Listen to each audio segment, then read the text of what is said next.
The Elementary Forms of the Religious Life. By Emile Durkheim. Introduction. Subject of our study, Religious Sociology and the Theory of Knowledge.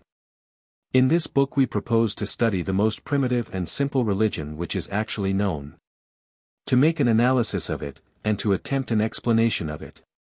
A religious system may be said to be the most primitive which we can observe when it fulfills the two following conditions. In the first place, when it is found in a society whose organization is surpassed by no others in simplicity. And secondly, when it is possible to explain it without making use of any element borrowed from a previous religion. We shall set ourselves to describe the organization of this system with all the exactness and fidelity that an ethnographer or an historian could give it. But our task will not be limited to that. Sociology raises other problems than history or ethnography. It does not seek to know the past forms of civilization with the sole end of knowing them and reconstructing them. But rather, like every positive science, it has as its object the explanation of some actual reality which is near to us, and which consequently is capable of affecting our ideas and our acts. This reality is man, and more precisely, the man of today, for there is nothing which we are more interested in knowing. Then we are not going to study a very archaic religion simply for the pleasure of telling its peculiarities and its singularities. If we have taken it as the subject of our research, it is because it has seemed to us better adapted than any other to lead to an understanding of the religious nature of man, that is to say, to show us an essential and permanent aspect of humanity. But this proposition is not accepted before the raising of strong objections. It seems very strange that one must turn back, and be transported to the very beginnings of history, in order to arrive at an understanding of humanity as it is at present. This manner of procedure seems particularly paradoxical in the question which concerns us. In fact, the various religions generally pass as being quite unequal in value and dignity. It is said that they do not all contain the same quota of truth. Then it seems as though one could not compare the highest forms of religious thought with the lowest, without reducing the first to the level of the second. If we admit that the crude cults of the Australian tribes can help us to understand Christianity, for example, is that not supposing that this latter religion proceeds from the same mentality as the former? That it is made up of the same superstitions and rests upon the same errors? This is how the theoretical importance which has sometimes been attributed to primitive religions has come to pass as a sign of a systematic hostility to all religion, which, by prejudging the results of the study, vitiates them in advance. There is no occasion for asking here whether or not there are scholars who have merited this reproach, and who have made religious history and ethnology a weapon against religion. In any case, a sociologist cannot hold such a point of view. In fact, it is an essential postulate of sociology that a human institution cannot rest upon an error and a lie, without which it could not exist. If it were not founded in the nature of things, it would have encountered in the facts a resistance over which it could never have triumphed. So when we commence the study of primitive religions, it is with the assurance that they hold to reality and express it. This principle will be seen to re-enter again and again in the course of the analyses and discussions which follow, and the reproach which we make against the schools from which we have separated ourselves is that they have ignored it. When only the letter of the formulae is considered, these religious beliefs and practices undoubtedly seem disconcerting at times, and one is tempted to attribute them to some sort of a deep-rooted error. But one must know how to go underneath the symbol to the reality which it represents and which gives it its meaning. The most barbarous and the most fantastic rites and the strangest myths translate some human need, some aspect of life, either individual or social. The reasons with which the faithful justify them may be, and generally are, erroneous. But the true reasons do not cease to exist, and it is the duty of science to discover them. In reality, then, there are no religions which are false. All are true in their own fashion. All answer, though in different ways, to the given conditions of human existence. It is undeniably possible to arrange them in a hierarchy. Some can be called superior to others, in the sense that they call into play higher mental functions, that they are richer in ideas and sentiments, that they contain more concepts with fewer sensations and images. And that their arrangement is wiser. But howsoever real this greater complexity and this higher ideality may be, they are not sufficient to place the corresponding religions in different classes. All are religions equally, just as all living beings are equally alive, from the most humble plastids up to man. So when we turn to primitive religions, it is not with the idea of depreciating religion in general, for these religions are no less respectable than the others. They respond to the same needs, they play the same role, they depend upon the same causes, they can also well serve to show the nature of the religious life, and consequently to resolve the problem which we wish to study. But why give them a sort of prerogative? Why choose them in preference to all others as the subject of our study? It is merely for reasons of method. In the first place, we cannot arrive at an understanding of the most recent religions except by following the manner in which they have been progressively composed in history. In fact, historical analysis is the only means of explanation which it is possible to apply to them. It alone enables us to resolve an institution into its constituent elements, for it shows them to us as they are born in time, one after another. On the other hand, by placing every one of them in the condition where it was born, it puts into our hands the only means we have of determining the causes which gave rise to it. Every time that we undertake to explain something human, taken at a given moment in history, be it a religious belief, a moral precept, a legal principle, an aesthetic style or an economic system, it is necessary to commence by going back to its most primitive and simple form, to try to account for the characteristics by which it was marked at that time. And then to show how it developed and became complicated little by little, and how it became that which it is at the moment in question. One readily understands the importance which the determination of the point of departure has for this series of progressive explanations, for all the others are attached to it. It was one of Descartes' principles that the first ring has a predominating place in the chain of scientific truths. But there is no question of placing at the foundation of the science of religions an idea elaborated after the Cartesian manner, that is to say, a logical concept, a pure possibility, constructed simply by force of thought. What we must find is a concrete reality, and historical and ethnological observation alone can reveal that to us. But even if this cardinal conception is obtained by a different process than that of Descartes, it remains true that it is destined to have a considerable influence on the whole series of propositions which the science establishes. Biological evolution has been conceived quite differently ever since it has been known that monocellular beings do exist. In the same way, the arrangement of religious facts is explained quite differently, according as we put naturism, animism or some other religious form at the beginning of the evolution. Even the most specialized scholars, if they are unwilling to confine themselves to a task of pure erudition, and if they desire to interpret the facts which they analyze, are obliged to choose one of these hypotheses, and make it their starting point.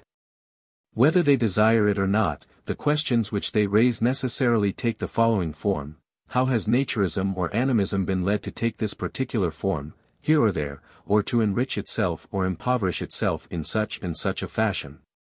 Since it is impossible to avoid taking sides on this initial problem, and since the solution given is destined to affect the whole science, it must be attacked at the outset. That is what we propose to do. Besides this, outside of these indirect reactions, the study of primitive religions has of itself an immediate interest which is of primary importance. If it is useful to know what a certain particular religion consists in, it is still more important to know what religion in general is. This is the problem which has aroused the interest of philosophers in all times.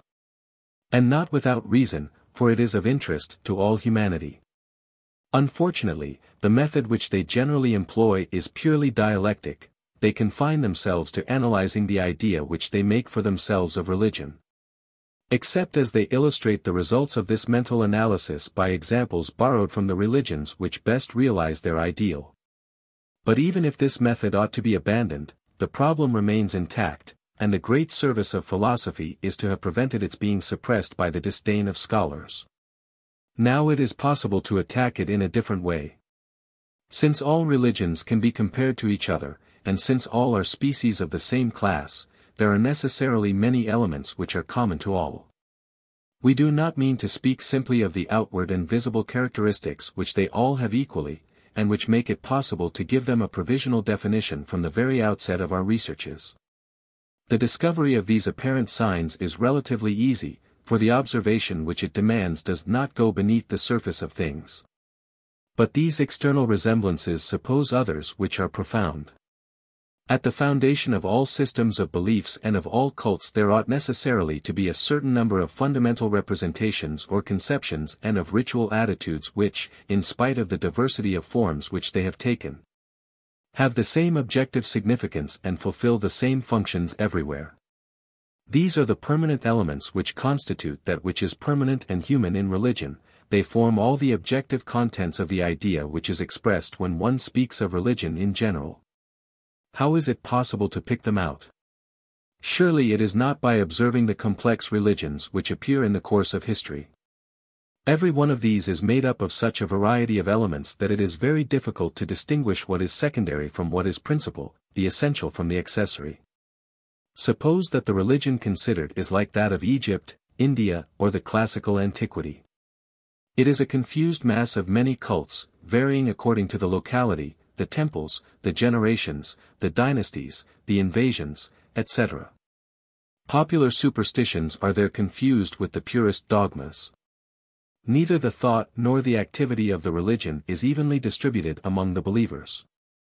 According to the men, the environment and the circumstances, the beliefs as well as the rites are thought of in different ways. Here they are priests, there they are monks, elsewhere they are laymen. There are mystics and rationalists, theologians and prophets, etc. In these conditions it is difficult to see what is common to all. In one or another of these systems it is quite possible to find the means of making a profitable study of some particular fact which is specially developed there, such as sacrifice or prophecy, monasticism or the mysteries. But how is it possible to find the common foundation of the religious life underneath the luxuriant vegetation which covers it? How is it possible to find, underneath the disputes of theology, the variations of ritual, the multiplicity of groups and the diversity of individuals, the fundamental states characteristic of religious mentality in general? Things are quite different in the lower societies. The slighter development of individuality, the small extension of the group, the homogeneity of external circumstances, all contribute to reducing the differences and variations to a minimum. The group has an intellectual and moral conformity of which we find but rare examples in the more advanced societies. Everything is common to all. Movements are stereotyped. Everybody performs the same ones in the same circumstances, and this conformity of conduct only translates the conformity of thought. Every mind being drawn into the same eddy, the individual type nearly confounds itself with that of the race. And while all is uniform, all is simple as well. Nothing is deformed like these myths, all composed of one and the same theme which is endlessly repeated, or like these rites made up of a small number of gestures repeated again and again. Neither the popular imagination nor that of the priests has had either the time or the means of refining and transforming the original substance of the religious ideas and practices. These are shown in all their nudity, and offer themselves to an examination, it requiring only the slightest effort to lay them open. That which is accessory or secondary, the development of luxury, has not yet come to hide the principal elements. All is reduced to that which is indispensable, to that without which there could be no religion. But that which is indispensable is also that which is essential, that is to say, that which we must know before all else. Primitive civilizations offer privileged cases, then, because they are simple cases. That is why, in all fields of human activity, the observations of ethnologists have frequently been veritable revelations, which have renewed the study of human institutions. For example, before the middle of the 19th century, everybody was convinced that the father was the essential element of the family. No one had dreamed that there could be a family organization of which the paternal authority was not the keystone. But the discovery of Bachofen came and upset this old conception.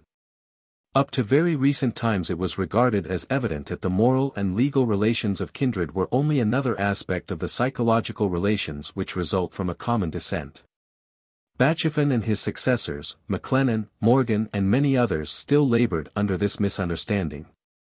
But since we have become acquainted with the nature of the primitive clan, we know that, on the contrary, relationships cannot be explained by consanguinity. To return to religions, the study of only the most familiar ones had led men to believe for a long time that the idea of God was characteristic of everything that is religious. Now the religion which we are going to study presently is, in a large part, foreign to all idea of divinity. The forces to which the rites are there addressed are very different from those which occupy the leading place in our modern religions, yet they aid us in understanding these latter forces. So nothing is more unjust than the disdain with which too many historians still regard the work of ethnographers. Indeed, it is certain that ethnology has frequently brought about the most fruitful revolutions in the different branches of sociology. It is for this same reason that the discovery of unicellular beings, of which we just spoke, has transformed the current idea of life. Since in these very simple beings, life is reduced to its essential traits, these are less easily misunderstood. But primitive religions do not merely aid us in disengaging the constituent elements of religion, they also have the great advantage that they facilitate the explanation of it. Since the facts there are simpler, the relations between them are more apparent. The reasons with which men account for their acts have not yet been elaborated and denatured by studied reflection. They are nearer and more closely related to the motives which have really determined these acts. In order to understand an hallucination perfectly, and give it its most appropriate treatment, a physician must know its original point of departure. Now this event is proportionately easier to find if he can observe it near its beginnings. The longer the disease is allowed to develop, the more it evades observation. That is because all sorts of interpretations have intervened as it advanced, which tend to force the original state into the background, and across which it is frequently difficult to find the initial one. Between a systematized hallucination and the first impressions which gave it birth, the distance is often considerable. It is the same thing with religious thought.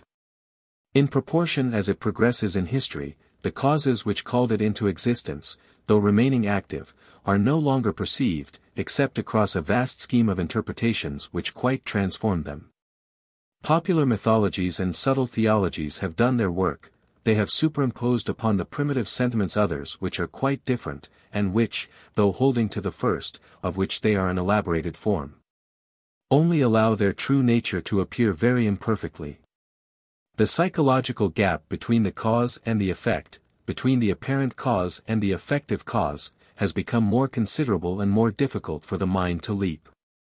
The remainder of this book will be an illustration and a verification of this remark on method.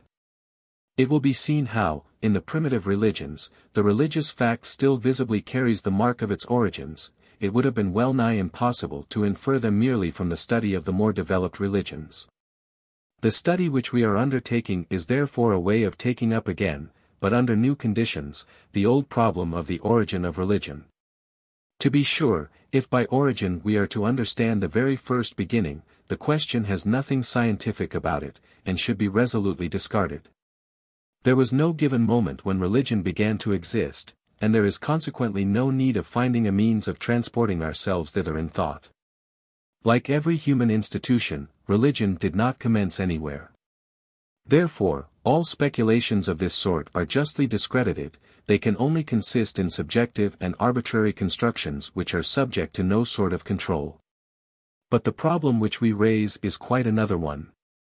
What we want to do is to find a means of discerning the ever-present causes upon which the most essential forms of religious thought and practice depend. Now for the reasons which were just set forth, these causes are proportionately more easily observable as the societies where they are observed are less complicated. That is why we try to get as near as possible to the origins. It is not that we ascribe particular virtues to the lower religions. On the contrary, they are rudimentary and gross.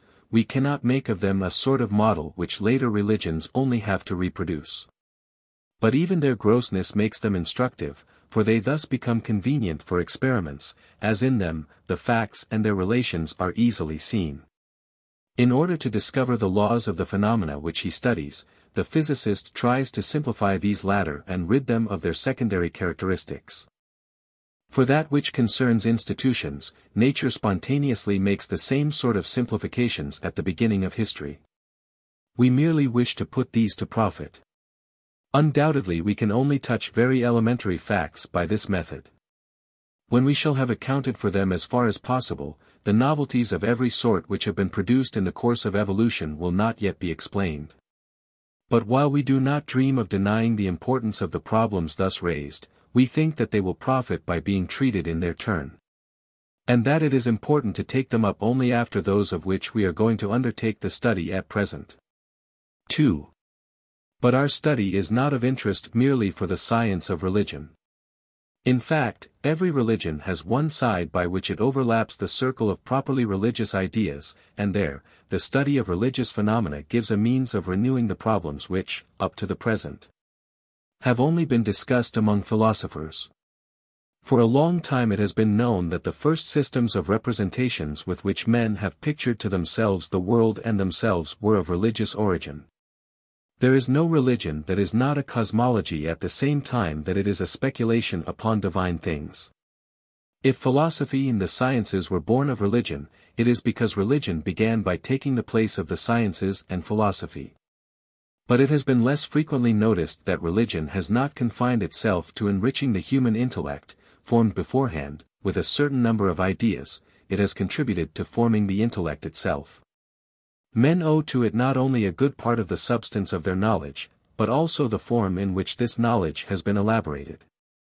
At the roots of all our judgments there are a certain number of essential ideas which dominate all our intellectual life.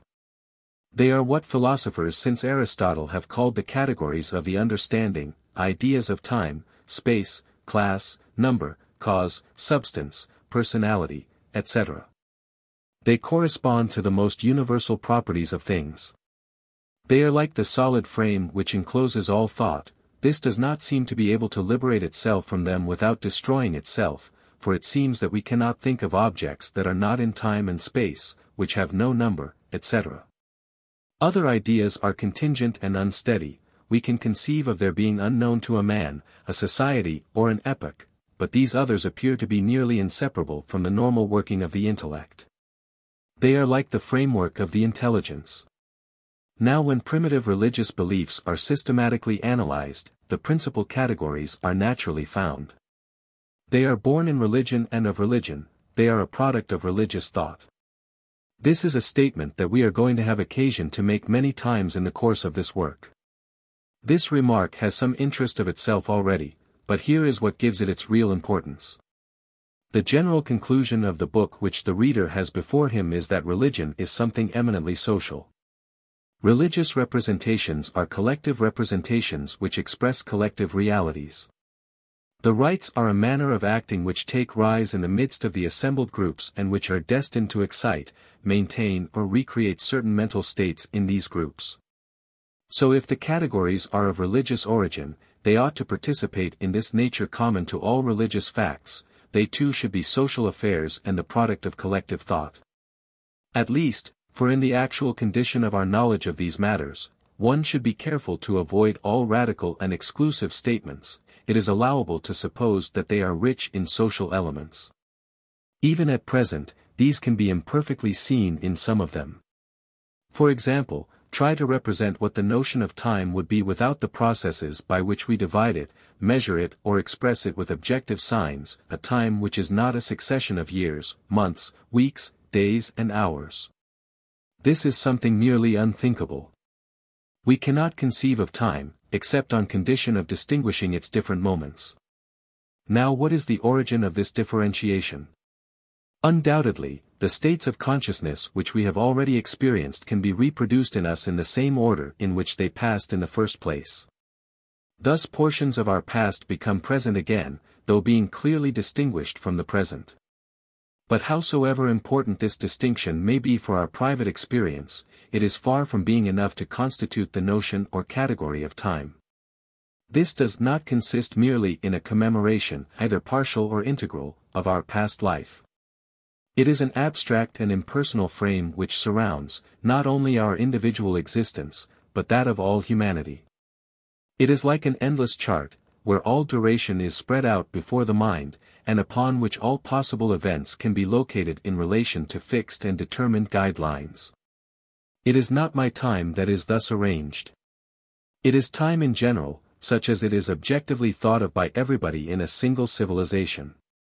That alone is enough to give us a hint that such an arrangement ought to be collective. And in reality, observation proves that these indispensable guidelines, in relation to which all things are temporally located, are taken from social life. The divisions into days, weeks, months, years, etc. correspond to the periodical recurrence of rites, feasts, and public ceremonies. A calendar expresses the rhythm of the collective activities, while at the same time its function is to assure their regularity. It is the same thing with space.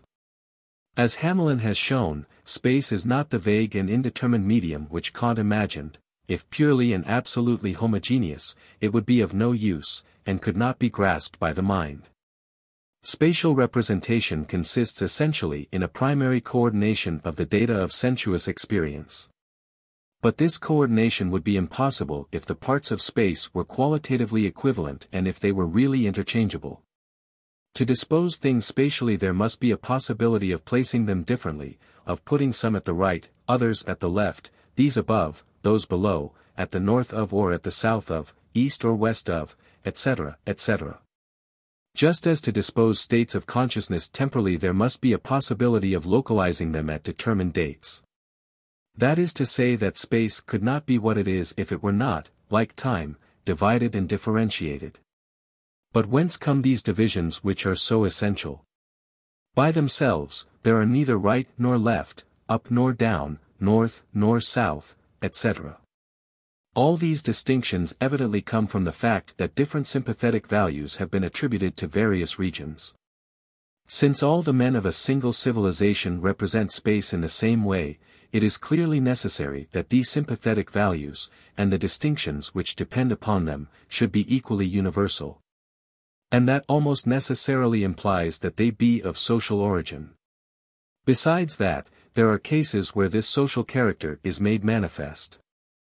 There are societies in Australia and North America where space is conceived in the form of an immense circle, because the camp has a circular form. And this spatial circle is divided up exactly like the tribal circle, and is in its image.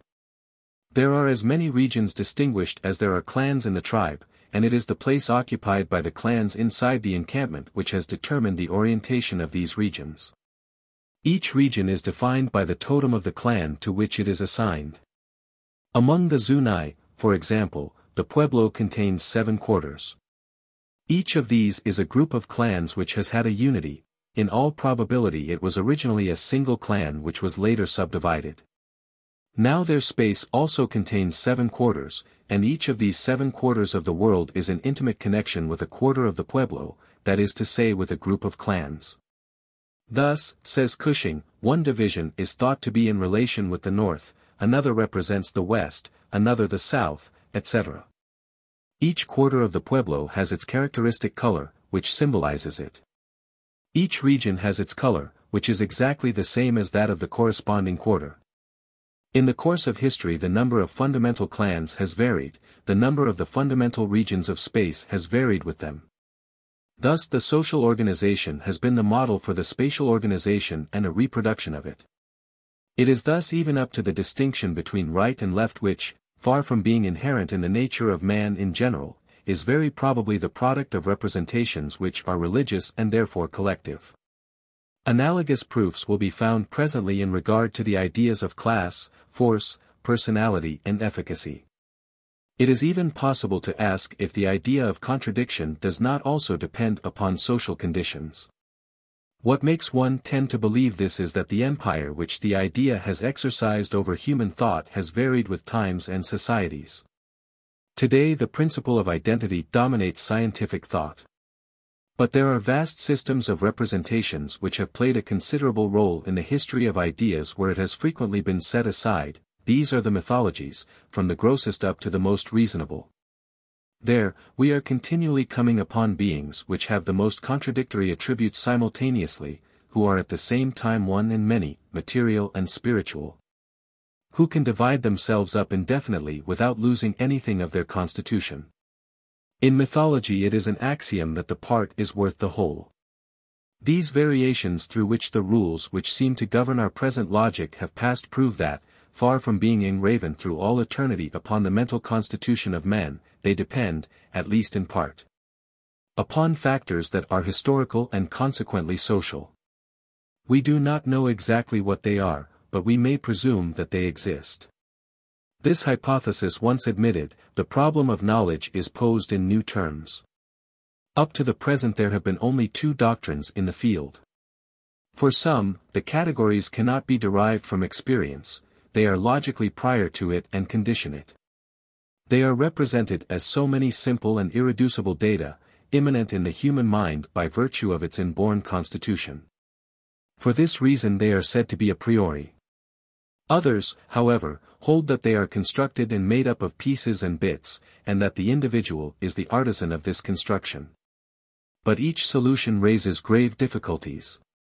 Is the empirical thesis the one adopted? Then it is necessary to deprive the categories of all their characteristic properties. As a matter of fact they are distinguished from all other knowledge by their universality and necessity. They are the most general concepts which exist, because they are applicable to all that is real, and since they are not attached to any particular object they are independent of every particular subject. They constitute the common field where all minds meet.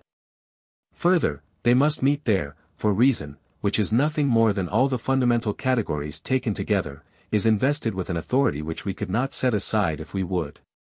When we attempt to revolt against it, and to free ourselves from some of these essential ideas, we meet with great resistances. They do not merely depend upon us, but they impose themselves upon us. Now empirical data present characteristics which are diametrically opposed to these. A sensation or an image always relies upon a determined object, or upon a collection of objects of the same sort, and expresses the momentary condition of a particular consciousness. It is essentially individual and subjective. We therefore have considerable liberty in dealing with the representations of such an origin. It is true that when our sensations are actual, they impose themselves upon us in fact. But by right we are free to conceive them otherwise than they really are, or to represent them to ourselves as occurring in a different order from that where they are really produced. In regard to them nothing is forced upon us except as considerations of another sort intervene. Thus we find that we have here two sorts of knowledge, which are like the two opposite poles of the intelligence. Under these conditions forcing reason back upon experience causes it to disappear, for it is equivalent to reducing the universality and necessity which characterize it to pure appearance, to an illusion which may be useful practically, but which corresponds to nothing in reality. Consequently it is denying all objective reality to the logical life, whose regulation and organization is the function of the categories. Classical empiricism results in irrationalism. Perhaps it would even be fitting to designate it by this latter name. In spite of the sense ordinarily attached to the name, the a priorists have more respect for the facts. Since they do not admit it as a truth established by evidence that the categories are made up of the same elements as our sensual representations, they are not obliged to impoverish them systematically, to draw from them all their real content, and to reduce them to nothing more than verbal artifices. On the contrary, they leave them all their specific characteristics. The a priorists are the rationalists. They believe that the world has a logical aspect which the reason expresses excellently. But for all that, it is necessary for them to give the mind a certain power of transcending experience and of adding to that which is given to it directly, and of this singular power they give neither explanation nor justification. For it is no explanation to say that it is inherent in the nature of the human intellect. It is necessary to show whence we hold this surprising prerogative and how it comes that we can see certain relations in things which the examination of these things cannot reveal to us. Saying that only on this condition is experience itself possible changes the problem perhaps, but does not answer it. For the real question is to know how it comes that experience is not sufficient unto itself, but presupposes certain conditions which are exterior and prior to it. And how it happens that these conditions are realized at the moment and in the manner that is desirable. To answer these questions, it has sometimes been assumed that above the reason of individuals there is a superior and perfect reason from which the others emanate and from which they get this marvelous power of theirs. By a sort of mystic participation, this is the divine reason. But this hypothesis has at least the one grave disadvantage of being deprived of all experimental control, thus it does not satisfy the conditions demanded of a scientific hypothesis. More than that, the categories of human thought are never fixed in any one definite form, they are made, unmade and remade incessantly, they change with places and times. On the other hand, the divine reason is immutable. How can this immutability give rise to this incessant variability? Such are the two conceptions that have been pitted against each other for centuries. And if this debate seems to be eternal, it is because the arguments given are really about equivalent. If reason is only a form of individual experience, it no longer exists. On the other hand, if the powers which it has are recognized but not accounted for, it seems to be set outside the confines of nature and science. In the face of these two opposed objections, the mind remains uncertain. But if the social origin of the categories is admitted, a new attitude becomes possible, which we believe will enable us to escape both of the opposed difficulties. The fundamental proposition of the a priorist theory is that knowledge is made up of two sorts of elements, which cannot be reduced into one another, and which are like two distinct layers superimposed one upon the other. Our hypothesis keeps this principle intact. In fact, that knowledge which is called empirical, the only knowledge of which the theorists of empiricism have made use in constructing the reason, is that which is brought into our minds by the direct action of objects.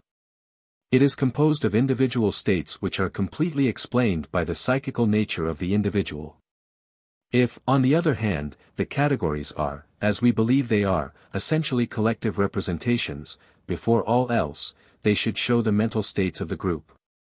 They should depend upon the way in which this is founded and organized, upon its morphology, upon its religious, moral and economic institutions, etc. So between these two sorts of representations there is all the difference which exists between the individual and the social, and one can no more derive the second from the first than he can deduce society from the individual. The whole from the part, the complex from the simple. Society is a reality sui generis, it has its own peculiar characteristics, which are not found elsewhere and which are not met with again in the same form in all the rest of the universe. The representations which express it have a wholly different contents from purely individual ones, and we may rest assured in advance that the first adds something to the second. Even the manner in which the two are formed results in differentiating them. Collective representations are the result of an immense cooperation, which stretches out not only into space but into time as well. To make them, a multitude of minds have associated, united and combined their ideas and sentiments. For them, long generations have accumulated their experience and their knowledge. A special intellectual activity is therefore concentrated in them which is infinitely richer and complexer than that of the individual. From that one can understand how the reason has been able to go beyond the limits of empirical knowledge. It does not owe this to any vague mysterious virtue but simply to the fact that according to the well-known formula, man is double. There are two beings in him, an individual being which has its foundation in the organism and the circle of whose activities is therefore strictly limited. And a social being which represents the highest reality in the intellectual and moral order that we can know by observation, I mean society. This duality of our nature has as its consequence in the practical order, the irreducibility of a moral ideal to a utilitarian motive, and in the order of thought, the irreducibility of reason to individual experience. In so far as he belongs to society, the individual transcends himself, both when he thinks and when he acts. This same social character leads to an understanding of the origin of the necessity of the categories. It is said that an idea is necessary when it imposes itself upon the mind by some sort of virtue of its own, without being accompanied by any proof. It contains within it something which constrains the intelligence and which leads to its acceptance without preliminary examination. The a priorist postulates this singular quality, but does not account for it. For saying that the categories are necessary because they are indispensable to the functioning of the intellect is simply repeating that they are necessary. But if they really have the origin which we attribute to them, their ascendancy no longer has anything surprising in it. They represent the most general relations which exist between things. Surpassing all our other ideas in extension, they dominate all the details of our intellectual life. If men did not agree upon these essential ideas at every moment, if they did not have the same conception of time, space, cause, number, etc., all contact between their minds would be impossible, and with that, all life together. Thus society could not abandon the categories to the free choice of the individual without abandoning itself. If it is to live, there is not merely need of a satisfactory moral conformity, but also there is a minimum of logical conformity beyond which it cannot safely go. For this reason it uses all its authority upon its members to forestall such dissidences. Does a mind ostensibly free itself from these forms of thought? It is no longer considered a human mind in the full sense of the word, and is treated accordingly. That is why we feel that we are no longer completely free and that something resists, both within and outside ourselves, when we attempt to rid ourselves of these fundamental notions, even in our own conscience. Outside of us there is public opinion which judges us, but more than that, since society is also represented inside of us, it sets itself against these revolutionary fancies, even inside of ourselves. We have the feeling that we cannot abandon them if our whole thought is not to cease being really human. This seems to be the origin of the exceptional authority which is inherent in the reason and which makes us accept its suggestions with confidence. It is the very authority of society, transferring itself to a certain manner of thought which is the indispensable condition of all common action. The necessity with which the categories are imposed upon us is not the effect of simple habits whose yoke we could easily throw off with a little effort. Nor is it a physical or metaphysical necessity, since the categories change in different places and times. It is a special sort of moral necessity which is to the intellectual life what moral obligation is to the will. But if the categories originally only translate social states, does it not follow that they can be applied to the rest of nature only as metaphors? If they were made merely to express social conditions, it seems as though they could not be extended to other realms except in this sense. Thus in so far as they aid us in thinking of the physical or biological world, they have only the value of artificial symbols, useful practically perhaps, but having no connection with reality. Thus we come back, by a different road, to nominalism and empiricism. But when we interpret a sociological theory of knowledge in this way, we forget that even if society is a specific reality, it is not an empire within an empire. It is a part of nature, and indeed its highest representation. The social realm is a natural realm which differs from the others only by a greater complexity. Now it is impossible that nature should differ radically from itself in the one case and the other in regard to that which is most essential. The fundamental relations that exist between things, just that which it is the function of the categories to express, cannot be essentially dissimilar in the different realms. If, for reasons which we shall discuss later, they are more clearly disengaged in the social world, it is nevertheless impossible that they should not be found elsewhere, though in less pronounced forms. Society makes them more manifest, but it does not have a monopoly upon them. That is why ideas which have been elaborated on the model of social things can aid us in thinking of another department of nature. It is at least true that if these ideas play the role of symbols when they are thus turned aside from their original signification, they are well-founded symbols. If a sort of artificiality enters into them from the mere fact that they are constructed concepts, it is an artificiality which follows nature very closely and which is constantly approaching it still more closely. From the fact that the ideas of time, space, class, cause or personality are constructed out of social elements, it is not necessary to conclude that they are devoid of all objective value. On the contrary, their social origin rather leads to the belief that they are not without foundation in the nature of things.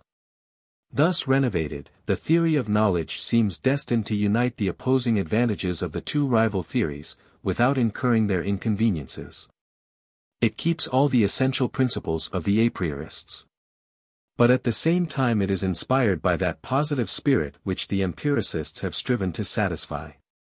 It leaves the reason its specific power, but it accounts for it and does so without leaving the world of observable phenomena. It affirms the duality of our intellectual life, but it explains it, and with natural causes. The categories are no longer considered as primary and unanalyzable facts, yet they keep a complexity which falsifies any analysis as ready as that with which the empiricists content themselves. They no longer appear as very simple notions which the first comer can very easily arrange from his own personal observations and which the popular imagination has unluckily complicated. But rather they appear as priceless instruments of thought which the human groups have laboriously forged through the centuries and where they have accumulated the best of their intellectual capital. A complete section of the history of humanity is resumed therein. This is equivalent to saying that to succeed in understanding them and judging them, it is necessary to resort to other means than those which have been in use up to the present. To know what these conceptions which we have not made ourselves are really made of, it does not suffice to interrogate our own consciousnesses. We must look outside of ourselves, it is history that we must observe, there is a whole science which must be formed, a complex science which can advance but slowly and by collective labor, and to which the present work brings some fragmentary contributions in the nature of an attempt. Without making these questions the direct object of our study, we shall profit by all the occasions which present themselves to us of catching at their very birth some at least of these ideas which, while being of religious origin, still remain at the foundation of the human intelligence. Book I. Preliminary Questions. Chapter 1. Definition of religious phenomena and of religion. If we are going to look for the most primitive and simple religion which we can observe, it is necessary to begin by defining what is meant by a religion. For without this, we would run the risk of giving the name to a system of ideas and practices which has nothing at all religious about it, or else of leaving to one side many religious facts, without perceiving their true nature. That this is not an imaginary danger, and that nothing is thus sacrificed to a vain formalism of method, is well shown by the fact that owing to his not having taken this precaution, a certain scholar to whom the science of comparative religions owes a great deal, Professor Fraser, has not been able to recognize the profoundly religious character of the beliefs and rites which will be studied below, where, according to our view, the initial germ of the religious life of humanity is to be found. So this is a prejudicial question, which must be treated before all others. It is not that we dream of arriving at once at the profound characteristics which really explain religion, these can be determined only at the end of our study. But that which is necessary and possible, is to indicate a certain number of external and easily recognizable signs, which will enable us to recognize religious phenomena wherever they are met with, and which will deter us from confounding them with others. We shall proceed to this preliminary operation at once. But to attain the desired results, it is necessary to begin by freeing the mind of every preconceived idea. Men have been obliged to make for themselves a notion of what religion is, long before the science of religion started its methodical comparisons. The necessities of existence force all of us, believers and non-believers, to represent in some way these things in the midst of which we live, upon which we must pass judgment constantly, and which we must take into account in all our conduct. However, since these preconceived ideas are formed without any method, according to the circumstances and chances of life, they have no right to any credit whatsoever, and must be rigorously set aside in the examination which is to follow. It is not from our prejudices, passions or habits that we should demand the elements of the definition which we must have, it is from the reality itself which we are going to define. Let us set ourselves before this reality. Leaving aside all conceptions of religion in general, let us consider the various religions in their concrete reality, and attempt to disengage that which they have in common. For religion cannot be defined except by the characteristics which are found wherever religion itself is found. In this comparison, then, we shall make use of all the religious systems which we can know, those of the present and those of the past, the most primitive and simple as well as the most recent and refined.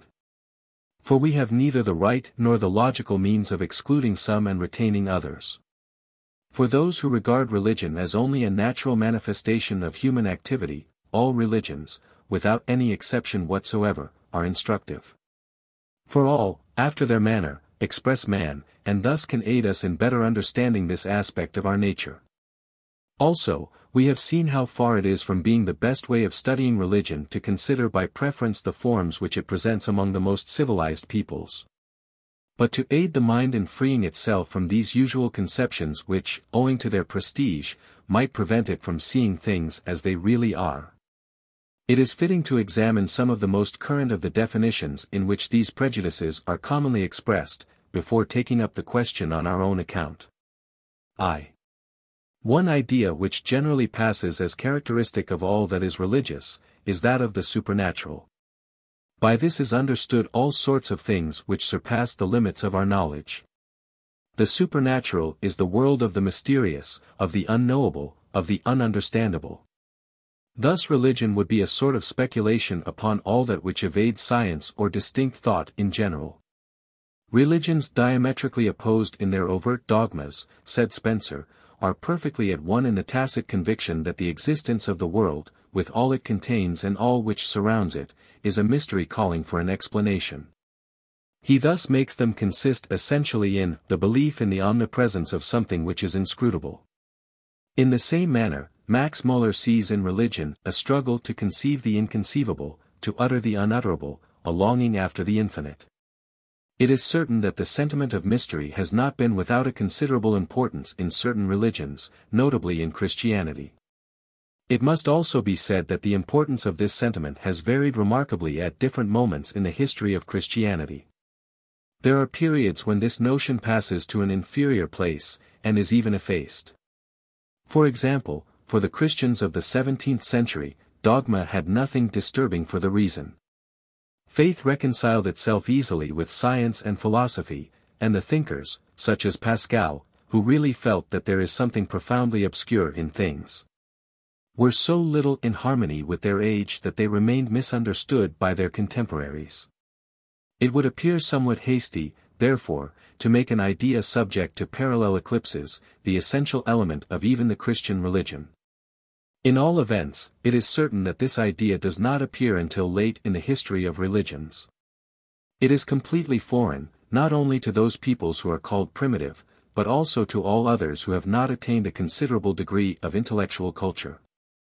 When we see them attribute extraordinary virtues to insignificant objects, and people the universe with singular principles, made up of the most diverse elements and endowed with a sort of ubiquity which is hardly representable, we are undoubtedly prone to find an air of mystery in these conceptions. It seems to us that these men would have been willing to resign themselves to these ideas, so disturbing for our modern reason, only because of their inability to find others which were more rational. But, as a matter of fact, these explanations which surprise us so much, appear to the primitive man as the simplest in the world. He does not regard them as a sort of ultima ratio to which the intellect resigns itself only in despair of others, but rather as the most obvious manner of representing and understanding what he sees about him. For him there is nothing strange in the fact that by a mere word or gesture one is able to command the elements, retard or precipitate the motion of the stars, bring rain or cause it to cease, etc. The rites which he employs to assure the fertility of the soil or the fecundity of the animal species on which he is nourished do not appear more irrational to his eyes than the technical processes of which our agriculturists make use for the same object, due to ours. The powers which he puts into play by these diverse means do not seem to him to have anything especially mysterious about them. Undoubtedly these forces are different from those which the modern scientist thinks of, and whose use he teaches us. They have a different way of acting, and do not allow themselves to be directed in the same manner, but for those who believe in them, they are no more unintelligible than are gravitation and electricity for the physicist of today. Moreover, we shall see, in the course of this work, that the idea of physical forces is very probably derived from that of religious forces. Then there cannot exist between the two the abyss which separates the rational from the irrational. Even the fact that religious forces are frequently conceived under the form of spiritual beings or conscious wills, is no proof of their irrationality. The reason has no repugnance a priori to admitting that the so-called inanimate bodies should be directed by intelligences, just as the human body is, though contemporary science accommodates itself with difficulty to this hypothesis. When Leibniz proposed to conceive the external world as an immense society of minds, between which there were, and could be, only spiritual relations, he thought he was working as a rationalist. And saw nothing in this universal animism which could be offensive to the intellect. Moreover, the idea of the supernatural, as we understand it, dates only from today. In fact, it presupposes the contrary idea, of which it is the negation, but this idea is not at all primitive. In order to say that certain things are supernatural, it is necessary to have the sentiment that a natural order of things exists, that is to say, that the phenomena of the universe are bound together by necessary relations, called laws.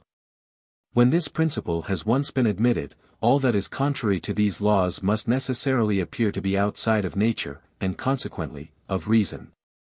For what is natural in this sense of the word, is also rational, these necessary relations only expressing the manner in which things are logically related. But this idea of universal determinism is of recent origin. Even the greatest thinkers of classical antiquity never succeeded in becoming fully conscious of it. It is a conquest of the positive sciences, it is the postulate upon which they repose and which they have proved by their progress. Now, as long as this was lacking or insufficiently established, the most marvelous events contained nothing which did not appear perfectly conceivable. So long as men did not know the immutability and the inflexibility of the order of things, and so long as they saw there the work of contingent wills, they found it natural that either these wills or others could modify them arbitrarily. That is why the miraculous interventions which the ancients attributed to their gods were not to their eyes miracles in the modern acceptation of the term. For them, they were beautiful, rare or terrible spectacles, or causes of surprise and marvel, theta alpha mu alpha tau alpha, mirabilia, miracula, but they never saw in them glimpses of a mysterious world into which the reason cannot penetrate. We can understand this mentality the better since it has not yet completely disappeared from our midst. If the principle of determinism is solidly established today in the physical and natural sciences, it is only a century ago that it was first introduced into the social sciences, and its authority there is still contested. There are only a small number of minds which are strongly penetrated with this idea that societies are subject to natural laws and form a kingdom of nature. It follows that veritable miracles are believed to be possible there. It is admitted, for example, that a legislator can create an institution out of nothing by a mere injunction of its will, or transform one social system into another. Just as the believers in so many religions have held that the divine will created the world out of nothing, or can arbitrarily transmute one thing into another. As far as social facts are concerned, we still have the mentality of primitives. However, if so many of our contemporaries still retain this antiquated conception for sociological affairs, it is not because the life of societies appears obscure and mysterious to them. On the contrary, if they are so easily contented with these explanations, and if they are so obstinate in their illusions which experience constantly belies, it is because social events seem to them the clearest thing in the world. It is because they have not yet realized their real obscurity. It is because they have not yet recognized the necessity of resorting to the laborious methods of the natural sciences to gradually scatter the darkness. The same state of mind is found at the root of many religious beliefs which surprise us by their pseudo-simplicity. It is science and not religion which has taught men that things are complex and difficult to understand. But the human mind, says Jevons, has no need of a properly scientific culture to notice that determined sequences, or a constant order of succession, exist between facts, or to observe, on the other hand, that this order is frequently upset. It sometimes happens that the sun is suddenly eclipsed, that rain fails at the time when it is expected, that the moon is slow to reappear after its periodical disappearance, etc. Since these events are outside the ordinary course of affairs, they are attributed to extraordinary exceptional causes, that is to say, in fine, to extranatural causes. It is under this form that the idea of the supernatural is born at the very outset of history, and from this moment, according to this author, religious thought finds itself provided with its proper subject. But in the first place, the supernatural cannot be reduced to the unforeseen. The new is a part of nature just as well as its contrary. If we state that in general, phenomena succeed one another in a determined order, we observe equally well that this order is only approximative, that it is not always precisely the same, and that it has all kinds of exceptions. If we have ever so little experience, we are accustomed to seeing our expectations fail, and these deceptions return too often to appear extraordinary to us. A certain contingency is taught by experience just as well as a certain uniformity.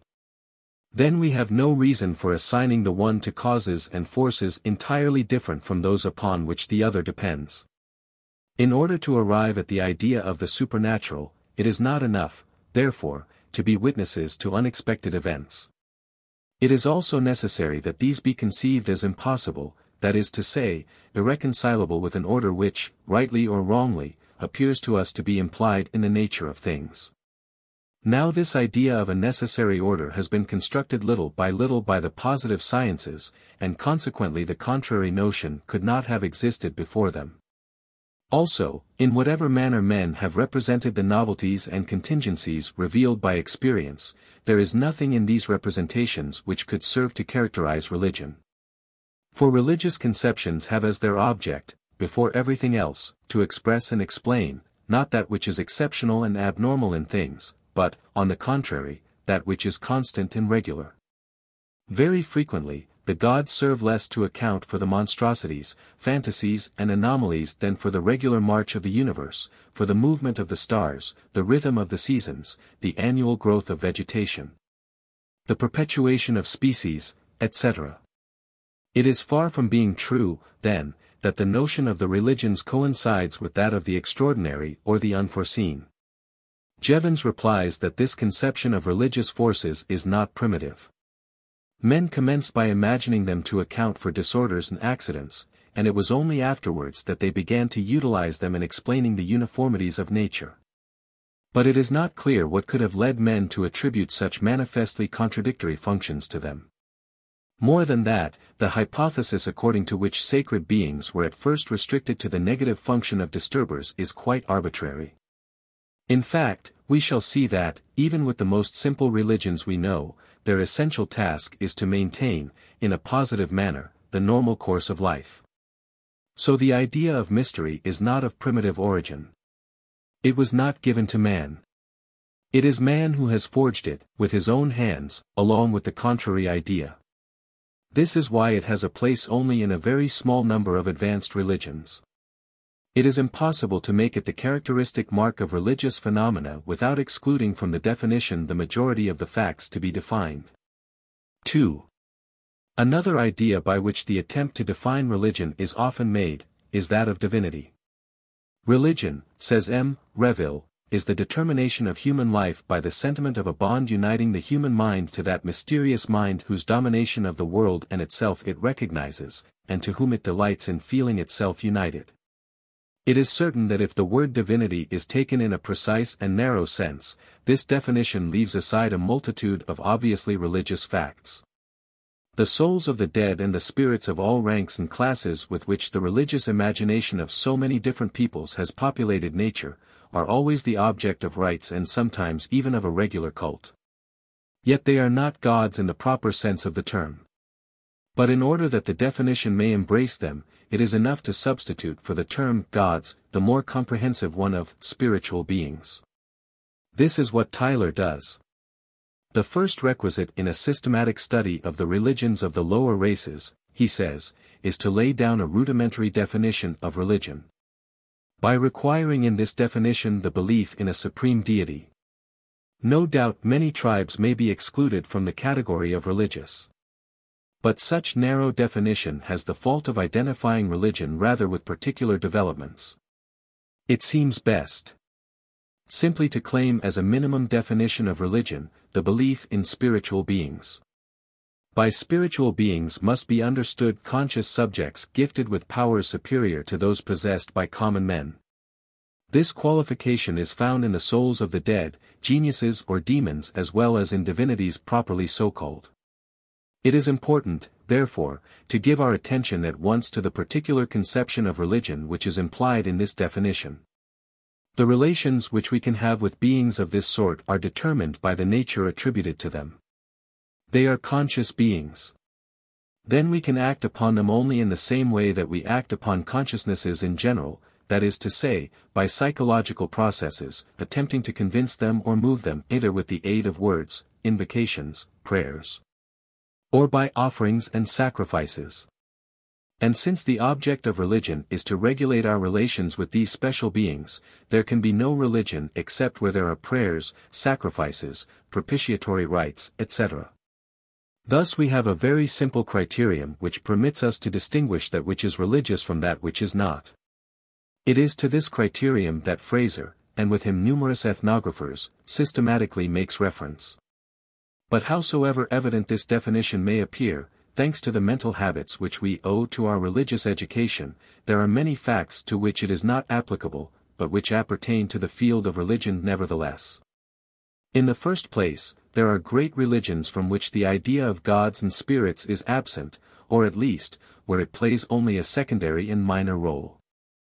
This is the case with Buddhism. Buddhism, says Burnouf, sets itself in opposition to Brahmanism as a moral system without God and an atheism without nature.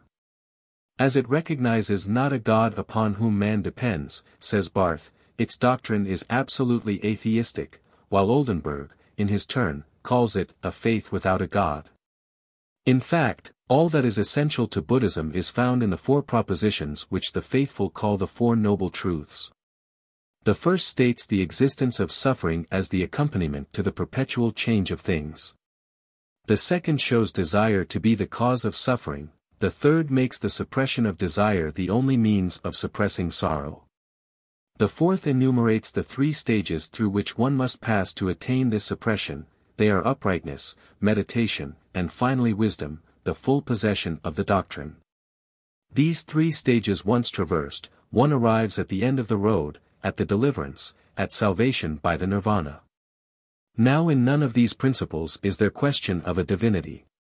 The Buddhist is not interested in knowing whence came the world in which he lives and suffers, he takes it as a given fact, and his whole concern is to escape it. On the other hand, in this work of salvation, he can count only upon himself.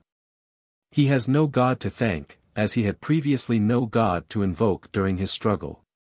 Instead of praying, in the ordinary sense of the term, instead of turning towards a superior being and imploring his assistance, he relies upon himself and meditates. This is not saying that he absolutely denies the existence of the beings called Indra, Agni and Varuna. But he believes that he owes them nothing and that he has nothing to do with them, for their power can only extend over the goods of this world, which are without value for him. Then he is an atheist, in the sense that he does not concern himself with the question whether gods exist or not. Besides, even if they should exist, and with whatever powers they might be armed, the saint or the emancipated man regards himself superior to them.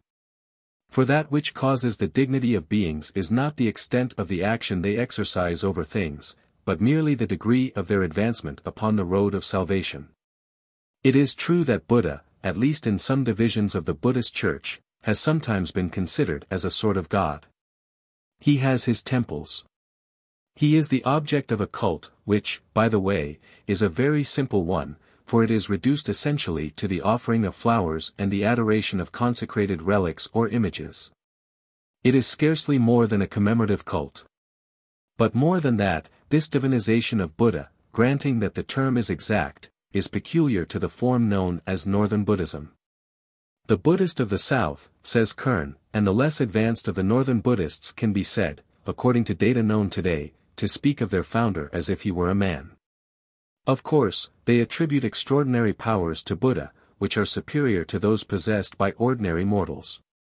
But it was a very ancient belief in India, and one that is also very general in a host of different religions, that a great saint is endowed with exceptional virtues. Yet a saint is not a god, any more than a priest or magician is, in spite of the superhuman faculties frequently attributed to them. On the other hand, according to the most authorized scholars, all this theism and the complicated mythology which generally accompanies it, are only derived and deviated forms of Buddhism. At first, Buddha was only regarded as the wisest of men. Burnouf says, the conception of a Buddha who is something more than a man arrived at the highest stage of holiness, is outside the circle of ideas which form the foundation of the simple sutras. And the same author adds elsewhere that his humanity is a fact so incontestably recognized by all that the myth-makers, to whom miracles cost so little, have never even had the idea of making a god out of him since his death. So we may well ask if he has ever really divested himself completely of all human character, and if we have a right to make him into a god completely. In any case, it would have to be a god of a very particular character and one whose role in no way resembles that of other divine personalities. For a god is before all else a living being, with whom man should reckon, and upon whom he may count. But Buddha is dead, he has entered into the nirvana, and he can no longer influence the march of human events. Finally, whatever one may think of the divinity of Buddha, it remains a fact that this is a conception wholly outside the essential part of Buddhism. Buddhism consists primarily in the idea of salvation, and salvation supposes only that one know the good doctrine and practice it. To be sure, this could never have been known if Buddha had not come to reveal it. But when this revelation had once been made, the work of Buddha was accomplished. From that moment he ceased to be a factor necessary to the religious life. The practice of the four holy truths would be possible, even if the memory of him who revealed them were completely obliterated. It is quite another matter with Christianity, which is inconceivable without the ever-present idea of Christ and his ever-practiced cult. For it is by the ever-living Christ, sacrificed each day, that the community of believers continues to communicate with the supreme source of the spiritual life. All that precedes can be applied equally well to another great religion of India, Jainism.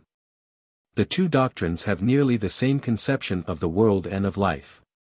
Like the Buddhists, says Barth, the Jainas are atheists. They admit of no creator, the world is eternal, they explicitly deny the possibility of a perfect being from the beginning. The Jina became perfect, he was not always so.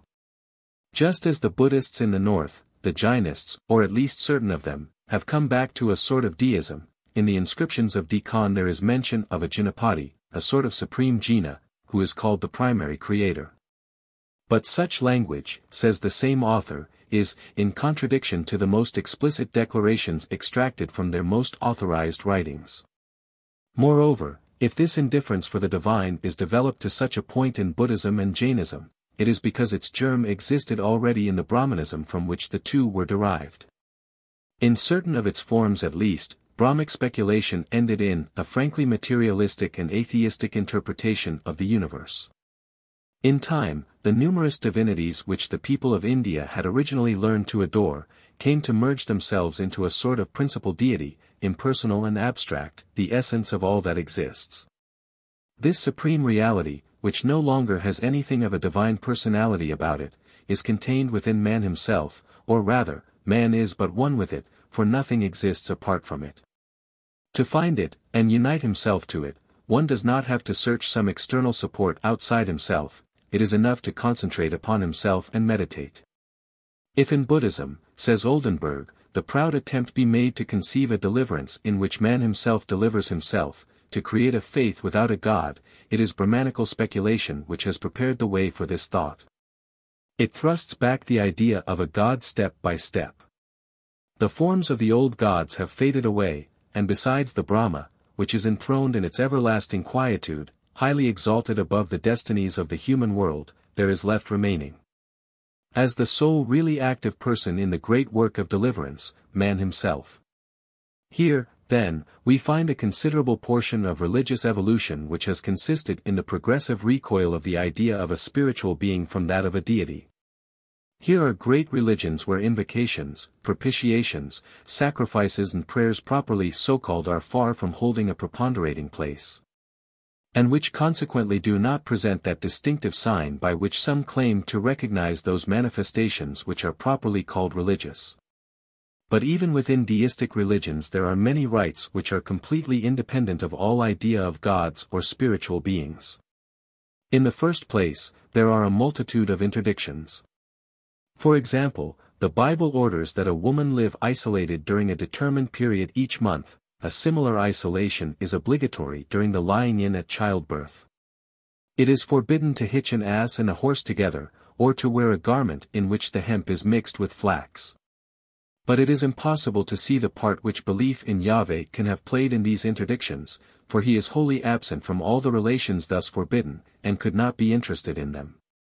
As much can be said for the majority of the dietetic regulations. These prohibitions are not peculiar to the Hebrews, but they are found under diverse forms, but with substantially the same character, in innumerable religions. It is true that these rites are purely negative, but they do not cease being religious for that. Also there are others which demand active and positive services of the faithful, but which are nevertheless of the same nature. They work by themselves, and their efficacy depends upon no divine power, they mechanically produce the effects which are the reason for their existence. They do not consist either in prayers or offerings addressed to a being upon whose goodwill the expected result depends. This result is obtained by the automatic operation of the ritual. Such is notably the case with the sacrifice of the Vedic religion. The sacrifice exercises a direct influence upon the celestial phenomena, says Durkheim. It is all-powerful of itself, and without any divine influence. It is this, for example, which broke open the doors of the cavern where the dawn was imprisoned and which made the light of day burst forth. In the same way there are special hymns which, by their direct action, made the waters of heaven fall upon the earth, and even in spite of the gods. The practice of certain austerities has the same power. More than that, the sacrifice is so fully the origin of things par excellence, that they have attributed to it not only the origin of man, but even that of the gods. Such a conception may well appear strange. It is explained, however, as being one of the ultimate consequences of the idea of the omnipotence of sacrifice. Thus, in the entire first part of his work, M. Durkheim speaks only of sacrifices, where divinities play no role whatsoever. Nor is this fact peculiar to the Vedic religion, but is, on the contrary, quite general. In every cult there are practices which act by themselves, by a virtue which is their own, without the intervention of any god between the individual who practices the rite and the end sought after. When, in the so-called Feast of the Tabernacles, the Jew set the air in motion by shaking willow branches in a certain rhythm, it was to cause the wind to rise and the rain to fall. And it was believed that the desired phenomenon would result automatically from the rite, provided it were correctly performed. This is the explanation of the fundamental importance laid by nearly all cults upon the material portion of the ceremonies. This religious formalism, very probably the first form of legal formalism, comes from the fact that since the formula to be pronounced and the movements to be made contain within themselves the source of their efficacy, they would lose it if they did not conform absolutely to the type consecrated by success. Thus there are rites without gods, and even rites from which gods are derived. All religious powers do not emanate from divine personalities, and there are relations of cult which have other objects than uniting man to a deity. Religion is more than the idea of gods or spirits, and consequently cannot be defined exclusively in relation to these latter. 3. These definitions set aside, let us set ourselves before the problem. First of all, let us remark that in all these formulae it is the nature of religion as a whole that they seek to express. They proceed as if it were a sort of indivisible entity, while, as a matter of fact, it is made up of parts. It is a more or less complex system of myths, dogmas, rites and ceremonies. Now a whole cannot be defined except in relation to its parts. It will be more methodical, then, to try to characterize the various elementary phenomena of which all religions are made up, before we attack the system produced by their union. This method is imposed still more forcibly by the fact that there are religious phenomena which belong to no determined religion. Such are those phenomena which constitute the matter of folklore. In general, they are the debris of past religions, inorganized survivals, but there are some which have been formed spontaneously under the influence of local causes. In our European countries Christianity has forced itself to absorb and assimilate them, it has given them a Christian coloring. Nevertheless, there are many which have persisted up until a recent date, or which still exist with a relative autonomy, celebrations of May Day, the summer solstice or the carnival, beliefs relative to genii, local demons, etc., are cases in point. If the religious character of these facts is now diminishing, their religious importance is nevertheless so great that they have enabled Manhart and his school to revive the science of religions. A definition which did not take account of them would not cover all that is religious. Religious phenomena are naturally arranged in two fundamental categories, beliefs and rites. The first are states of opinion, and consist in representations. The second are determined modes of action. Between these two classes of facts there is all the difference which separates thought from action. The rites can be defined and distinguished from other human practices, moral practices, for example, only by the special nature of their object. A moral rule prescribes certain manners of acting to us, just as a rite does, but which are addressed to a different class of objects. So it is the object of the rite which must be characterized, if we are to characterize the rite itself.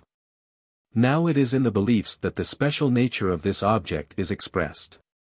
It is possible to define the rite only after we have defined the belief.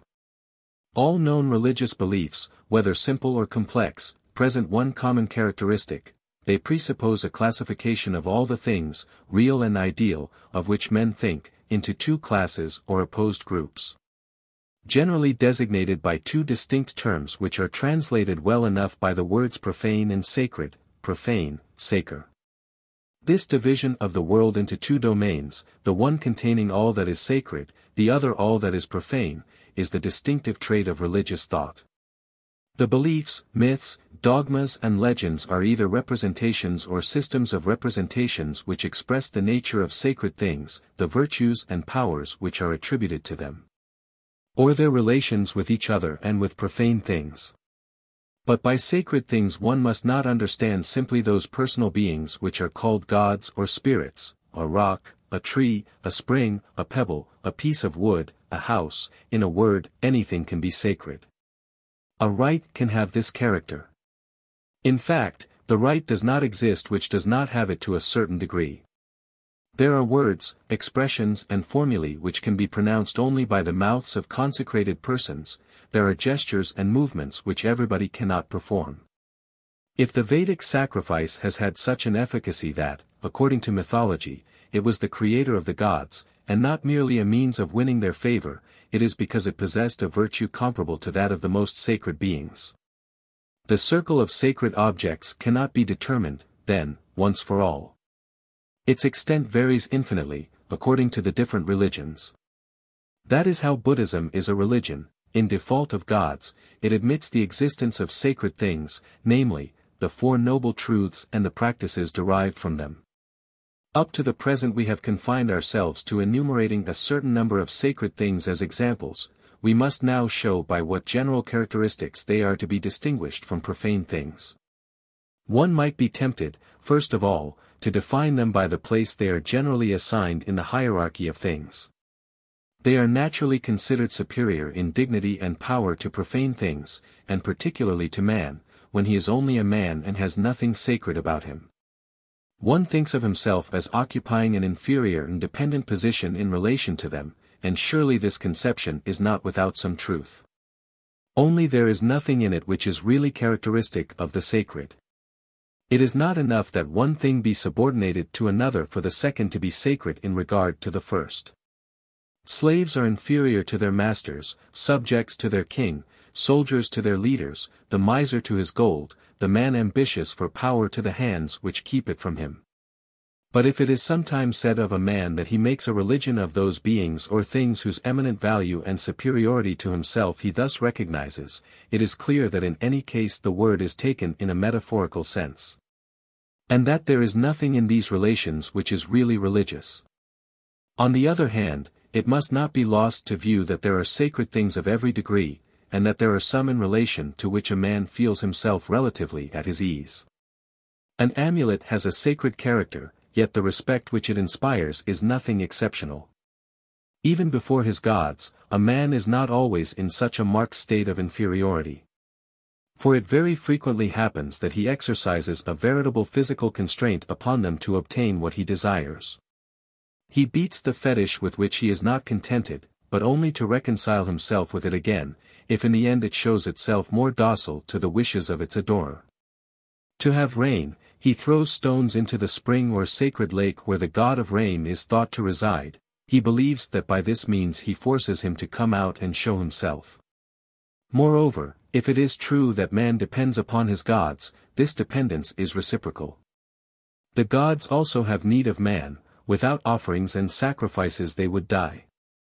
We shall even have occasion to show that this dependence of the gods upon their worshippers is maintained even in the most idealistic religions. But if a purely hierarchic distinction is a criterion at once too general and too imprecise, there is nothing left with which to characterize the sacred in its relation to the profane except their heterogeneity. However, this heterogeneity is sufficient to characterize this classification of things and to distinguish it from all others, because it is very particular, it is absolute. In all the history of human thought there exists no other example of two categories of things so profoundly differentiated or so radically opposed to one another. The traditional opposition of good and bad is nothing beside this. For the good and the bad are only two opposed species of the same class, namely morals, just as sickness and health are two different aspects of the same order of facts, life. While the sacred and the profane have always and everywhere been conceived by the human mind as two distinct classes, as two worlds between which there is nothing in common. The forces which play in one are not simply those which are met with in the other, but a little stronger, they are of a different sort. In different religions, this opposition has been conceived in different ways. Here, to separate these two sorts of things, it has seemed sufficient to localize them in different parts of the physical universe. There, the first have been put into an ideal and transcendental world, while the material world is left in full possession of the others. But howsoever much the forms of the contrast may vary, the fact of the contrast is universal. This is not equivalent to saying that a being can never pass from one of these worlds into the other, but the manner in which this passage is effected, when it does take place, puts into relief the essential duality of the two kingdoms. In fact, it implies a veritable metamorphosis. This is notably demonstrated by the initiation rites, such as they are practiced by a multitude of peoples. This initiation is a long series of ceremonies with the object of introducing the young man into the religious life. For the first time, he leaves the purely profane world where he passed his first infancy, and enters into the world of sacred things. Now this change of state is thought of, not as a simple and regular development of pre-existent germs, but as a transformation totius substantiae, of the whole being. It is said that at this moment the young man dies, that the person that he was ceases to exist, and that another is instantly substituted for it. He is reborn under a new form. Appropriate ceremonies are felt to bring about this death and rebirth, which are not understood in a merely symbolic sense, but are taken literally. Does this not prove that between the profane being which he was and the religious being which he becomes, there is a break of continuity? This heterogeneity is even so complete that it frequently degenerates into a veritable antagonism. The two worlds are not only conceived of as separate, but as even hostile and jealous rivals of each other. Since men cannot fully belong to one except on condition of leaving the other completely, they are exhorted to withdraw themselves completely from the profane world, in order to lead an exclusively religious life. Hence comes the monasticism which is artificially organized outside of and apart from the natural environment in which the ordinary man leads the life of this world, in a different one, closed to the first, and nearly its contrary. Hence comes the mystic asceticism whose object is to root out from man all the attachment for the profane world that remains in him. From that come all the forms of religious suicide, the logical working out of this asceticism. For the only manner of fully escaping the profane life is, after all, to forsake all life. The opposition of these two classes manifests itself outwardly with a visible sign by which we can easily recognize this very special classification, wherever it exists. Since the idea of the sacred is always and everywhere separated from the idea of the profane in the thought of men, and since we picture a sort of logical chasm between the two, the mind irresistibly refuses to allow the two corresponding things to be confounded, or even to be merely put in contact with each other. For such a promiscuity, or even too direct a contiguity, would contradict too violently the dissociation of these ideas in the mind. The sacred thing is par excellence that which the profane should not touch, and cannot touch with impunity. To be sure, this interdiction cannot go so far as to make all communication between the two worlds impossible, for if the profane could in no way enter into relations with the sacred, this latter could be good for nothing. But, in addition to the fact that this establishment of relations is always a delicate operation in itself, demanding great precautions and a more or less complicated initiation, it is quite impossible. Unless the profane is to lose its specific characteristics and become sacred after a fashion and to a certain degree itself. The two classes cannot even approach each other and keep their own nature at the same time. Thus we arrive at the first criterion of religious beliefs. Undoubtedly there are secondary species within these two fundamental classes which, in their turn, are more or less incompatible with each other. But the real characteristic of religious phenomena is that they always suppose a bipartite division of the whole universe, known and knowable, into two classes which embrace all that exists, but which radically exclude each other. Sacred things are those which the interdictions protect and isolate, profane things, those to which these interdictions are applied and which must remain at a distance from the first. Religious beliefs are the representations which express the nature of sacred things and the relations which they sustain either with each other or with profane things. Finally, rites are the rules of conduct which prescribe how a man should comport himself in the presence of these sacred objects. When a certain number of sacred things sustain relations of coordination or subordination with each other in such a way as to form a system having a certain unity, but which is not comprised within any other system of the same sort, the totality of these beliefs and their corresponding rites constitutes a religion. From this definition it is seen that a religion is not necessarily contained within one sole and single idea, and does not proceed from one unique principle which, though varying according to the circumstances under which it is applied, is nevertheless at bottom always the same. It is rather a whole made up of distinct and relatively individualized parts.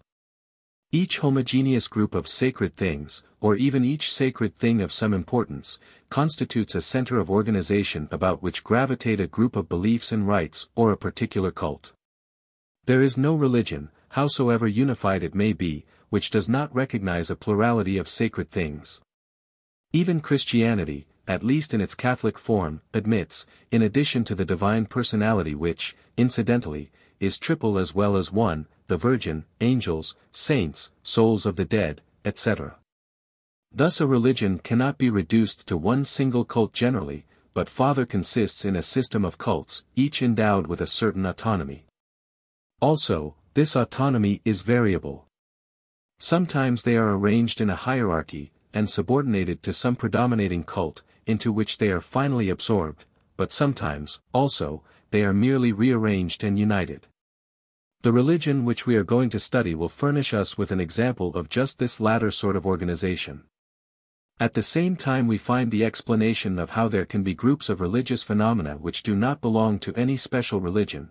It is because they have not been, or are no longer, a part of any religious system. If, for some special reason, one of the cults of which we just spoke happens to be maintained while the group of which it was a part disappears, it survives only in a disintegrated condition. That is what has happened to many agrarian cults which have survived themselves as folklore. In certain cases, it is not even a cult, but a simple ceremony or particular rite which persists in this way. Although this definition is only preliminary, it permits us to see in what terms the problem which necessarily dominates the science of religions should be stated. When we believe that sacred beings could be distinguished from others merely by the greater intensity of the powers attributed to them, the question of how men came to imagine them was sufficiently simple. It was enough to demand which forces had, because of their exceptional energy, been able to strike the human imagination forcefully enough to inspire religious sentiments. But if, as we have sought to establish, sacred things differ in nature from profane things, if they have a wholly different essence, then the problem is more complex. For we must first of all ask what has been able to lead men to see in the world two heterogeneous and incompatible worlds, though nothing sensible experience seems able to suggest the idea of so radical a duality to them. 4. However, this definition is not yet complete, for it is equally applicable to two sorts of facts which, while being related to each other, must be distinguished nevertheless. These are magic and religion. Magic, too, is made up of beliefs and rites. Like religion, it has its myths and its dogmas, only they are more elementary, undoubtedly because, seeking technical and utilitarian ends, it does not waste its time in pure speculation. It has its ceremonies, sacrifices, lustrations, prayers, chants and dances as well. The beings which the magician invokes and the forces which he throws in play are not merely of the same nature as the forces and beings to which religion addresses itself, very frequently, they are identically the same. Thus, even with the most inferior societies, the souls of the dead are essentially sacred things, and the object of religious rites. But at the same time, they play a considerable role in magic. In Australia as well as in Melanesia, in Greece as well as among the Christian peoples, the souls of the dead, their bones and their hair, are among the intermediaries used the most frequently by the magician. Demons are also a common instrument for magic action. Now these demons are also being surrounded with interdictions. They too are separated and live in a world apart, so that it is frequently difficult to distinguish them from the gods properly so-called. Moreover, in Christianity itself, is not the devil a fallen god, or even leaving aside all question of his origin? Does he not have a religious character from the mere fact that the hell of which he has charge is something indispensable to the Christian religion? There are even some regular and official deities who are invoked by the magician. Sometimes these are the gods of a foreign people, for example, Greek magicians called upon Egyptian, Assyrian or Jewish gods. Sometimes, they are even national gods. Hecate and Diana were the object of a magic cult, the Virgin, Christ and the saints have been utilized in the same way by Christian magicians. Then will it be necessary to say that magic is hardly distinguishable from religion, that magic is full of religion just as religion is full of magic, and consequently that it is impossible to separate them and to define the one without the other?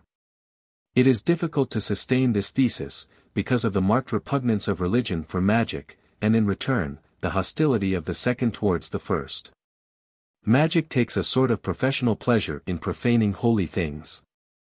In its rites, it performs the contrary of the religious ceremony.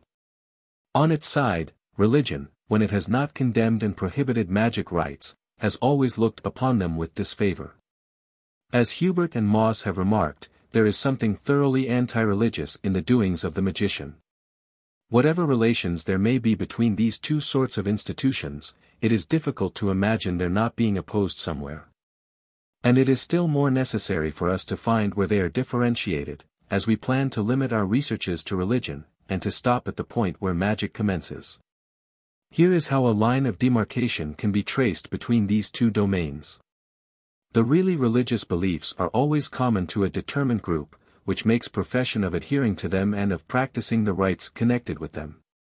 They are not merely received individually by all the members of this group. They are something belonging to the group, and they make its unity. The individuals which compose it feel themselves united to each other by the simple fact that they have a common faith. A society whose members are united by the fact that they think in the same way in regard to the sacred world and its relations with the profane world, and by the fact that they translate these common ideas into common practices, is what is called a church. In all history, we do not find a single religion without a church.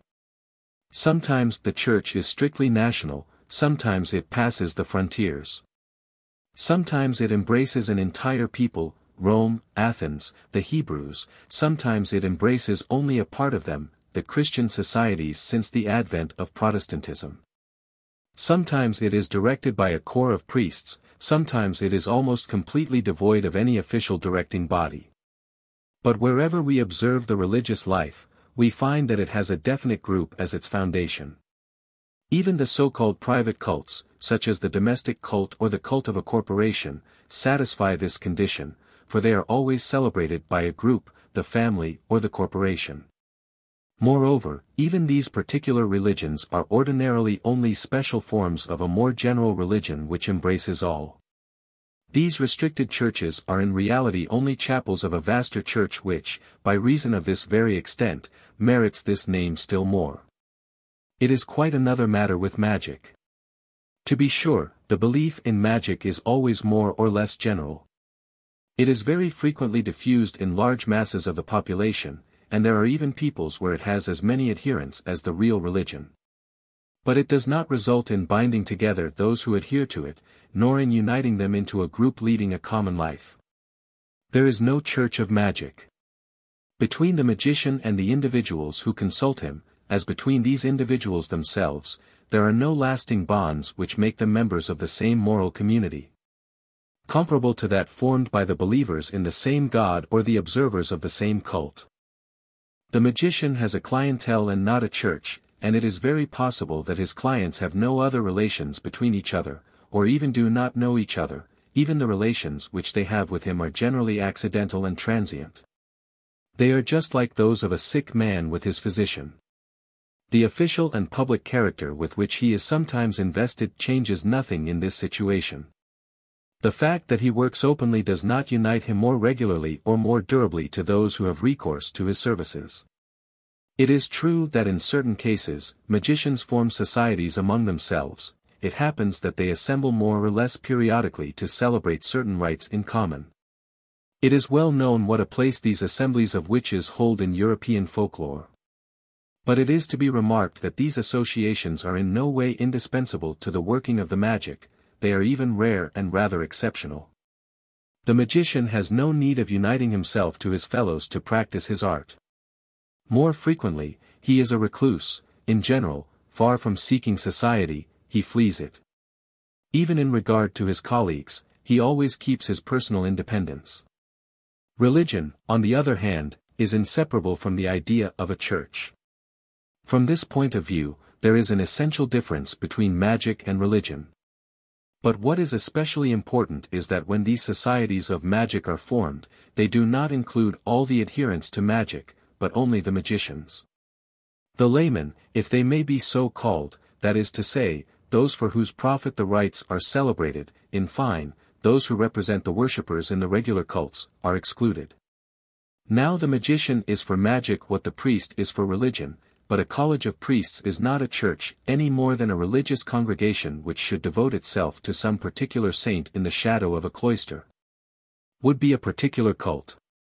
A church is not a fraternity of priests, it is a moral community formed by all the believers in a single faith, laymen as well as priests. But magic lacks any such community. But if the idea of a church is made to enter into the definition of religion, does that not exclude the private religions which the individual establishes for himself and celebrates by himself? There is scarcely a society where these are not found. Every Ojibwe, as we shall see below, has his own personal Manitou, which he chooses himself and to which he renders special religious services. The Melanesian of the Banks Islands has his Tumeniu, the Roman, his genius. The Christian, his patron saint and guardian angel, etc. By definition all these cults seem to be independent of all idea of the group.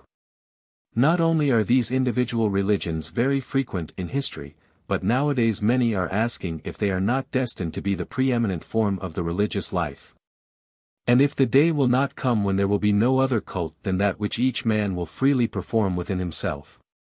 But if we leave these speculations in regard to the future aside for the moment, and confine ourselves to religions such as they are at present or have been in the past, it becomes clearly evident that these individual cults are not distinct and autonomous religious systems, but merely aspects of the common religion of the whole Church, of which the individuals are members.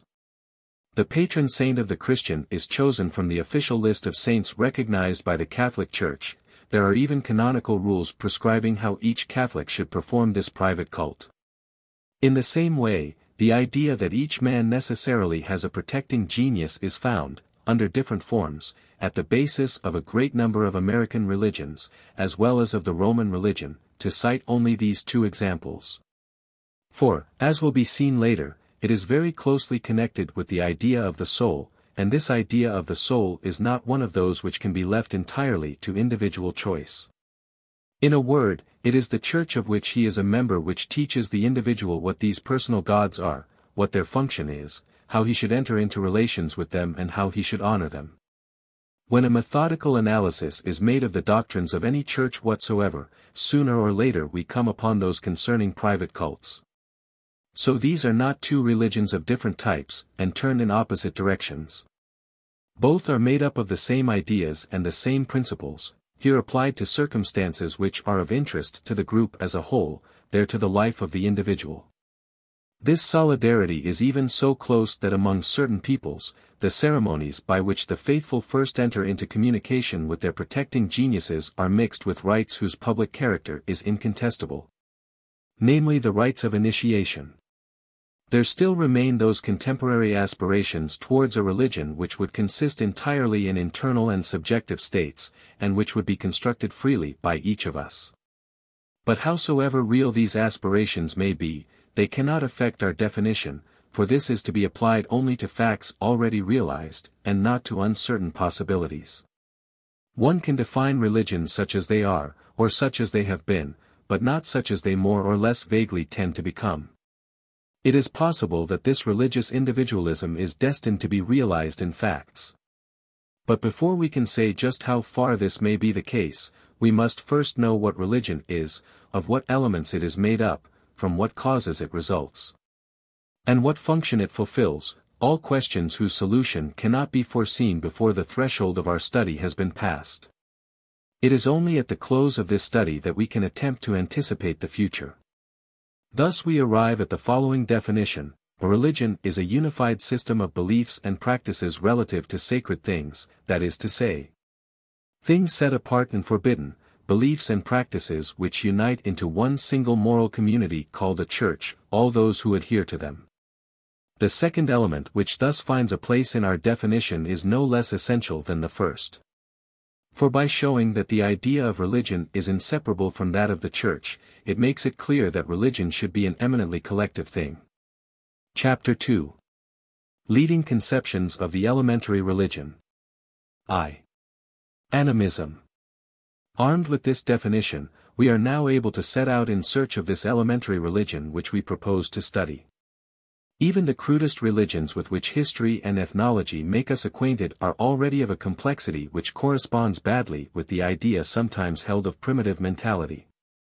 One finds there not only a confused system of beliefs and rites, but also such a plurality of different principles, and such a richness of essential notions, that it seems impossible to see in them anything but the late product of a rather long evolution.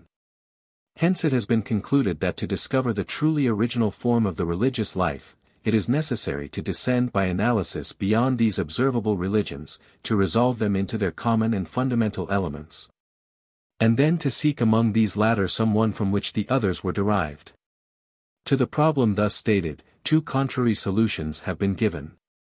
There is no religious system, ancient or recent, where one does not meet, under different forms, two religions, as it were, side by side, which, though being united closely and mutually penetrating each other, do not cease, nevertheless, to be distinct. The one addresses itself to the phenomena of nature, either the great cosmic forces, such as winds, rivers, stars or the sky, etc., or else the objects of various sorts which cover the surface of the earth, such as plants, animals, rocks, etc. For this reason it has been given the name of naturism.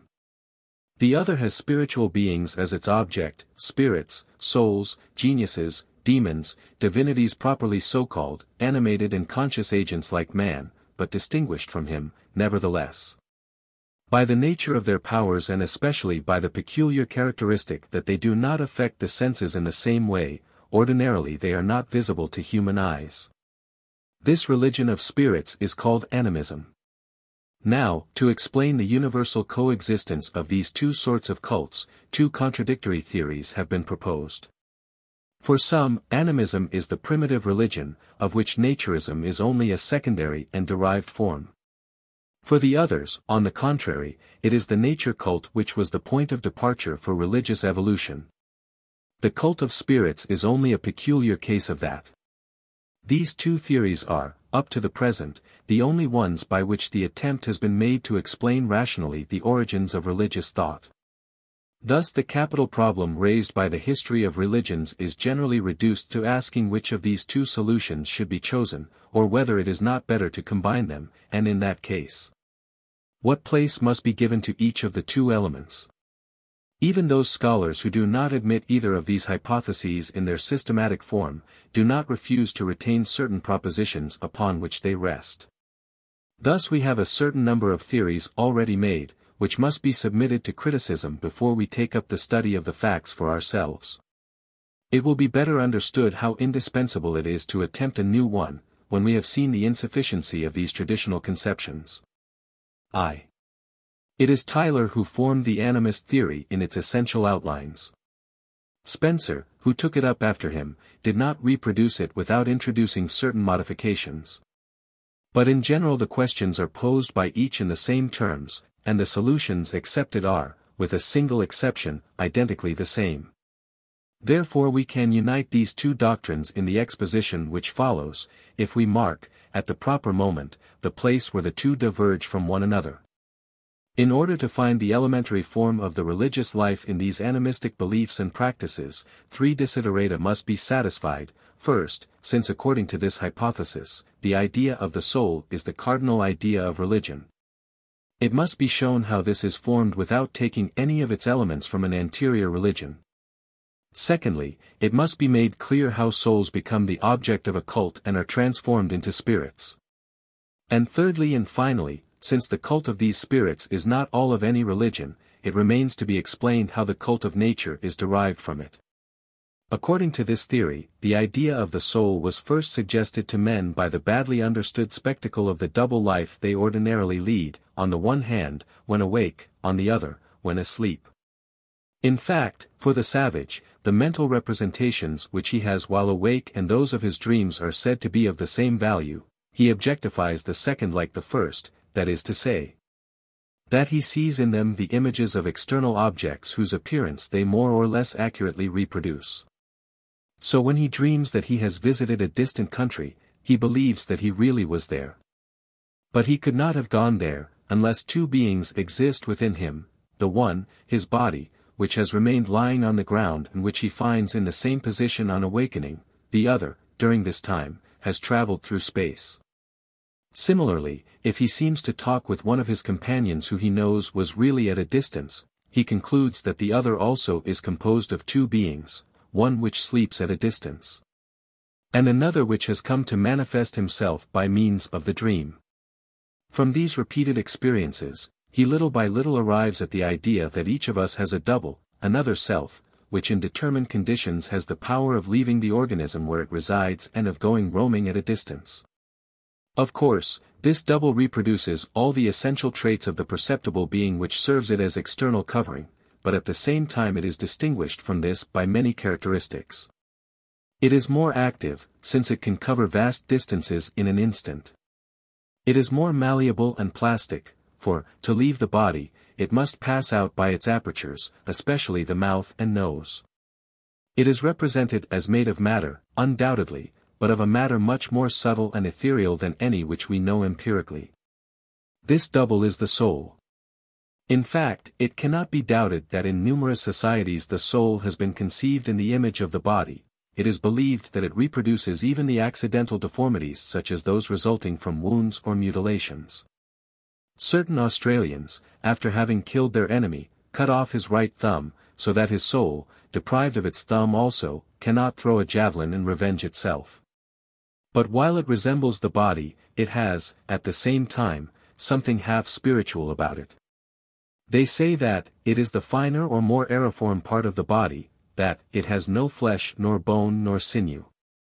That when one wishes to take hold of it, he feels nothing, that it is, like a purified body.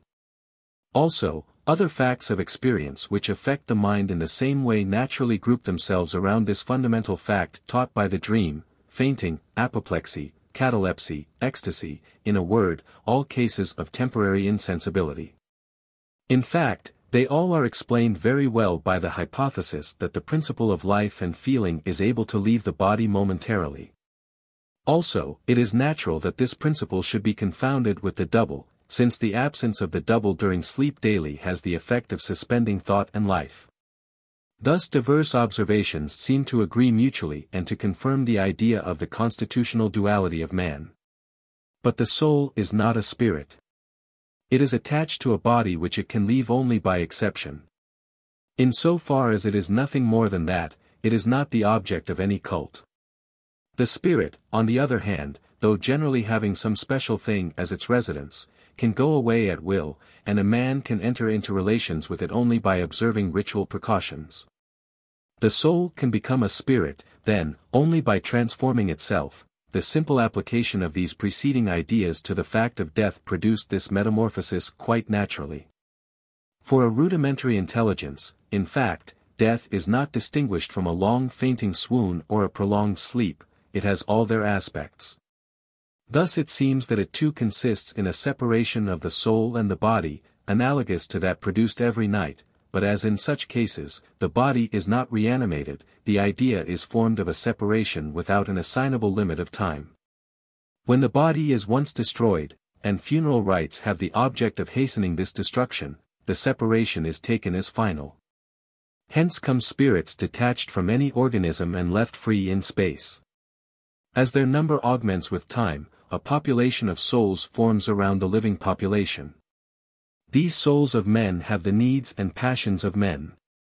They seek to concern themselves with the life of their companions of yesterday, either to aid them or to injure them, according to the sentiments which they have kept towards them. According to the circumstances, their nature makes them either very precious auxiliaries or very redoubtable adversaries. Owing to their extreme fluidity, they can even enter into the body, and cause all sorts of disorders there, or else increase its vitality. Thus comes the habit of attributing to them all those events of life which vary slightly from the ordinary. There are very few of these for which they cannot account. Thus they constitute a sort of ever-ready supply of causes which never leaves one at a loss when in search of explanations. Does a man appear inspired, does he speak with energy, is it as though he were lifted outside himself and above the ordinary level of men? It is because a good spirit is in him and animates him. Is he overtaken by an attack or seized by madness? It is because an evil spirit has entered into him and brought him all this trouble. There are no maladies which cannot be assigned to some influence of this sort. Thus the power of souls is increased by all that men attribute to them, and in the end men find themselves the prisoners of this imaginary world of which they are, however, the authors and the models. They fall into dependence upon these spiritual forces which they have created with their own hands and in their own image. For if souls are the givers of health and sickness, of goods and evils to this extent, it is wise to conciliate their favor or appease them when they are irritated. Hence come the offerings, prayers, sacrifices, in a word, all the apparatus of religious observances. Here is the soul transformed. From a simple vital principle animating the body of a man, it has become a spirit, a good or evil genius, or even a deity, according to the importance of the effects with which it is charged. But since it is death which brought about this apotheosis, it is to the dead, to the souls of ancestors, that the first cult known to humanity was addressed. Thus the first rites were funeral rites. The first sacrifices were food offerings destined to satisfy the needs of the departed, the first altars were tombs. But since these spirits were of human origin, they interested themselves only in the life of men and were thought to act only upon human events. It is still to be explained how other spirits were imagined to account for the other phenomena of the universe and how the cult of nature was subsequently formed beside that of the ancestors. For Tyler, this extension of animism was due to the particular mentality of the primitive who, like an infant, cannot distinguish the animate and the inanimate. Since the first beings of which the child commences to have an idea are men, that is, himself and those around him, it is upon this model of human nature that he tends to think of everything. The toys with which he plays, or the objects of every sort which affect his senses, he regards as living beings like himself. Now the primitive thinks like a child. Consequently, he also is inclined to endow all things, even inanimate ones, with a nature analogous to his own. Then if, for the reasons exposed above, he once arrives at the idea that man is a body animated by a spirit, he must necessarily attribute a duality of this sort and souls like his own even to inert bodies themselves. Yet the sphere of action of the two could not be the same. The souls of men have a direct influence only upon the world of men, they have a marked preference for the human organism, even when death has given them their liberty. On the other hand, the souls of things reside especially in these things, and are regarded as the productive causes of all that passes there. The first account for health and sickness, skillfulness or unskillfulness, etc. By the second are explained especially the phenomena of the physical world, the movement of watercourses or the stars, the germination of plants, the reproduction of animals, etc. Thus the first philosophy of man, which is at the basis of the ancestor cult, is completed by a philosophy of the world. In regard to these cosmic spirits, man finds himself in a state of dependence still more evident than that in regard to the wandering doubles of his ancestors. For he could have only ideal and imaginary relations with the latter, but he depends upon things in reality. To live, he has need of their concurrence. He then believes that he has an equal need of the spirits which appear to animate these things and to determine their diverse manifestations. He implores their assistance, he solicits them with offerings and prayers, and the religion of man is thus completed in a religion of nature. Herbert Spencer objects against this explanation that the hypothesis upon which it rests is contradicted by the facts. It is held, he says, that there is a time when men do not realize the differences which separate the animate from the inanimate. Now, as one advances in the animal scale, he sees the ability to make this distinction develop. The superior animals do not confound an object which moves of itself and whose movements are adapted to certain ends, with those which are mechanically moved from without. Amusing herself with a mouse she has caught, the cat, if it remains long stationary, touches it with her paw to make it run. Obviously the thought is that a living thing disturbed will try to escape. Even the primitive men could not have an intelligence inferior to that of the animals which preceded them in evolution, then it cannot be for lack of discernment that they passed from the cult of ancestors to the cult of things. According to Spencer, who upon this point, but upon this point only, differs from Tyler, this passage was certainly due to a confusion, but to one of a different sort. It was, in a large part at least, the result of numerous errors due to language. In many inferior societies it is a very common custom to give to each individual, either at his birth or later, the name of some animal, plant, star or natural object. But as a consequence of the extreme imprecision of his language, it is very difficult for a primitive to distinguish a metaphor from the reality. He soon lost sight of the fact that these names were only figures, and taking them literally, he ended by believing that an ancestor named tiger or lion was really a tiger or a lion. Then the cult of which the ancestor was the object up to that time, was changed over to the animal with which he was thereafter confounded. And as the same substitution went on for the plants, the stars, and all the natural phenomena, the religion of nature took the place of the old religion of the dead. Besides this fundamental confusion, Spencer signalizes others which aided the action of the first from time to time. For example, the animals which frequent the surroundings of the tombs or houses of men have been taken for their reincarnated souls, and adored under this title. Or again, the mountain which tradition made the cradle of the race was finally taken for the ancestor of the race. It was thought that men were descended from it because their ancestors appeared coming from it, and it was consequently treated as an ancestor itself. But according to the statement of Spencer, these accessory causes had only a secondary influence. That which principally determined the institution of naturism was the literal interpretation of metaphorical names. We had to mention this theory to have our exposition of animism complete.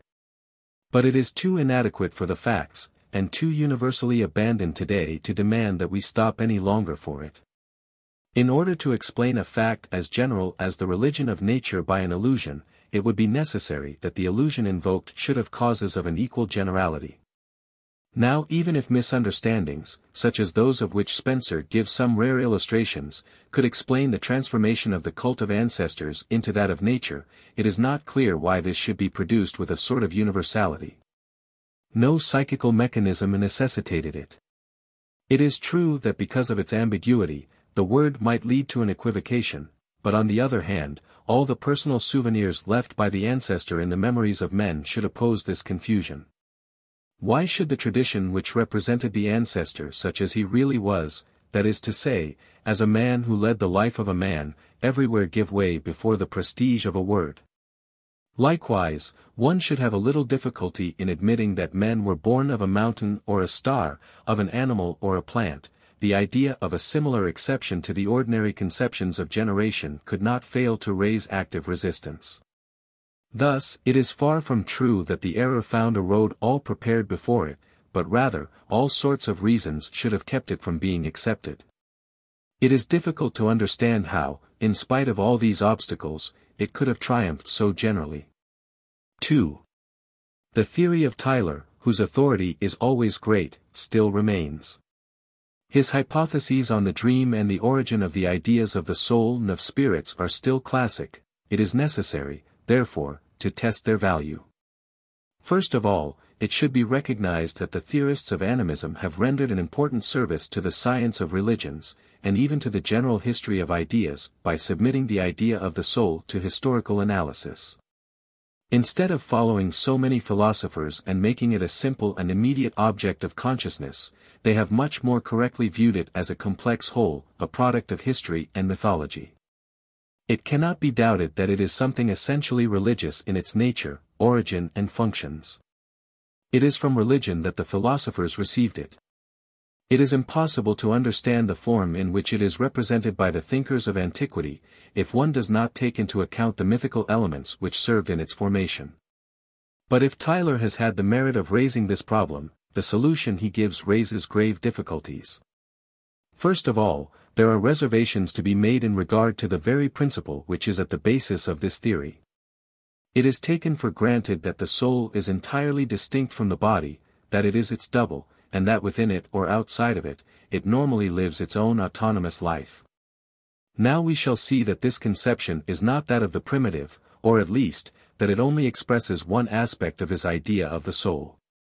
For him, the soul, though being under certain conditions independent of the organism which it animates, confounds itself with this latter to such an extent that it cannot be radically separated from it.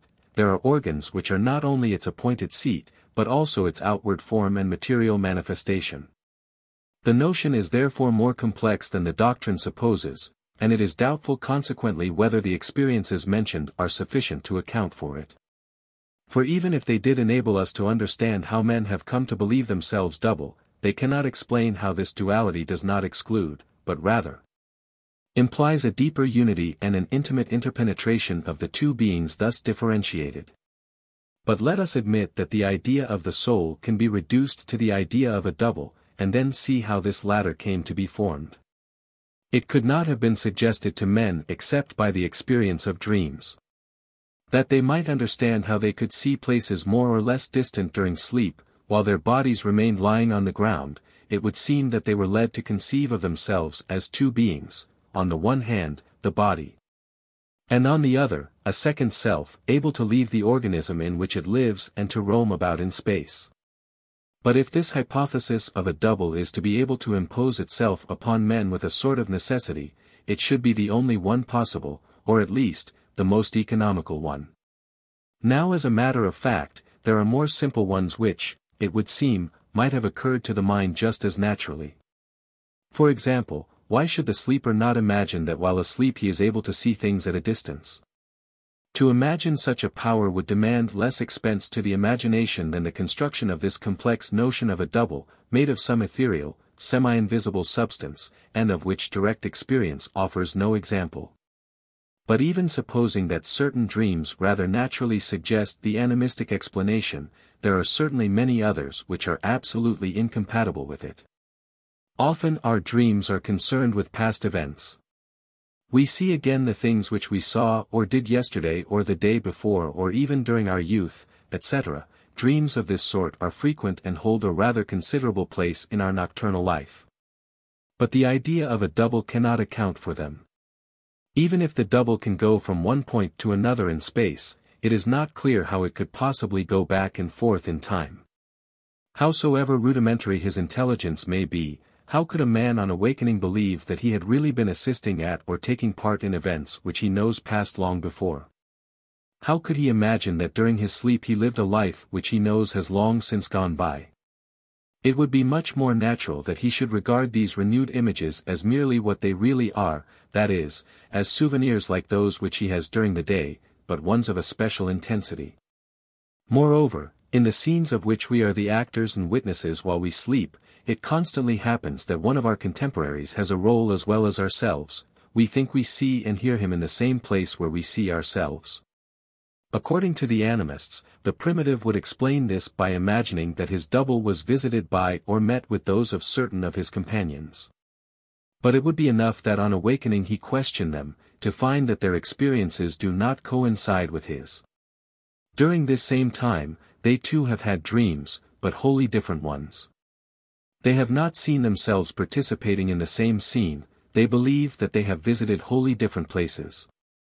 Since such contradictions should be the rule in these cases, why should they not lead men to believe that there had probably been an error, that they had merely imagined it, that they had been duped by illusions? This blind credulity which is attributed to the primitive is really too simple. It is not true that he must objectify all his sensations. He cannot live long without perceiving that even when awake his senses sometimes deceive him. Then why should he believe them more infallible at night than during the day? Thus we find that there are many reasons opposing the theory that he takes his dreams for the reality and interprets them by means of a double of himself.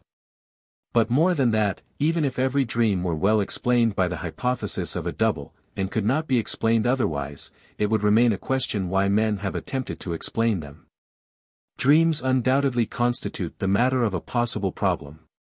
But we pass by problems every day which we do not raise, and of which we have no suspicion until some circumstance makes us feel the necessity of raising them. Even when the taste for pure speculation is aroused, reflection is far from raising all the problems to which it could eventually apply itself, only those attract it which present a particular interest. Especially, when it is a question of facts which always take place in the same manner, habit easily numbs curiosity, and we do not even dream of questioning them. To shake off this torpor, it is necessary that practical exigencies, or at least a very pressing theoretical interest, stimulate our attention and turn it in this direction. That is why, at every moment of history, there have been so many things that we have not tried to understand, without even being conscious of our renunciation. Up until very recent times, it was believed that the sun was only a few feet in diameter. There is something incomprehensible in the statement that a luminous disk of such slight dimensions could illuminate the world, yet for centuries men never thought of resolving this contradiction. The fact of heredity has been known for a long time, but it is very recently that the attempt has been made to formulate its theory. Certain beliefs were even admitted which rendered it wholly unintelligible. Thus in many Australian societies of which we shall have occasion to speak, the child is not physiologically the offspring of its parents. This intellectual laziness is necessarily at its maximum among the primitive peoples. These weak beings, who have so much trouble in maintaining life against all the forces which assail it, have no means for supporting any luxury in the way of speculation. They do not reflect except when they are driven to it. Now it is difficult to see what could have led them to make dreams the theme of their meditations. What does the dream amount to in our lives? How little is the place it holds, especially because of the very vague impressions it leaves in the memory, and of the rapidity with which it is effaced from remembrance, and consequently. How surprising it is that a man of so rudimentary an intelligence should have expended such efforts to find its explanation. Of the two existences which he successively leads, that of the day and that of the night, it is the first which should interest him the most. Is it not strange that the second should have so captivated his attention that he made it the basis of a whole system of complicated ideas destined to have so profound an influence upon his thought and conduct? Thus all tends to show that, in spite of the credit it still enjoys, the animistic theory of the soul must be revised. It is true that today the primitive attributes his dreams, or at least certain of them, to displacements of his double.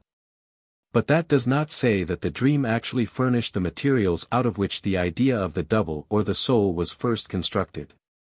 It might have been applied afterwards to the phenomena of dreams, ecstasy and possession, without having been derived from them. It is very frequent that, after it has been formed, an idea is employed to coordinate or illuminate, with a light frequently more apparent than real, certain facts with which it had no relation at first, and which would never have suggested it themselves.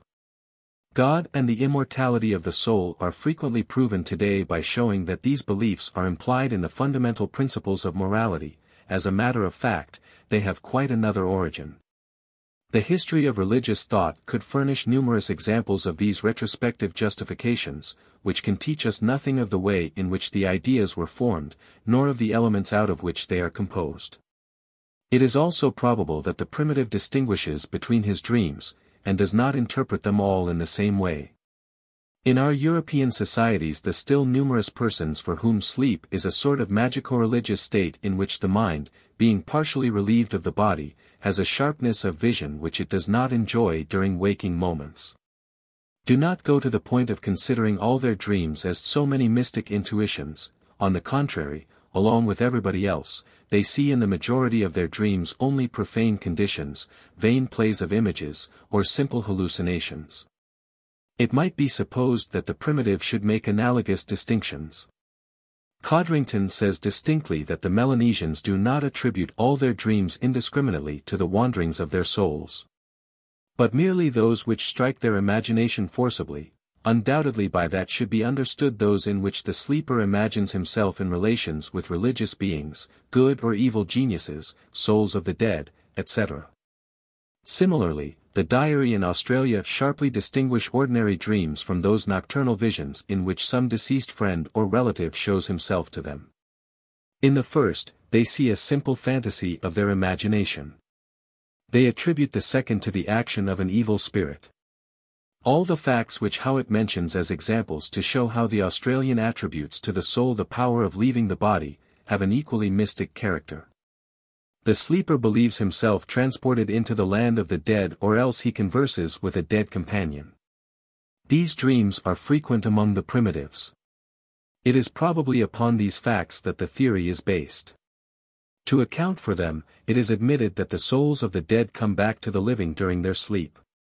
This theory was the more readily accepted because no fact of experience could invalidate it. But these dreams were possible only where the ideas of spirits, souls and a land of the dead were already existent, that is to say, where religious evolution was relatively advanced. Thus, far from having been able to furnish to religion the fundamental notion upon which it rests, they suppose a previous religious system, upon which they depended. 3.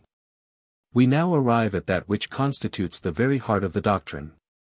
Wherever this idea of a double may come from, it is not sufficient, according to the avowal of the animists themselves, to explain the formation of the cult of the ancestors which they would make the initial type of all religions.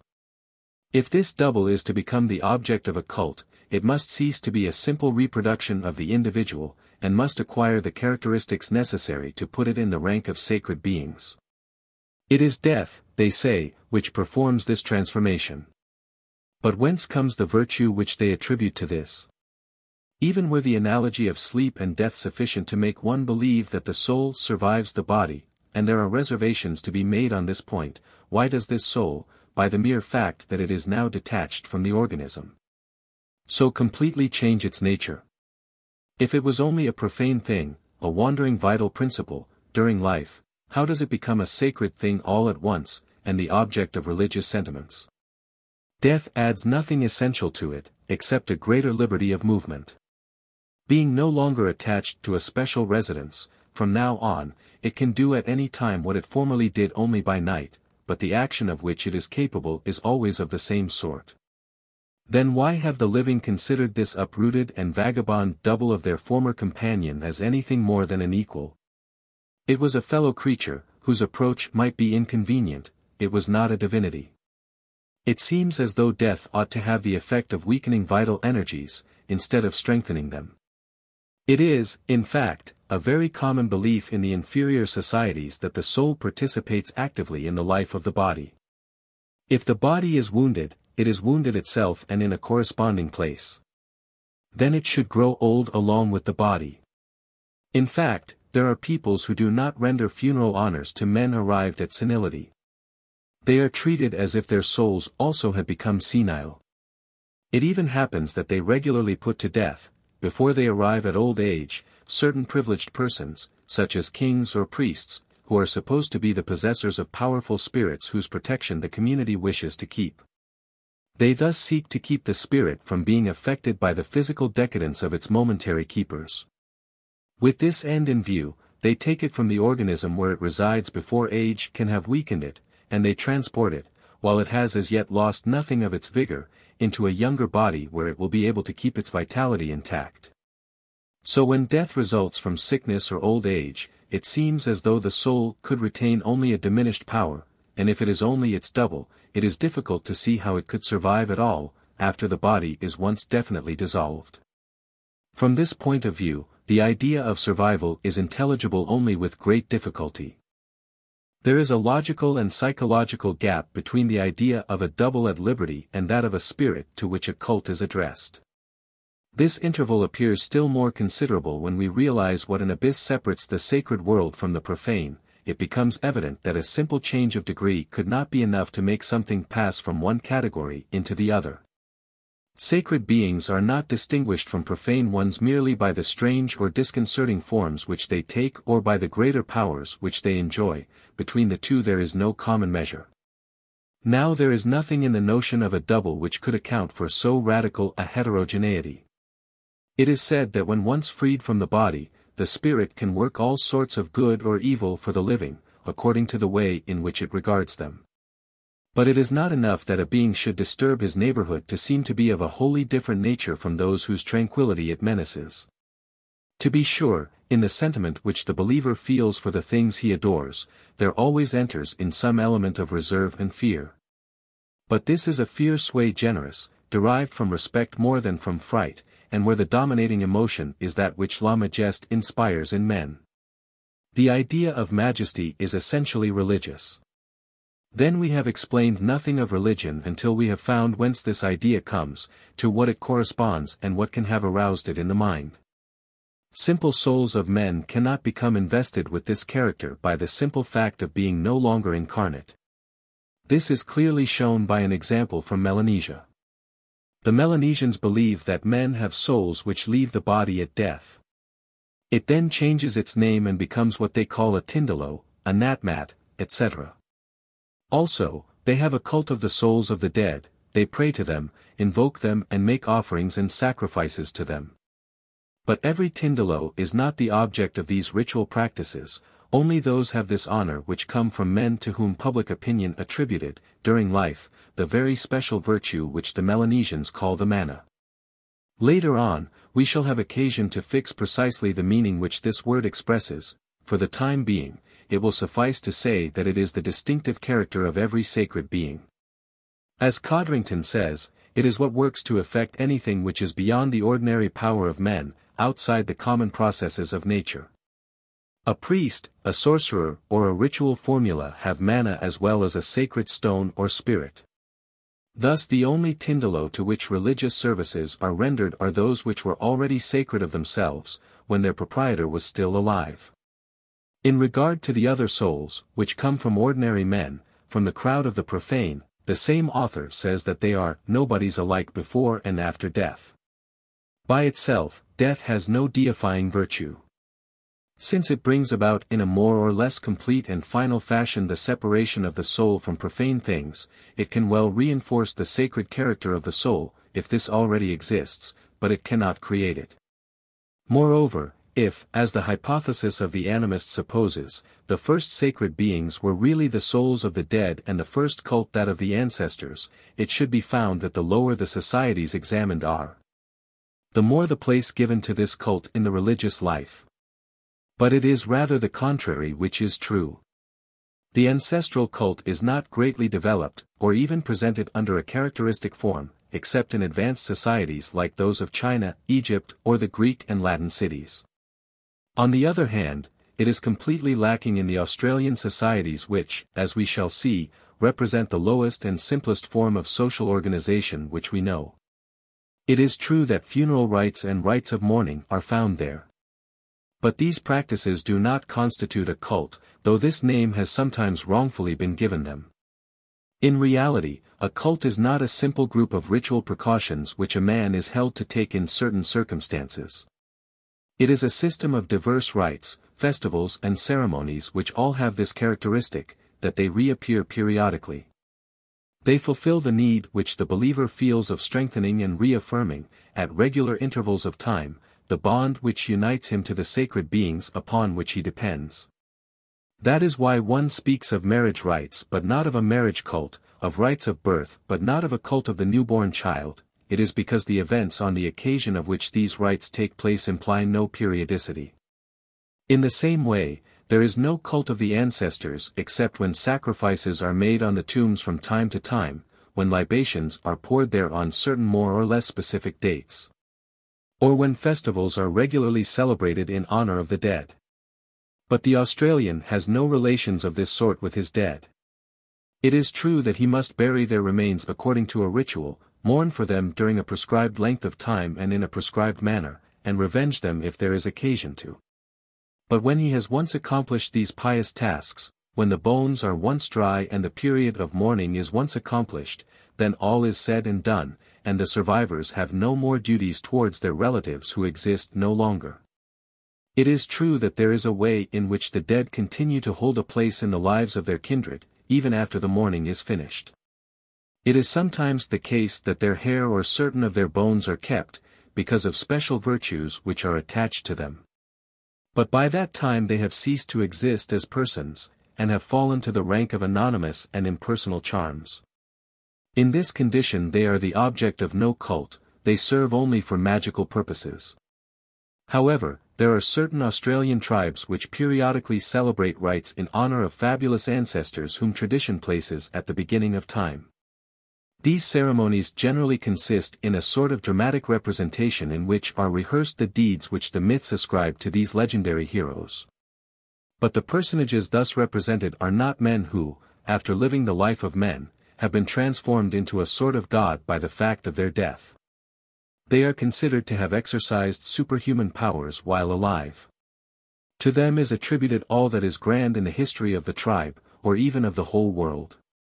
It is they who in a large measure made the earth such as it is, and men such as they are. The halos with which they are still decorated do not come to them merely from the fact that they are ancestors, that is to say, in fine, that they are dead, but rather from the fact that a divine character is and always has been attributed to them. To use the Melanesian expression, it is because they are constitutionally endowed with mana. Consequently, there is nothing in these rites which shows that death has the slightest power of deification. It cannot even be correctly said of certain rites that they form an ancestor cult, since they are not addressed to ancestors as such. In order to have a real cult of the dead, it is necessary that after death real ancestors, the relations whom men really lose every day, become the object of the cult. Let us repeat it once more, there are no traces of any such cult in Australia. Thus the cult which, according to this hypothesis, ought to be the predominating one in inferior societies, is really non-existent there. In reality, the Australian is not concerned with his dead, except at the moment of their decease and during the time which immediately follows. Yet these same peoples, as we shall see, have a very complex cult for sacred beings of a wholly different nature, which is made up of numerous ceremonies and frequently occupying weeks or even entire months. It cannot be admitted that the few rites which the Australian performs when he happens to lose one of his relatives were the origin of these permanent cults which return regularly every year and which take up a considerable part of his existence.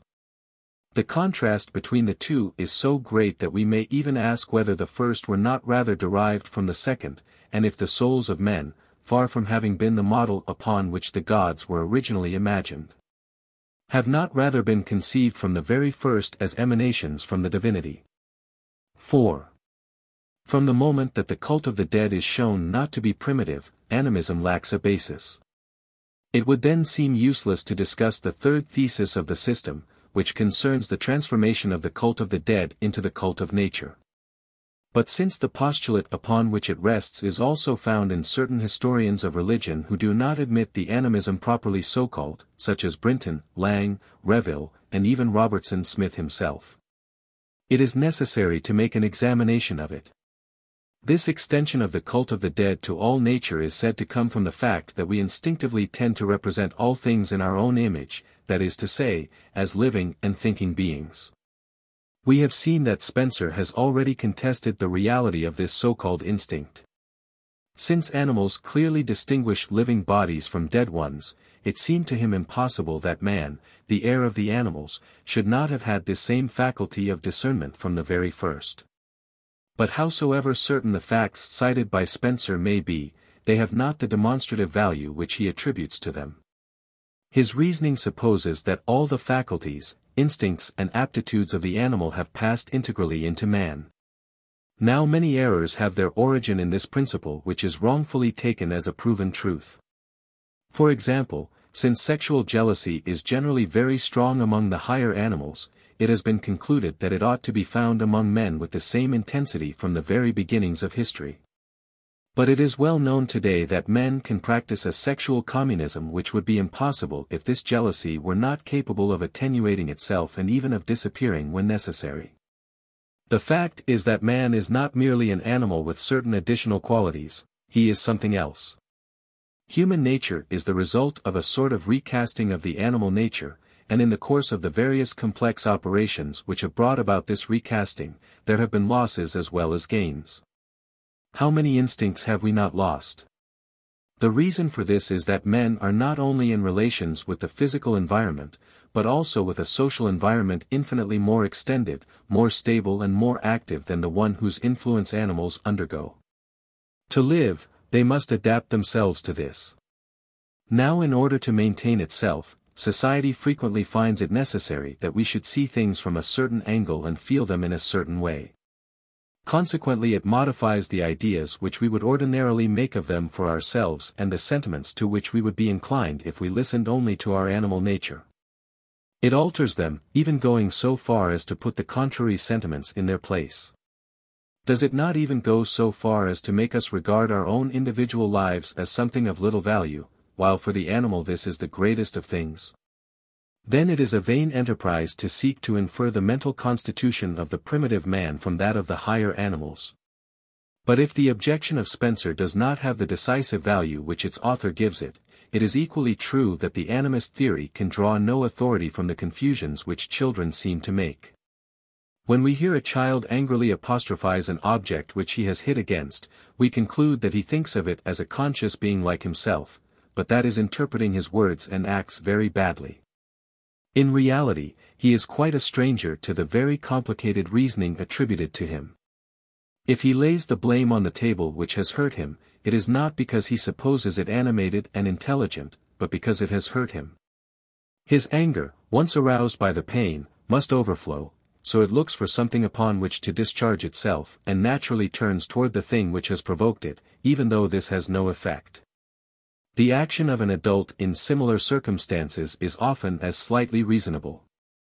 When we are violently irritated, we feel the need of inveighing, of destroying, though we attribute no conscious ill will to the objects upon which we vent our anger. There is even so little confusion that when the emotion of a child is calmed, he can very well distinguish a chair from a person, he does not act in at all the same way towards the two. It is a similar reason which explains his tendency to treat his playthings as if they were living beings.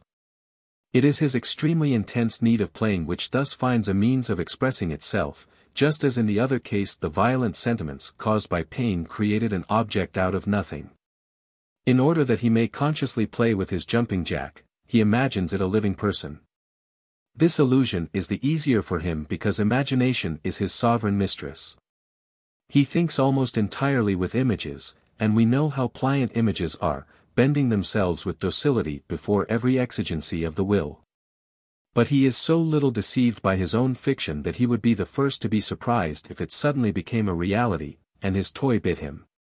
Let us therefore leave these doubtful analogies to one side. To find out if men were primitively inclined to the confusions imputed to them, we should not study animals or children of today, but the primitive beliefs themselves. If the spirits and gods of nature were really formed in the image of the human soul, they should bear traces of their origin and bring to mind the essential traits of their model. The most important characteristic of the soul is that it is conceived as the internal principle which animates the organism. It is that which moves it and makes it live, to such an extent that when it withdraws itself, life ceases or is suspended. It has its natural residence in the body, at least while this exists. But it is not thus with the spirits assigned to the different things in nature.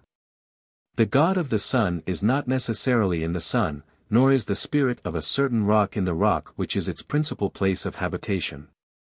A spirit undoubtedly has close relations with the body to which it is attached, but one employs a very inexact expression when he says that it is its soul. As Codrington says, there does not appear to be anywhere in Melanesia a belief in a spirit which animates any natural object, a tree, waterfall, storm or rock, so as to be to it what the soul is believed to be to the body of man. Europeans, it is true, speak of the spirits of the sea or of the storm or of the forest, but the native idea which they represent is that ghosts haunt the sea and the forest, having power to raise storms and strike a traveler with disease. While the soul is essentially within the body, the spirit passes the major portion of its time outside the object which serves as its base. This is one difference which does not seem to show that the second idea was derived from the first. From another point of view, it must be added that if men were really forced to project their own image into things, then the first sacred beings ought to have been conceived in their likeness. Now anthropomorphism, far from being primitive, is rather the mark of a relatively advanced civilization. In the beginning, sacred beings are conceived in the form of an animal or vegetable, from which the human form is only slowly disengaged. It will be seen below that in Australia, it is animals and plants which are the first sacred beings. Even among the Indians of North America, the great cosmic divinities, which commence to be the object of a cult there, are very frequently represented in animal forms. The difference between the animal, man and the divine being, says Reville, not without surprise, is not felt in this state of mind, and generally it might be said that it is the animal form which is the fundamental one. To find a God made up entirely of human elements, it is necessary to advance nearly to Christianity.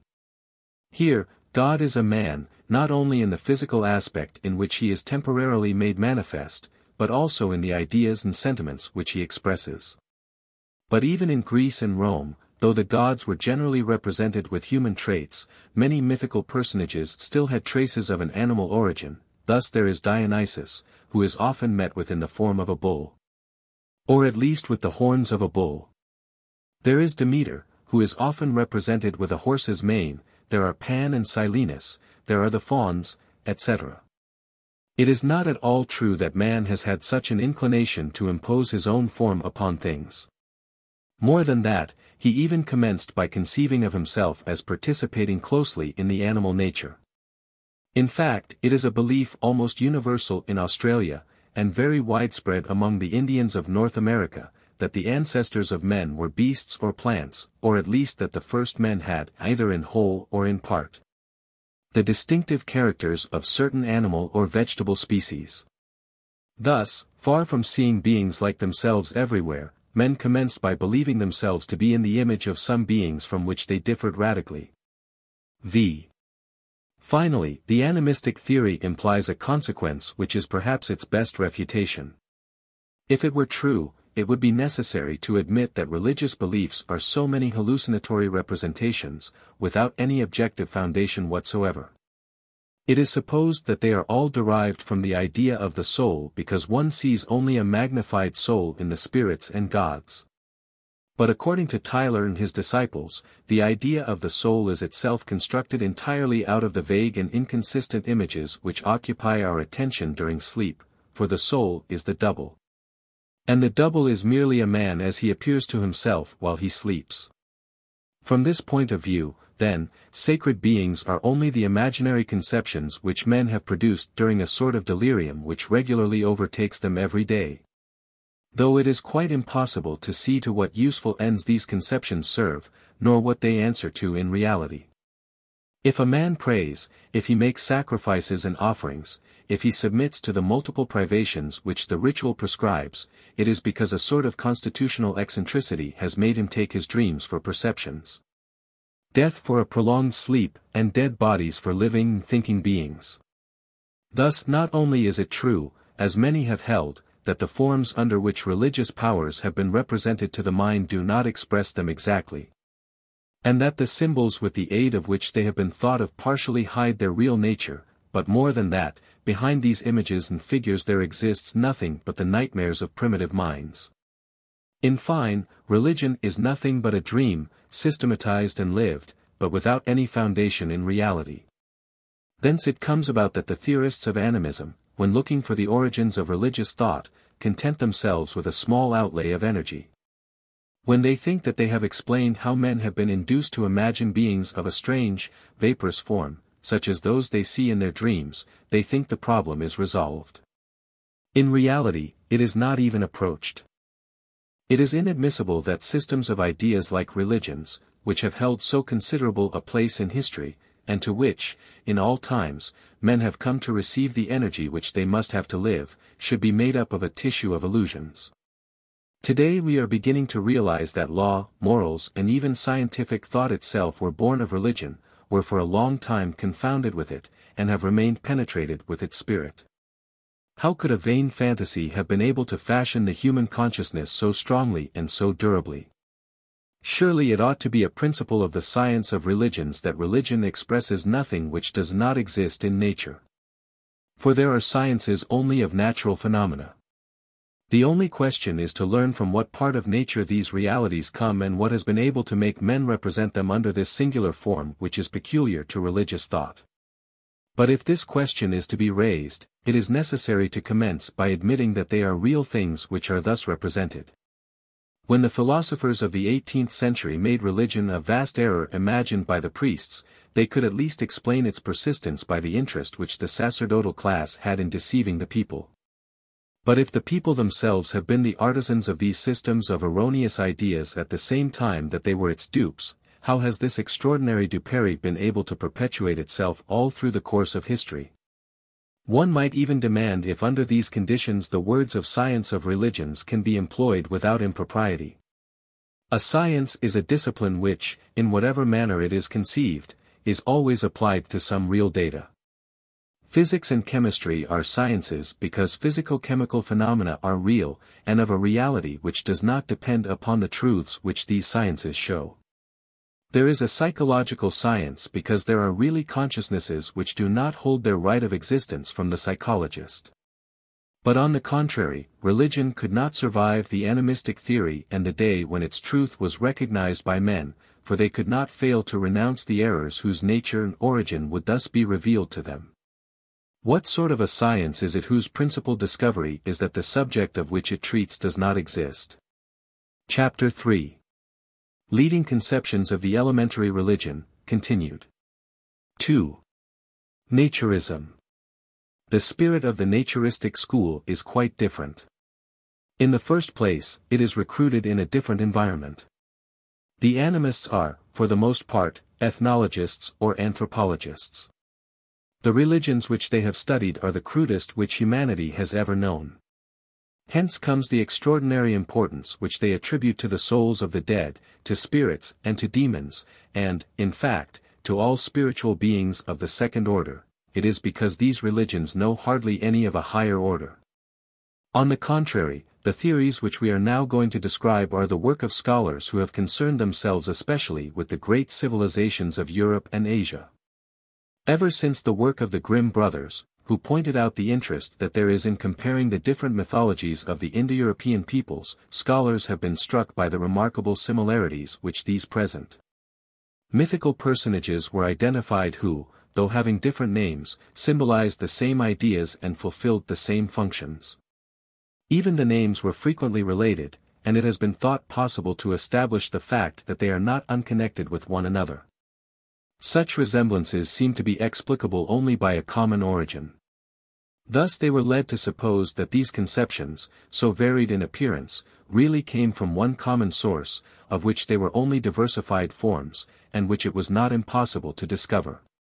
By the comparative method, they believed one should be able to go back, beyond these great religions, to a much more ancient system of ideas, and to the really primitive religion, from which the others were derived. The discovery of the Vedas aided greatly in stimulating these ambitions. In the Vedas, scholars had a written text, whose antiquity was undoubtedly exaggerated at the moment of its discovery, but which is surely one of the most ancient which we have at our disposition in an Indo-European language. Here they were enabled to study, by the ordinary methods of philology, a literature as old as or older than Homer, and a religion which was believed more primitive than that of the ancient Germans. A document of such value was evidently destined to throw a new light upon the religious beginnings of humanity, and the science of religions could not fail to be revolutionized by it. The conception which was thus born was so fully demanded by the state of the science and by the general march of ideas, that it appeared almost simultaneously in two different lands. In 1856, Max Müller exposed its principles in his Oxford Essays. 3 years later appeared the work of Adalbert Kuhn on the origin of fire and the drink of the gods, which was clearly inspired by the same spirit. When once set forth, the idea spread very rapidly in scientific circles. To the name of Kuhn is closely associated that of his brother-in-law Schwartz, whose work on the origin of mythology followed closely upon the preceding one. Steinthal and the whole German school of Völkerpsychology attached themselves to the same movement. The theory was introduced into France in 1863 by M. Michel Briel. It met so little resistance that, according to an expression of Grupp, a time came when, aside from certain classical philologists, to whom Vedic studies were unknown, all the mythologists had adopted the principles of Max Müller or Kuhn as their point of departure. It is therefore important to see what they really are, and what they are worth. Since no one has presented them in a more systematic form than Max Müller, it is upon his work that we shall base the description which follows. We have seen that the postulate at the basis of animism is that religion, at least in its origin, expresses no physical reality. But Max Müller commences with the contrary principle. For him, it is an axiom that religion reposes upon an experience, from which it draws all its authority. Religion, he says, if it is to hold its place as a legitimate element of our consciousness, must, like all other knowledge, begin with sensuous experience. Taking up the old empirical adage, nihil est in intellectu quod non antefuerit in sensu, he applies it to religion and declares that there can be nothing in beliefs which was not first perceived. So here is a doctrine which seems to escape the grave objection which we raised against animism. From this point of view, it seems that religion ought to appear, not as a sort of vague and confused dreaming, but as a system of ideas and practices well founded in reality. But which are these sensations which give birth to religious thought? That is the question which the study of the Vedas is supposed to aid in resolving. The names of the gods are generally either common words, still employed, or else words formerly common, whose original sense it is possible to discover. Now both designate the principal phenomena of nature. Thus Agni, the name of one of the principal divinities of India, originally signified only the material fact of fire, such as it is ordinarily perceived by the senses and without any mythological addition. Even in the Vedas, it is still employed with this meaning. In any case, it is well shown that this signification was primitive by the fact that it is conserved in other Indo-European languages. The Latin ignis, the Lithuanian ugnis, the Old Slav Agni are evidently closely related to Agni. Similarly, the relationship of the Sanskrit Dyaush, the Greek Zeus, the Latin Jovis and the Zeo of High German is today uncontested. This proves that these different words designate one single and the same divinity, whom the different Indo-European peoples recognized as such before their separation. Now Dyaush signifies the bright sky.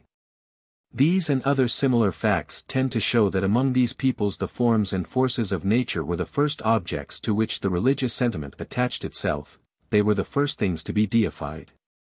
Going one step farther in his generalization, Max Müller thought that he was prepared to conclude that the religious evolution of humanity in general had the same point of departure. It is almost entirely by considerations of a psychological sort that he justifies these inferences. The varied spectacles which nature offers man seem to him to fulfill all the conditions necessary for arousing religious ideas in the mind directly. In fact, he says, at first sight, nothing seemed less natural than nature. Nature was the greatest surprise, a terror, a marvel, a standing miracle, and it was only on account of their permanence, constancy, and regular recurrence that certain features of that standing miracle were called natural, in the sense of foreseen, common, intelligible. It was that vast domain of surprise, of terror, of marvel, of miracle, the unknown, as distinguished from the known, or, as I like to express it, the infinite, as distinct from the finite, which supplied from the earliest times the impulse to religious thought and language. In order to illustrate his idea, he applies it to a natural force which holds a rather large place in the Vedic religion, fire. He says, if you can for a moment transfer yourselves to that early stage of life to which we must refer not only the origin, but likewise the early phases of physical religion, you can easily understand what an impression the first appearance of fire must have made on the human mind. Fire was not given as something permanent or eternal, like the sky, or the earth, or the water. In whatever way it first appeared, whether through lightning or through the friction of the branches of trees, or through the sparks of flints, it came and went, it had to be guarded, it brought destruction, but at the same time, it made life possible in winter, it served as a protection during the night, it became a weapon of defense and offense, and last, not least, it changed man from a devourer of raw flesh into an eater of cooked meat. At a later time it became the means of working metal, of making tools and weapons, it became an indispensable factor in all mechanical and artistic progress, and has remained so ever since. What should we be without fire even now? The same author says in another work that a man could not enter into relations with nature without taking account of its immensity, of its infiniteness. It surpasses him in every way. Beyond the distances which he perceives, there are others which extend without limits, each moment of time is preceded and followed by a time to which no limit can be assigned. The flowing river manifests an infinite force, since nothing can exhaust it. There is no aspect of nature which is not fitted to awaken within us this overwhelming sensation of an infinity which surrounds us and dominates us. It is from this sensation that religions are derived. However, they are there only in germ. Religion really commences only at the moment when these natural forces are no longer represented in the mind in an abstract form.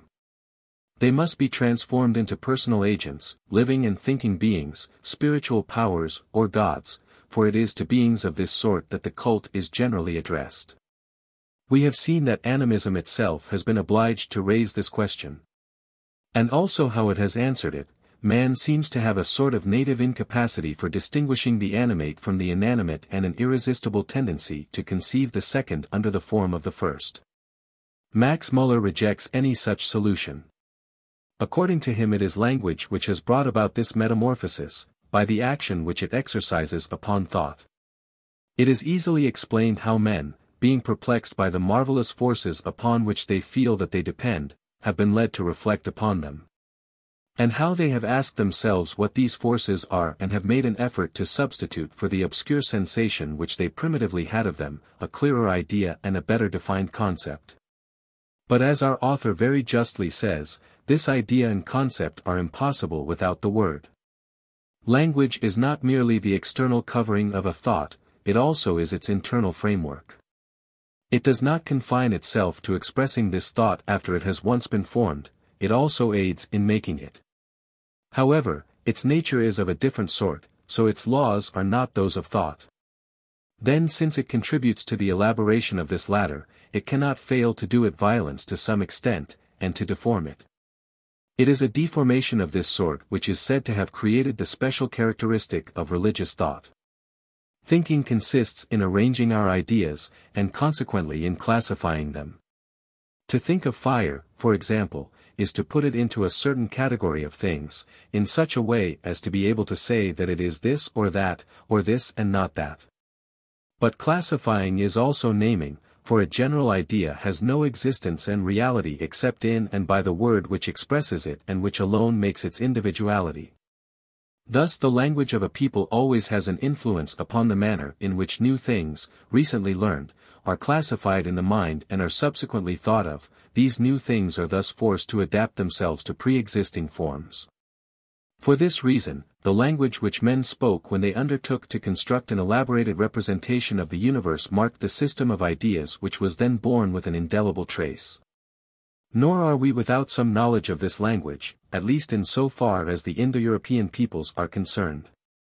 Howsoever distant it may be from us, souvenirs of it remain in our actual languages which permit us to imagine what it was. These are the roots. These stems, from which are derived all the words which we employ and which are found at the basis of all the Indo-European languages, are regarded by Max Müller as so many echoes of the language which the corresponding peoples spoke before their separation, that is to say, at the very moment when this religion of nature, which is to be explained, was being formed. Now these roots present two remarkable characteristics, which, it is true, have as yet been observed only in this particular group of languages, but which our author believes to be present equally in the other linguistic families. In the first place, the roots are general, that is to say that they do not express particular things and individuals, but types, and even types of an extreme generality. They represent the most general themes of thought. One finds there, as though fixed and crystallized, those fundamental categories of the intellect which at every moment in history dominate the entire mental life, the arrangement of which philosophers have many times attempted to reconstruct. Secondly, the types to which they correspond are types of action, and not of objects. They translate the most general manners of acting which are to be observed among living beings and especially among men. They are such actions as striking, pushing, rubbing, lying down, getting up, pressing, mounting, descending, walking, etc. In other words, men generalized and named their principal ways of acting before generalizing and naming the phenomena of nature. Owing to their extreme generality, these words could easily be extended to all sorts of objects which they did not originally include.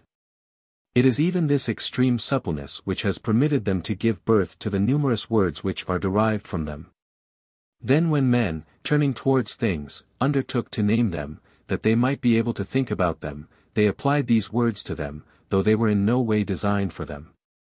But, owing to their origin, these were able to designate the forces of nature only by means of their manifestations which seemed the nearest to human actions. A thunderbolt was called something that tears up the soil or that spreads fire.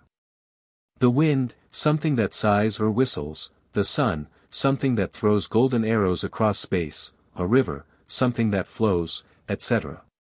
But since natural phenomena were thus compared to human acts, this something to which they were attached was necessarily conceived under the form of personal agents, more or less like men. It was only a metaphor, but it was taken literally. The error was inevitable, for science, which alone could dispel the illusion, did not yet exist. In a word, since language was made of human elements, translating human states, it could not be applied to nature without transforming it. Even today, remarks M. Briel, it forces us in a certain measure to represent things from this angle. We do not express an idea, even one designating a simple quality, without giving it a gender, that is to say, a sex. We cannot speak of an object, even though it be considered in a most general fashion, without determining it by an article. Every subject of a sentence is presented as an active being, every idea as an action, and every action, be it transitory or permanent, is limited in its duration by the tense in which we put the verb. Our scientific training enables us to rectify the errors which language might thus suggest to us, but the influence of the word ought to be all-powerful when it has no check. Language thus superimposes upon the material world, such as it is revealed to our senses, a new world, composed wholly of spiritual beings which it has created out of nothing and which have been considered as the causes determining physical phenomena ever since. But its action does not stop there. When words were once forged to represent these personalities which the popular imagination had placed behind things, a reaction affected these words themselves, they raised all sorts of questions. And it was to resolve these problems that myths were invented. It happened that one object received a plurality of names, corresponding to the plurality of aspects under which it was presented in experience, thus there are more than 20 words in the Vedas for the sky. Since these words were different, it was believed that they corresponded to so many distinct personalities. But at the same time, it was strongly felt that these same personalities had an air of relationship.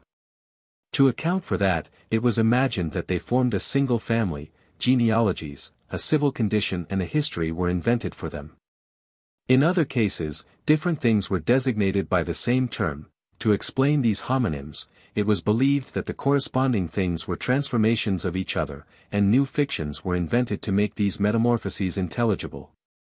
Or again, a word which had ceased to be understood, was the origin of fables designed to give it a meaning.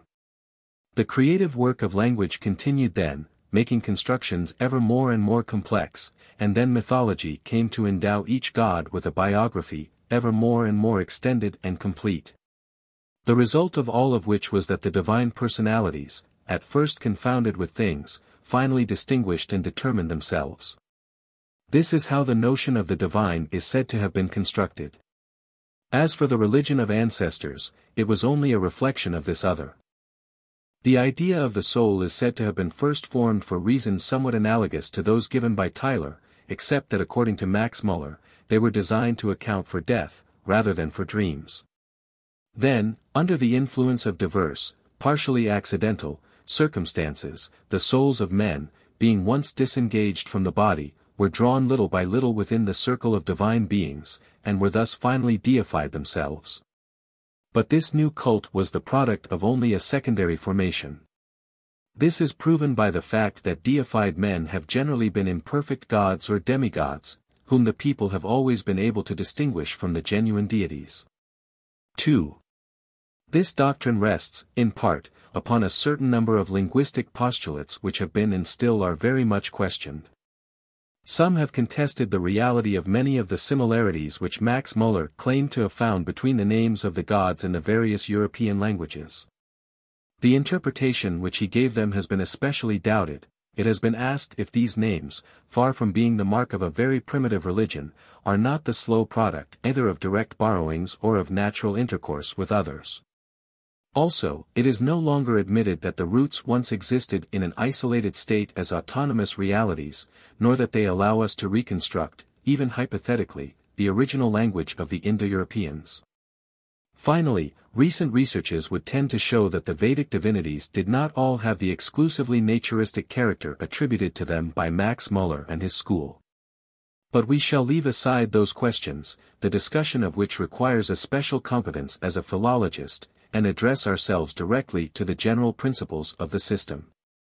It will be important here not to confound the naturistic theory with these controverted postulates, for this is held by numbers of scholars who do not make language play the predominating role attributed to it by Max Muller. That men have an interest in knowing the world which surrounds them, and consequently that their reflection should have been applied to it at an early date, is something that everyone will readily admit. Cooperation with the things with which they were in immediate connection was so necessary for them that they could not fail to seek a knowledge of their nature. But if, as naturism pretends, it is of these reflections that religious thought was born, it is impossible to explain how it was able to survive the first attempts made, and the persistence with which it has maintained itself becomes unintelligible. If we have need of knowing the nature of things, it is in order to act upon them in an appropriate manner. But the conception of the universe given us by religion, especially in its early forms, is too greatly mutilated to lead to temporarily useful practices. Things become nothing less than living and thinking beings, minds or personalities like those which the religious imagination has made into the agents of cosmic phenomena. It is not by conceiving of them under this form or by treating them according to this conception that men could make them work for their ends. It is not by addressing prayers to them, by celebrating them in feasts and sacrifices, or by imposing upon themselves fasts and privations, that men can deter them from working harm or oblige them to serve their own designs. Such processes could succeed only very exceptionally and, so to speak, miraculously. If, then, religion's reason for existence was to give us a conception of the world which would guide us in our relations with it, it was in no condition to fulfill its function, and people would not have been slow to perceive it. Failures, being infinitely more frequent than successes, would have quickly shown them that they were following a false route, and religion, shaken at each instant by these repeated contradictions, would not have been able to survive. It is undeniably true that errors have been able to perpetuate themselves in history. But, except under a union of very exceptional circumstances, they can never perpetuate themselves thus unless they were true practically, that is to say, unless, without giving us a theoretically exact idea of the things with which they deal, they express well enough the manner in which they affect us, either for good or for bad. Under these circumstances, the actions which they determine have every chance of being, at least in a general way, the very ones which are proper, so it is easily explained how they have been able to survive the proofs of experience. But an error, and especially a system of errors which leads to, and can lead to nothing but mistaken and useless practices, has no chance of living. Now what is there in common between the rights with which the believer tries to act upon nature and the processes by which science has taught us to make use of it, and which we now know are the only efficacious ones? If that is what men demanded of religion, it is impossible to see how it could have maintained itself, unless clever tricks had prevented their seeing that it did not give them what they expected from it. It would be necessary to return again to the over-simple explanations of the 18th century. Thus it is only in appearance that naturism escapes the objection which we recently raised against animism. It also makes religion a system of hallucinations, since it reduces it to an immense metaphor with no objective value. It is true that it gives religion a point of departure in reality, to wit, in the sensations which the phenomena of nature provoke in us, but by the bewitching action of language, this sensation is soon transformed into extravagant conceptions. Religious thought does not come in contact with reality, except to cover it at once with a thick veil which conceals its real forms. This veil is the tissue of fabulous beliefs which mythology brought forth. Thus the believer, like the delirious man, lives in a world peopled with beings and things which have only a verbal existence. Max Muller himself recognized this, for he regarded myths as the product of a disease of the intellect. At first, he attributed them to a disease of language, but since language and the intellect are inseparable for him, what is true of the one is true of the other. When trying to explain the inmost nature of mythology, he says, I called it a disease of language rather than of thought. After I had fully explained in my science of thought that language and thought are inseparable, and that a disease of language is therefore the same thing as a disease of thought, no doubt ought to have remained as to what I meant. To represent the supreme God as committing every kind of crime, as being deceived by men, as being angry with his wife and violent with his children, is surely a proof of a disease, of an unusual condition of thought, or, to speak more clearly, of real madness. And this argument is not valid merely against Max Muller and his theory, but against the very principle of naturism, in whatever way it may be applied. Whatever we may do, if religion has as its principal object the expression of the forces of nature, it is impossible to see in it anything more than a system of lying fictions, whose survival is incomprehensible.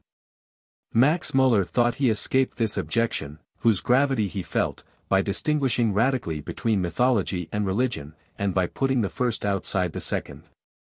He claims the right of reserving the name of religion for only those beliefs which conform to the prescriptions of a sane moral system and a rational theology. The myths were parasitic growths which, under the influence of language, attached themselves upon these fundamental conceptions, and denatured them.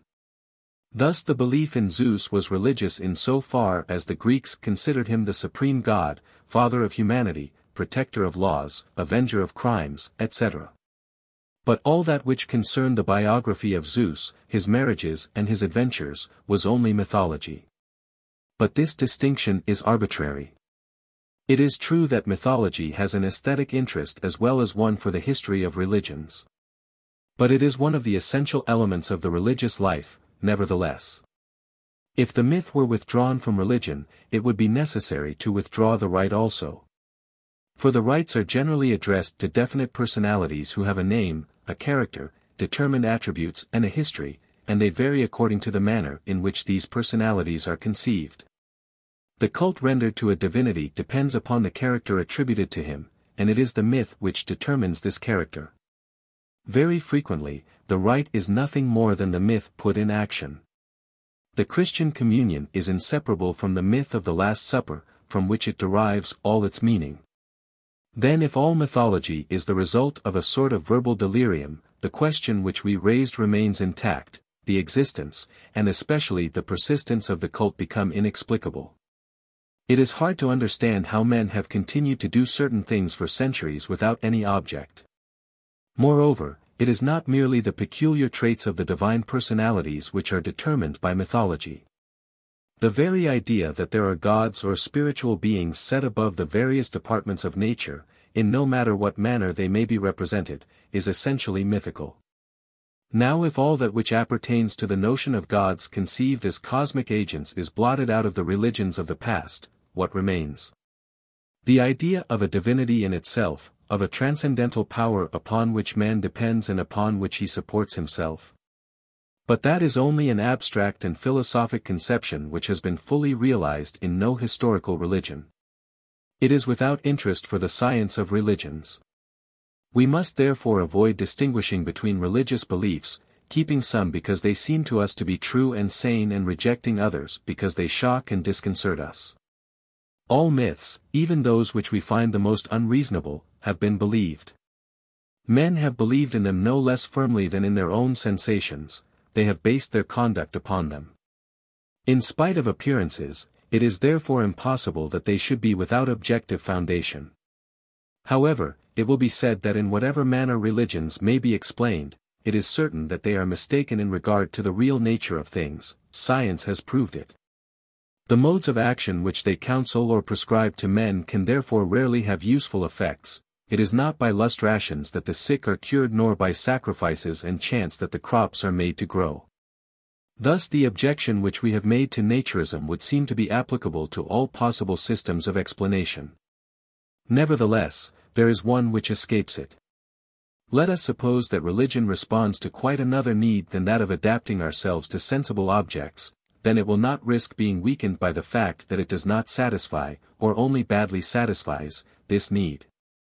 If religious faith was not born to put man in harmony with the material world, the injuries which it has been able to do him in his struggle with the world do not touch it at its source, because it is fed from another. If it is not for these reasons that a man comes to believe, he should continue to believe even when these reasons are contradicted by the facts. It is even conceivable that faith should be strong enough, not only to support these contradictions, but also even to deny them and to keep the believer from seeing their importance. This is what succeeds in rendering them inoffensive for religion. When the religious sentiment is active, it will not admit that religion can be in the wrong, and it readily suggests explanations which make it appear innocent. If the right does not produce the desired results, this failure is imputed either to some fault of execution, or to the intervention of another, contrary deity. But for that, it is necessary that these religious ideas have their source in another sentiment than that betrayed by these deceptions of experience, or else whence could come their force of resistance. 3. But more than that, even if men had really had reasons for remaining obstinate, in spite of all their mistakes, in expressing cosmic phenomena in religious terms, it is also necessary that these be of a nature to suggest such an interpretation. Now when could they have gotten such a property? Here again we find ourselves in the presence of one of those postulates which pass as evident only because they have not been criticized. It is stated as an axiom that in the natural play of physical forces there is all that is needed to arouse within us the idea of the sacred. But when we closely examine the proofs of this proposition, which, by the way, are sufficiently brief, we find that they reduce to a prejudice. They talk about the marvel which men should feel as they discover the world. But really, that which characterizes the life of nature is a regularity which approaches monotony. Every morning the sun mounts in the horizon, every evening it sets, every month the moon goes through the same cycle. The river flows in an uninterrupted manner in its bed, the same seasons periodically bring back the same sensations. To be sure, here and there an unexpected event sometimes happens, the sun is eclipsed, the moon is hidden behind clouds, the river overflows. But these momentary variations could only give birth to equally momentary impressions, the remembrance of which is gone after a little while. They could not serve as a basis for these stable and permanent systems of ideas and practices which constitute religions. Normally, the course of nature is uniform, and uniformity could never produce strong emotions.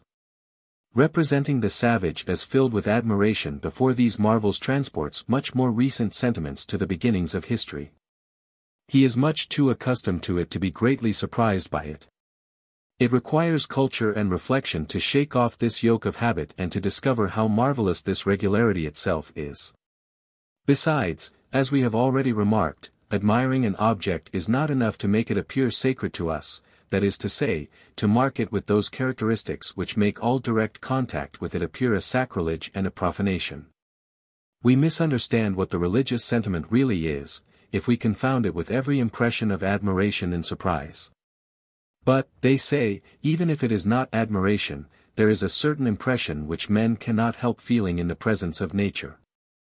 He cannot come in contact with it, without realizing that it is greater than he. It overwhelms him by its immensity. This sensation of an infinite space which surrounds him, of an infinite time which has preceded and will follow the present moment, and of forces infinitely superior to those of which he is master, cannot fail, as it seems, to awaken within him the idea that outside of him there exists an infinite power upon which he depends. And this idea enters as an essential element into our conception of the divine. But let us bear in mind what the question is. We are trying to find out how men came to think that there are in reality two categories of things, radically heterogeneous and incomparable to each other. Now how could the spectacle of nature give rise to the idea of this duality? Nature is always and everywhere of the same sort. It matters little that it extends to infinity, beyond the extreme limit to which my eyes can reach, it is not different from what it is here. The space which I imagine beyond the horizon is still space, identical with that which I see. The time which flows without end is made up of moments identical with those which I have passed through. Extension, like duration, repeats itself indefinitely. If the portions which I touch have of themselves no sacred character, where did the others get theirs? The fact that I do not see them directly, is not enough to transform them. A world of profane things may well be unlimited, but it remains a profane world. Do they say that the physical forces with which we come in contact exceed our own? Sacred forces are not to be distinguished from profane ones simply by their greater intensity, they are different, they have special qualities which the others do not have. Quite on the contrary, all the forces manifested in the universe are of the same nature, those that are within us just as those that are outside of us. And especially, there is no reason which could have allowed giving a sort of preeminent dignity to some in relation to others. Then if religion really was born because of the need of assigning causes to physical phenomena, the forces thus imagined would have been no more sacred than those conceived by the scientist today to account for the same facts. This is as much as to say that there would have been no sacred beings and therefore no religion. But even supposing that this sensation of being overwhelmed were really able to suggest religious ideas, it could not have produced this effect upon the primitive, for he does not have it. He is in no way conscious that cosmic forces are so superior to his own. Since science has not yet taught him modesty, he attributes to himself an empire over things which he really does not have, but the illusion of which is enough to prevent his feeling dominated by them. As we have already pointed out, he thinks that he can command the elements, release the winds, compel the rain to fall, or stop the sun, by a gesture, etc. Religion itself contributes to giving him this security, for he believes that it arms him with extended powers over nature. His rites are, in part, means destined to aid him in imposing his will upon the world. Thus, far from being due to the sentiment which men should have of their littleness before the universe, religions are rather inspired by the contrary sentiment. Even the most elevated and idealistic have the effect of reassuring men in their struggle with things. They teach that faith is, of itself, able to move mountains, that is to say, to dominate the forces of nature. How could they give rise to this confidence if they had had their origin in a sensation of feebleness and impotency? Finally, if the objects of nature really became sacred because of their imposing forms or the forces which they manifest, then the sun, the moon, the sky, the mountains, the sea, the winds, in a word, the great cosmic powers, should have been the first to be raised to this dignity. for there are no others more fitted to appeal to the senses and the imagination. But as a matter of fact, they were divinized but slowly. The first beings to which the cult is addressed, the proof will be found in the chapters which follow, are humble vegetables and animals, in relation to which men could at least claim an equality. They are ducks, rabbits, kangaroos, lizards, worms, frogs, etc. Their objective qualities surely were not the origin of the religious sentiments which they inspired. Chapter 4. Totemism as an elementary religion. History of the question. Method of treating it. Howsoever opposed their conclusions may seem to be, the two systems which we have just studied agree upon one essential point: they state the problem in identical terms. Both undertake to construct the idea of the divine out of the sensations aroused in us by certain natural phenomena, either physical or biological. For the animists it is dreams, for the naturists, certain cosmic phenomena, which served as the point of departure for religious evolution. But for both, it is in the nature, either of man or of the universe, that we must look for the germ of the grand opposition which separates the profane from the sacred. But such an enterprise is impossible, it supposes a veritable creation ex nihilo. A fact of common experience cannot give us the idea of something whose characteristic is to be outside the world of common experience. A man, as he appears to himself in his dreams, is only a man. Natural forces, as our senses perceive them, are only natural forces, howsoever great their intensity may be. Hence comes the common criticism which we address to both doctrines. In order to explain how these pretended data of religious thought have been able to take a sacred character which has no objective foundation, it would be necessary to admit that a whole world of delusive representations has superimposed itself upon the other, denatured it to the point of making it unrecognizable, and substituted a pure hallucination for reality. Here, it is the illusions of the dream which brought about this transfiguration; there, it is the brilliant and vain company of images evoked by the word. But in one case as in the other, it is necessary to regard religion as the product of a delirious imagination. Thus one positive conclusion is arrived at as the result of this critical examination. Since neither man nor nature have of themselves a sacred character, they must get it from another source. Aside from the human individual and the physical world, there should be some other reality, in relation to which this variety of delirium which all religion is in a sense, has a significance and an objective value.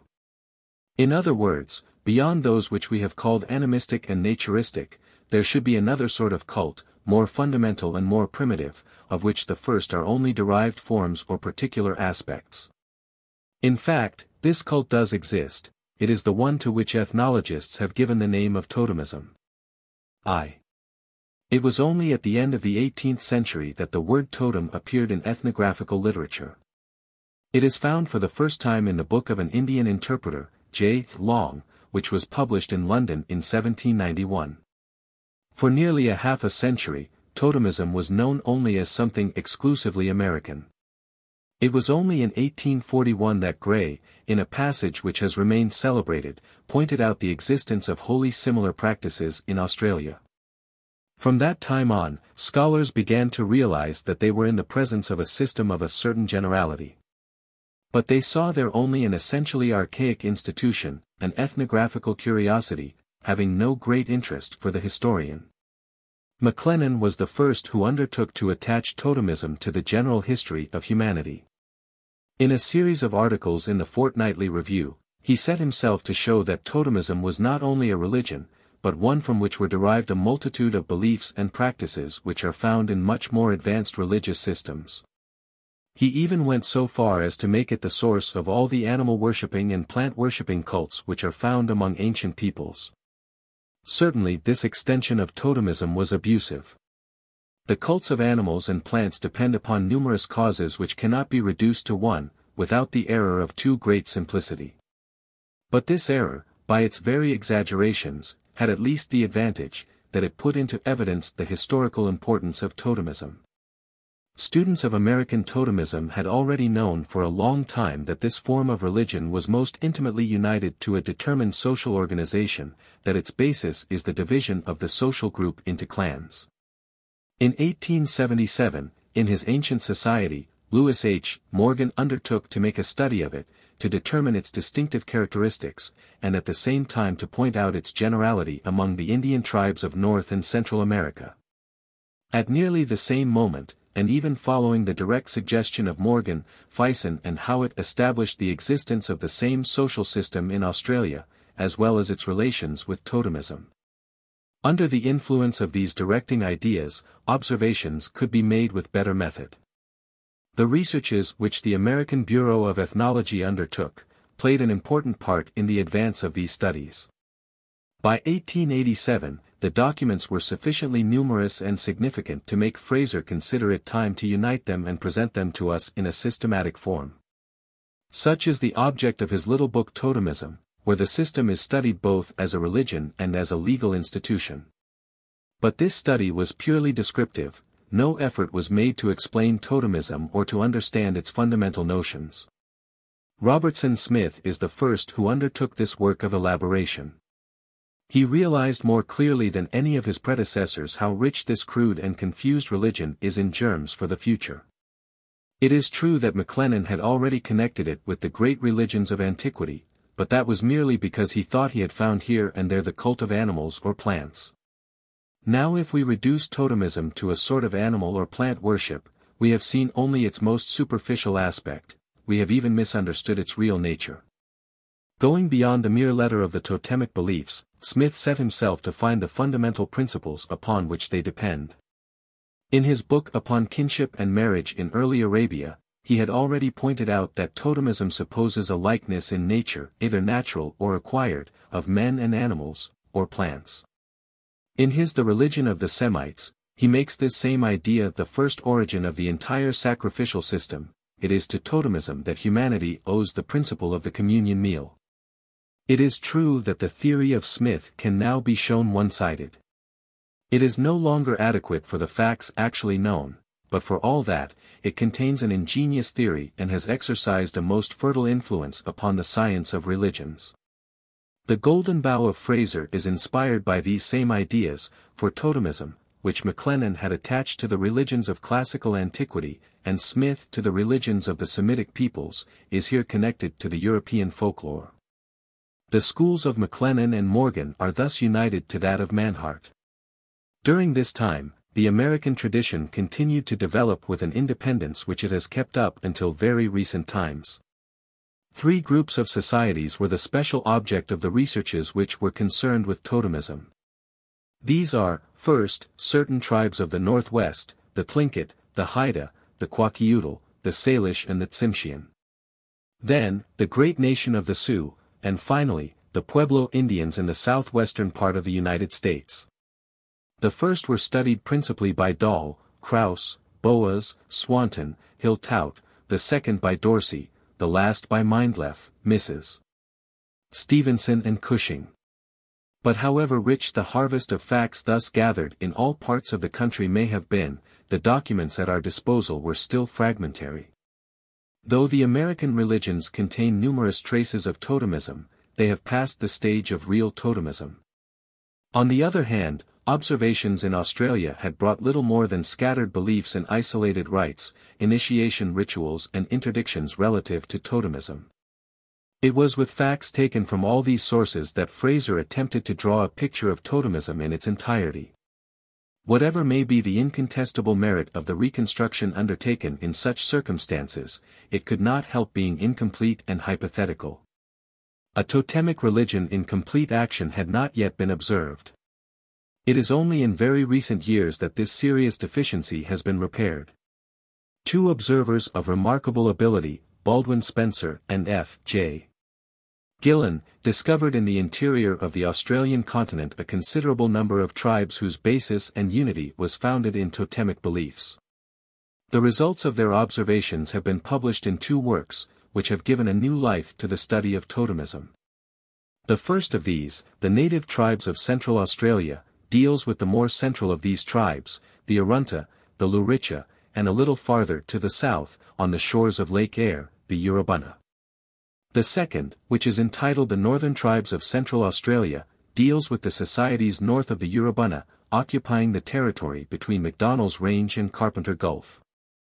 Among the principal of these we may mention the Unmatjara, the Kadish, the Warramunga, the Wergia, the Chingili, the Binbinga, the Walpari, the Nanji, and finally, on the very shores of the Gulf, the Mara and the Anula. More recently, a German missionary, Karl Strello, who has also passed long years in these same Central Australian societies, has commenced to publish his own observations on two of these tribes. The Aranda and the Larija, the Arunta and Luricha of Spencer and Gillen. Having well mastered the language spoken by these peoples, Strello has been able to bring us a large number of totemic myths and religious songs, which are given us, for the most part, in the original text. In spite of some differences of detail which are easily explained and whose importance has been greatly exaggerated, we shall see that the observations of Strello, though completing, making more precise and sometimes even rectifying those of Spencer and Gillen, confirm them in all that is essential. These discoveries have given rise to an abundant literature to which we shall have occasion to return. The works of Spencer and Gillen especially have exercised a considerable influence, not only because they were the oldest, but also because the facts were there presented in a systematic form, which was of a nature to give a direction to later studies, and to stimulate speculation. Their results were commented upon, discussed and interpreted in all possible manners. At this same time, Howitt, whose fragmentary studies were scattered in a number of different publications, undertook to do for the southern tribes what Spencer and Gillen had done for those of the centre. In his native tribes of southeast Australia, he gives us a view of the social organisation of the peoples who occupy southern Australia, New South Wales, and a good part of Queensland. The progress thus realized suggested to Fraser the idea of completing his totemism by a sort of compendium where would be brought together all the important documents which are concerned either with the totemic religion or the family and matrimonial organization which, rightly or wrongly, is believed to be connected with this religion. The purpose of this book is not to give us a general and systematic view of totemism, but rather to put the materials necessary for a construction of this sort at the disposition of scholars. The facts are here arranged in a strictly ethnographical and geographical order. Each continent, and within the continent, each tribe or ethnic group is studied separately. Though so extended a study, where so many diverse peoples are successively passed in review, could hardly be equally thorough in all its parts, still it is a useful handbook to consult, and one which can aid greatly in facilitating researches. 2. From this historical resume it is clear that Australia is the most favourable field for the study of totemism, and therefore we shall make it the principal area of our observations. In his totemism, Fraser sought especially to collect all the traces of totemism which could be found in history or ethnography. He was thus led to include in his study societies the nature and degree of whose culture differs most widely. Ancient Egypt, Arabia and Greece, and the southern Slavs are found there, side by side with the tribes of Australia and America.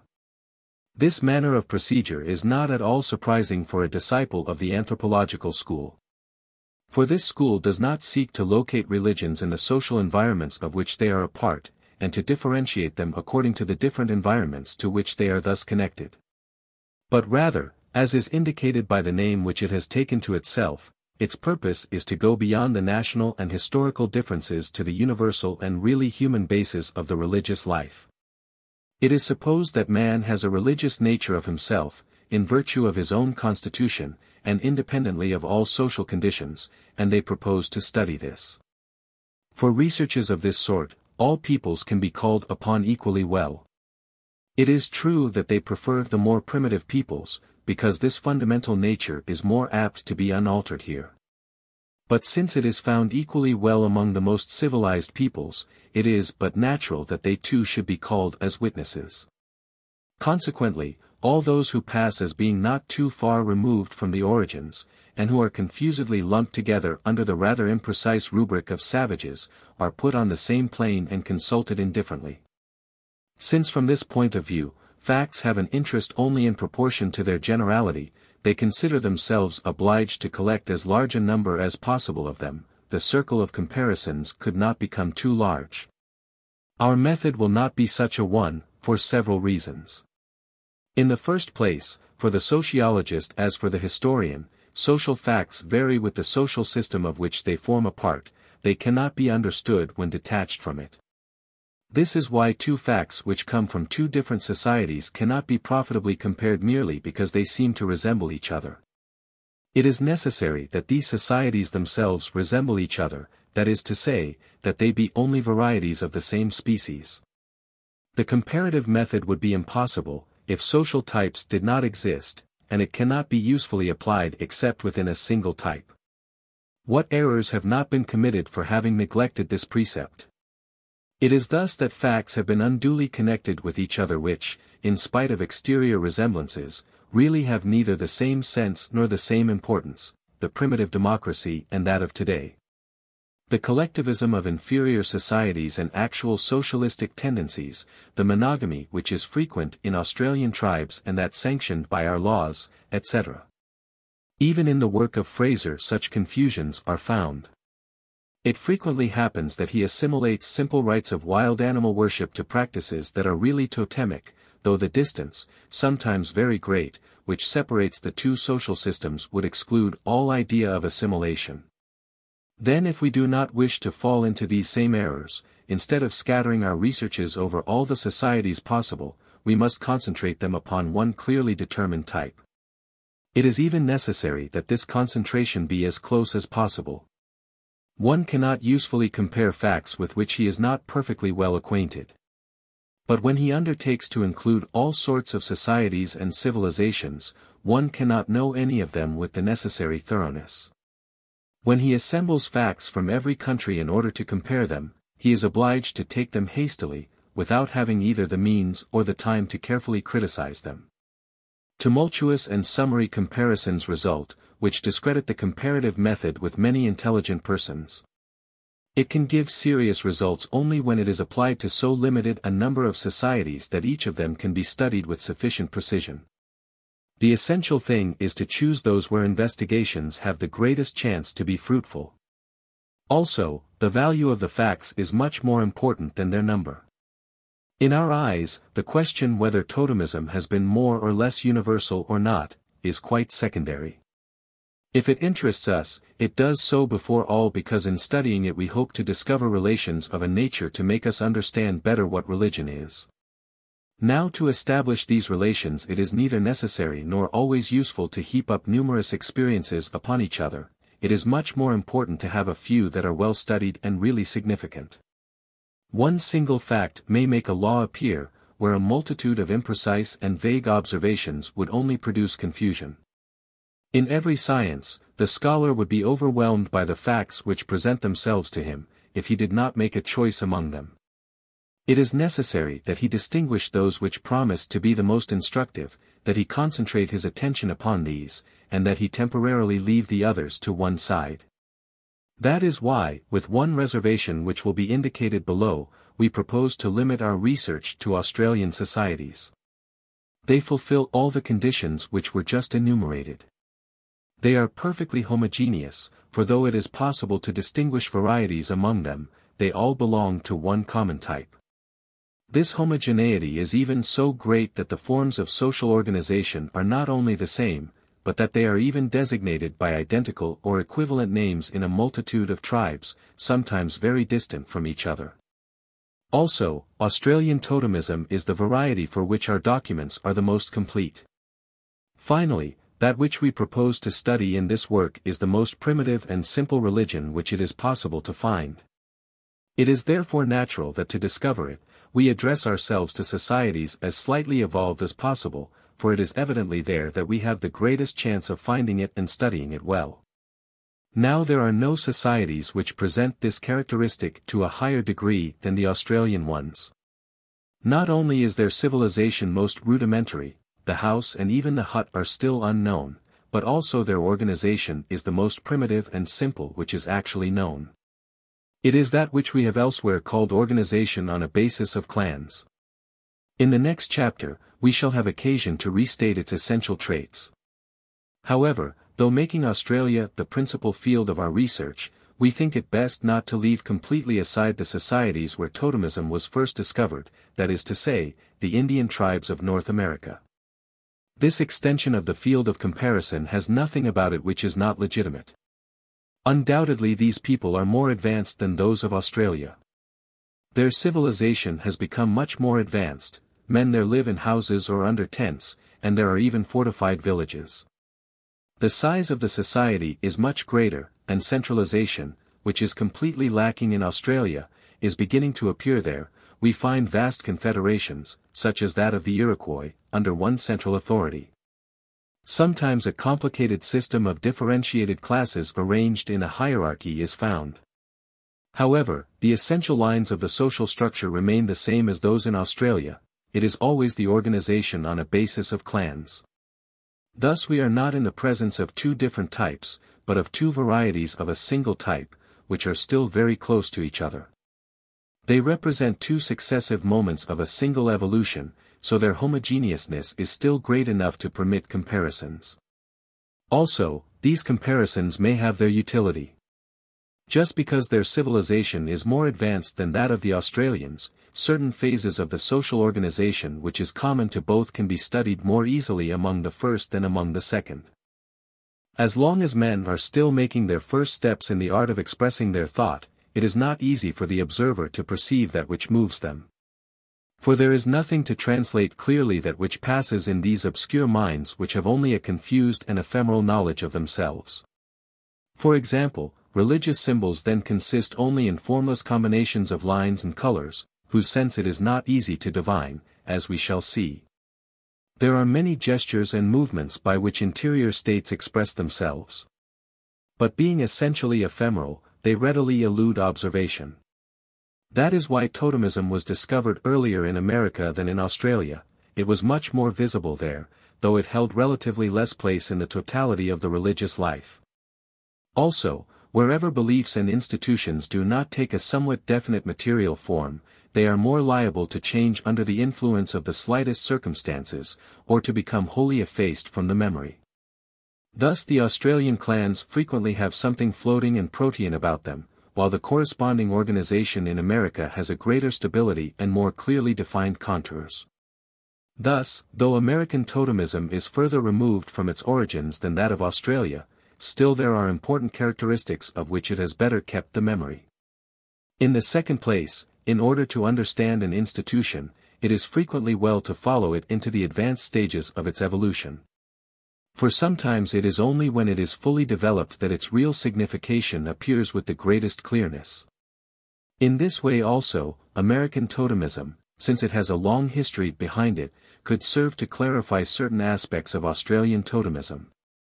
At the same time, it will put us in a better condition to see how totemism is bound up with the forms which follow, and to mark its place in the general historical development of religion. So in the discussions which follow, we shall not forbid ourselves the use of certain facts borrowed from the Indian societies of North America. But we are not going to study American totemism here. Such a study must be made directly and by itself, and cannot be mixed with the one which we are undertaking. It raises other problems and implies a wholly different set of special investigations. We shall have recourse to American facts merely in a supplementary way, and only when they seem to be able to make us understand Australian facts to advantage. It is these latter which constitute the real and immediate object of our researches. Book 2. The Elementary Beliefs. Chapter 1. Totemic Beliefs. The totem as name and as emblem. Owing to its nature, our study will include two parts. Since every religion is made up of intellectual conceptions and ritual practices, we must deal successively with the beliefs and rites which compose the totemic religion. These two elements of the religious life are too closely connected with each other to allow of any radical separation. In principle, the cult is derived from the beliefs, yet it reacts upon them. The myth is frequently modeled after the rite in order to account for it, especially when its sense is no longer apparent.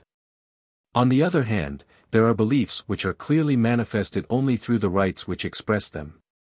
So these two parts of our analysis cannot fail to overlap. However, these two orders of facts are so different that it is indispensable to study them separately. And since it is impossible to understand anything about a religion while unacquainted with the ideas upon which it rests, we must seek to become acquainted with these latter first of all. But it is not our intention to retrace all the speculations into which the religious thought, even of the Australians alone, has run. The things we wish to reach are the elementary notions at the basis of the religion, but there is no need of following them through all the development, sometimes very confused, which the mythological imagination of these peoples has given them. We shall make use of myths when they enable us to understand these fundamental ideas better, but we shall not make mythology itself the subject of our studies. In so far as this is a work of art, it does not fall within the jurisdiction of the simple science of religions. Also, the intellectual evolution from which it results is of too great a complexity to be studied indirectly and from a foreign point of view. It constitutes a very difficult problem which must be treated by itself, for itself and with a method peculiar to itself. Among the beliefs upon which totemism rests, the most important are naturally those concerning the totem. It is with these that we must begin. At the basis of nearly all the Australian tribes we find a group which holds a preponderating place in the collective life. This is the clan. Two essential traits characterize it. In the first place, the individuals who compose it consider themselves united by a bond of kinship, but one which is of a very special nature. This relationship does not come from the fact that they have definite blood connections with one another. They are relatives from the mere fact that they have the same name. They are not fathers and mothers, sons or daughters, uncles or nephews of one another in the sense which we now give these words. Yet they think of themselves as forming a single family, which is large or small according to the dimensions of the clan, merely because they are collectively designated by the same word. When we say that they regard themselves as a single family, we do so because they recognize duties towards each other which are identical with those which have always been incumbent upon kindred, such duties as aid, vengeance, mourning, the obligation not to marry among themselves, etc. By this first characteristic, the clan does not differ from the Roman gens or the Greek gamma nu omicron, for this relationship also came merely from the fact that all the members of the gens had the same name, the nomen gentilicium. And in one sense, the gens is a clan, but it is a variety which should not be confounded with the Australian clan. This latter is distinguished by the fact that its name is also the name of a determined species of material things with which it believes that it has very particular relations, the nature of which we shall presently describe. They are especially relations of kinship. The species of things which serves to designate the clan collectively is called its totem. The totem of the clan is also that of each of its members. Each clan has its totem, which belongs to it alone. Two different clans of the same tribe cannot have the same. In fact, one is a member of a clan merely because he has a certain name. All who bear this name are members of it for that very reason. In whatever manner they may be spread over the tribal territory, they all have the same relations of kinship with one another. Consequently, two groups having the same totem can only be two sections of the same clan. Undoubtedly, it frequently happens that all of a clan does not reside in the same locality, but has representatives in several different places. However, this lack of a geographical basis does not cause its unity to be the less keenly felt. In regard to the word totem, we may say that it is the one employed by the Ojibwe, an Algonquin tribe, to designate the sort of thing whose name the clan bears. Although this expression is not at all Australian, and is found only in one single society in America, ethnographers have definitely adopted it, and use it to denote, in a general way, the system which we are describing. Schoolcraft was the first to extend the meaning of the word thus and to speak of a totemic system. This extension, of which there are examples enough in ethnography, is not without inconveniences. It is not normal for an institution of this importance to bear a chance name, taken from a strictly local dialect, and bringing to mind none of the distinctive characteristics of the thing it designates. But today this way of employing the word is so universally accepted that it would be an excess of purism to rise against this usage. In a very large proportion of the cases, the objects which serve as totems belong either to the animal or the vegetable kingdom, but especially to the former. Inanimate things are much more rarely employed. Out of more than 500 totemic names collected by Howitt among the tribes of southeastern Australia, there are scarcely 40 which are not the names of plants or animals. These are the clouds, rain, hail, frost, the moon, the sun, the wind, the autumn, the summer, the winter, certain stars, thunder, fire, smoke, water or the sea. It is noticeable how small a place is given to celestial bodies and, more generally, to the great cosmic phenomena, which were destined to so great a fortune in later religious development. Among all the clans of which Howitt speaks, there were only 2 which had the moon as totem, 2 the sun, 3 a star, 3 the thunder, 2 the lightning. The rain is a single exception, it, on the contrary, is very frequent. These are the totems which can be spoken of as normal. But totemism has its abnormalities as well. It sometimes happens that the totem is not a whole object, but the part of an object. This fact appears rather rarely in Australia. Howitt cites only one example. However, it may well be that this is found with a certain frequency in the tribes where the totemic groups are excessively subdivided. It might be said that the totems had to break themselves up in order to be able to furnish names to these numerous divisions. This is what seems to have taken place among the Arunta and the Larija. Strello has collected 442 totems in these 2 societies, of which many are not an animal species, but some particular organ of the animal of the species, such as the tail or stomach of an opossum, the fat of the kangaroo, etc. We have seen that normally the totem is not an individual, but a species or a variety. It is not such and such a kangaroo or crow, but the kangaroo or crow in general. Sometimes, however, it is a particular object. First of all, this is necessarily the case when the thing serving as totem is unique in its class, as the sun, the moon, such or such a constellation, etc. It also happens that clans take their names from certain geographical irregularities or depressions of the land, from a certain anthill, etc. It is true that we have only a small number of examples of this in Australia. But Strello does mention some. But the very causes which have given rise to these abnormal totems show that they are of a relatively recent origin. In fact, what has made certain geographical features of the land become totems is that a mythical ancestor is supposed to have stopped there or to have performed some act of his legendary life there. But at the same time, these ancestors are represented in the myths as themselves belonging to clans which had perfectly regular totems, that is to say, ones taken from the animal or vegetable kingdoms. Therefore, the totemic names thus commemorating the acts and performances of these heroes cannot be primitive, they belong to a form of totemism that is already derived and deviated. It is even permissible to ask if the meteorological totems have not a similar origin, for the sun, the moon and the stars are frequently identified with the ancestors of the mythological epoch. Sometimes, but no less exceptionally, it is an ancestor or a group of ancestors which serves as totem directly.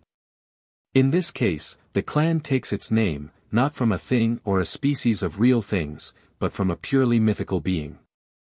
Spencer and Gillen had already mentioned 2 or 3 totems of this sort. Among the Warramunga and among the Chinggilli there are clans which bear the name of an ancestor named Thabala who seems to be deity incarnate. Another Warramunga clan bears the name of a huge fabulous serpent named Woolunqua, from which the clan considers itself descended. We owe other similar facts to Strello. In any case, it is easy enough to see what probably took place. Under the influence of diverse causes and by the very development of mythological thought, the collective and impersonal totem became effaced before certain mythical personages who advanced to the first rank and became totems themselves. Howsoever interesting these different irregularities may be, they contain nothing which forces us to modify our definition of a totem. They are not, as has sometimes been believed, different varieties of totems which are more or less irreducible into each other or into the normal totem, such as we have defined it. They are merely secondary and sometimes even aberrant forms of a single notion which is much more general, and there is every ground for believing it the more primitive. The manner in which the name is acquired is more important for the organization and recruiting of the clan than for religion. It belongs to the sociology of the family rather than to religious sociology. So we shall confine ourselves to indicating summarily the most essential principles which regulate the matter. In the different tribes, 3 different systems are in use. In a great number, or it might even be said, in the greater number of the societies, the child takes the totem of its mother, by right of birth. This is what happens among the Diary and the Urubuna of the centre of southern Australia. The Audiobook and the Gorndich Mara of Victoria, the Kamilaroi, the Wiradjuri, the Wonghibban and the Ualai of New South Wales, and the Wakelborough, the Pitta Pitta and the Kernindaburi of Queensland, to mention only the most important names. In this case, owing to a law of exogamy, the mother is necessarily of a different totem from her husband, and on the other hand, as she lives in his community, the members of a single totem are necessarily dispersed in different localities according to the chances of their marriages. As a result, the totemic group lacks a territorial base. Elsewhere the totem is transmitted in the paternal line. In this case, if the child remains with his father, the local group is largely made up of people belonging to a single totem. Only the married women there represent foreign totems. In other words, each locality has its particular totem. Up until recent times, this scheme of organization was found in Australia only among the tribes where totemism was in decadence, such as the Ngarrindjeri, where the totem has almost no religious character at all anymore. It was therefore possible to believe that there was a close connection between the totemic system and descent in the uterine line.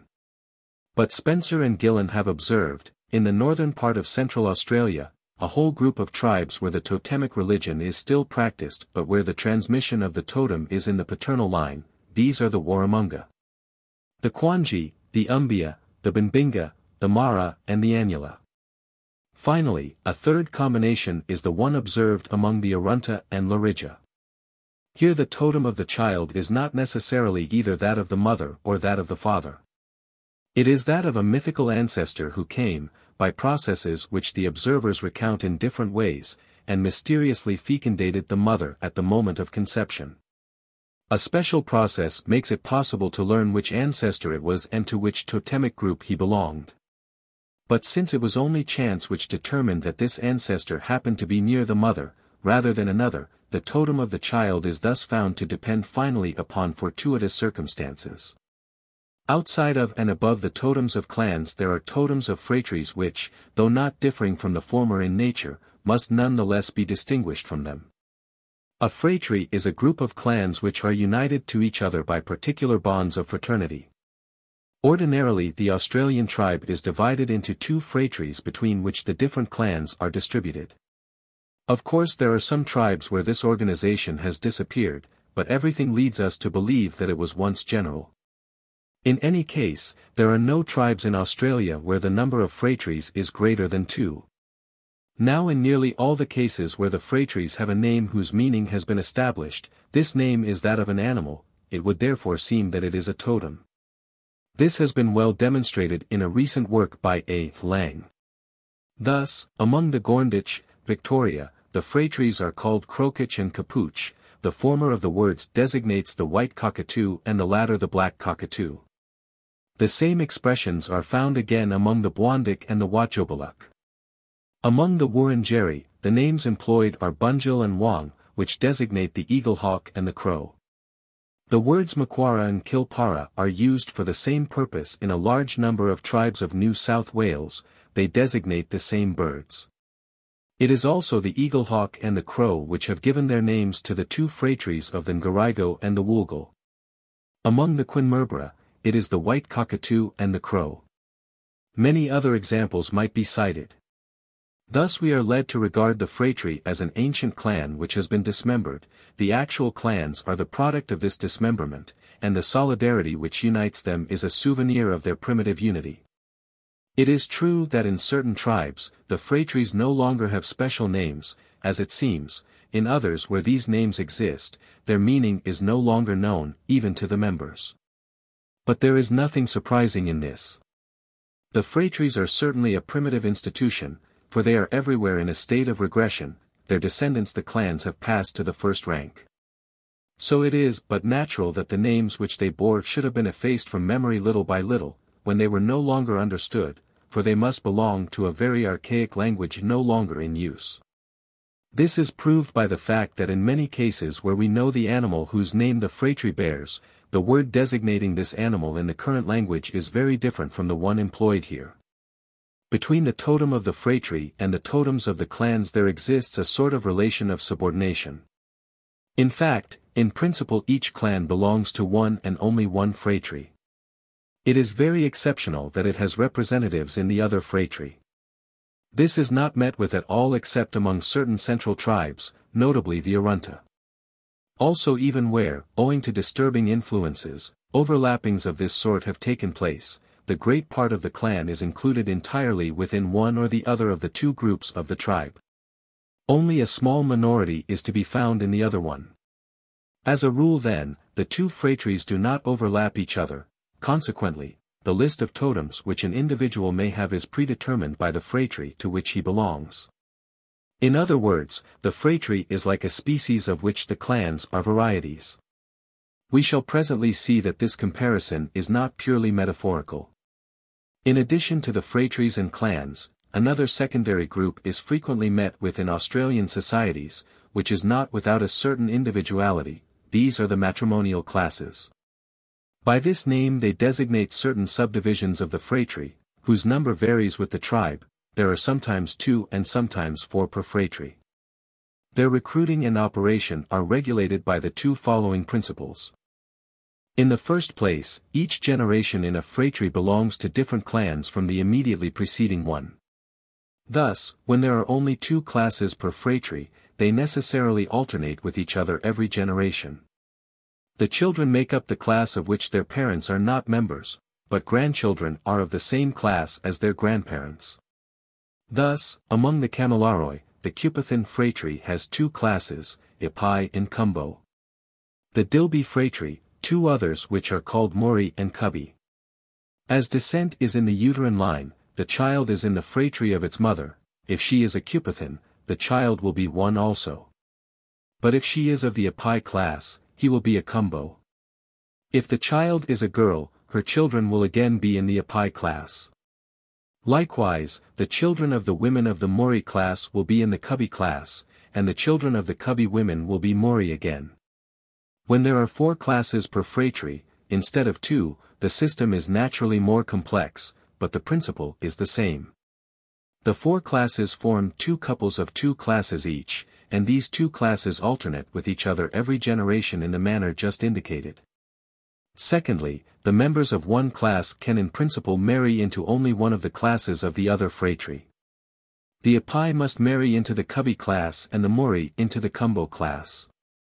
It is because this organization profoundly affects matrimonial relations that we give the group the name of matrimonial class.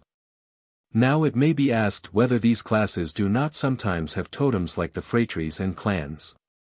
This question is raised by the fact that in certain tribes of Queensland, each matrimonial class has dietetic restrictions that are peculiar to it. The individuals who compose it must abstain from eating the flesh of certain animals which the others may consume freely. Are these animals not totems? But dietetic restrictions are not the characteristic marks of totemism. The totem is a name first of all, and then, as we shall see, an emblem. Now in the societies of which we just spoke, there are no matrimonial classes which bear the name of an animal or plant, or which have an emblem.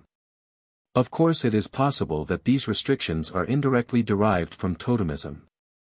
It might be supposed that the animals which these interdictions protect were once the totems of clans which have since disappeared, while the matrimonial classes remained. It is certain that they have a force of endurance which the clans do not have. Then these interdictions, deprived of their original field, may have spread themselves out over the entire class, since there were no other groups to which they could be attached. But it is clear that if this regulation was born of totemism, it represents only an enfeebled and denatured form of it. All that has been said of the totem in Australian societies is equally applicable to the Indian tribes of North America. The only difference is that among these latter, the totemic organization has a strictness of outline and a stability which are not found in Australia. The Australian clans are not only very numerous, but in a single tribe their number is almost unlimited. Observers cite some of them as examples, but without ever succeeding in giving us a complete list. This is because the list is never definitely terminated. The same process of dismemberment which broke up the original phratries and give birth to clans properly so-called still continues within these latter. As a result of this progressive crumbling, a clan frequently has only a very small effective force. In America, on the contrary, the totemic system has better defined forms. Although the tribes there are considerably larger on the average, the clans are less numerous. A single tribe rarely has more than a dozen of them, and frequently less, each of them is therefore a much more important group. But above all, their number is fixed, they know their exact number, and they it tell to us. This difference is due to the superiority of their social economy.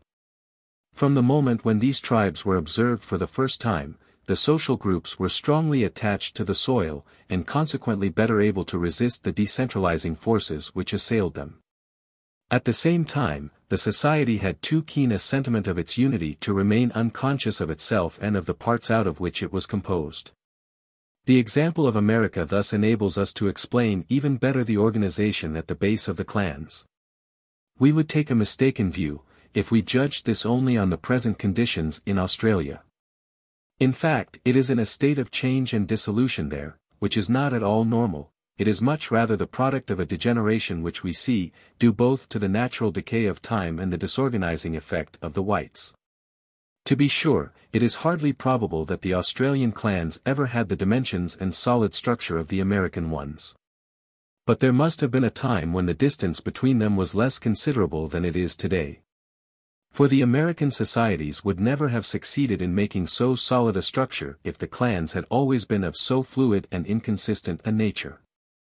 This greater stability has even enabled the archaic system of phratries to maintain itself in America with a clearness and a relief no longer to be found in Australia. We have just seen that in the latter continent the phratry is everywhere in a state of decadence, very frequently it is nothing more than an anonymous group. When it has a name, this is either no longer understood, or in any case, it cannot mean a great deal to the native, since it is borrowed from a foreign language, or from one no longer spoken. Thus we have been able to infer the existence of totems for phratries only from a few survivals, which, for the most part, are so slightly marked that they have escaped the attention of many observers. In certain parts of America, on the contrary, this institution has retained its primitive importance. The tribes of the northwest coast, the Tlingit and the Haida especially, have now attained a relatively advanced civilization. Yet they are divided into two phratries which are subdivided into a certain number of clans, the phratries of the crow and the wolf among the Tlingit, of the eagle and the crow among the Haida. And this division is not merely nominal. It corresponds to an ever-existing state of tribal customs and is deeply marked with the tribal life. The moral distance separating the clans is very slight in comparison with that separating the phratries. The name of each is not a word whose sense is forgotten or only vaguely known, it is a totem in the full sense of the term, they have all its essential attributes, such as will be described below. Consequently, upon this point also, American tribes must not be neglected, for we can study the totems of phratries directly there, while Australia offers only obscure vestiges of them. 2. But the totem is not merely a name. It is an emblem, a veritable coat of arms whose analogies with the arms of heraldry have often been remarked. In speaking of the Australians, Gray says, each family adopt an animal or vegetable as their crest and sign, and what Gray calls a family is incontestably a clan. Also Fison and Howitt say, the Australian divisions show that the totem is, in the first place, the badge of a group. Schoolcraft says the same thing about the totems of the Indians of North America. The totem is in fact a design which corresponds to the heraldic emblems of civilized nations, and each person is authorized to bear it as a proof of the identity of the family to which it belongs. This is proved by the real etymology of the word, which is derived from totem, which means village or the residence of a family group. Thus when the Indians entered into relations with the Europeans and contracts were formed between them, it was with its totem that each clan sealed the treaties thus concluded. The nobles of the feudal period carved, engraved and designed in every way their coats of arms upon the walls of their castles, their arms, and every sort of object that belonged to them. The blacks of Australia and the Indians of North America do the same thing with their totems. The Indians who accompanied Samuel Hearne painted their totems on their shields before going into battle. According to Charlevoix, in time of war, certain tribes of Indians had veritable ensigns, made of bits of bark fastened to the end of a pole, upon which the totems were represented. Among the Tlingit, when a conflict breaks out between two clans, the champions of the two hostile groups wear helmets over their heads, upon which are painted their respective totems. Among the Iroquois, they put the skin of the animal which serves as totem upon each wigwam, as a mark of the clan. According to another observer, the animal was stuffed and set up before the door. Among the Wyandot, each clan has its own ornaments and its distinctive paintings. Among the Omaha, and among the Sioux generally, the totem is painted on the tent. Wherever the society has become sedentary, where the tent is replaced by the house, and where the plastic arts are more fully developed, the totem is engraved upon the woodwork and upon the walls. This is what happens, for example, among the Haida, the Tsimshian, the Salish and the Tlingit. A very particular ornament of the house, among the Tlingit, says Krauss, is the totemic coat of arms. Animal forms, sometimes combined with human forms, are engraved upon the posts at the sides of the door of entry, which are as high as 15 yards, they are generally painted with very bright colors.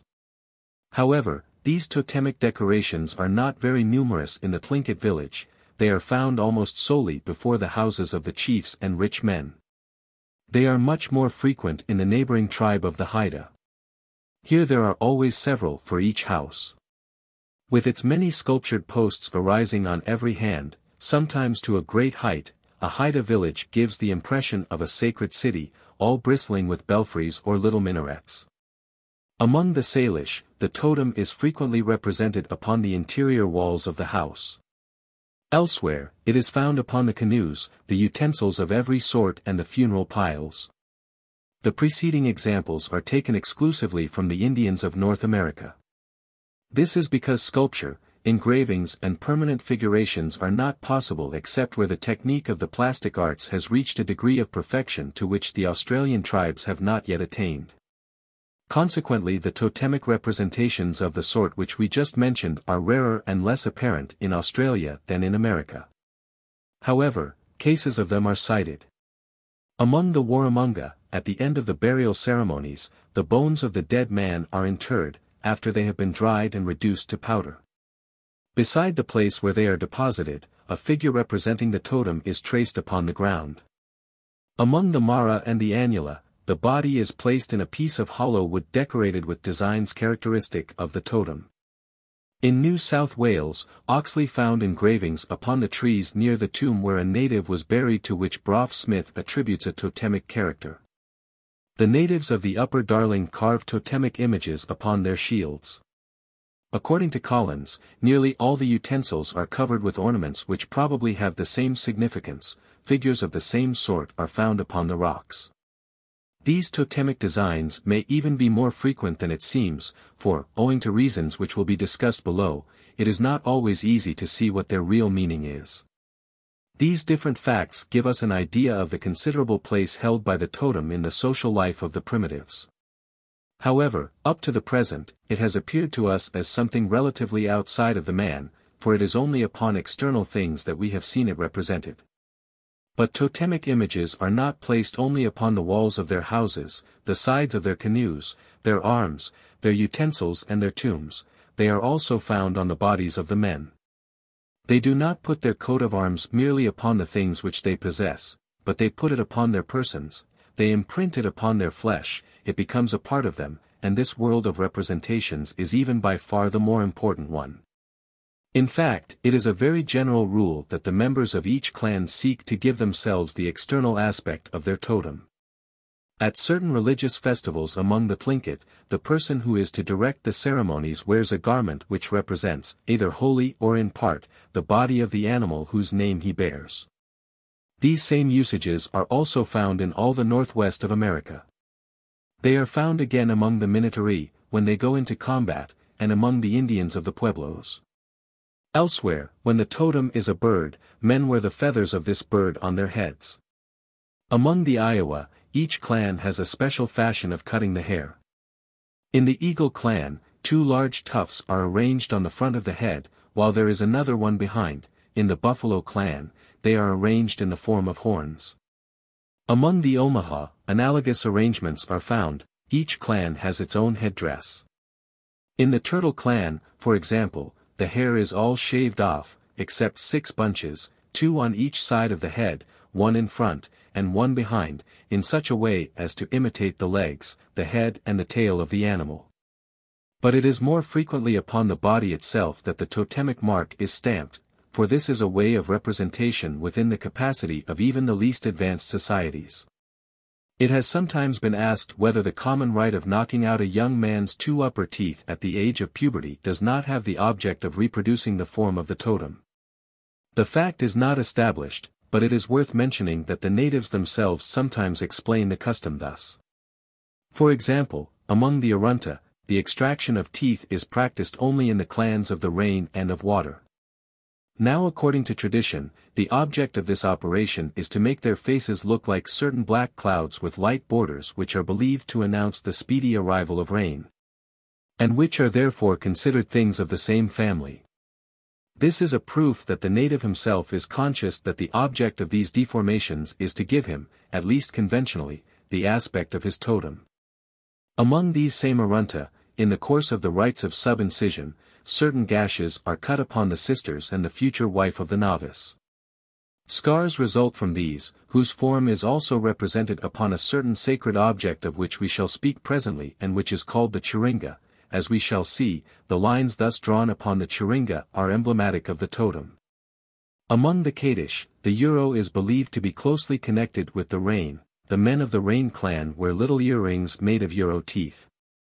Among the Yerkla, during the initiation the young man is given a certain number of slashes which leave scars. The number and form of these varies with the totems. An informer of Fison mentions the same fact in the tribes observed by him. According to Howitt, a relationship of the same sort exists among the diary between certain arrangements of scars and the water totem. Among the Indians of the Northwest, it is a very general custom for them to tattoo themselves with the totem. But even if the tattooings which are made by mutilations or scars do not always have a totemic significance, it is different with simple designs drawn upon the body. They are generally representations of the totem. It is true that the native does not carry them every day.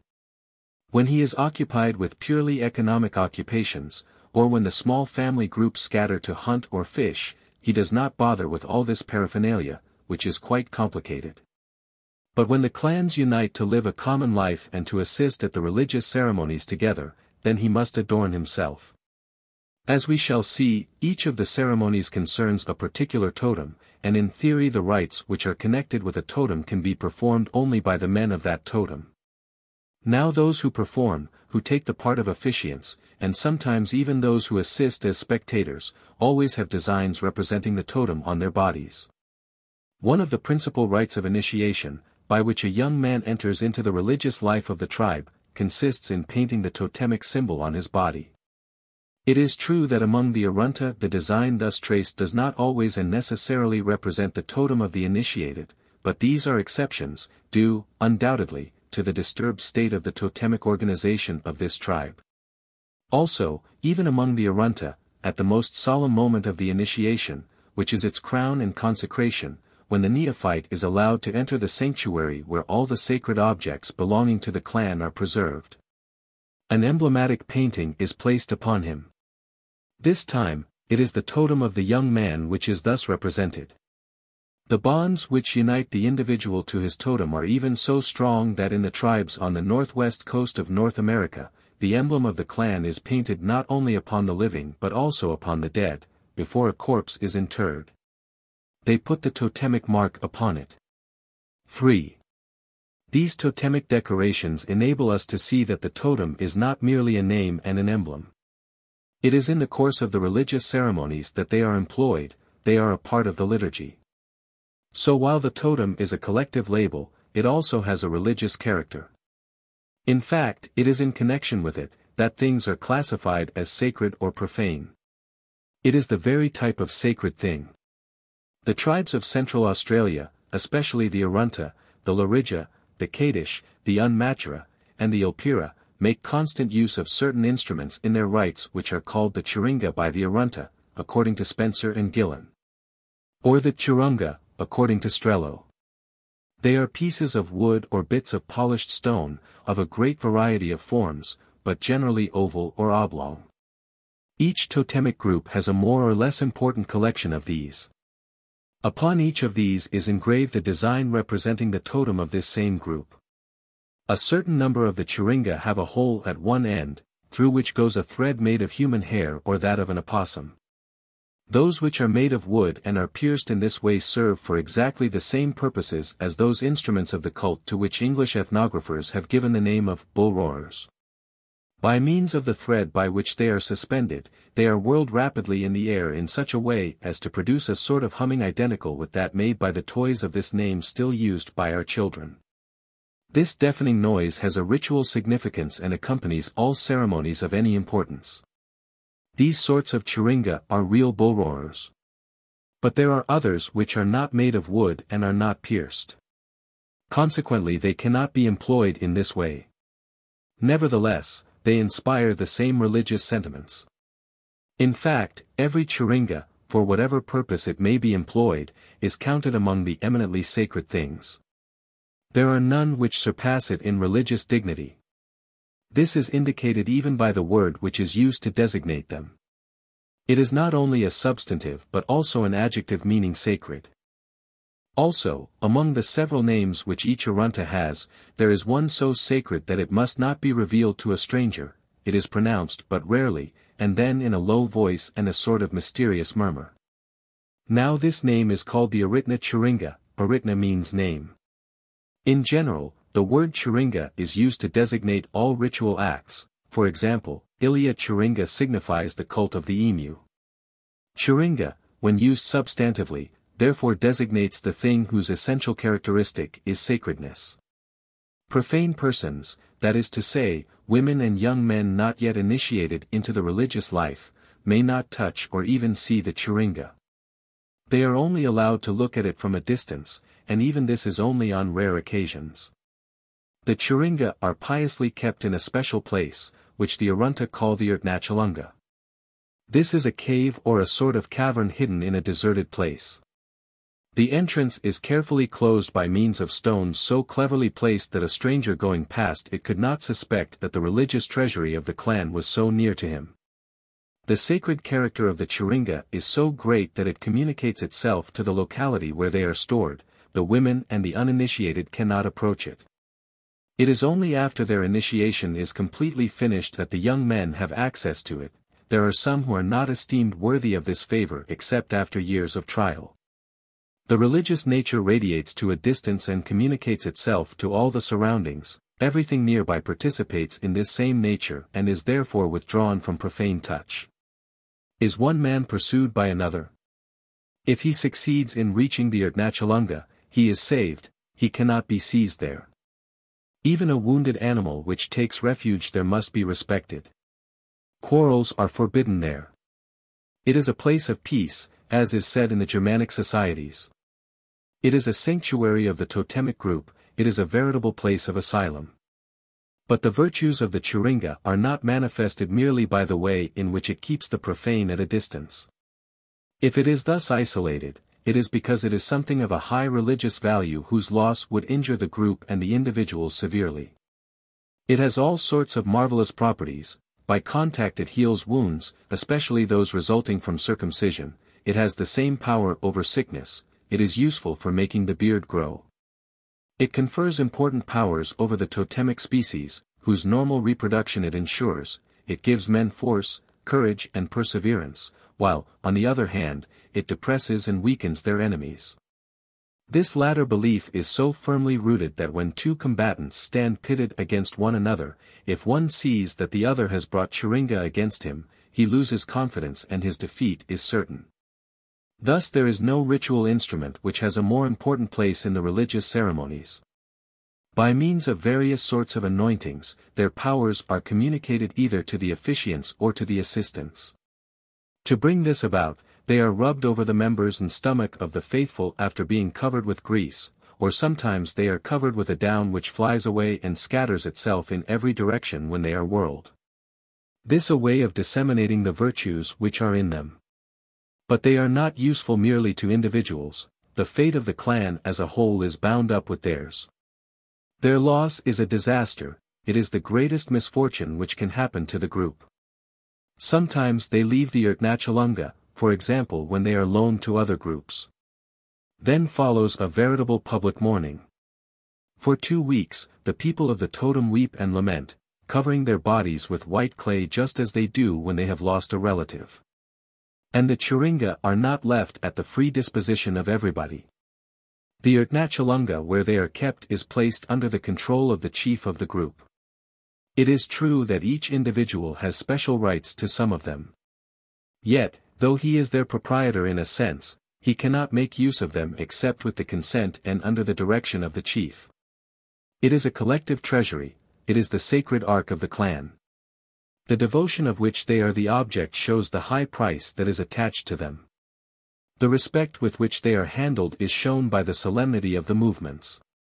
They are taken care of, they are greased, rubbed, polished, and when they are moved from one locality to another, it is in the midst of ceremonies which bear witness to the fact that this displacement is regarded as an act of the highest importance. Now in themselves, the Chiringa are objects of wood and stone like all others, they are distinguished from profane things of the same sort by only one particularity, this is that the totemic mark is drawn or engraved upon them. So it is this mark and this alone which gives them their sacred character. It is true that according to Spencer and Gillen, the Chiringa serve as the residence of an ancestor's soul and that it is the presence of this soul which confers these properties. While declaring this interpretation inexact, Strello, in his turn, proposes another which does not differ materially from the other. He claims that the Chiringa are considered the image of the ancestor's body, or the body itself. So, in any case, it would be sentiments inspired by the ancestor which fix themselves upon the material object, and convert it into a sort of fetish. But in the first place, both conceptions, which, by the way, scarcely differ except in the letter of the myth, have obviously been made up afterwards, to account for the sacred character of the Chiringa. In the constitution of these pieces of wood and bits of stone, and in their external appearance, there is nothing which predestines them to be considered the seat of an ancestral soul, or the image of his body. So if men have imagined this myth, it was in order to explain the religious respect which these things inspired in them, and the respect was not determined by the myth. This explanation, like so many mythological explanations, resolves the question only by repeating it in slightly different terms. For saying that the Chiringa is sacred and saying that it has such and such a relation with a sacred being, is merely to proclaim the same fact in two different ways, it is not accounting for them. Moreover, according to the avowal of Spencer and Gillen, there are some Chiringa among the Arunta which are made by the old men of the group, to the knowledge of and before the eyes of all, these obviously do not come from the great ancestors. However, except for certain differences of degree, they have the same power as the others and are preserved in the same manner. Finally, there are whole tribes where the Chiringa is never associated with a spirit. Its religious nature comes to it, then, from some other source, and whence could it come, if not from the totemic stamp which it bears? It is to this image, therefore, that the demonstrations of the rite are really addressed. It is this which sanctifies the object upon which it is carved. Among the Arunta and the neighboring tribes, there are two other liturgical instruments closely connected with the totem and the Chiringa itself, which ordinarily enters into their composition, they are the Nirtunja and the Waninga. The Nirtunja, which is found among the northern Arunta and their immediate neighbors, is made up principally of a vertical support which is either a single lance, or several lances united into a bundle, or of a simple pole. Bunches of grass are fastened all around it by means of belts or little cords made of hair. Above this, down is placed, arranged either in circles or in parallel lines which run from the top to the bottom of the support. The top is decorated with the plumes of an eagle-hawk. This is only the most general and typical form. In particular cases, it has all sorts of variations. The waninga, which is found only among the southern Arunta, the Urubana and the Lariga, has no one unique model either. Reduced to its most essential elements, it too consists in a vertical support, formed by a long stick or by a lance several yards high, with sometimes one and sometimes two crosspieces. In the former case, it has the appearance of a cross. Cords made either of human hair or opossum or bandicoot fur diagonally cross the space included between the arms of the cross and the extremities of the central axis. As they are quite close to each other, they form a network in the form of a lozenge. When there are two crossbars, these cords go from one to the other and from these to the top and bottom of the support. They are sometimes covered with a layer of down, thick enough to conceal the foundation. Thus the waninga has the appearance of a veritable flag. Now the nirtunja and the waninga, which figure in a multitude of important rites, are the object of a religious respect quite like that inspired by the chiringa. The process of their manufacture and erection is conducted with the greatest solemnity. Fixed in the earth, or carried by an officiant, they mark the central point of the ceremony. It is about them that the dances take place and the rites are performed. In the course of the initiation, the novice is led to the foot of a nirtunja erected for the occasion. Someone says to him, "There is the nirtunja of your father, many young men have already been made by it." After that, the initiate must kiss the nirtunja. By this kiss, he enters into relations with the religious principle which resides there.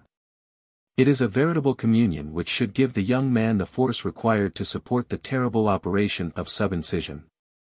The nirtunja also plays a considerable role in the mythology of these societies. The myths relate that in the fabulous times of the great ancestors, the territory of the tribe was overrun in every direction by companies composed exclusively of individuals of the same totem. Each of these troops had a nirtunja with it. When it stopped to camp, before scattering to hunt, the members fixed their nirtunja in the ground, from the top of which their chiringa was suspended. That is equivalent to saying that they confided the most precious things they had to it. It was at the same time a sort of standard which served as a rallying center for the group. One cannot fail to be struck by the analogies between the nirtunja and the sacred post of the Omaha. Now its sacred character can come from only one cause, that is that it represents the totem materially. The vertical lines or rings of down which cover it, and even the cords of different colors which fasten the arms of the waninga to the central axis, are not arranged arbitrarily, according to the taste of the makers. They must conform to a type strictly determined by tradition which, in the minds of the natives, represents the totem. Here we cannot ask, as we did in the case of the chiringa, whether the veneration accorded to this instrument of the cult is not merely the reflex of that inspired by the ancestors. For it is a rule that each nirtunja and each waninga last only during the ceremony where they are used.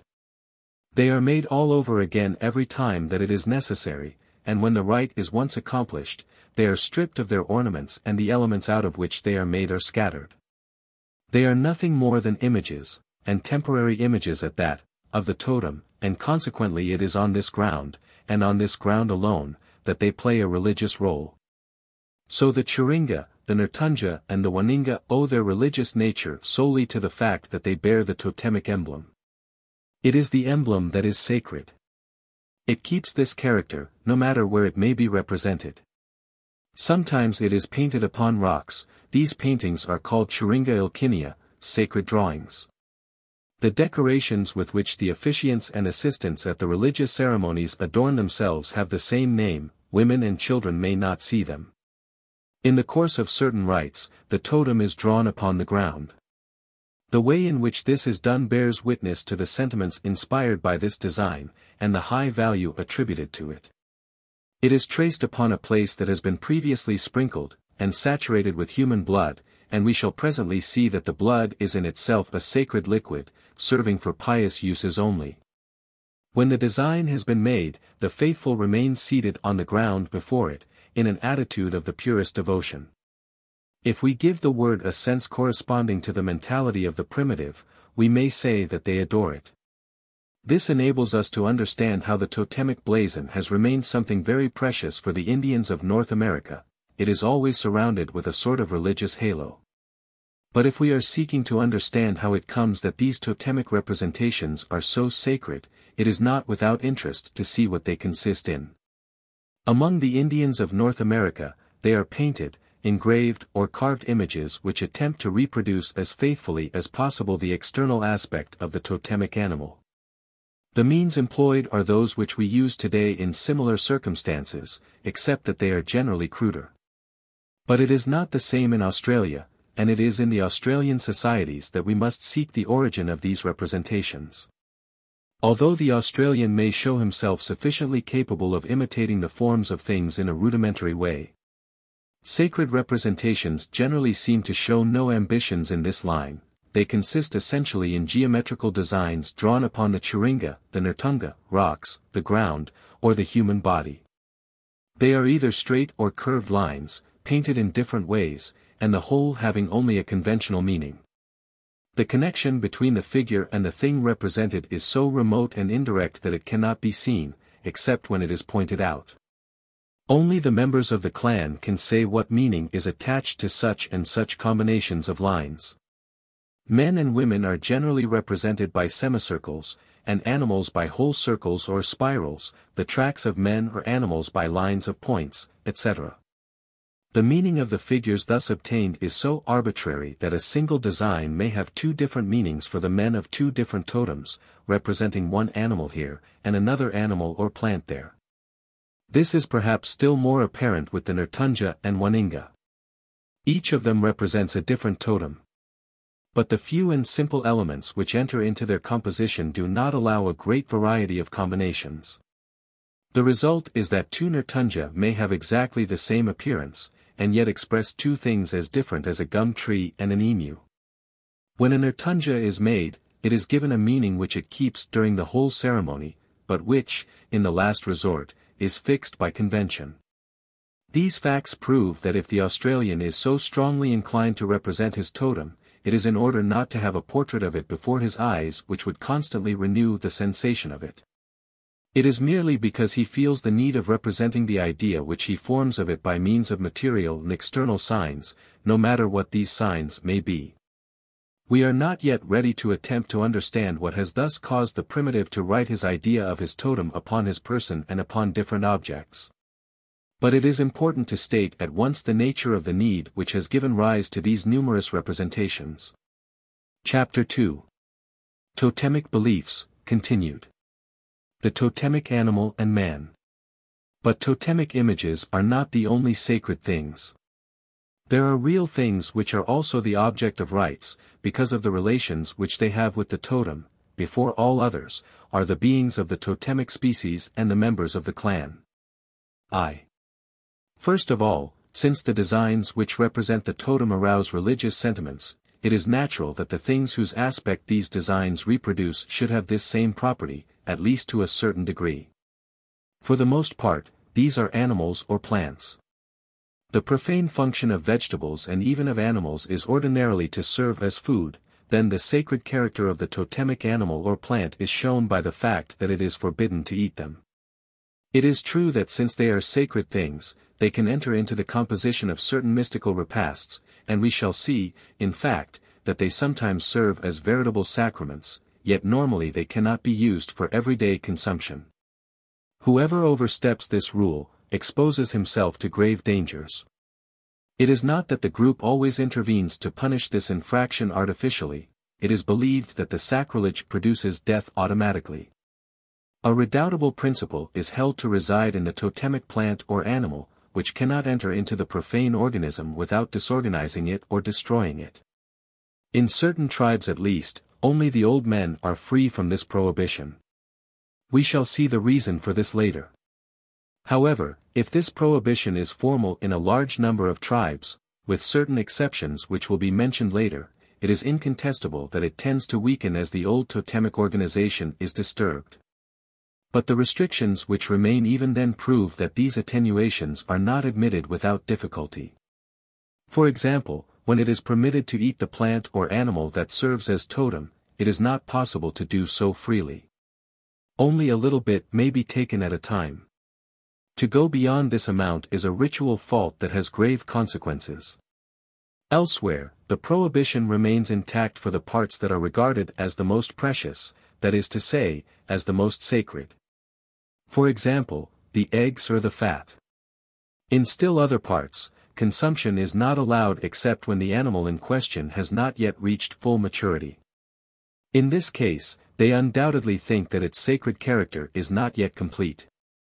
So the barrier which isolates and protects the totemic being yields but slowly and with active resistance, which bears witness to what it must have been at first.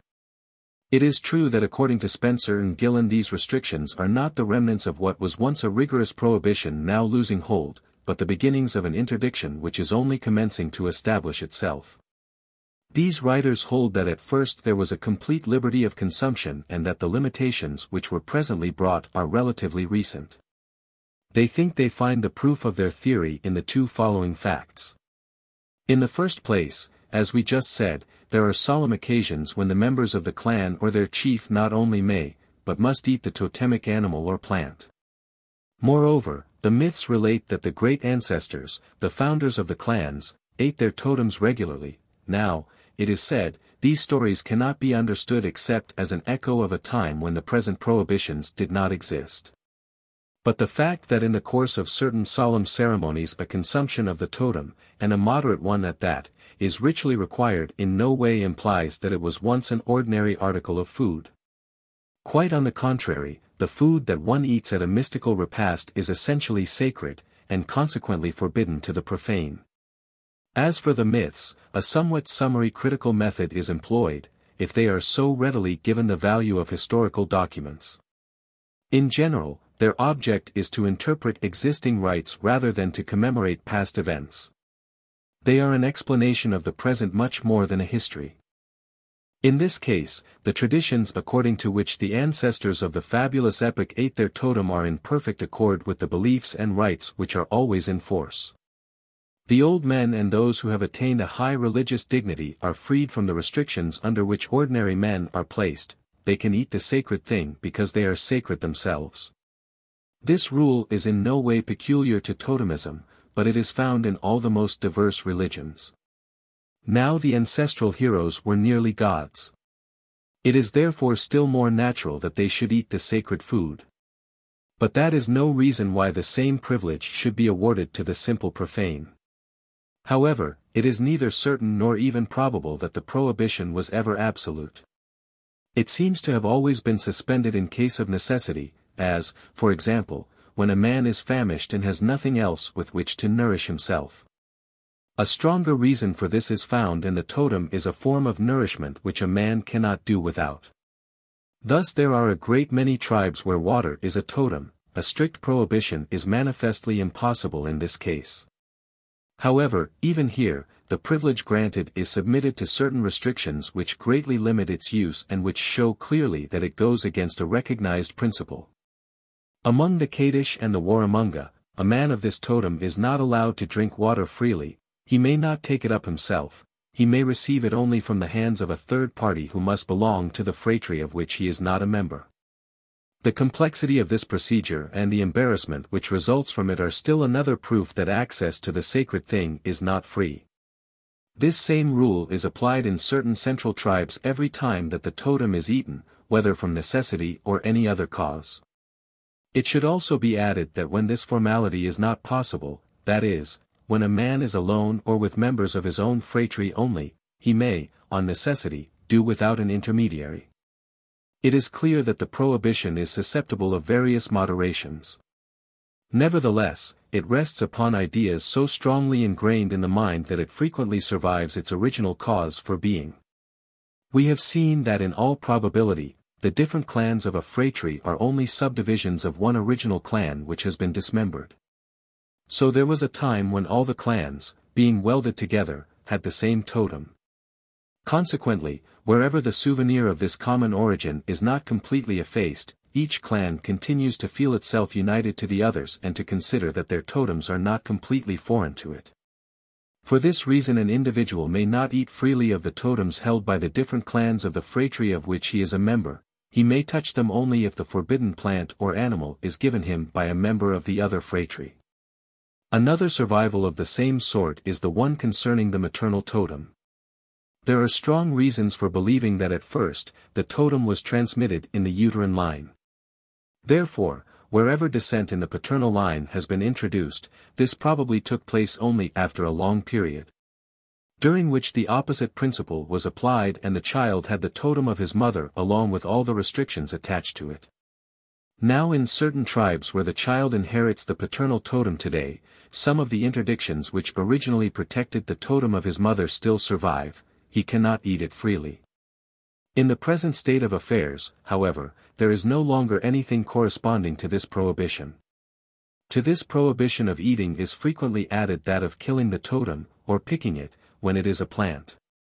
However, here also there are exceptions and tolerations. These are especially in the case of necessity, when the totem is a dangerous animal, for example, or when the man has nothing to eat. There are even tribes where men are forbidden to hunt the animals whose names they bear, on their own accounts, but where they may kill them for others. But the way in which this act is generally accomplished clearly indicates that it is something illicit. One excuses himself as though for a fault, and bears witness to the chagrin which he suffers and the repugnance which he feels, while precautions are taken that the animal may suffer as little as possible.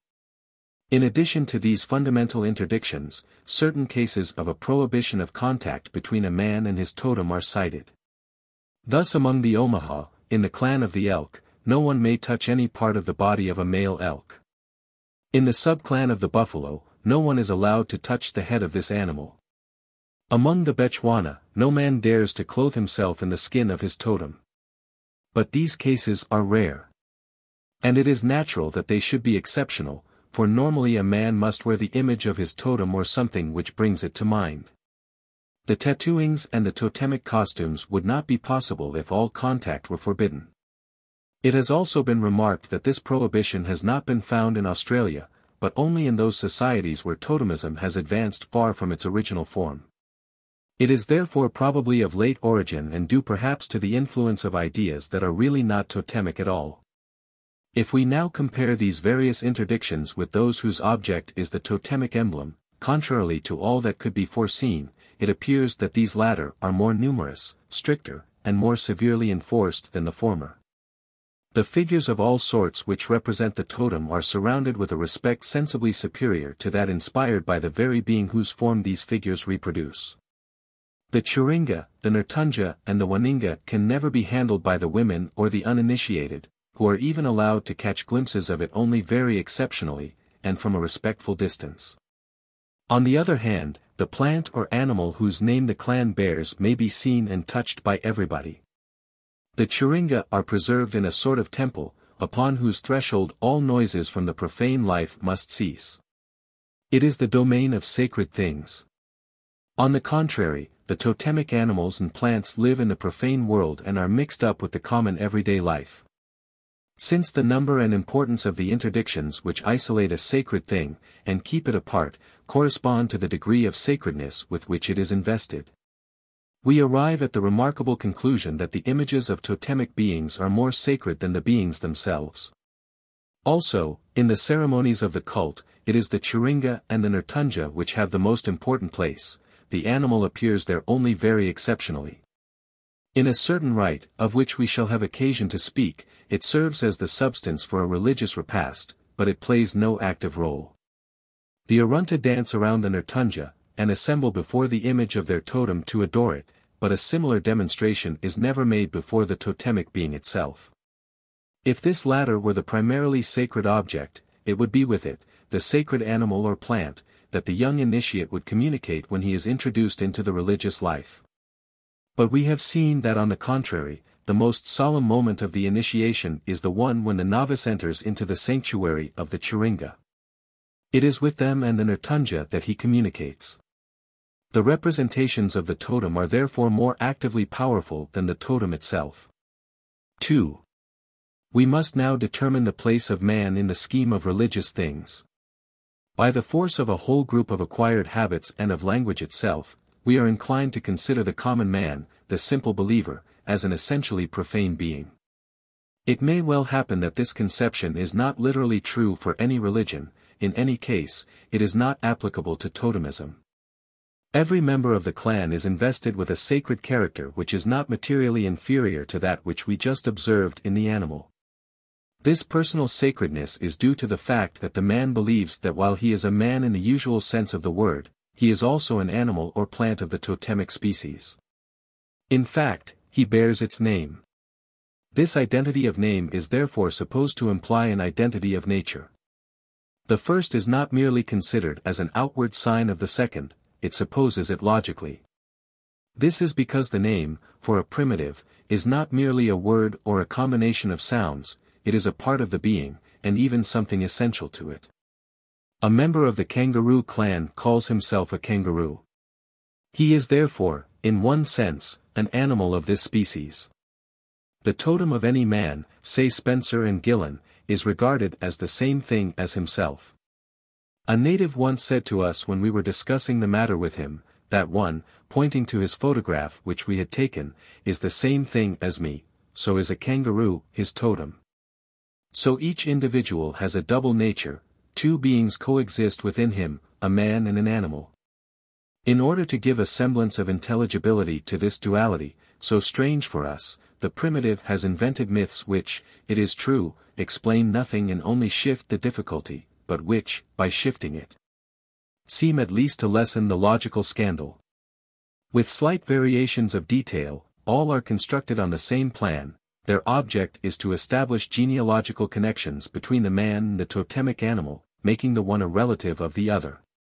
By this common origin, which, by the way, is represented in various manners, they believe that they account for their common nature. The Nerinyeri, for example, have imagined that certain of the first men had the power of transforming themselves into beasts. Other Australian societies place at the beginning of humanity either strange animals from which the men were descended in some unknown way, or mixed beings, halfway between the two kingdoms, or else unformed creatures, hardly representable. Deprived of all determined organs, and even of all definite members, and the different parts of whose bodies were hardly outlined. Mythical powers, sometimes conceived under the form of animals, then intervened and made men out of these ambiguous and innumerable beings which Spencer and Gillen say represent stages in the transformation of animals and plants into human beings. These transformations are represented to us under the form of violent and, as it were, surgical operations. It is under the blows of an axe or, if the operator is a bird, blows of the beak, that the human individual was carved out of this shapeless mass, his members separated from each other, his mouth opened and his nostrils pierced.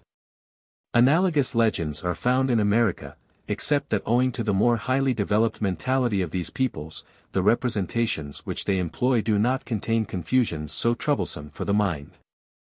Sometimes it is a legendary personage who, by an act of his power, metamorphosed the animal who gives its name to the clan into a man. Sometimes the myth attempts to explain how, by a series of nearly natural events and a sort of spontaneous evolution, the animal transformed himself little by little, and finally took a human form. It is true that there are societies, the Haida, Tlingit, Tsimshian, where it is no longer admitted that man was born of an animal or plant. But the idea of an affinity between the animals of the totemic species and the members of the clan has survived there nevertheless, and expresses itself in myths which, though differing from the preceding, still retain all that is essential in them. Here is one of the fundamental themes. The ancestor who gives his name to the clan is here represented as a human being, but who, in the course of various wanderings, has been led to live for a while among the fabulous animals of the very species which gave the clan its name. As the result of this intimate and prolonged connection, he became so like his new companions that when he returned to men, they no longer recognized him. He was therefore given the name of the animal which he resembled. It is from his stay in this mythical land that he brought back the totemic emblem, together with the powers and virtues believed to be attached to it. Thus in this case, as in the others, men are believed to participate in the nature of the animal, though this participation may be conceived in slightly different forms. So man also has something sacred about him. Though diffused into the whole organism, this characteristic is especially apparent in certain privileged places. There are organs and tissues that are specially marked out, these are particularly the blood and the hair. In the first place, human blood is so holy a thing that in the tribes of Central Australia, it frequently serves to consecrate the most respected instruments of the cult. For example, in certain cases, the nirtunja is regularly anointed from top to bottom with the blood of a man. It is upon ground all saturated with blood that the men of the emu, among the Arunta, trace their sacred images. We shall presently see that streams of blood are poured upon the rocks which represent the totemic animals and plants. There is no religious ceremony where blood does not have some part to play. During the initiation, the adults open their veins and sprinkle the novice with their blood, and this blood is so sacred a thing that women may not be present while it is flowing. The sight of it is forbidden them, just as the sight of a chiringa is. The blood lost by a young initiate during the very violent operations he must undergo has very particular virtues, it is used in various ceremonies. That which flows during the subincision is piously kept by the Arunta and buried in a place upon which they put a piece of wood warning passers-by of the sacredness of the spot, no woman should approach it. The religious nature of blood also explains the equal importance, religiously, of the red ochre, which is very frequently employed in ceremonies. They rub the chiringa with it and use it in ritual decorations. This is due to the fact that because of its color, it is regarded as something kindred to blood. Many deposits of red ochre which are found in the Arunta territory are even supposed to be the coagulated blood which certain heroines of the mythical period shed onto the soil. Hair has similar properties. The natives of the center wear belts made of human hair, whose religious functions we have already pointed out. They are also used to wrap up certain instruments of the cult. Does one man loan another one of his chiringa? As a sign of acknowledgement, the second makes a present of hair to the first. These two sorts of things are therefore thought to be of the same order and of equivalent value.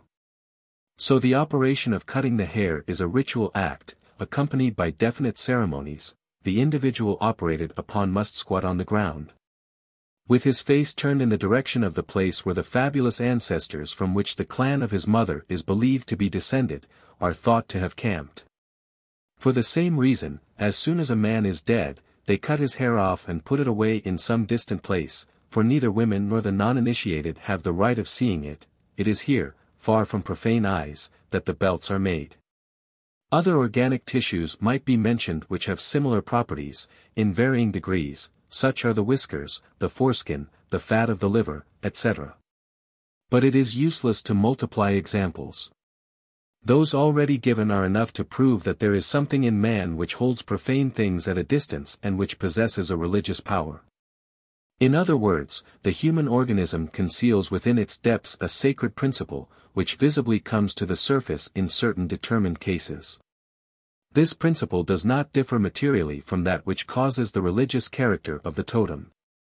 In fact, we have just seen that the different substances in which it incarnates itself especially enter into the ritual composition of the objects of the cult, nirtunja, totemic designs. Or else are used in the anointings whose object is to renew the virtues either of the chiringa or of the sacred rocks. They are things of the same species. Sometimes the religious dignity which is inherent in each member of the clan on this account is not equal for all. Men possess it to a higher degree than women. In relation to them, women are like profane beings. Thus, every time that there is an assembly, either of the totemic group or of the tribe, the men have a separate camp, distinct from that of the women, and into which these latter may not enter. They are separated off. But there are also differences in the way in which men are marked with a religious character. The young men not yet initiated are wholly deprived of it, since they are not admitted to the ceremonies. It is among the old men that it reaches its greatest intensity. They are so very sacred that certain things forbidden to ordinary people are permissible for them.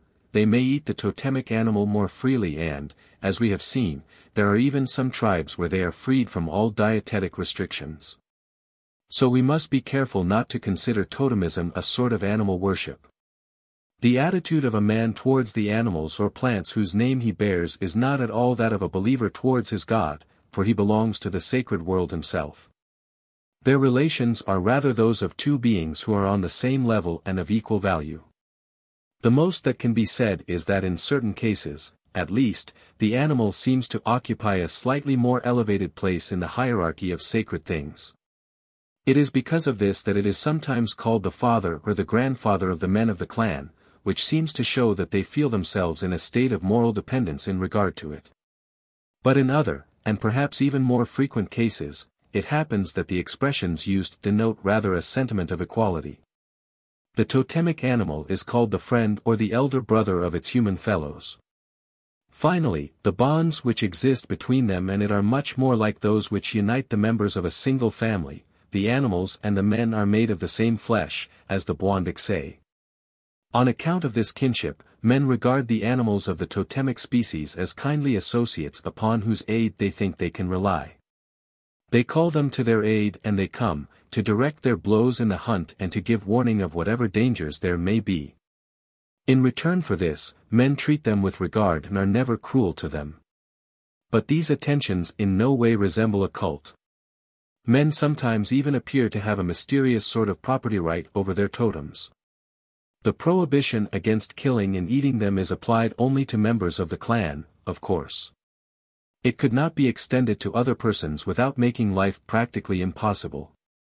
If, in a tribe like the Arunta, where there is such a host of different totems, it were forbidden to eat, not only the animal or plant whose name one bears, but also all the animals and all the plants which serve as totems to other clans.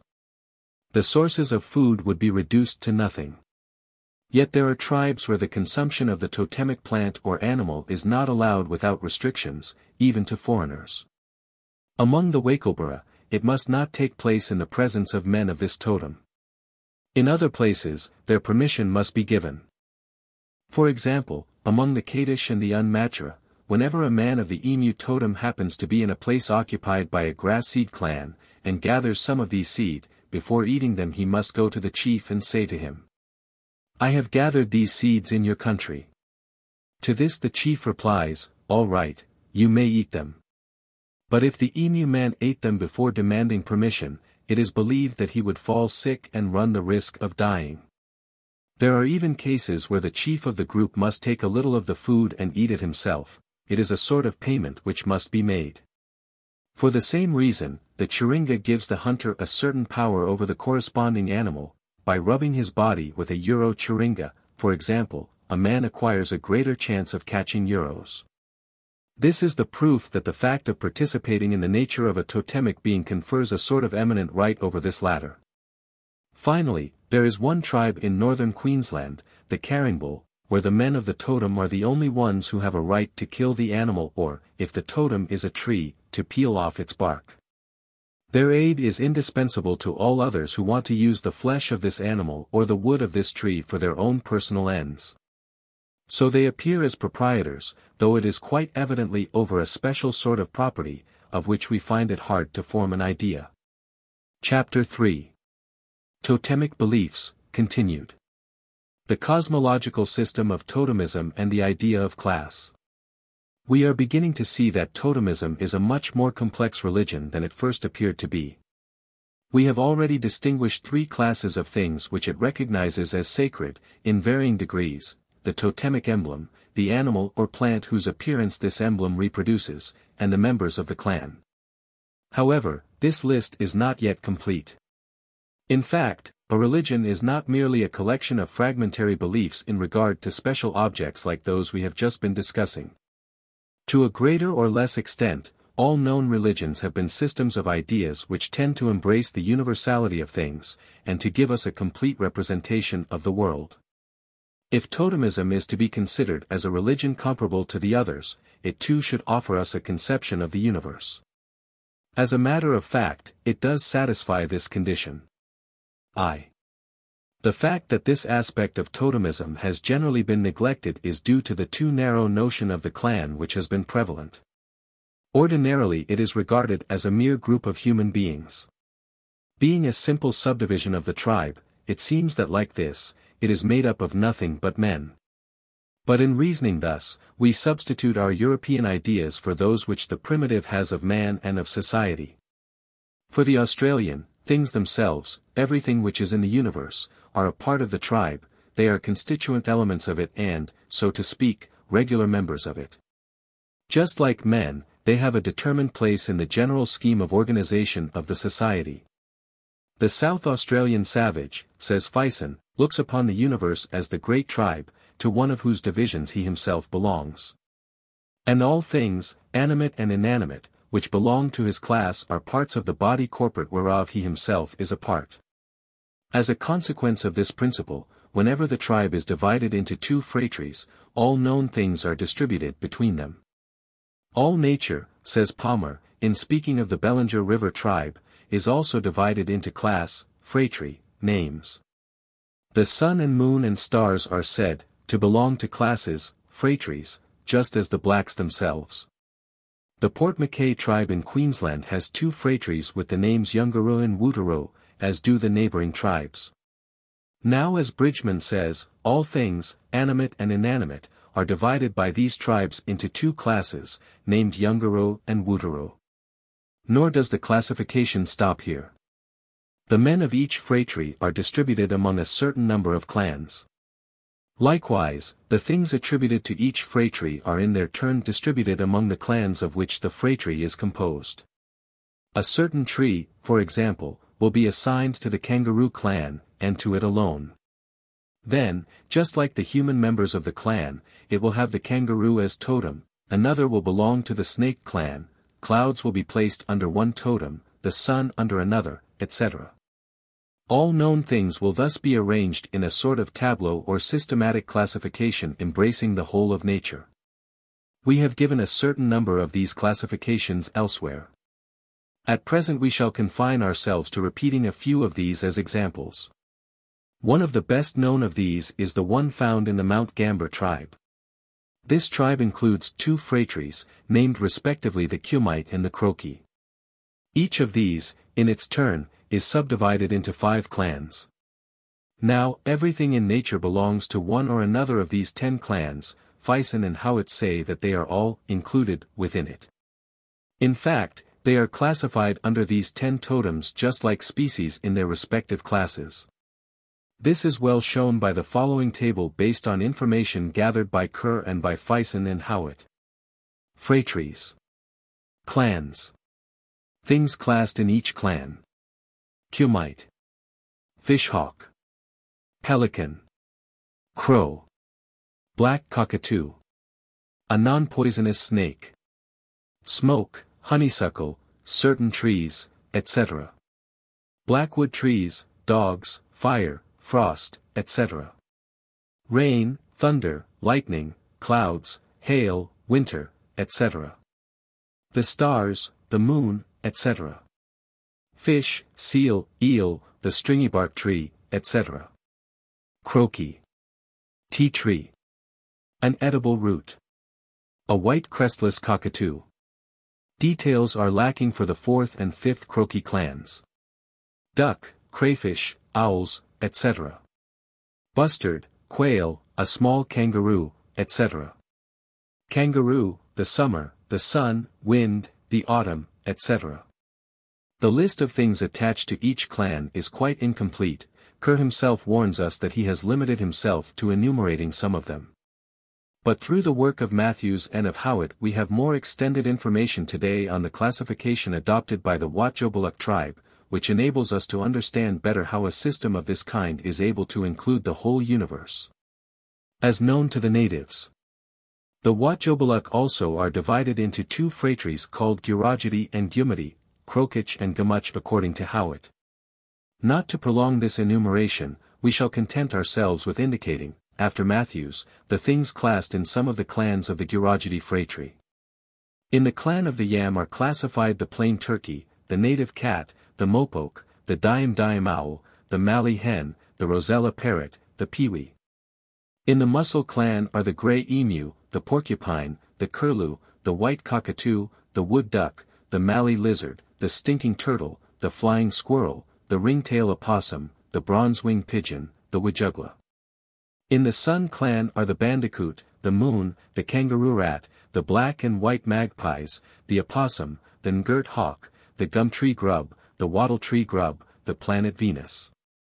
In the clan of the warm wind are the gray-headed eagle-hawk, the carpet snake, the smoker parrot, the shell parrot, the Murican hawk, the dickamer snake, the ringneck parrot, the miridae snake, the shingleback lizard. If we remember that there are many other clans, Howitt names 12 and Matthews 14 and adds that his list is incomplete. We will understand how all the things in which the native takes an interest find a natural place in these classifications. Similar arrangements have been observed in the most diverse parts of the Australian continent, in South Australia, in Victoria, and in New South Wales. Among the Ualai, very clear traces of it are found in the central tribes. In Queensland, where the clans seem to have disappeared and where the matrimonial classes are the only subdivisions of the phratry, things are divided up among these classes. Thus, the Wakelbura are divided into two phratries, Maulera and Wataru. The classes of the first are called Kerjilla and Banbi, those of the second, Wungo and Obu. Now to the Banbi belong the opossum, the kangaroo, the dog, honey of little bees, etc. To the Wungo are attributed the emu, the bandicoot, the black duck, the black snake, the brown snake, to the Obu, the carpet snake, the honey of stinging bees, etc. To the Kerjilla, the porcupine, the turkey of the plains, water, rain, fire, thunder, etc. This same organization is found among the Indians of North America.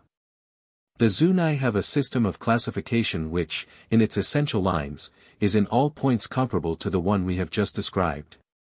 That of the Omaha rests on the same principles as that of the Watjobaluk.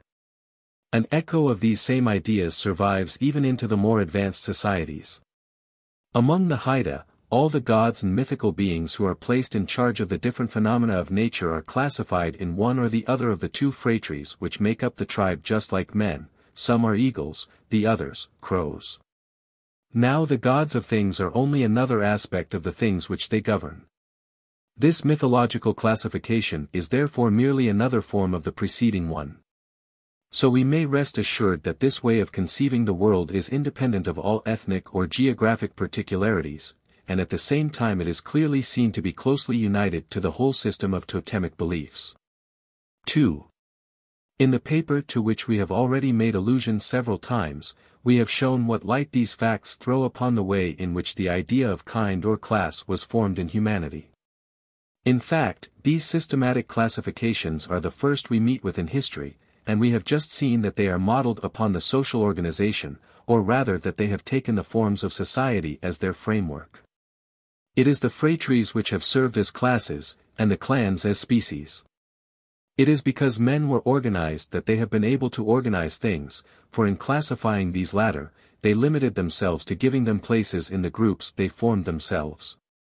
And if these different classes of things are not merely put next to each other, but are arranged according to a unified plan, it is because the social groups with which they commingle themselves are unified and, through their union, form an organic whole, the tribe. The unity of these first logical systems merely reproduces the unity of the society. Thus we have an occasion for verifying the proposition which we laid down at the commencement of this work, and for assuring ourselves that the fundamental notions of the intellect, the essential categories of thought, may be the product of social factors. The above-mentioned facts show clearly that this is the case with the very notion of category itself. However, it is not our intention to deny that the individual intellect has of itself the power of perceiving resemblances between the different objects of which it is conscious. Quite on the contrary, it is clear that even the most primitive and simple classifications presuppose this faculty. The Australian does not place things in the same clan or in different clans at random. For him as for us, similar images attract one another, while opposed ones repel one another, and it is on the basis of these feelings of affinity or of repulsion that he classifies the corresponding things in one place or another. There are also cases where we are able to perceive the reasons which inspired this. The two phratries were very probably the original and fundamental basis for these classifications, which were consequently bifurcate at first. Now, when a classification is reduced to two classes, these are almost necessarily conceived as antitheses. They are used primarily as a means of clearly separating things between which there is a very marked contrast. Some are set at the right, the others at the left. As a matter of fact, this is the character of the Australian classifications. If the white cockatoo is in one phratry, the black one is in the other. If the sun is on one side, the moon and the stars of night are on the opposite side. Very frequently the beings which serve as the totems of the two phratries have contrary colors. These oppositions are even met with outside of Australia. Where one of the phratries is disposed to peace, the other is disposed to war. If one has water as its totem, the other has earth. This is undoubtedly the explanation of why the two phratries have frequently been thought of as naturally antagonistic to one another. They say that there is a sort of rivalry or even a constitutional hostility between them. This opposition of things has extended itself to persons. The logical contrast has begotten a sort of social conflict. It is also to be observed that within each phratry, those things have been placed in a single clan which seem to have the greatest affinity with that serving as totem. For example, the moon has been placed with the black cockatoo, but the sun, together with the atmosphere and the wind, with the white cockatoo. Or again, to a totemic animal has been united all that serves him as food, as well as the animals with which he has the closest connection. Of course, we cannot always understand the obscure psychology which has caused many of these connections and distinctions. But the preceding examples are enough to show that a certain intuition of the resemblances and differences presented by things has played an important part in the genesis of these classifications. But the feeling of resemblances is one thing and the idea of class is another. The class is the external framework of which objects perceive to be similar form, in part, the contents. Now the contents cannot furnish the frame into which they fit. They are made up of vague and fluctuating images, due to the superimposition and partial fusion of a determined number of individual images, which are found to have common elements. The framework, on the contrary, is a definite form, with fixed outlines, but which may be applied to an undetermined number of things, perceived or not, actual or possible. In fact, every class has possibilities of extension which go far beyond the circle of objects which we know, either from direct experience or from resemblance. This is why every school of thinkers has refused, and not with good reason, to identify the idea of class with that of a generic image. The generic image is only the indistinctly bounded residual representation left in us by similar representations, when they are present in consciousness simultaneously. The class is a logical symbol by means of which we think distinctly of these similarities and of other analogous ones.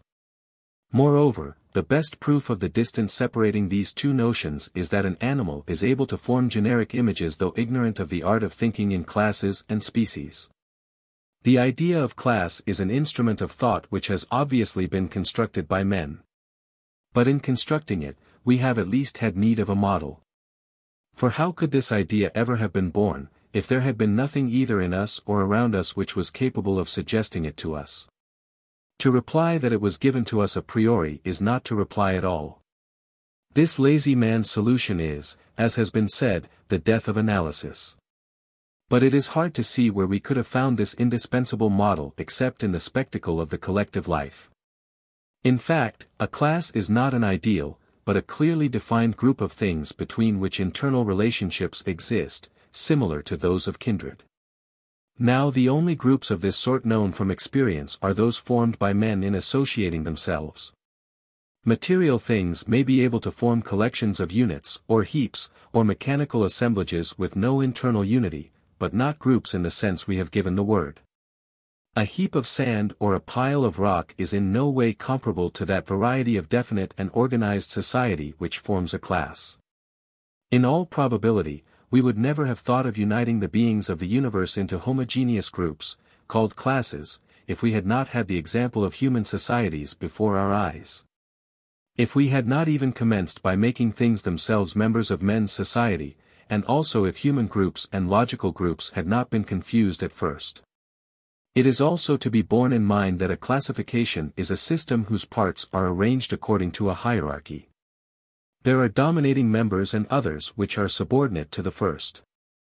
Species and their distinctive properties depend upon classes and the attributes which characterize them. Again, the different species of a single class are conceived as all placed on the same level in regard to each other. Does someone prefer to regard them from the point of view of the understanding? Then he represents things to himself in an inverse order. He puts at the top the species that are the most particularized and the richest in reality, while the types that are most general and the poorest in qualities are at the bottom. Nevertheless, all are represented in a hierarchic form. And we must be careful not to believe that the expression has only a metaphorical sense here. There are really relations of subordination and coordination, the establishment of which is the object of all classification. And men would never have thought of arranging their knowledge in this way if they had not known beforehand what a hierarchy was. But neither the spectacle of physical nature nor the mechanism of mental associations could furnish them with this knowledge. The hierarchy is exclusively a social affair. It is only in society that there are superiors, inferiors and equals. Consequently, even if the facts were not enough to prove it, the mere analysis of these ideas would reveal their origin. We have taken them from society, and projected them into our conceptions of the world. It is society that has furnished the outlines which logical thought has filled in. 3. But these primitive classifications have a no less direct interest for the origins of religious thought. They imply that all the things thus classed in a single clan or a single phratry are closely related both to each other and to the things serving as the totem of this clan or phratry. When an Australian of the Port Mackay tribe says that the sun, snakes, etc., are of the Yungaro phratry, he does not mean merely to apply a common, but none the less a purely conventional, nomenclature to these different things. The word has an objective signification for him. He believes that alligators really are Yungaro and that kangaroos are Wuturo. The sun is Yungaro, the moon Wuturo, and so on for the constellations, trees, plants, etc. An internal bond attaches them to the group in which they are placed, they are regular members of it. It is said that they belong to the group, just exactly as the individual men make a part of it. Consequently, the same sort of a relation unites them to these latter. Men regard the things in their clan as their relatives or associates, they call them their friends and think that they are made out of the same flesh as themselves. Therefore, between the two there are elective affinities and quite special relations of agreement.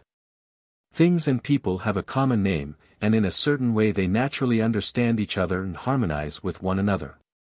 For example, when a Wakelborough of the Malera phratry is buried, the scaffold upon which the body is exposed must be made of the wood of some tree belonging to the Malera phratry. The same is true for the branches that cover the corpse. If the deceased is of the Banbi class, a Banbi tree must be used.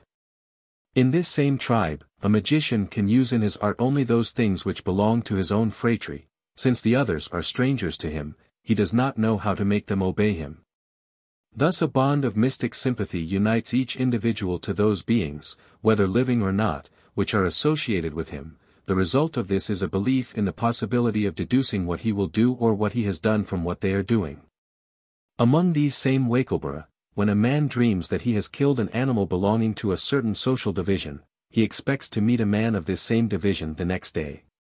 Inversely, the things attributed to a clan or phratry cannot be used against the members of this clan or phratry. Among the Watjobaluk, each phratry has its own special trees. Now in hunting an animal of the Gurajati phratry, only arms whose wood is taken from trees of the other phratry may be used, and vice versa, otherwise the hunter is sure to miss his aim. The native is convinced that the arrow would turn of itself and refuse, so to speak, to hit a kindred and friendly animal. Thus the men of the clan and the things which are classified in it form by their union a solid system, all of whose parts are united and vibrate sympathetically. This organization, which at first may have appeared to us as purely logical, is at the same time moral. A single principle animates it and makes its unity, this is the totem. Just as a man who belongs to the crow clan has within him something of this animal, so the rain, since it is of the same clan and belongs to the same totem, is also necessarily considered as being the same thing as a crow. For the same reason, the moon is a black cockatoo, the sun a white cockatoo, every black nut tree a pelican, etc. All the beings arranged in a single clan, whether men, animals, plants, or inanimate objects, are merely forms of the totemic being. This is the meaning of the formula which we have just cited, and this is what makes the two really of the same species. All are really of the same flesh in the sense that all partake of the nature of the totemic animal. Also, the qualifiers given them are those given to the totem. The Audiobook give the name mere both to the totem and to the things classed with it. It is true that among the Arunta, where visible traces of classification still exist, as we shall see, different words designate the totem and the other beings placed with it. However, the name given to these latter bears witness to the close relations which unite them to the totemic animal. It is said that they are its intimates, its associates, its friends. It is believed that they are inseparable from it. So there is a feeling that these are very closely related things. But we also know that the totemic animal is a sacred being. All the things that are classified in the clan of which it is the emblem have this same character, because in one sense, they are animals of the same species, just as the man is. They, too, are sacred, and the classifications which locate them in relation to the other things of the universe, by that very act give them a place in the religious world. For this reason, the animals or plants among these may not be eaten freely by the human members of the clan. Thus in the Mount Gambier tribe, the men whose totem is a certain non-poisonous snake must not merely refrain from eating the flesh of this snake, that of seals, eels, etc., is also forbidden to them.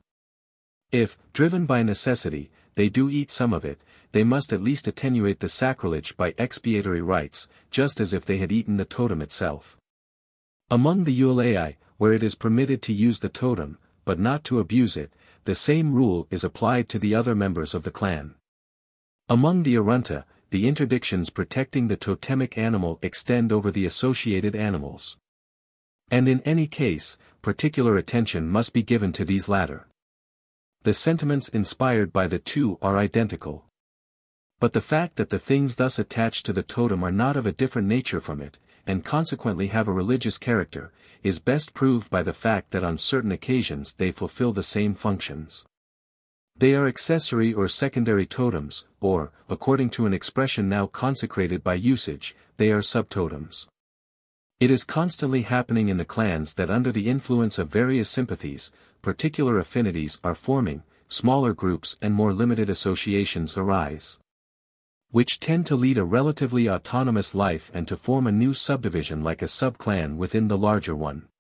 In order to distinguish and individualize itself, this subclan needs a special totem or, consequently, a subtotem. Now the totems of these secondary groups are chosen from among the things classified under the principal totem. So they are always almost totems, and the slightest circumstance is enough to make them actually so. There is a latent totemic nature in them, which shows itself as soon as conditions permit it or demand it. It thus happens that a single individual has two totems, a principal totem common to the whole clan and a subtotem which is special to the subclan of which he is a member. This is something analogous to the nomen and cognomen of the Romans. Sometimes we see a subclan emancipate itself completely and become an autonomous group and an independent clan, then, the subtotem, on its side, becomes a regular totem. One tribe where this process of segmentation has been pushed to the limit, so to speak, is the Arunta. The information contained in the first book of Spencer and Gillen showed that there were some 60 totems among the Arunta. But the recent researches of Strello have shown the number to be much larger. He counted no less than 442. Spencer and Gillen did not exaggerate at all when they said, in fact, there is scarcely an object, animate or inanimate, to be found in the country occupied by the natives which does not give its name to some totemic group. Now this multitude of totems, whose number is prodigious when compared to the population, is due to the fact that under special circumstances, the original clans have divided and subdivided infinitely. Consequently, nearly all the subtotems have passed to the stage of totems. This has been definitely proved by the observations of Strello. Spencer and Gillen cited only certain isolated cases of associated totems. Strello has shown that this is in reality an absolutely general organization. He has been able to draw up a table where nearly all the totems of the Arunta are classified according to this principle. All are attached, either as associates or as auxiliaries, to some 60 principal totems. The first are believed to be in the service of the second. This state of dependence is very probably the echo of a time when the allies of today were only subtotems, and consequently when the tribe contained only a small number of clans subdivided into subclans. Numerous survivals confirm this hypothesis. It frequently happens that two groups thus associated have the same totemic emblem. Now this unity of emblem is explicable only if the two groups were at first only one. The relation of the two clans is also shown by the part and the interest that each one takes in the rights of the other. The two cults are still only imperfectly separated. This is very probably because they were at first completely intermingled. Tradition explains the bonds which unite them by imagining that formerly the two clans occupied neighboring places. In other cases, the myth says expressly that one of them was derived from the other. It is related that at first the associated animal belonged to the species still serving as principal totem. It differentiated itself at a later period. Thus the Shantunga birds, which are associated with the Wycherley grub today, were Wycherley grubs in fabulous times, who later transformed themselves into birds. Two species which are now attached to the honey ant were formerly honey ants, etc. This transformation of a subtotem into a totem goes on by imperceptible degrees, so that in certain cases the situation is undecided, and it is hard to say whether one is dealing with a principal totem or a secondary one. As Howitt says in regard to the Wotjobaluk, there are subtotems which are totems in formation. Thus the different things classified in a clan constitute, as it were, so many nuclei around which new totemic cults are able to form. This is the best proof of the religious sentiments which they inspire. If they did not have a sacred character, they could not be promoted so easily to the same dignity as the things which are sacred before all others, the regular totems. So the field of religious things extends well beyond the limits within which it seemed to be confined at first. It embraces not only the totemic animals and the human members of the clan. But since no known thing exists that is not classified in a clan and under a totem, there is likewise nothing which does not receive to some degree something of a religious character. When, in the religions which later come into being, the gods properly so-called appear, each of them will be set over a special category of natural phenomena, this one over the sea, that one over the air, another over the harvest or over fruits, etc. And each of these provinces of nature will be believed to draw what life there is in it from the God upon whom it depends. This division of nature among the different divinities constitutes the conception which these religions give us of the universe. Now, so long as humanity has not passed the phase of totemism, the different totems of the tribe fulfill exactly the same functions that will later fall upon the divine personalities. In the Mount Gambier tribe, which we have taken as our principal example, there are 10 clans. Consequently the entire world is divided into 10 classes, or rather into 10 families, each of which has a special totem as its basis. It is from this basis that the things classed in a clan get all their reality, for they are thought of as variant forms of the totemic being.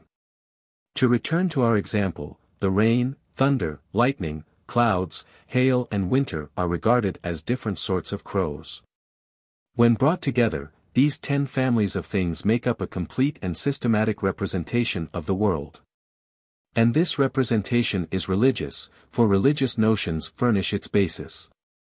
Far from being limited to one or two categories of beings, the domain of totemic religion extends to the final limits of the known universe.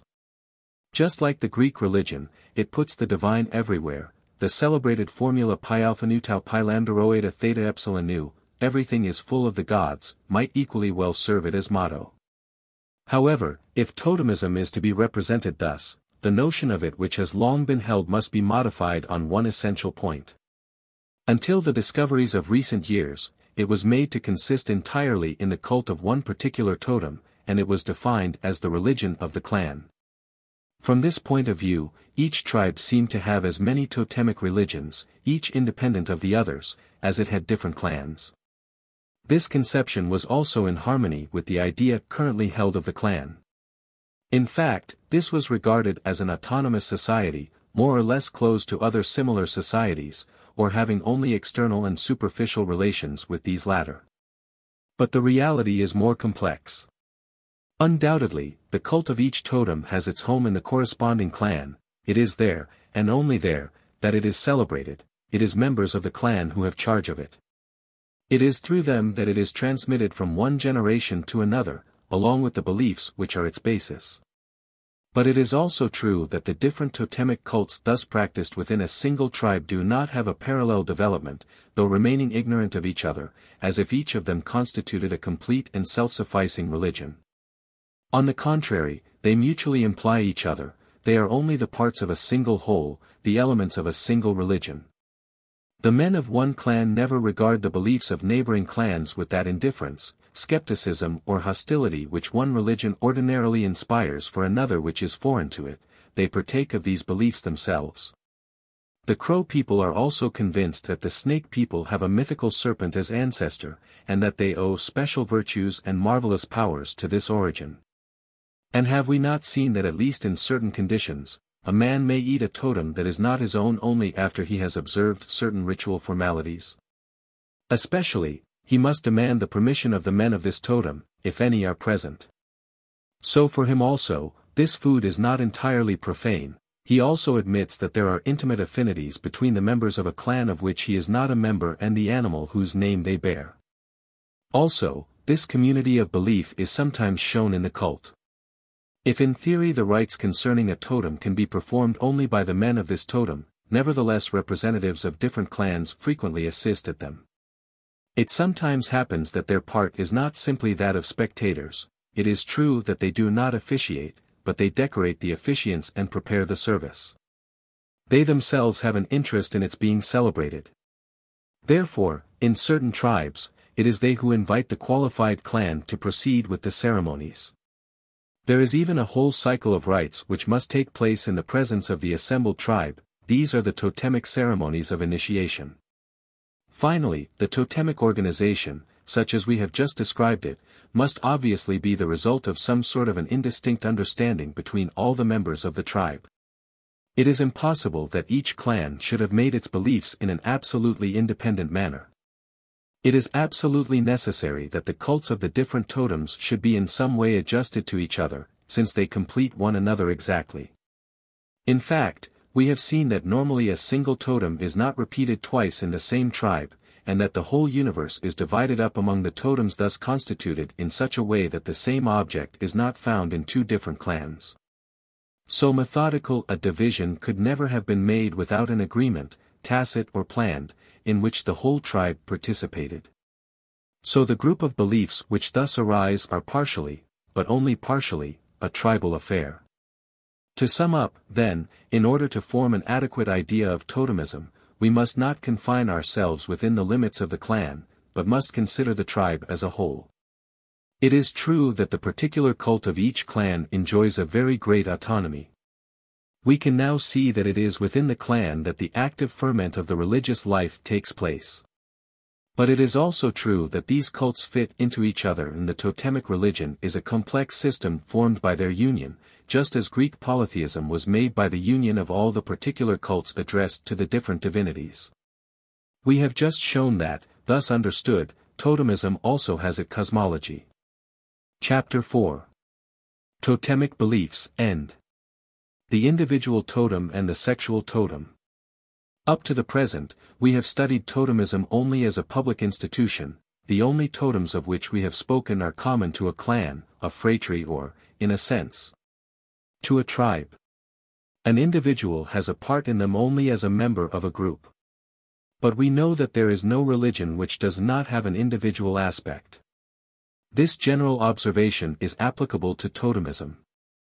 In addition to the impersonal and collective totems which hold the first place, there are others which are peculiar to each individual, which express his personality, and whose cult he celebrates in private.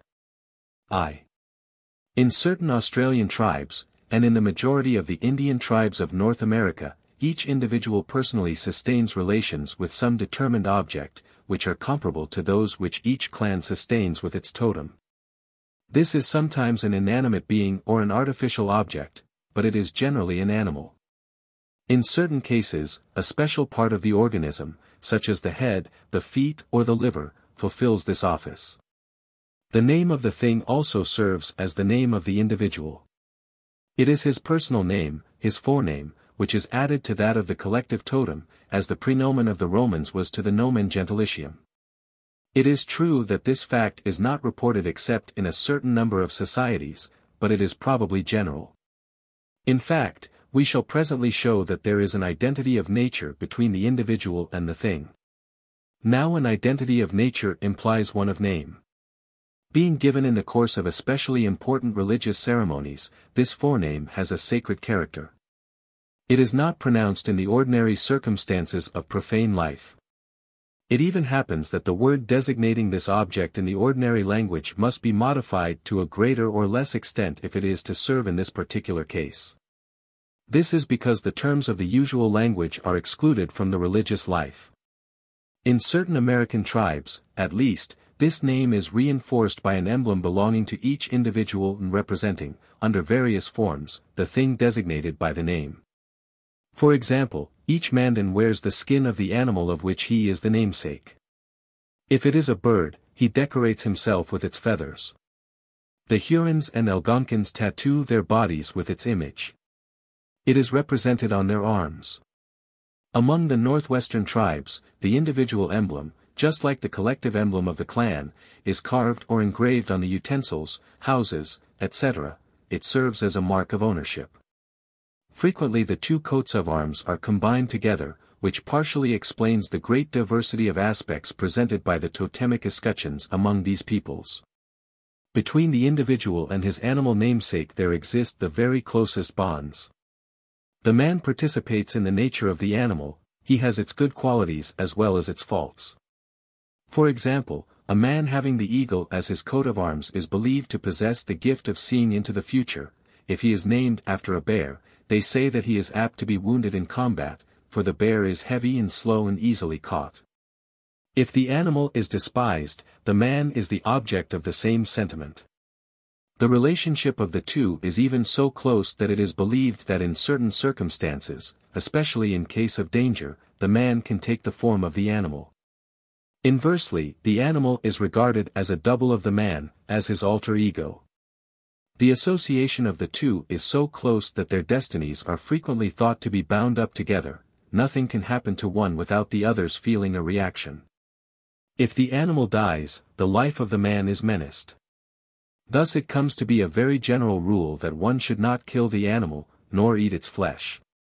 This interdiction, which, when concerning the totem of the clan, allows of all sorts of attenuations and modifications, is now much more formal and absolute. On its side, the animal protects the man and serves him as a sort of patron. It informs him of possible dangers and of the way of escaping them. They say that it is his friend. Since it frequently happens to possess marvelous powers, it communicates them to its human associate, who believes in them, even under the proof of bullets, arrows, and blows of every sort. This confidence of an individual in the efficacy of his protector is so great that he braves the greatest dangers and accomplishes the most disconcerting feats with an intrepid serenity. Faith gives him the necessary courage and strength. However, the relations of a man with his patron are not purely and simply those of dependence. He, on his side, is able to act upon the animal. He gives it orders, he has influence over it. A Kurnai having the shark as ally and friend believes that he can disperse the sharks who menace a boat, by means of a charm. In other cases, the relations thus contracted are believed to confer upon the man a special aptitude for hunting the animal with success. The very nature of these relations seems clearly to imply that the being to which each individual is thus associated is only an individual itself, and not a species. A man does not have a species as his alter ego. In fact, there are cases where it is certainly a certain determined tree, rock or stone that fulfills this function. It must be thus every time that it is an animal, and that the existences of the animal and the man are believed to be connected. A man could not be united so closely to a whole species, for there is not a day nor, so to speak, an instant when the species does not lose some one of its members. Yet the primitive has a certain incapacity for thinking of the individual apart from the species, the bonds uniting him to the one readily extend to the other, he confounds the two in the same sentiment. Thus the entire species becomes sacred for him.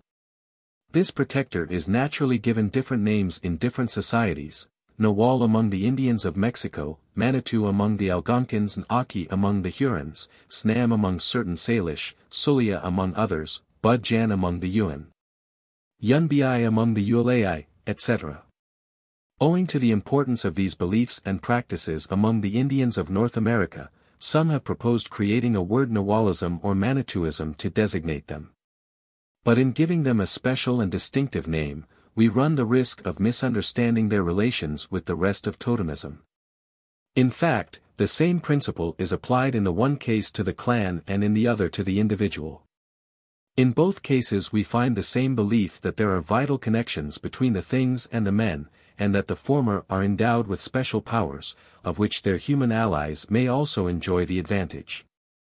We also find the same custom of giving the man the name of the thing with which he is associated and of adding an emblem to this name. The totem is the patron of the clan, just as the patron of the individual is his personal totem. So it is important that our terminology should make the relationship of the two systems apparent. That is why we, with Fraser, shall give the name individual totemism to the cult rendered by each individual to his patron. A further justification of this expression is found in the fact that in certain cases the primitive himself uses the same word to designate the totem of the clan and the animal protector of the individual. If Tyler and Powell have rejected this term and demanded different ones for these two sorts of religious institutions, it is because the collective totem is, in their opinion, only a name or label, having no religious character. But we, on the contrary, know that it is a sacred thing, and even more so than the protecting animal. Moreover, the continuation of our study will show how these two varieties of totemism are inseparable from each other. Yet, howsoever close the kinship between these two institutions may be, there are important differences between them. While the clan believes that it is the offspring of the animal or plant serving it as totem, the individual does not believe that he has any relationship of descent with his personal totem. It is a friend, an associate, a protector. But it is not a relative. He takes advantage of the virtues it is believed to possess, but he is not of the same blood. In the second place, the members of a clan allow neighboring clans to eat of the animal whose name they bear collectively, under the simple condition that the necessary formalities shall be observed. But, on the contrary, the individual respects the species to which his personal totem belongs and also protects it against strangers, at least in those parts where the destiny of the man is held to be bound up with that of the animal. But the chief difference between these two sorts of totems is in the manner in which they are acquired. The collective totem is a part of the civil status of each individual, it is generally hereditary. In any case, it is birth which designates it, and the wish of men counts for nothing. Sometimes the child has the totem of his mother, Kamilaroi, Diary, Urubana, etc., sometimes that of his father, Naranyeri, Waramunga, etc. Sometimes the one predominating in the locality where his mother conceived, Barunta, Lorija. But, on the contrary, the individual totem is acquired by a deliberate act, a whole series of ritual operations are necessary to determine it. The method generally employed by the Indians of North America is as follows. About the time of puberty, as the time for initiation approaches, the young man withdraws into a distant place, for example, into a forest. There, during a period varying from a few days to several years, he submits himself to all sorts of exhausting and unnatural exercises. He fasts, mortifies himself and inflicts various mutilations upon himself. Now he wanders about, uttering violent cries and veritable howls, now he lies extended, motionless and lamenting, upon the ground. Sometimes he dances, prays and invokes his ordinary divinities. At last, he thus gets himself into an extreme state of superexcitation, verging on delirium. When he has reached this paroxysm, his representations readily take on the character of hallucinations. When, says Heckwelder, a boy is on the eve of being initiated, he is submitted to an alternating regime of fasts and medical treatment. He abstains from all food and takes the most powerful and repugnant drugs. At times, he drinks intoxicating concoctions until his mind really wanders. Then he has, or thinks he has, visions and extraordinary dreams to which he was of course predisposed by all this training. He imagines himself flying through the air, advancing under the ground, jumping from one mountaintop to another across the valleys, and fighting and conquering giants and monsters. If in these circumstances he sees, or, as amounts to the same thing, he thinks he sees, while dreaming or while awake, an animal appearing to him in an attitude seeming to show friendly intentions, then he imagines that he has discovered the patron he awaited. Yet this procedure is rarely employed in Australia. On this continent, the personal totem seems to be imposed by a third party, either at birth or at the moment of initiation. Generally it is a relative who takes this part, or else a personage invested with special powers, such as an old man or a magician. Sometimes divination is used for this purpose. For example, on Charlotte Bay, Cape Bedford or the Proserpine River, the grandmother or some other old woman takes a little piece of umbilical cord to which the placenta is still attached and whirls it about quite violently. Meanwhile the other old women propose different names. That one is adopted which happens to be pronounced just at the moment when the cord breaks. Among the Eurykana of Cape York, after a tooth has been knocked out of the young initiate, they give him a little water to rinse his mouth and ask him to spit in a bucket full of water. The old men carefully examine the clot formed by the blood and saliva thus spit out, and the natural object whose shape it resembles becomes the personal totem of the young man. In other cases, the totem is transmitted from one individual to another, for example from father to son, or uncle to nephew. This method is also used in America. In a case reported by Hiltout, the operator was a shaman, who wished to transmit his totem to his nephew. The uncle took the symbol of his snam, his personal totem, which in this case was a dried bird skin, and bade his nephew breathe upon it. He then blew upon it also himself, uttered some mystic words and the dried skin seemed to Paul, the nephew, to become a living bird, which flew about them a moment or two and then finally disappeared. Paul was then instructed by his uncle to procure that day a bird skin of the same kind as his uncle's and wear it on his person. This he did, and that night he had a dream, in which the snam appeared to him in the shape of a human being, disclosed to him its mystic name by which it might be summoned, and promised him protection. Not only is the individual totem acquired and not given, but ordinarily the acquisition of one is not obligatory. In the first place, there are a multitude of tribes in Australia where the custom seems to be absolutely unknown. Also, even where it does exist, it is frequently optional. Thus among the Ualei, while all the magicians have individual totems from which they get their powers, there are a great number of laymen who have none at all. It is a favor given by the magician, but which he reserves for his friends, his favorites, and those who aspire to becoming his colleagues. Likewise, among certain Salish, persons desiring to excel especially either in fighting or in hunting, or aspirants to the position of shaman, are the only ones who provide themselves with protectors of this sort. So among certain peoples, at least, the individual totem seems to be considered an advantage and convenient thing rather than a necessity. It is a good thing to have, but a man can do without one. Inversely, a man need not limit himself to a single totem. If he wishes to be more fully protected, nothing hinders his seeking in acquiring several, and if the one he has fulfills its part badly, he can change it. But while it is more optional and free, individual totemism contains within it a force of resistance never attained by the totemism of the clan. One of the chief informers of Hiltout was a baptized Salish. However, though he had sincerely abandoned the faith of his fathers, and though he had become a model catechist, still his faith in the efficacy of the personal totems remained unshaken. Similarly, though no visible traces of collective totemism remain in civilized countries, the idea that there is a connection between each individual and some animal, plant or other object is at the bottom of many customs still observable in many European countries. 2. Between collective totemism and individual totemism there is an intermediate form partaking of the characteristics of each. This is sexual totemism. It is found only in Australia and in a small number of tribes. It is mentioned especially in Victoria and New South Wales. Matthews, it is true, claims to have observed it in all the parts of Australia that he has visited, but he gives no precise facts to support this affirmation. Among these different peoples, all the men of the tribe on the one hand, and all the women on the other, to whatever special clan they may belong, form, as it were, two distinct and even antagonistic societies. Now each of these two sexual corporations believes that it is united by mystical bonds to a determined animal.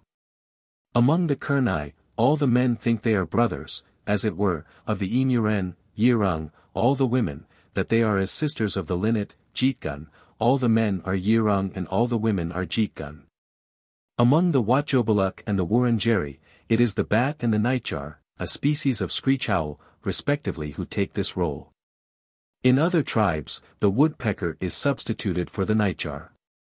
Each sex regards the animal to which it is thus related as a sort of protector which must be treated with the greatest regard. It is also forbidden to kill and eat it.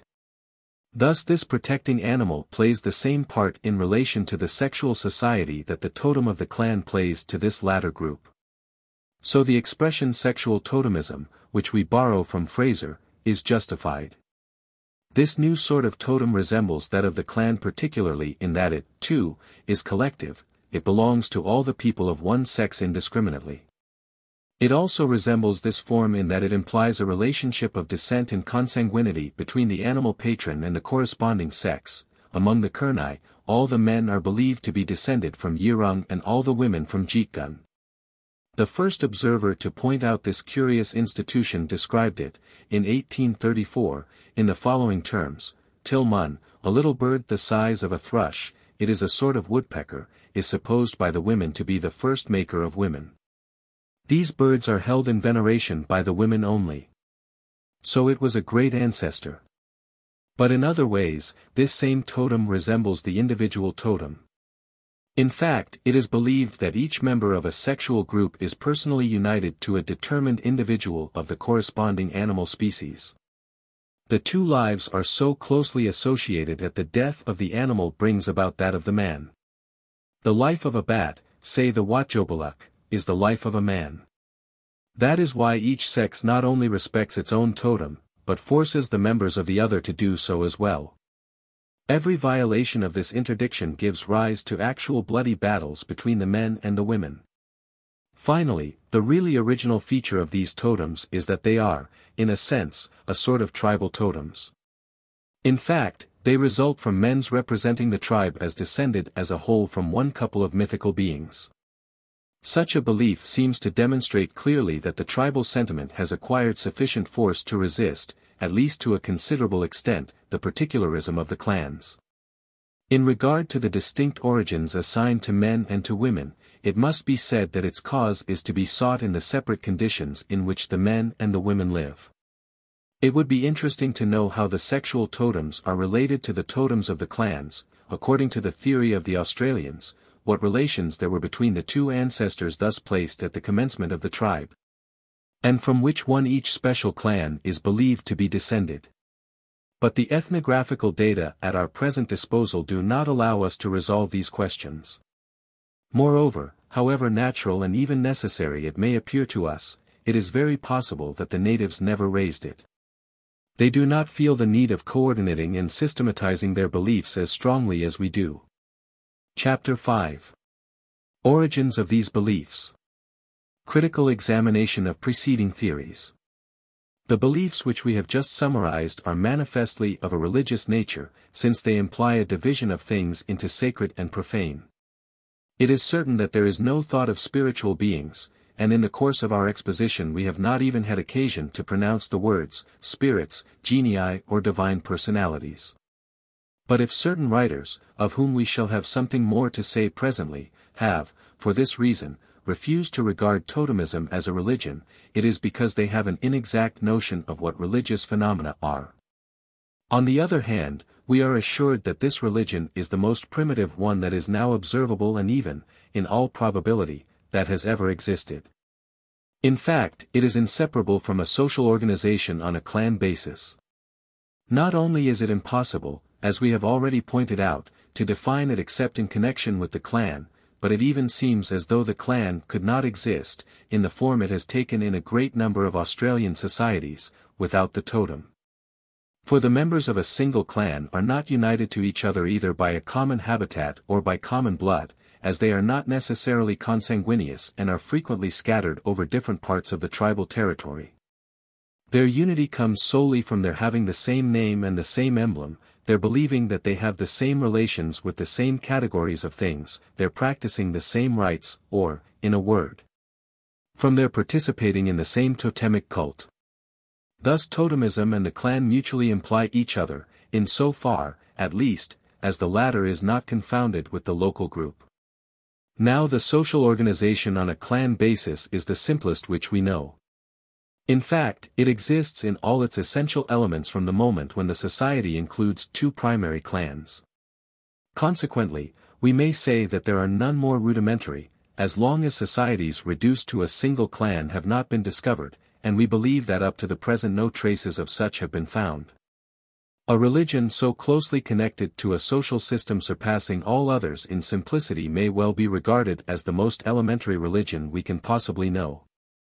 If we succeed in discovering the origins of the beliefs which we have just analyzed, we shall very probably discover at the same time the causes leading to the rise of the religious sentiment in humanity. But before treating this question for ourselves, we must examine the most authorized solutions of it which have already been proposed.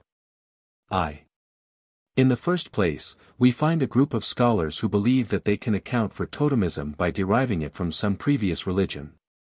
For Tyler and Wilkin, totemism is a special form of the cult of the ancestors.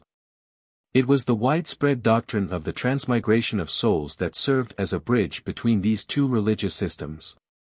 A large number of peoples believe that after death, the soul does not remain disincarnate forever, but presently animates another living body. On the other hand, the lower psychology, drawing no definite line of demarcation between the souls of men and of beasts, can at least admit without difficulty the transmigration of human souls into the bodies of the lower animals. Tyler cites a certain number of cases. Under these circumstances, the religious respect inspired by the ancestor is quite naturally attached to the animal or plant with which he is presently confounded.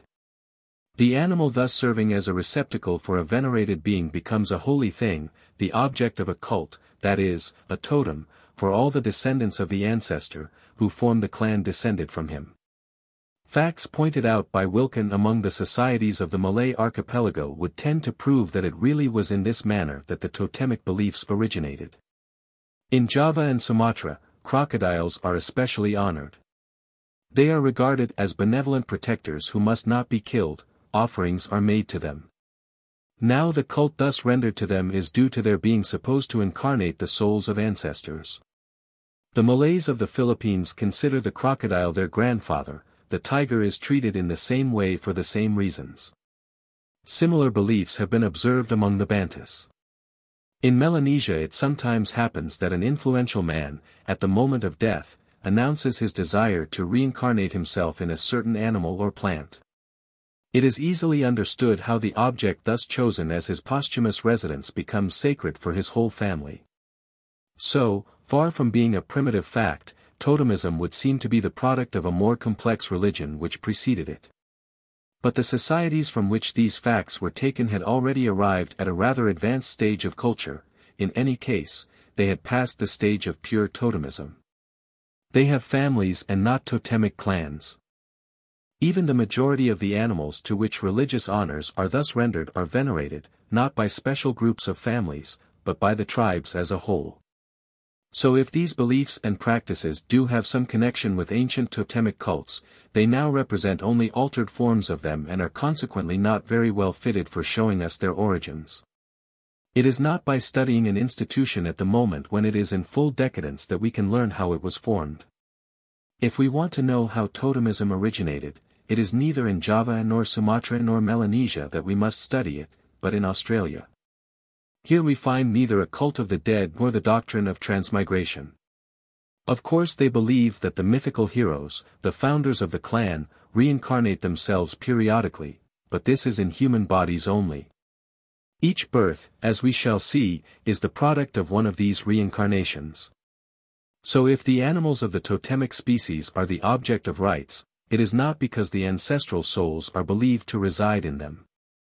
It is true that the first ancestors are frequently represented under the form of an animal, and this very common representation is an important fact for which we must account.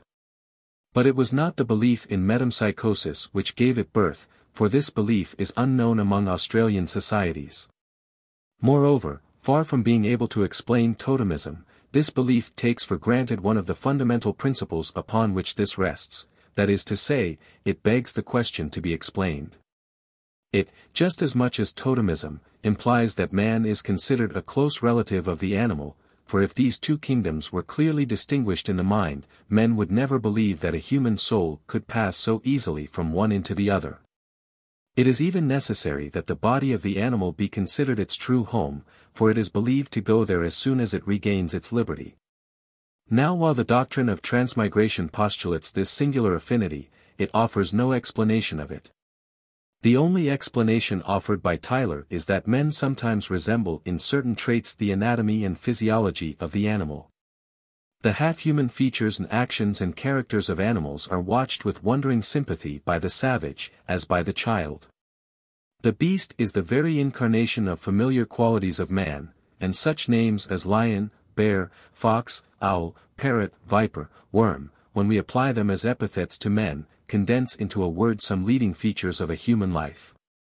But even if these resemblances are met with, they are uncertain and exceptional. Before all else, men resemble their relatives and companions, and not plants and animals. Such rare and questionable analogies could not overcome such unanimous proofs, nor could they lead a man to think of himself and his forefathers in forms contradicted by daily experience. So this question remains untouched, and as long as it is not answered, we cannot say that totemism is explained. Finally, this whole theory rests upon a fundamental misunderstanding. For Tyler as for Wundt, totemism is only a particular case of the cult of animals. But we, on the contrary, know that it is something very different from a sort of animal worship. The animal is never adored. The man is nearly its equal and sometimes even treats it as his possession, so far is he from being subordinate to it like a believer before his God. If the animals of the totemic species are really believed to incarnate the ancestors, the members of foreign clans would not be allowed to eat their flesh freely. In reality, it is not to the animal as such that the cult is addressed, but to the emblem and the image of the totem. Now between this religion of the emblem and the ancestor cult, there is no connection whatsoever. While Tyler derives totemism from the ancestor cult, Jevons derives it from the nature cult, and here is how he does so. When, under the impulse of the surprise occasioned by the irregularities observed in the course of phenomena, men had once peopled the world with supernatural beings. They felt the need of making agreements with these redoubtable forces with which they had surrounded themselves. They understood that the best way to escape being overwhelmed by them was to ally themselves to some of them, and thus make sure of their aid. But at this period of history men knew no other form of alliance and association than the one resulting from kinship. All the members of a single clan aid each other mutually because they are kindred or, as amounts to the same thing, because they think they are. On the other hand, different clans treat each other as enemies because they are of different blood. So the only way of assuring themselves of the support of these supernatural beings was to adopt them as kindred and to be adopted by them in the same quality. The well-known processes of the blood covenant permitted them to attain this result quite easily.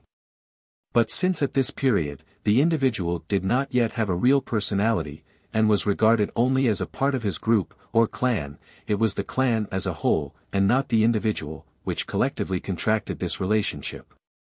For the same reason, it was contracted, not with a particular object, but with the natural group or species of which this object was a part. For men think of the world as they think of themselves, and just as they could not conceive themselves apart from their clans, so they were unable to conceive of anything else as distinct from the species to which it belonged. Now a species of things united to a clan by a bond of kinship is, says Jevons, a totem. In fact, it is certain that totemism implies the close association of a clan to a determined category of objects. But that this association was contracted with a deliberate design and in the full consciousness of an end sought after, as Jevons would have us believe, is a statement having but little harmony with what history teaches. Religions are too complex, and answer to needs that are too many and too obscure, to have their origin in a premeditated act of the will. And while it sins through oversimplicity, this hypothesis is also highly improbable. It says that men sought to assure themselves of the aid of the supernatural beings upon which things depend. Then they should preferably have addressed themselves to the most powerful of these, and to those whose protection promised to be the most beneficial. But quite on the contrary, the beings with whom they have formed this mystic kinship are often among the most humble which exist. Also, if it were only a question of making allies and defenders, they would have tried to make as many as possible. For one cannot be defended too well. Yet as a matter of fact, each clan systematically contents itself with a single totem, that is to say, with one single protector, leaving the other clans to enjoy their own in perfect liberty. Each group confines itself within its own religious domain, never seeking to trespass upon that of its neighbors. This reserve and moderation are inexplicable according to the hypothesis under consideration. 2. Moreover, all these theories are wrong in omitting one question which dominates the whole subject. We have seen that there are two sorts of totemism, that of the individual and that of the clan. There is too evident a kinship between the two for them not to have some connection with each other. So we may well ask if one is not derived from the other, and, in the case of an affirmative answer, which is the more primitive. According to the solution accepted, the problem of the origins of totemism will be posed in different terms. This question becomes all the more necessary because of its general interest. Individual totemism is an individual aspect of the totemic cult. Then if it was the primitive fact, we must say that religion is born in the consciousness of the individual, that before all else, it answers to individual aspirations, and that its collective form is merely secondary. The desire for an undue simplicity, with which ethnologists and sociologists are too frequently inspired, has naturally led many scholars to explain, here as elsewhere, the complex by the simple, the totem of the group by that of the individual. Such, in fact, is the theory sustained by Fraser in his Golden Bough, by Hiltout, by Miss Fletcher, by Boas, and by Swanton. It has the additional advantage of being in harmony with the conception of religion which is currently held. This is quite generally regarded as something intimate and personal. From this point of view, the totem of the clan can only be an individual totem which has become generalized. Some eminent man, having found from experience the value of a totem he chose for himself by his own free will, transmitted it to his descendants. These latter, multiplying as time went on, finally formed the extended family known as a clan, and thus the totem became collective. Hiltout believes that he has found a proof supporting this theory in the way totemism has spread among certain societies of northwestern America, especially among the Salish and certain Indians on the Thompson River. Individual totemism and the clan totemism are both found among these peoples, but they either do not coexist in the same tribe, or else, when they do coexist, they are not equally developed. They vary in an inverse proportion to each other. Where the clan totem tends to become the general rule, the individual totem tends to disappear, and vice versa. Is that not as much as to say that the first is a more recent form of the second, which excludes it by replacing it? Mythology seems to confirm this interpretation. In these same societies, in fact, the ancestor of the clan is not a totemic animal.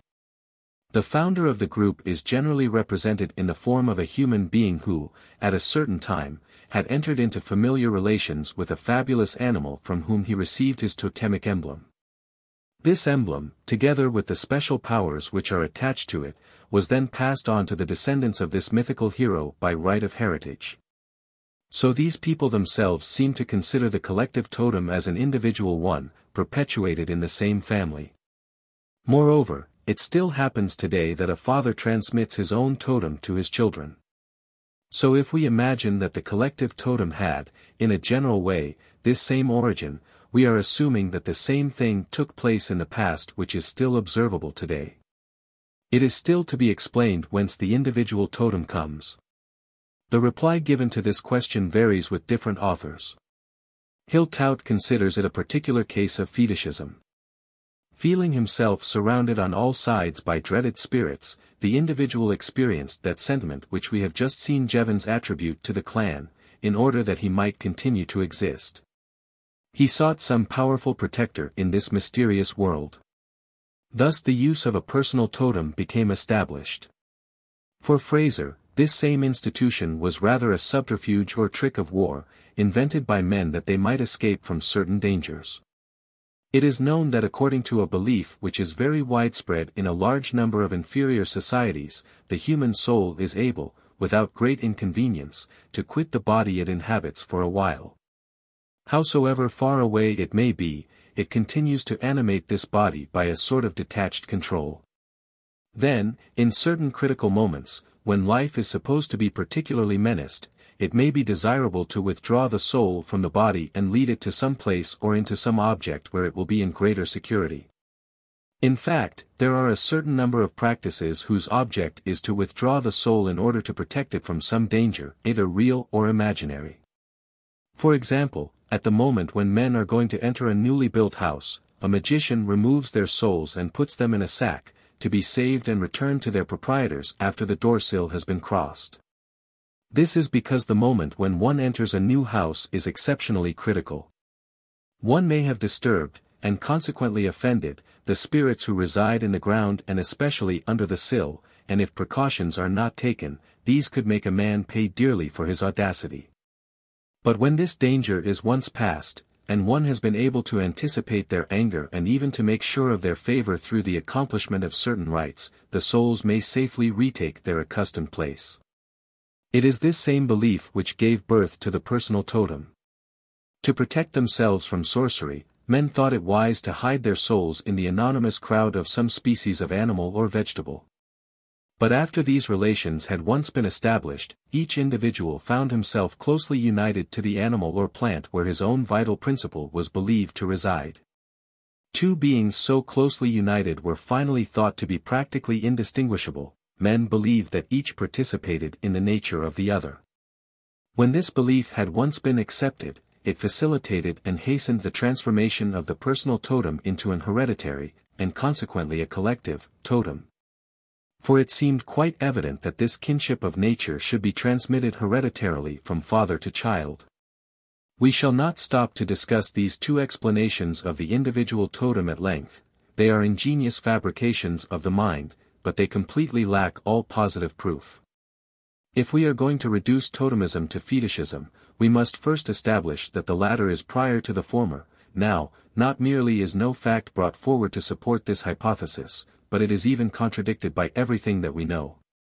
The ill-determined group of rites going under the name of fetishism seem to appear only among peoples who have already attained to a certain degree of civilization, but it is a species of cult unknown in Australia.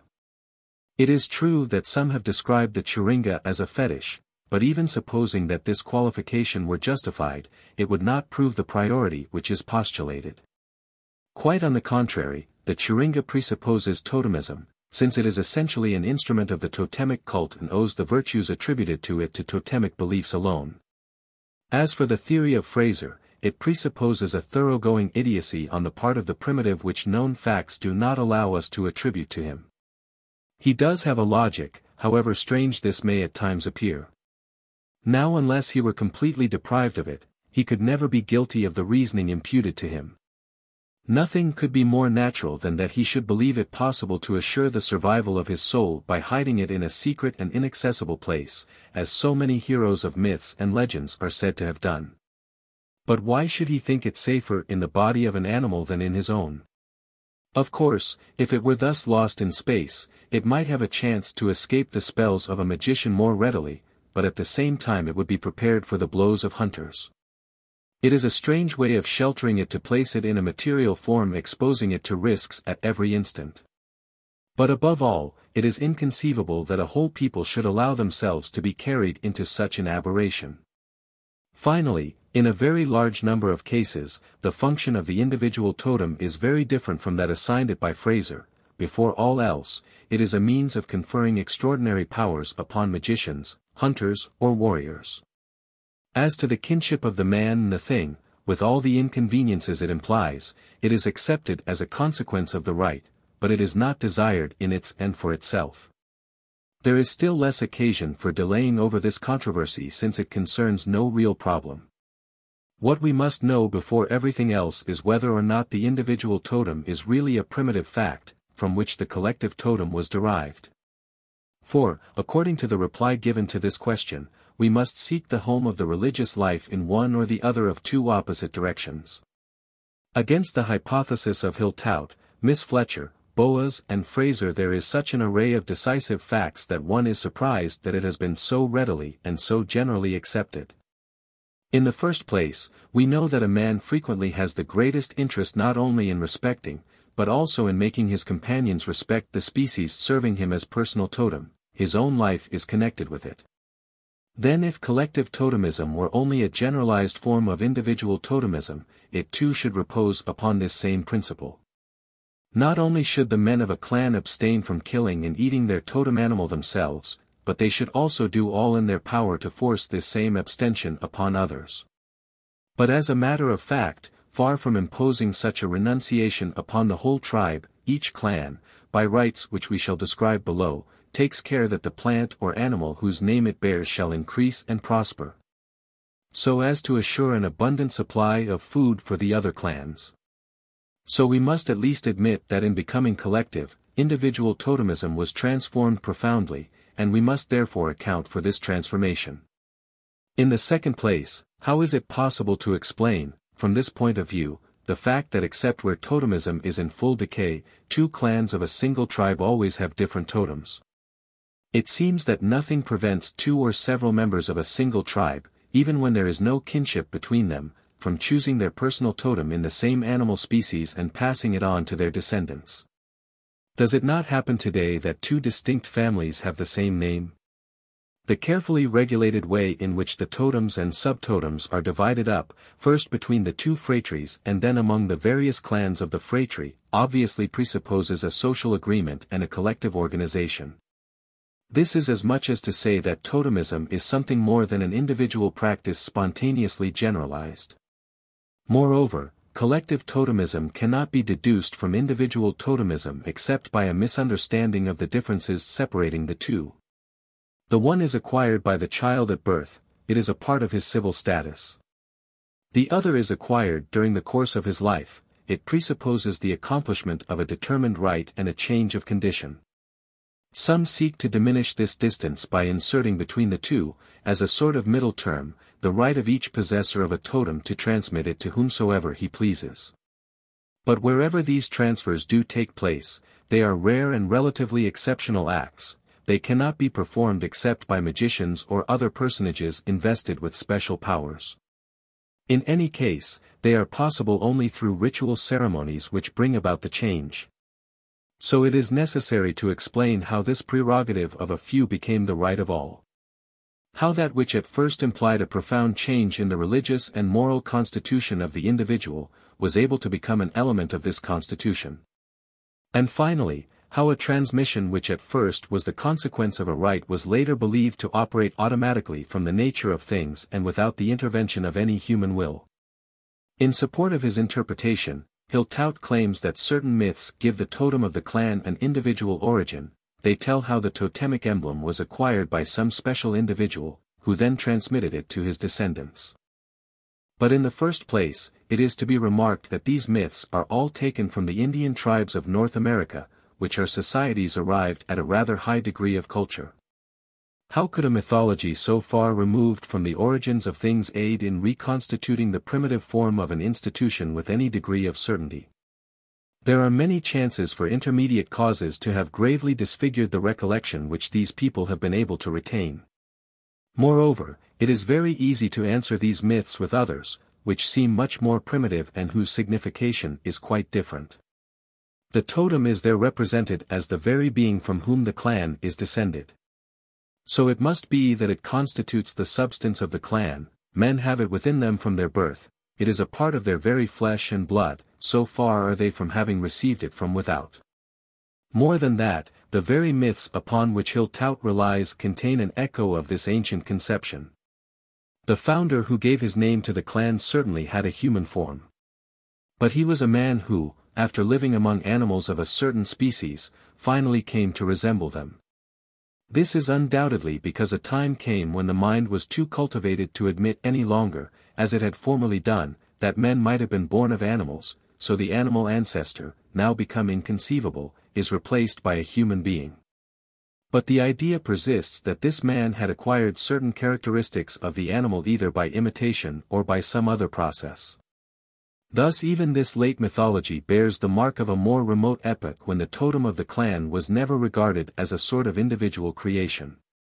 But this hypothesis does not merely raise grave logical difficulties. It is contradicted directly by the following facts. If individual totemism were the initial fact, it should be more developed and apparent, the more primitive the societies are, and inversely, it should lose ground and disappear before the other among the more advanced peoples. Now it is the contrary which is true. The Australian tribes are far behind those of North America, yet Australia is the classic land of collective totemism. In the great majority of the tribes, it alone is found, while we do not know a single one where individual totemism alone is practiced. This latter is found in a characteristic form only in an infinitesimal number of tribes. Even where it is met with, it is generally in a rudimentary form. It is made up of individual and optional practices having no generality. Only magicians are acquainted with the art of creating mysterious relationships with species of animals to which they are not related by nature. Ordinary people do not enjoy this privilege. In America, on the contrary, the collective totem is in full decadence, in the societies of the Northwest especially, its religious character is almost gone. Inversely, the individual totem plays a considerable role among these same peoples. A very great efficacy is attributed to it, it has become a real public institution. This is because it is the sign of a higher civilization. This is undoubtedly the explanation of the inversion of these two forms of totemism, which Hill tout believes he has observed among the Salish. If in those parts where collective totemism is the most fully developed the other form is almost lacking, it is not because the second has disappeared before the first, but rather because the conditions necessary for its existence have not yet been fully realized. But a fact which is still more conclusive is that individual totemism, far from having given birth to the totemism of the clan, presupposes this latter.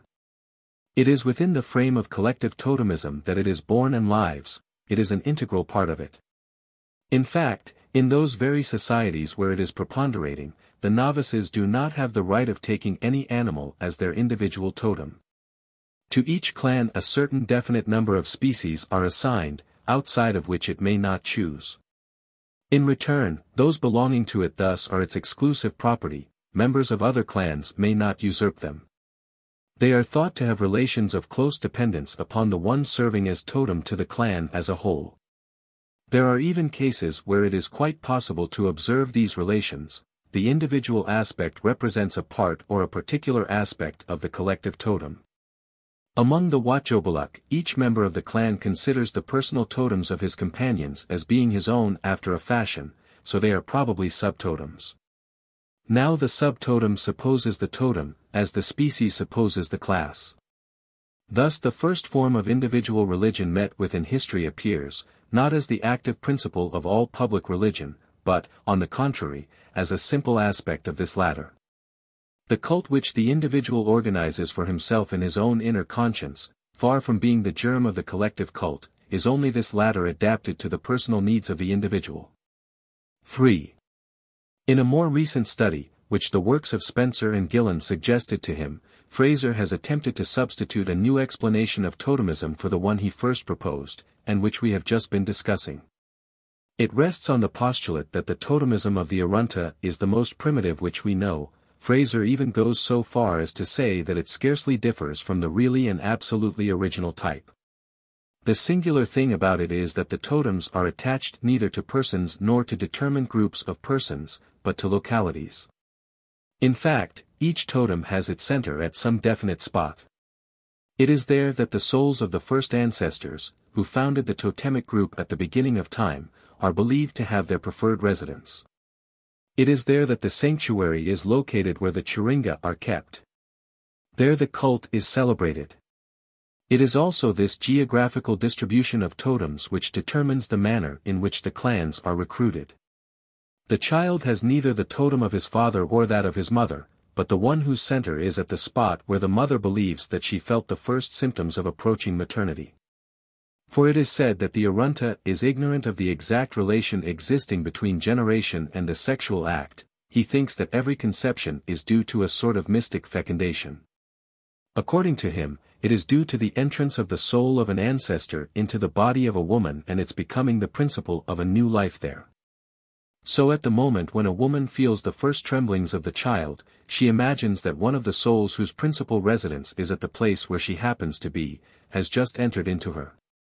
As the child who is presently born is merely the reincarnation of this ancestor, he necessarily has the same totem, thus his totem is determined by the locality where he is believed to have been mysteriously conceived.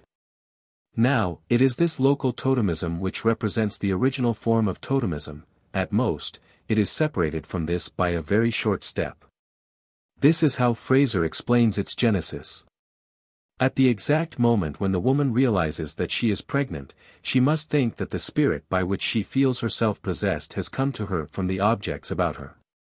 And especially from one of those which attract her attention at the moment.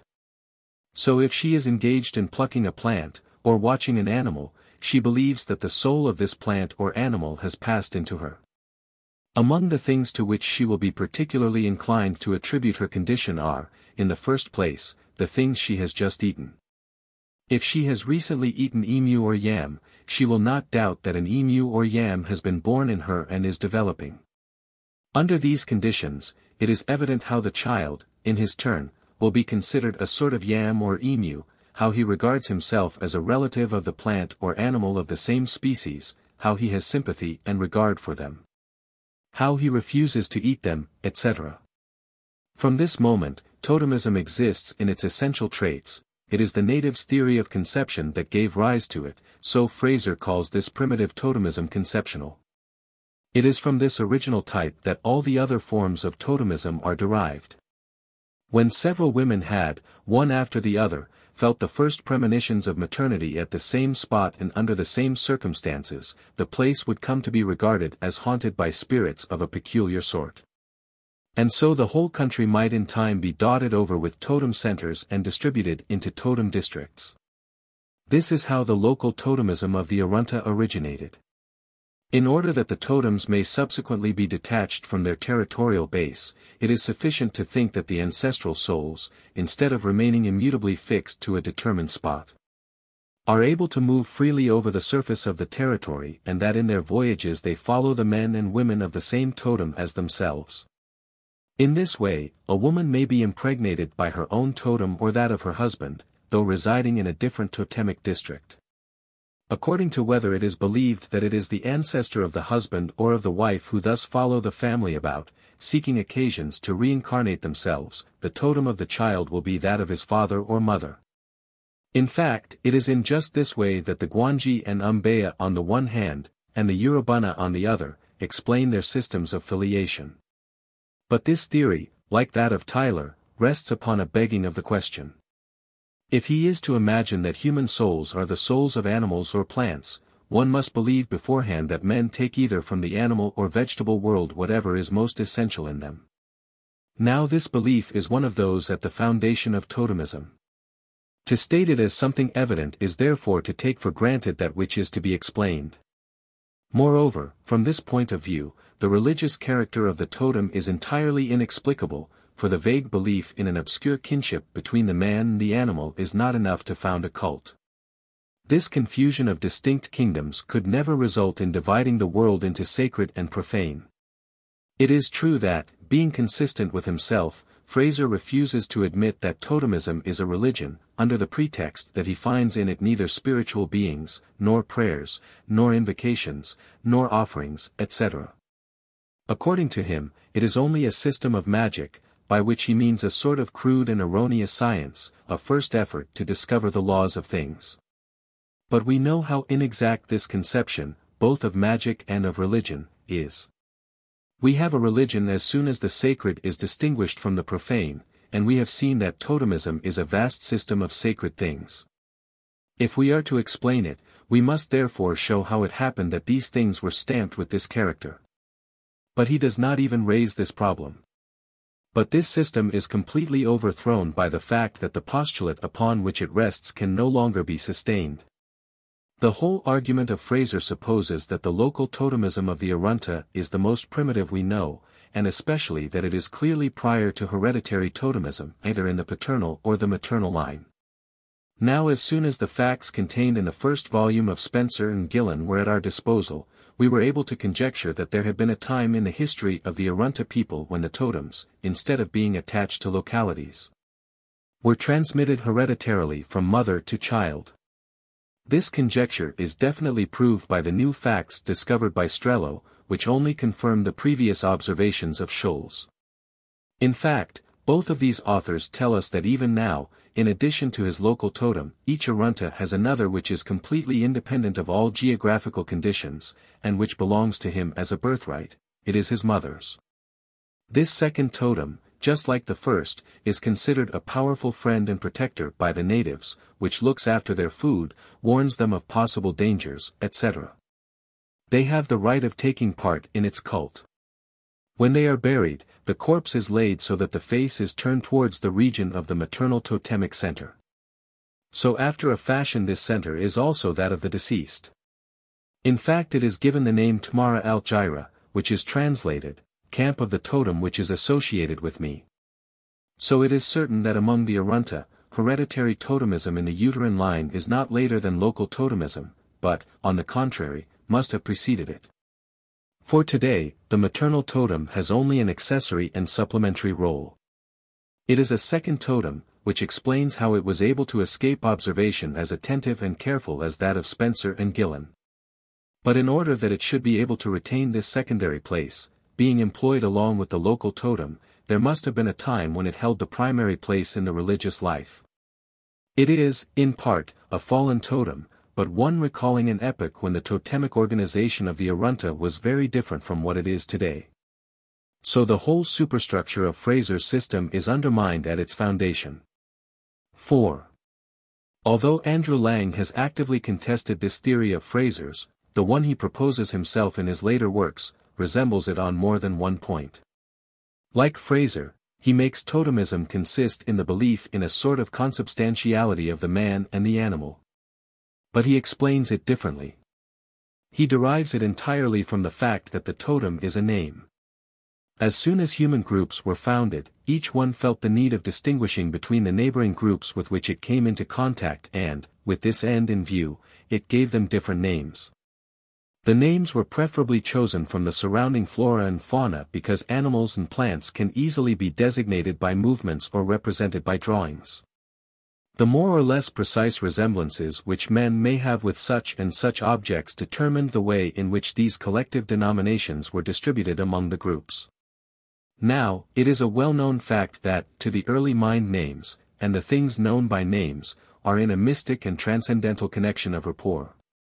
For example, the name of an individual is not considered as a simple word or conventional sign, but as an essential part of the individual himself. So if it were the name of an animal, the man would have to believe that he himself had the most characteristic attributes of this same animal. This theory would become better and better accredited as the historic origins of these denominations became more remote and were effaced from the memory. Myths arose to make this strange ambiguity of human nature more easily representable in the mind. To explain this, they imagined that the animal was the ancestor of the men, or else that the two were descended from a common ancestor.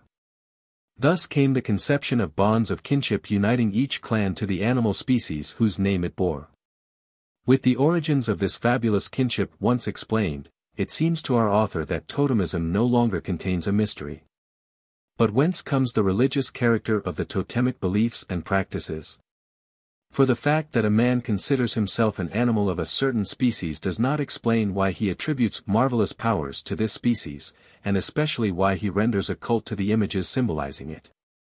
To this question Lang gives the same response as Fraser: he denies that totemism is a religion. I find in Australia, he says, no example of religious practices such as praying to, nourishing or burying the totem. It was only at a later epoch, when it was already established, that totemism was drawn into and surrounded by a system of conceptions properly called religious. According to a remark of Howitt, when the natives undertake the explanation of the totemic institutions, they do not attribute them to the totems themselves nor to a man, but to some supernatural being such as Bunjil or Bai-Aim. Accepting this evidence, says Lang, one source of the religious character of totemism is at once revealed. The totemist obeys the decree of Bunjil, or Bai-Aim, as the Cretans obeyed the divine decrees given by Zeus to Minos. Now according to Lang the idea of these great divinities arose outside of the totemic system, so this is not a religion in itself, it has merely been given a religious coloring by contact with a genuine religion. But these very myths contradict Lang's conception of totemism. If the Australians had regarded totemism as something human and profane, it would never have occurred to them to make a divine institution out of it. If, on the other hand, they have felt the need of connecting it with a divinity, it is because they have seen a sacred character in it. So these mythological interpretations prove the religious nature of totemism, but do not explain it. Moreover, Lang himself recognizes that this solution is not sufficient. He realizes that totemic things are treated with a religious respect. That especially the blood of an animal, as well as that of a man, is the object of numerous interdictions, or, as he says, taboos which this comparatively late mythology cannot explain. Then where do they come from? Here are the words with which Lang answers this question. As soon as the animal-named groups evolved the universally diffused beliefs about the wakan or mana, or mystically sacred quality of the blood as the life, they would also develop the various taboos. The words wakan and mana, as we shall see in the following chapter, involve the very idea of sacredness itself. The one is taken from the language of the Sioux, the other from that of the Melanesian peoples. To explain the sacred character of totemic things by postulating this characteristic, is to answer the question by the question. What we must find out is whence this idea of wakan comes and how it comes to be applied to the totem and all that is derived from it. As long as these two questions remain unanswered, nothing is explained. V. We have now passed in review all the principal explanations which have been given for totemic beliefs, leaving to each of them its own individuality. But now that this examination is finished, we may state one criticism which addresses itself to all these systems alike. If we stick to the letter of the formulae, it seems that these may be arranged in two groups. Some, Fraser, Lang, deny the religious character of totemism. In reality, that amounts to denying the facts. Others recognize this, but think that they can explain it by deriving it from an anterior religion out of which totemism developed. But as a matter of fact, this distinction is only apparent. The first group is contained within the second. Neither Fraser nor Lang have been able to maintain their principle systematically and explain totemism as if it were not a religion. By the very force of facts, they have been compelled to slip ideas of a religious nature into their explanations. We have just seen how Lang calls in the idea of sacredness, which is the cardinal idea of all religion. Fraser, on his side, in each of the theories which he has successively proposed, appeals openly to the idea of souls or spirits. For according to him, totemism came from the fact that men thought they could deposit their souls in safety in some external object, or else that they attributed conception to a sort of spiritual fecundation of which a spirit was the agent. Now a soul, and still more, a spirit, are sacred things and the object of rites. So the ideas expressing them are essentially religious, and it is therefore in vain that Fraser makes totemism a mere system of magic, for he succeeds in explaining it only in the terms of another religion. We have already pointed out the insufficiencies of animism and naturism, so one may not have recourse to them, as Tyler and Jevons do, without exposing himself to these same objections. Yet neither Fraser nor Lang seems to dream of the possibility of another hypothesis. On the other hand, we know that totemism is tightly bound up with the most primitive social system which we know, and in all probability, of which we can conceive. To suppose that it has developed out of another religion, differing from it only in degree, is to leave the data of observation and enter into the domain of arbitrary and unverifiable conjectures. If we wish to remain in harmony with the results we have already obtained, it is necessary that while affirming the religious nature of totemism, we abstain from deriving it from another different religion. There can be no hope of assigning it non-religious ideas as its cause. But among the representations entering into the conditions from which it results, there may be some which directly suggest a religious nature of themselves. These are the ones we must look for. Chapter 6. Origins of these beliefs, continued. The notion of the totemic principle, or mana, and the idea of force. Since individual totemism is later than the totemism of the clan, and even seems to be derived from it, it is to this latter form that we must turn first of all. But as the analysis which we have just made of it has resolved it into a multiplicity of beliefs which may appear quite heterogeneous, before going farther, we must seek to learn what makes its unity. We have seen that totemism places the figured representations of the totem in the first rank of the things it considers sacred, next come the animals or vegetables whose name the clan bears, and finally the members of the clan.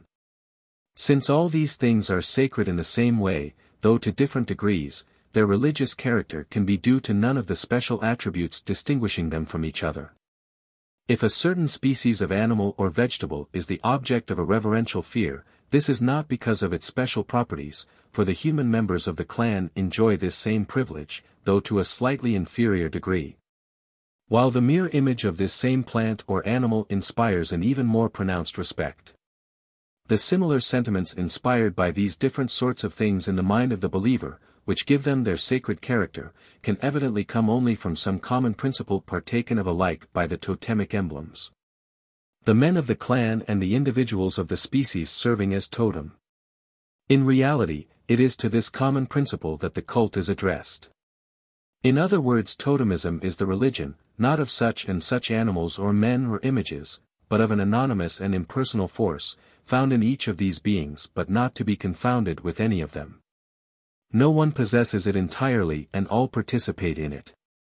It is so completely independent of the particular subjects in whom it incarnates itself, that it precedes them and survives them. Individuals die, generations pass and are replaced by others. But this force always remains actual, living in the same. It animates the generations of today as it animated those of yesterday and as it will animate those of tomorrow. Taking the words in a large sense, we may say that it is the God adored by each totemic cult. Yet it is an impersonal God, without name or history, immanent in the world and diffused in an innumerable multitude of things. But even now we have only an imperfect idea of the real ubiquity of this quasi-divine entity. It is not merely found in the whole totemic species, the whole clan and all the objects symbolizing the totem, the circle of its action extends beyond that. In fact, we have seen that in addition to the eminently holy things, all those attributed to the clan as dependencies of the principal totem have this same character to a certain degree. They also have something religious about them, for some are protected by interdictions, while others have determined functions in the ceremonies of the cult. Their religiousness does not differ in kind from that of the totem under which they are classified, it must therefore be derived from the same source. So it is because the totemic God, to use again the metaphorical expression which we have just employed, is in them, just as it is in the species serving as totem and in the men of the clan. We may see how much it differs from the beings in which it resides from the fact that it is the soul of so many different beings.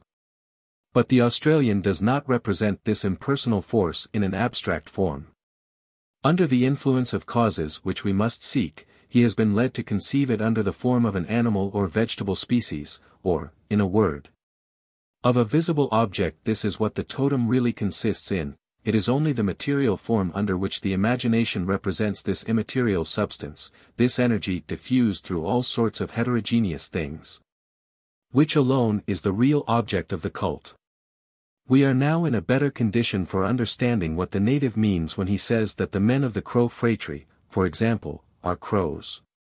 He does not exactly mean to say that they are crows in the vulgar and empiric sense of the term, but that the same principle is found in all of them, which is their most essential characteristic, which they have in common with the animals of the same name and which is thought of under the external form of a crow. Thus the universe, as totemism conceives it, is filled and animated by a certain number of forces which the imagination represents in forms taken, with only a few exceptions, from the animal or vegetable kingdoms. There are as many of them as there are clans in the tribe, and each of them is also found in certain categories of things, of which it is the essence and vital principle. When we say that these principles are forces, we do not take the word in a metaphorical sense. They act just like veritable forces. In one sense, they are even material forces which mechanically engender physical effects. Does an individual come in contact with them without having taken proper precautions? He receives a shock which might be compared to the effect of an electric discharge. Sometimes they seem to conceive of these as a sort of fluid escaping by points. If they are introduced into an organism not made to receive them, they produce sickness and death by a wholly automatic action. Outside of men, they play the role of vital principle. It is by acting on them, we shall see, that the reproduction of the species is assured. It is upon them that the universal life reposes. But in addition to this physical aspect, they also have a moral character. When someone asks a native why he observes his rites, he replies that his ancestors always have observed them, and he ought to follow their example. So if he acts in a certain way towards the totemic beings, it is not only because the forces resident in them are physically redoubtable, but because he feels himself morally obliged to act thus. He has the feeling that he is obeying an imperative, that he is fulfilling a duty. For these sacred beings, he has not merely fear, but also respect. Moreover, the totem is the source of the moral life of the clan. All the beings partaking of the same totemic principle consider that owing to this very fact, they are morally bound to one another, they have definite duties of assistance, vendetta, etc., towards each other. And it is these duties which constitute kinship. So while the totemic principle is a totemic force, it is also a moral power, so we shall see how it easily transforms itself into a divinity properly so called. Moreover, there is nothing here which is special to totemism. Even in the most advanced religions, there is scarcely a god who has not kept something of this ambiguity and whose functions are not at once cosmic and moral. At the same time that it is a spiritual discipline, every religion is also a means enabling men to face the world with greater confidence. Even for the Christian, is not God the Father the guardian of the physical order as well as the legislator and the judge of human conduct? 2. Perhaps someone will ask whether, in interpreting totemism thus, we do not endow the native with ideas surpassing the limits of his intellect. Of course we are not prepared to affirm that he represents these forces with the relative clarity which we have been able to give to them in our analysis. We are able to show quite clearly that this notion is implied by the whole system of beliefs which it dominates, but we are unable to say how far it is conscious and how far, on the contrary, it is only implicit and confusedly felt. There is no way of determining just what degree of clarity an idea like this may have in obscure minds. But it is well shown, in any case, that this in no way surpasses the capacities of the primitive mind, and on the contrary. The results at which we have just arrived are confirmed by the fact that either in the societies closely related to these Australian tribes, or even in these tribes themselves, we find, in an explicit form, conceptions which differ from the preceding only by shades and degrees. The native religions of Samoa have certainly passed the totemic phase. Real gods are found there, who have their own names, and, to a certain degree, their own personal physiognomy. Yet the traces of totemism are hardly contestable. In fact, each god is attached to a group, either local or domestic, just as the totem is to its clan. Then, each of these gods is thought of as immanent in a special species of animal. But this does not mean that he resides in one subject in particular, he is immanent in all at once, he is diffused in the species as a whole. When an animal dies, the men of the group who venerate it weep for it and render pious duties to it, because a god inhabits it, but the god is not dead. He is eternal, like the species. He is not even confused with the present generation. He has already been the soul of the preceding one, as he will be the soul of the one which is to follow. So he has all the characteristics of the totemic principle. He is the totemic principle, reclothed in a slightly personal form by the imagination. But still, we must not exaggerate a personality which is hardly reconcilable with this diffusion and ubiquity. If its contours were clearly defined, it could never spread out thus and enter into such a multitude of things. However, it is incontestable that in this case the idea of an impersonal religious force is beginning to change. But there are other cases where it is affirmed in all its abstract purity and even reaches a higher degree of generality than in Australia. If the different totemic principles to which the various clans of a single tribe address themselves are distinct from each other, they are, nonetheless, comparable to each other at bottom, for all play the same role in their respective spheres. There are societies which have had the feeling of this unity with nature and have consequently advanced to the idea of a unique religious force of which all other sacred principles are only expressions and which makes the unity of the universe. As these societies are still thoroughly impregnated with totemism, and as they remain entangled in a social organization identical with that of the Australians, we may say that totemism contained this idea in potentiality. This can be observed in a large number of American tribes, especially those belonging to the great Sioux family, the Omaha, Ponca, Kansas, Osage, Assiniboine, Dakota, Iowa, Winnebago, Mandan, Hidatsa, etc. Many of these are still organized in clans, as the Omaha and the Iowa, others were so not long since, and, says Dorsey, it is still possible to find among them all the foundations of the totemic system, just as in the other societies of the Sioux. Now among these peoples, above all the particular deities to whom men render a cult, there is a preeminent power to which all the others have the relation of derived forms, and which is called Wakan. Owing to the preponderating place thus assigned to this principle in the Siouan pantheon, it is sometimes regarded as a sort of sovereign god, or a Jupiter or Yahweh, and travelers have frequently translated Wakan by Great Spirit.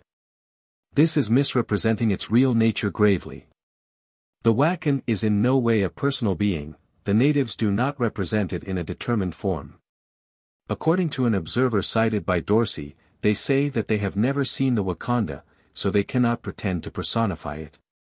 It is not even possible to define it by determined attributes and characteristics. No word, says Riggs, can explain the meaning of this term among the Dakota.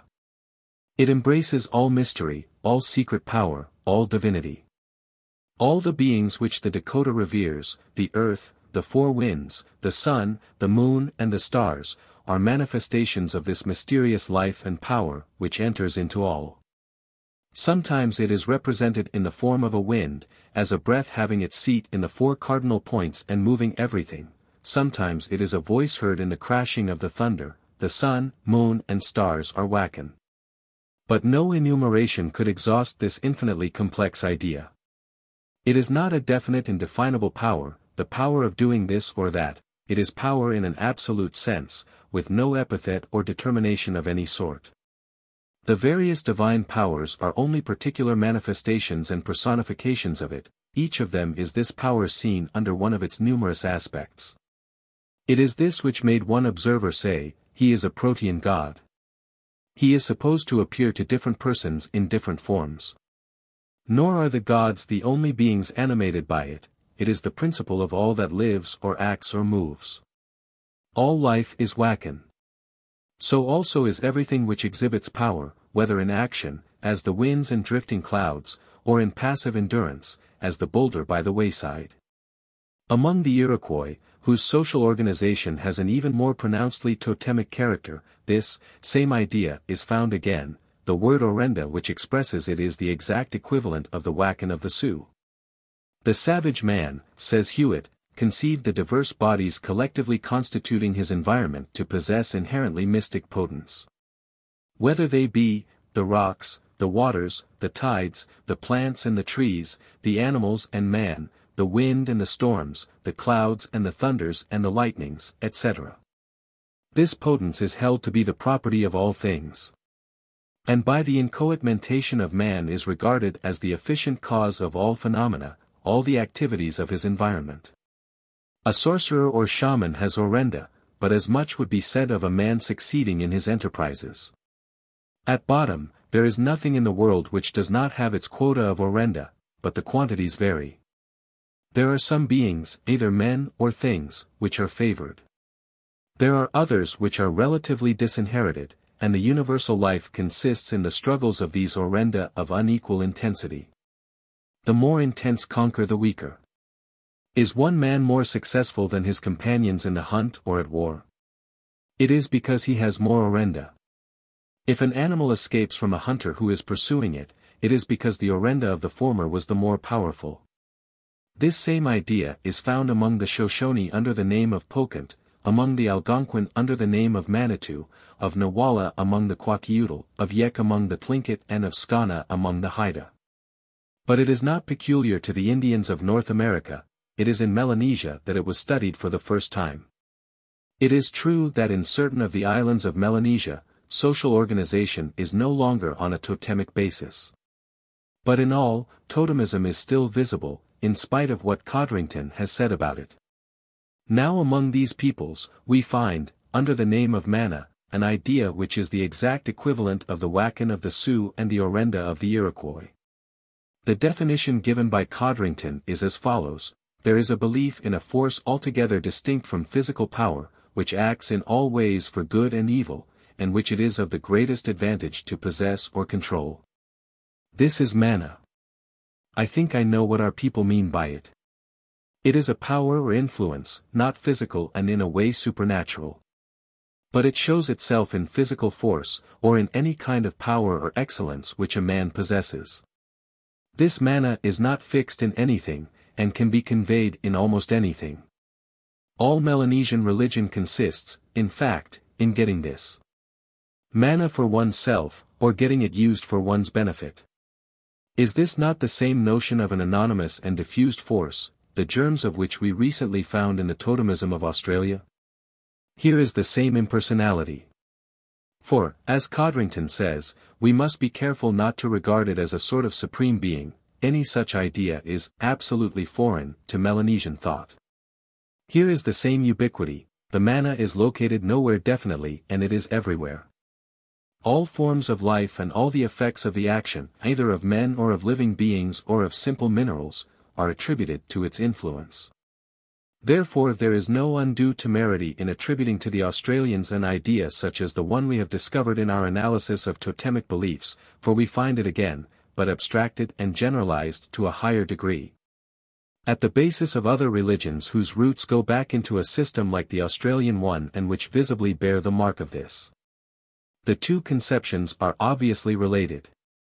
They differ only in degree, while the mana is diffused into the whole universe. What we call the God or, to speak more precisely, the totemic principle, is localized in the more limited circle of the beings and things of certain species. It is mana, but a little more specialized, yet as a matter of fact, this specialization is quite relative.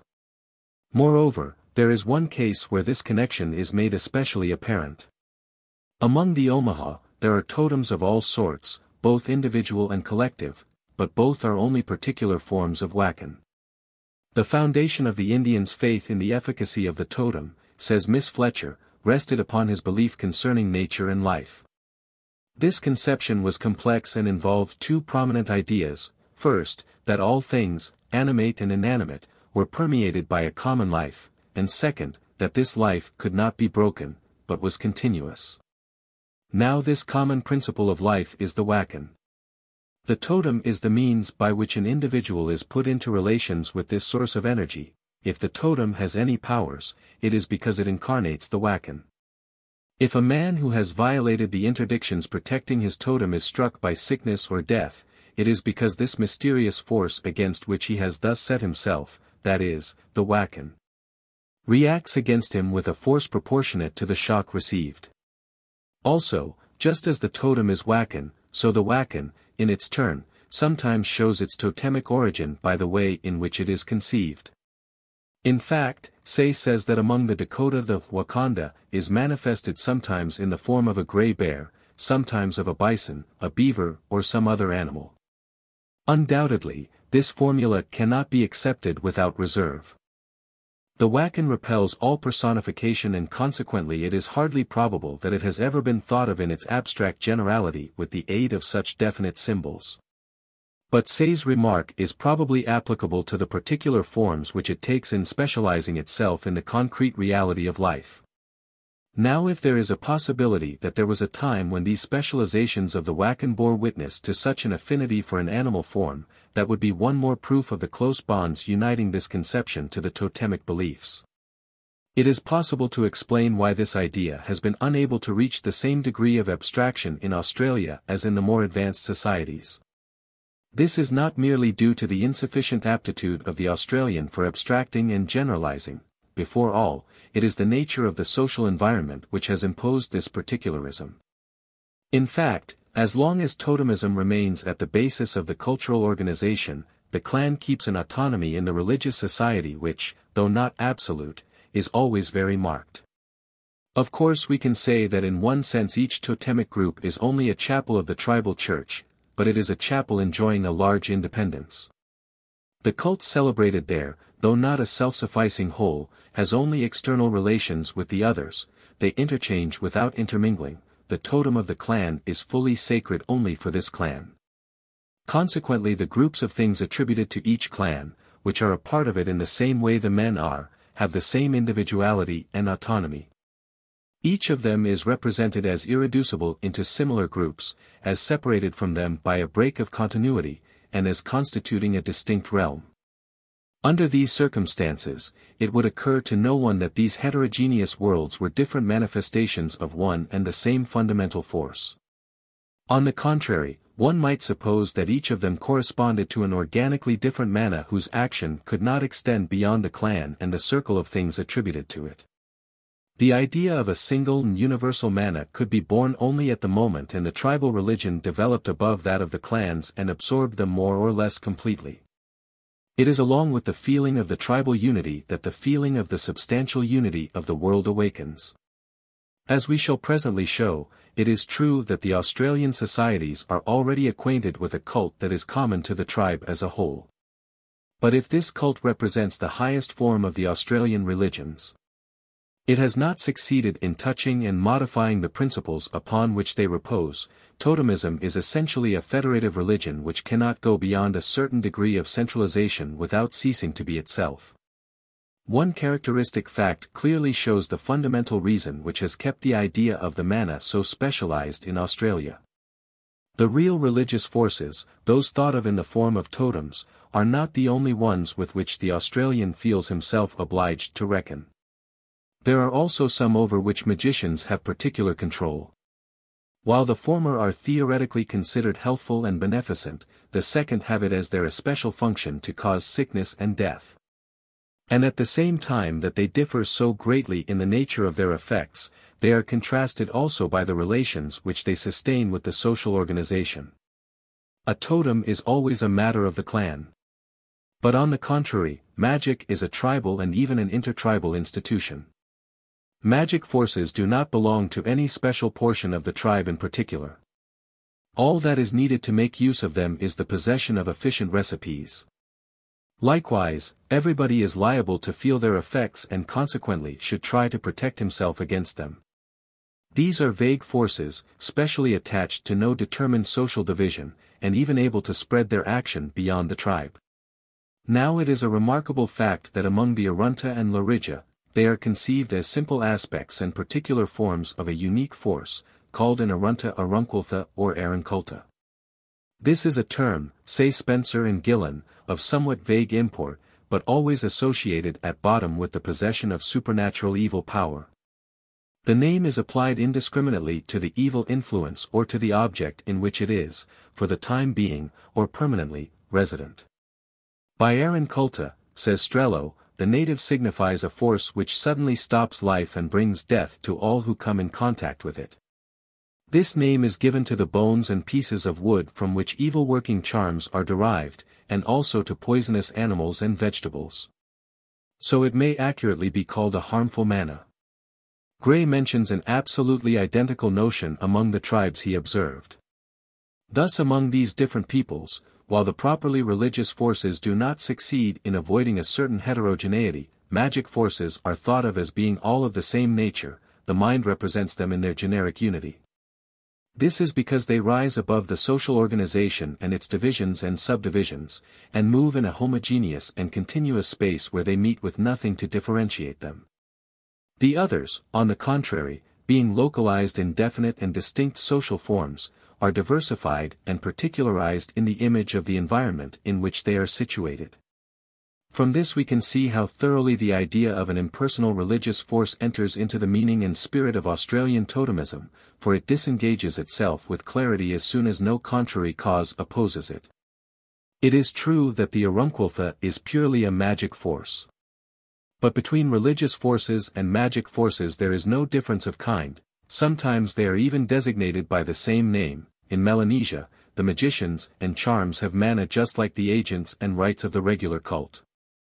The word Oranda is employed in the same way by the Iroquois. So we can legitimately infer the nature of the one from that of the other. 3. The results to which the above analysis has led us do not concern the history of totemism only, but also the genesis of religious thought in general. Under the pretext that in early times men were dominated by their senses and the representations of their senses, it has frequently been held that they commenced by representing the divine in the concrete form of definite and personal beings. The facts do not confirm this presumption. We have just described a systematically united scheme of religious beliefs which we have good reason to regard as very primitive, yet we have met with no personalities of this sort. The real totemic cult is addressed neither to certain determined animals nor to certain vegetables nor even to an animal or vegetable species, but to a vague power spread through these things. Even in the most advanced religions which have developed out of totemism, such as those which we find among the North American Indians, this idea, instead of being effaced, becomes more conscious of itself. It is declared with a clarity it did not have before, while at the same time, it attains a higher generality. It is this which dominates the entire religious system. This is the original matter out of which have been constructed those beings of every sort which the religions of all times have consecrated and adored. The spirits, demons, genii, and gods of every sort are only the concrete forms taken by this energy, or potentiality, as Hewitt calls it, in individualizing itself, in fixing itself upon a certain determined object or point in space. Or in centering around an ideal and legendary being, though one conceived as real by the popular imagination. A Dakota question by Miss Fletcher expressed this essential consubstantiality of all sacred things in language that is full of relief. Everything as it moves, now and then, here and there, makes stops. The bird as it flies stops in one place to make its nest, and in another to rest in its flight. A man when he goes forth stops when he wills. So the God has stopped. The sun, which is so bright and beautiful, is one place where he has stopped. The trees, the animals, are where he has stopped, and the Indian thinks of these places and sends his prayers to reach the place where the God has stopped and to win help and a blessing.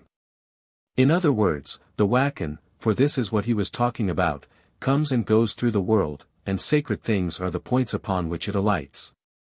Here we are, for once, just as far from naturism as from animism. If the sun, the moon and the stars have been adored, they have not owed this honor to their intrinsic nature or their distinctive properties, but to the fact that they are thought to participate in this force which alone is able to give things a sacred character, and which is also found in a multitude of other beings, even the smallest. If the souls of the dead have been the object of rites, it is not because they are believed to be made out of some fluid and impalpable substance, nor is it because they resemble the shadow cast by a body or its reflection on a surface of water. Lightness and fluidity are not enough to confer sanctity, they have been invested with this dignity only in so far as they contained within them something of this same force, the source of all religiosity. We are now in a better condition to understand why it has been impossible to define religion by the idea of mythical personalities, gods, or spirits. It is because this way of representing religious things is in no way inherent in their nature. What we find at the origin and basis of religious thought are not determined and distinct objects and beings possessing a sacred character of themselves. They are indefinite powers, anonymous forces, more or less numerous in different societies, and sometimes even reduced to a unity, and whose impersonality is strictly comparable to that of the physical forces whose manifestations the sciences of nature study. As for particular sacred things, they are only individualized forms of this essential principle.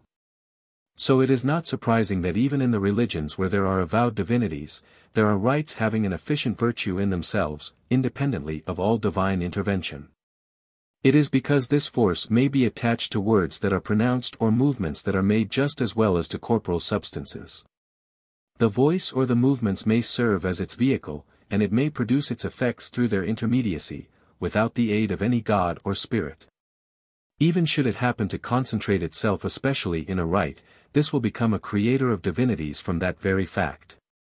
This is why there is scarcely a divine personality who does not retain some impersonality. Those who represent it most clearly in a concrete and visible form, think of it, at the same time, as an abstract power which cannot be defined except by its own efficacy, or as a force spread out in space and which is contained, at least in part, in each of its effects.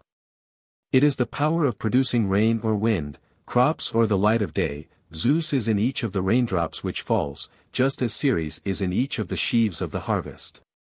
As a general rule, in fact, this efficacy is so imperfectly determined that the believer is able to form only a very vague notion of it. Moreover, it is this indecision which has made possible these syncretisms and duplications in the course of which gods are broken up, dismembered and confused in every way. Perhaps there is not a single religion in which the original manna, whether unique or multiform, has been resolved entirely into a clearly defined number of beings who are distinct and separate from each other. Each of them always retains a touch of impersonality, as it were, which enables it to enter into new combinations. Not as the result of a simple survival but because it is the nature of religious forces to be unable to individualize themselves completely. This conception, to which we have been led by the study of totemism alone, has the additional recommendation that many scholars have recently adopted it quite independently of one another, as a conclusion from very different sorts of studies. There is a tendency towards a spontaneous agreement on this point which should be remarked, for it is a presumption of objectivity. As early as 1899, we pointed out the impossibility of making the idea of a mythical personality enter into the definition of religious phenomena. In 1900, Merritt showed the existence of a religious phase which he called pre-animistic, in which the rites are addressed to impersonal forces like the Melanesian manna and the Wakan of the Omaha and Dakota. However, Merritt did not go so far as to maintain that always and in every case the idea of a spirit is logically and chronologically posterior to that of manna and is derived from it. He even seemed disposed to admit that it has sometimes appeared independently and consequently, that religious thought flows from a double source. On the other hand, he conceived the manna as an inherent property of things, as an element of their appearance. For, according to him, this is simply the character which we attribute to everything out of the ordinary, and which inspires a sentiment of fear or admiration. This practically amounts to a return to the naturist theory. A little later, MM. Hubert and Moss, while attempting to formulate a general theory of magic, established the fact that magic as a whole reposes on the notion of manna. The close kinship of the magic rite and the religious rite being known, it was even possible to foresee that the same theory should be applied to religion. This was sustained by Proust in a series of articles in the Globus that same year.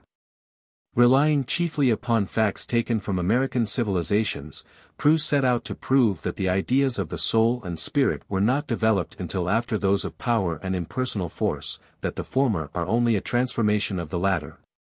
And that up to a relatively late date they retain the marks of their original impersonality.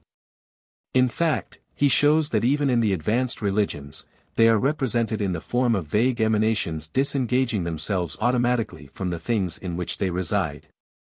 And even tending to escape by all the ways that are open to them, the mouth, the nose, and all the other openings of the body, the breath, the look, the word, etc. At the same time, Proust pointed out their protean forms and their extreme plasticity which permits them to give themselves successively and almost concurrently to the most varied uses. It is true that if we stick to the letter of the terminology employed by this author, we may believe that for him the forces have a magic, not a religious nature. He calls them charms, Zauber, Zauberkraft. But it is evident that in expressing himself thus, he does not intend to put them outside of religion, for it is in the essentially religious rites that he shows their action, for example, in the great Mexican ceremonies. If he uses these expressions, it is undoubtedly because he knows no others which mark better the impersonality of these forces and the sort of mechanism with which they operate. Thus this same idea tends to come to light on every side.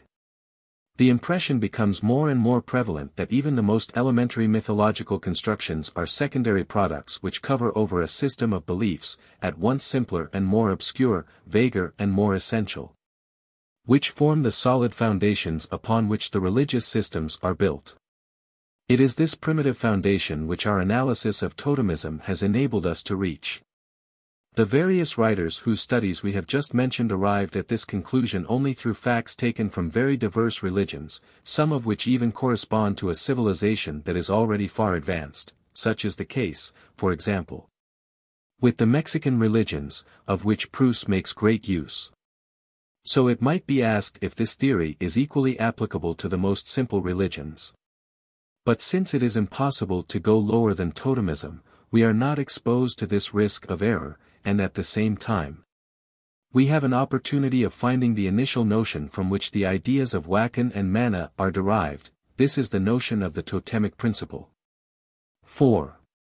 But this notion is not only of primary importance because of the role it has played in the development of religious ideas, it also has a lay aspect in which it is of interest for the history of scientific thought.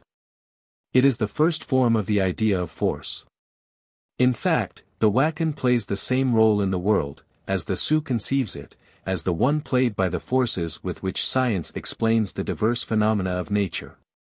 This, however, does not mean that it is thought of as an exclusively physical energy. On the contrary, in the next chapter we shall see that the elements going to make up this idea are taken from the most diverse realms. But this very compositeness of its nature enables it to be utilized as a universal principle of explanation. It is from it that all life comes, all life is Wachan. And by this word life, we must understand everything that acts and reacts, that moves and is moved, in both the mineral and biological kingdoms. The Wachan is the cause of all the movements which take place in the universe. We have even seen that the Orenda of the Iroquois is the efficient cause of all the phenomena and all the activities which are manifested around men. It is a power inherent in all bodies and all things. It is the Orenda which makes the wind blow, the sun lighten and heat the earth, or animals reproduce, and which makes men strong, clever, and intelligent. When the Iroquois says that the life of all nature is the product of the conflicts aroused between the unequally intense Orenda of the different beings, he only expresses, in his own language, this modern idea that the world is a system of forces limiting and containing each other and making an equilibrium. The Melanesian attributes this same general efficacy to his mana. It is owing to his mana that a man succeeds in hunting or fighting, that gardens give a good return or that flocks prosper. If an arrow strikes its mark, it is because it is charged with mana. It is the same cause which makes a net catch fish well, or a canoe ride well on the sea, etc. It is true that if certain phrases of Codrington are taken literally, mana should be the cause to which is attributed everything which is beyond the ordinary power of men, outside the common processes of nature. But from the very examples which he cites, it is quite evident that the sphere of the mana is really much more extended. In reality, it serves to explain usual and everyday phenomena.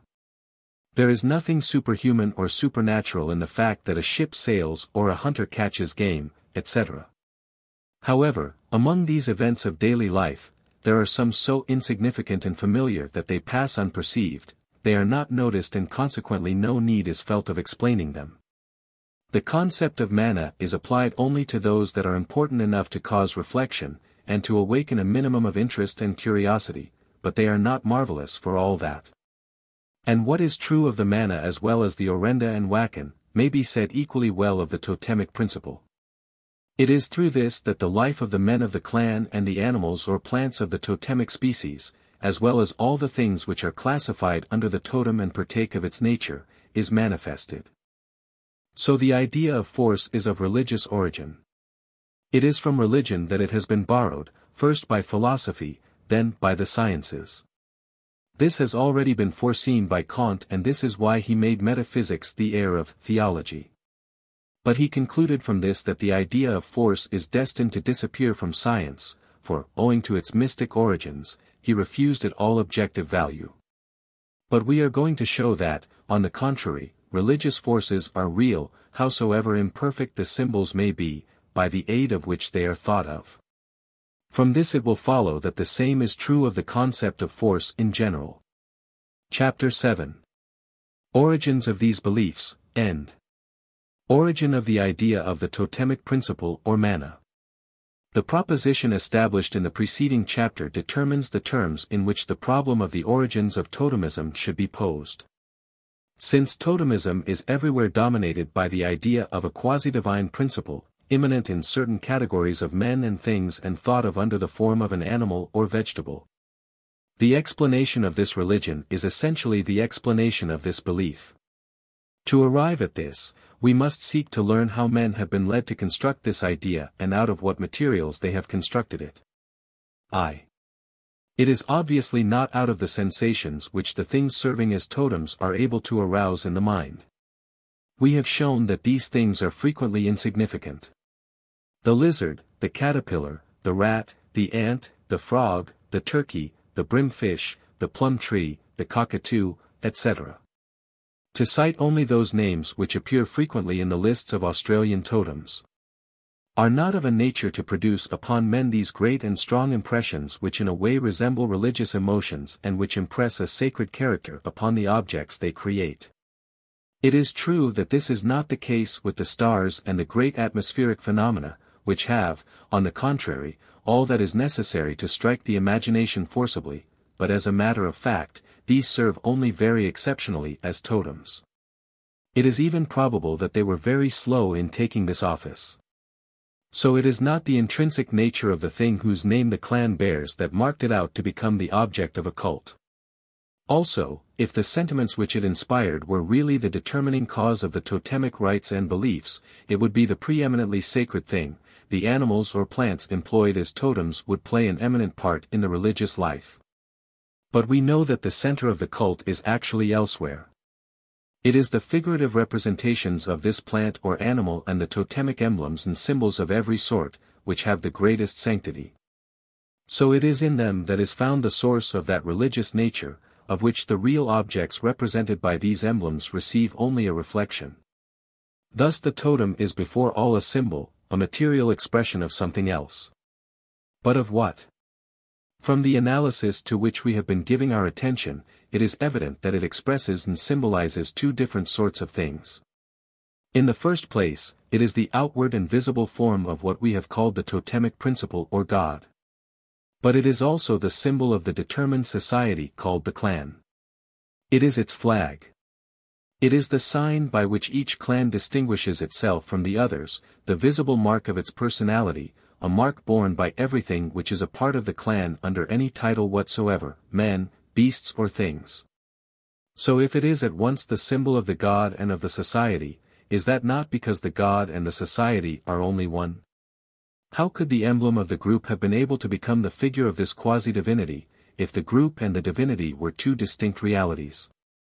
The God of the clan, the totemic principle, can therefore be nothing else than the clan itself, personified and represented to the imagination under the visible form of the animal or vegetable which serves as totem. But how has this apotheosis been possible, and how did it happen to take place in this fashion? 2.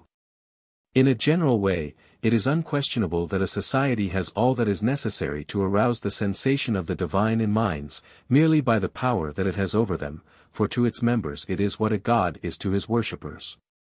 In fact, a god is, first of all, a being whom men think of as superior to themselves, and upon whom they feel that they depend.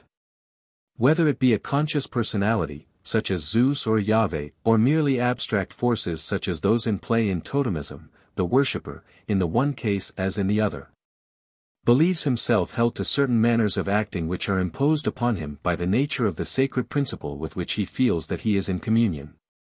Now society also gives us the sensation of a perpetual dependence. Since it has a nature which is peculiar to itself and different from our individual nature, it pursues ends which are likewise special to it.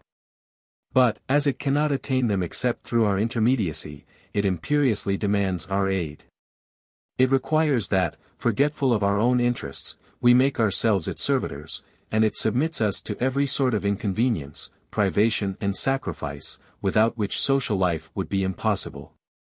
It is because of this that at every instant we are obliged to submit ourselves to rules of conduct and of thought which we have neither made nor desired, and which are sometimes even contrary to our most fundamental inclinations and instincts. Even if society were unable to obtain these concessions and sacrifices from us except by a material constraint, it might awaken in us only the idea of a physical force to which we must give way of necessity, instead of that of a moral power such as religions adore. But as a matter of fact, the empire which it holds over consciences is due much less to the physical supremacy of which it has the privilege than to the moral authority with which it is invested. If we yield to its orders, it is not merely because it is strong enough to triumph over our resistance, it is primarily because it is the object of a venerable respect.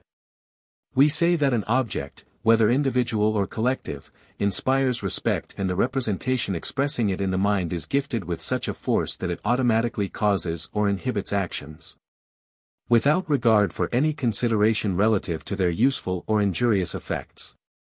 When we obey somebody because of the moral authority which we recognize in him, we follow out his opinions, not because they seem wise, but because a certain sort of physical energy is immanent in the idea that we form of this person, which conquers our will and inclines it in the indicated direction.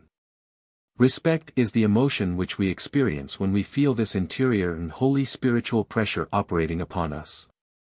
Then we are not determined by the advantages or inconveniences of the attitude which is prescribed or recommended to us. It is by the way in which we represent to ourselves the person recommending or prescribing it. This is why commands generally take a short, peremptory form, leaving no place for hesitation. It is because, in so far as it is a command and goes by its own force, it excludes all idea of deliberation or calculation. It gets its efficacy from the intensity of the mental state in which it is placed. It is this intensity which creates what is called a moral ascendancy. Now the ways of action to which society is strongly enough attached to impose them upon its members, are, by that very fact, marked with a distinctive sign provocative of respect. Since they are elaborated in common, the vigor with which they have been thought of by each particular mind is retained in all the other minds, and reciprocally. The representations which express them within each of us have an intensity which no purely private states of consciousness could ever attain. For they have the strength of the innumerable individual representations which have served to form each of them. It is society who speaks through the mouths of those who affirm them in our presence, it is society whom we hear in hearing them. And the voice of all has an accent which that of one alone could never have. The very violence with which society reacts, by way of blame or material suppression, against every attempted dissidence, contributes to strengthening its empire by manifesting the common conviction through this burst of ardor. In a word, when something is the object of such a state of opinion, the representation which each individual has of it gains a power of action from its origins and the conditions in which it was born, which even those feel who do not submit themselves to it. It tends to repel the representations which contradict it, and it keeps them at a distance. On the other hand, it commands those acts which will realize it, and it does so, not by a material coercion or by the perspective of something of this sort, but by the simple radiation of the mental energy which it contains.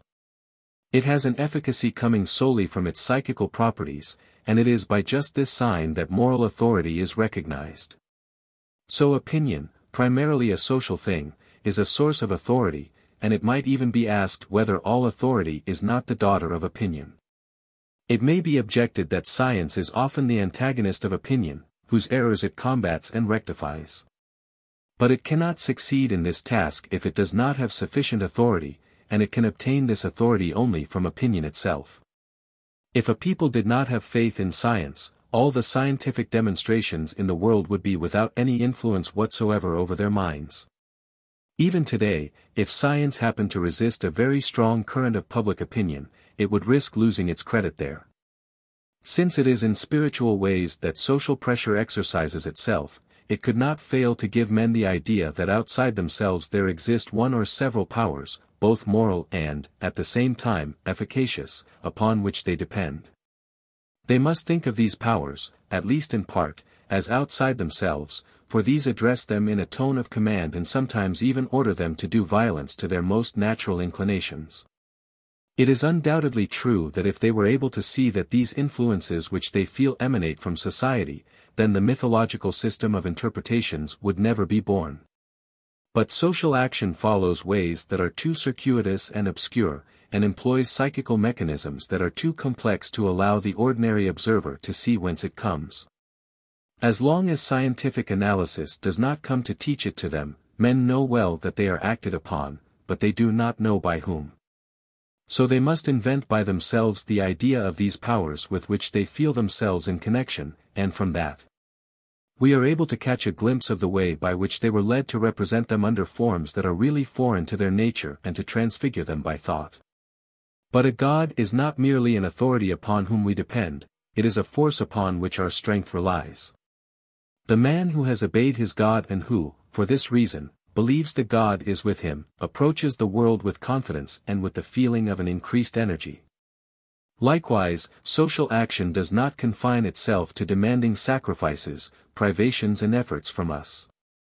For the collective force is not entirely outside of us, it does not act upon us wholly from without. But rather, since society cannot exist except in and through individual consciousnesses, this force must also penetrate us and organize itself within us. It thus becomes an integral part of our being, and by that very fact this is elevated and magnified. There are occasions when this strengthening and vivifying action of society is especially apparent. In the midst of an assembly animated by a common passion, we become susceptible of acts and sentiments of which we are incapable when reduced to our own forces. And when the assembly is dissolved and when, finding ourselves alone again, we fall back to our ordinary level, we are then able to measure the height to which we have been raised above ourselves. History abounds in examples of this sort. It is enough to think of the night of the 4th of August, 1789, when an assembly was suddenly led to an act of sacrifice and abnegation which each of its members had refused the day before, and at which they were all surprised the day after.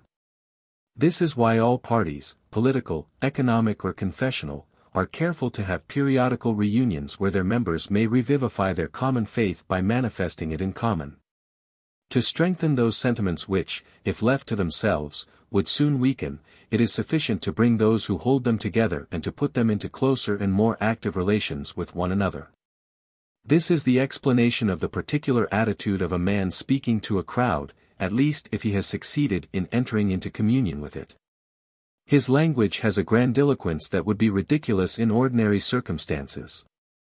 His gestures show a certain domination, his very thought is impatient of all rules, and easily falls into all sorts of excesses.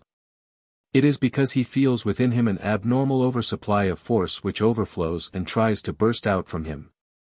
Sometimes he even has the feeling that he is dominated by a moral force which is greater than he and of which he is only the interpreter. It is by this trait that we are able to recognize what has often been called the demon of oratorical inspiration. Now this exceptional increase of force is something very real, it comes to him from the very group which he addresses. The sentiments provoked by his words come back to him, but enlarged and amplified, and to this degree they strengthen his own sentiment. The passionate energies he arouses re-echo within him and quicken his vital tone.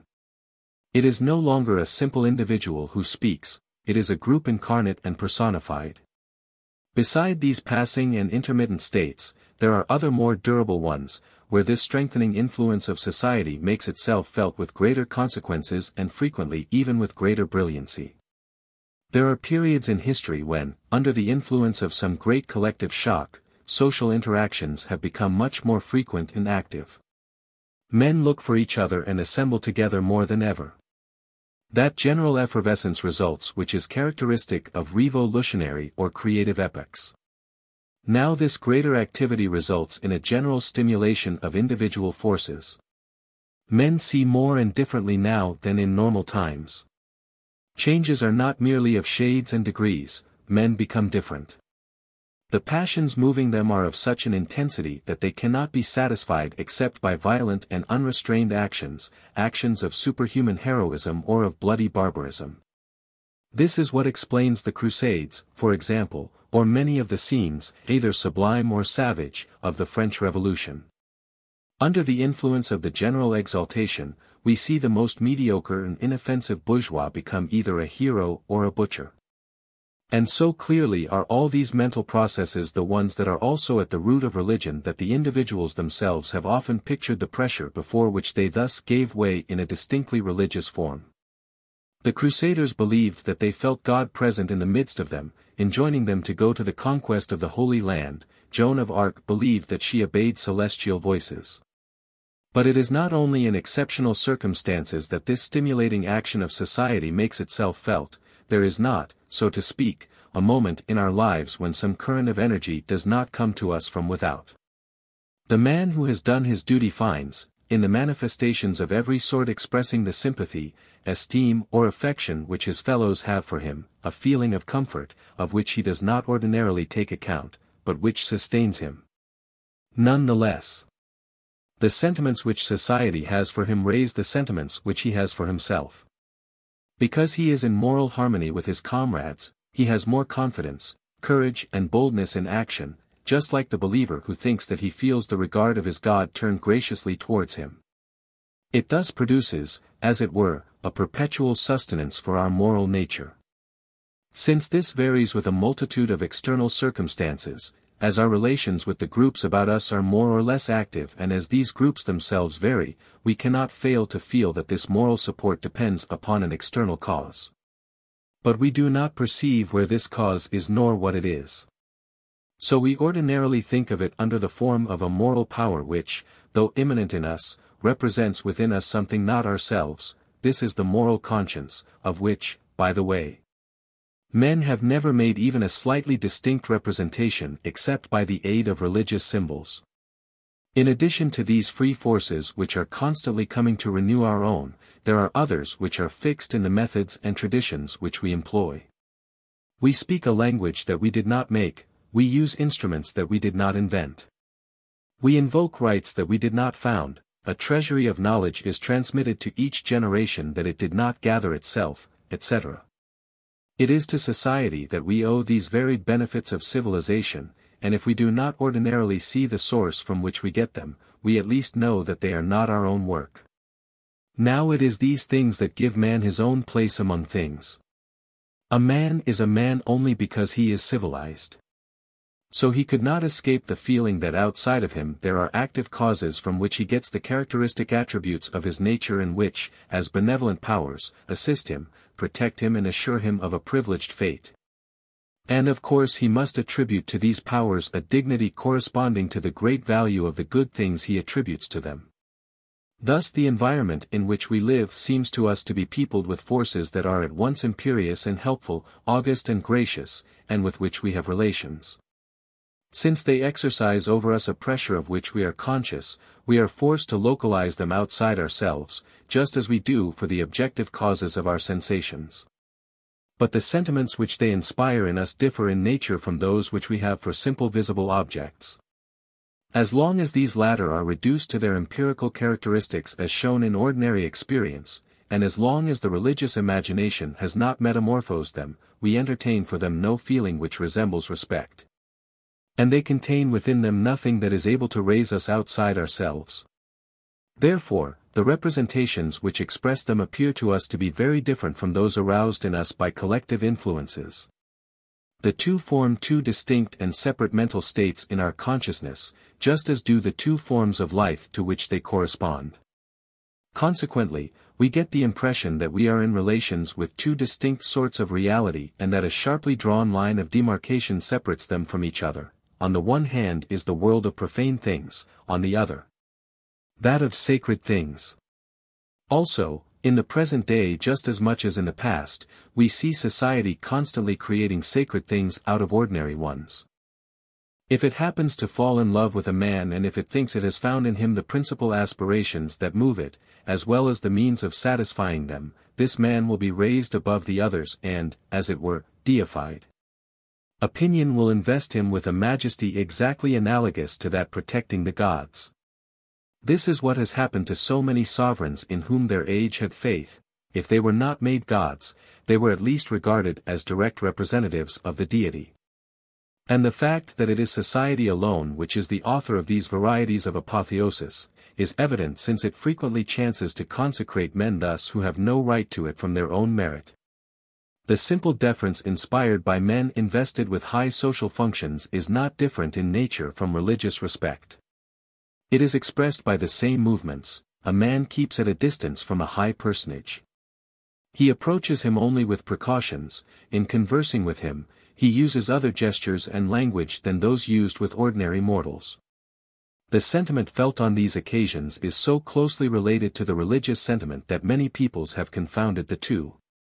In order to explain the consideration accorded to princes, nobles and political chiefs, a sacred character has been attributed to them. In Melanesia and Polynesia, for example, it is said that an influential man has manna, and that his influence is due to this manna. However, it is evident that his situation is due solely to the importance attributed to him by public opinion.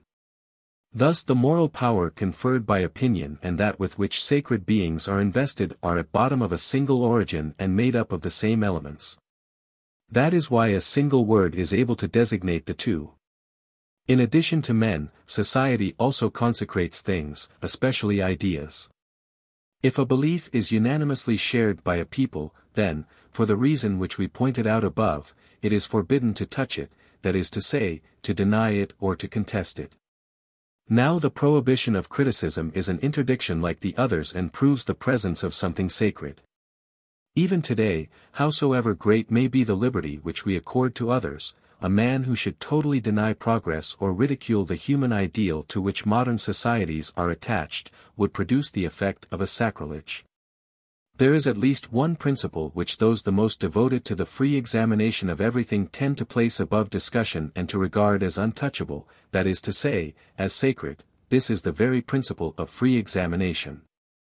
This aptitude of society for setting itself up as a god or for creating gods was never more apparent than during the first years of the French Revolution. At this time, in fact, under the influence of the general enthusiasm, things purely laical by nature were transformed by public opinion into sacred things. These were the fatherland, liberty, reason. A religion tended to become established which had its dogmas, symbols, altars and feasts. It was to these spontaneous aspirations that the cult of reason and the supreme being attempted to give a sort of official satisfaction. It is true that this religious renovation had only an ephemeral duration. But that was because the patriotic enthusiasm which at first transported the masses soon relaxed.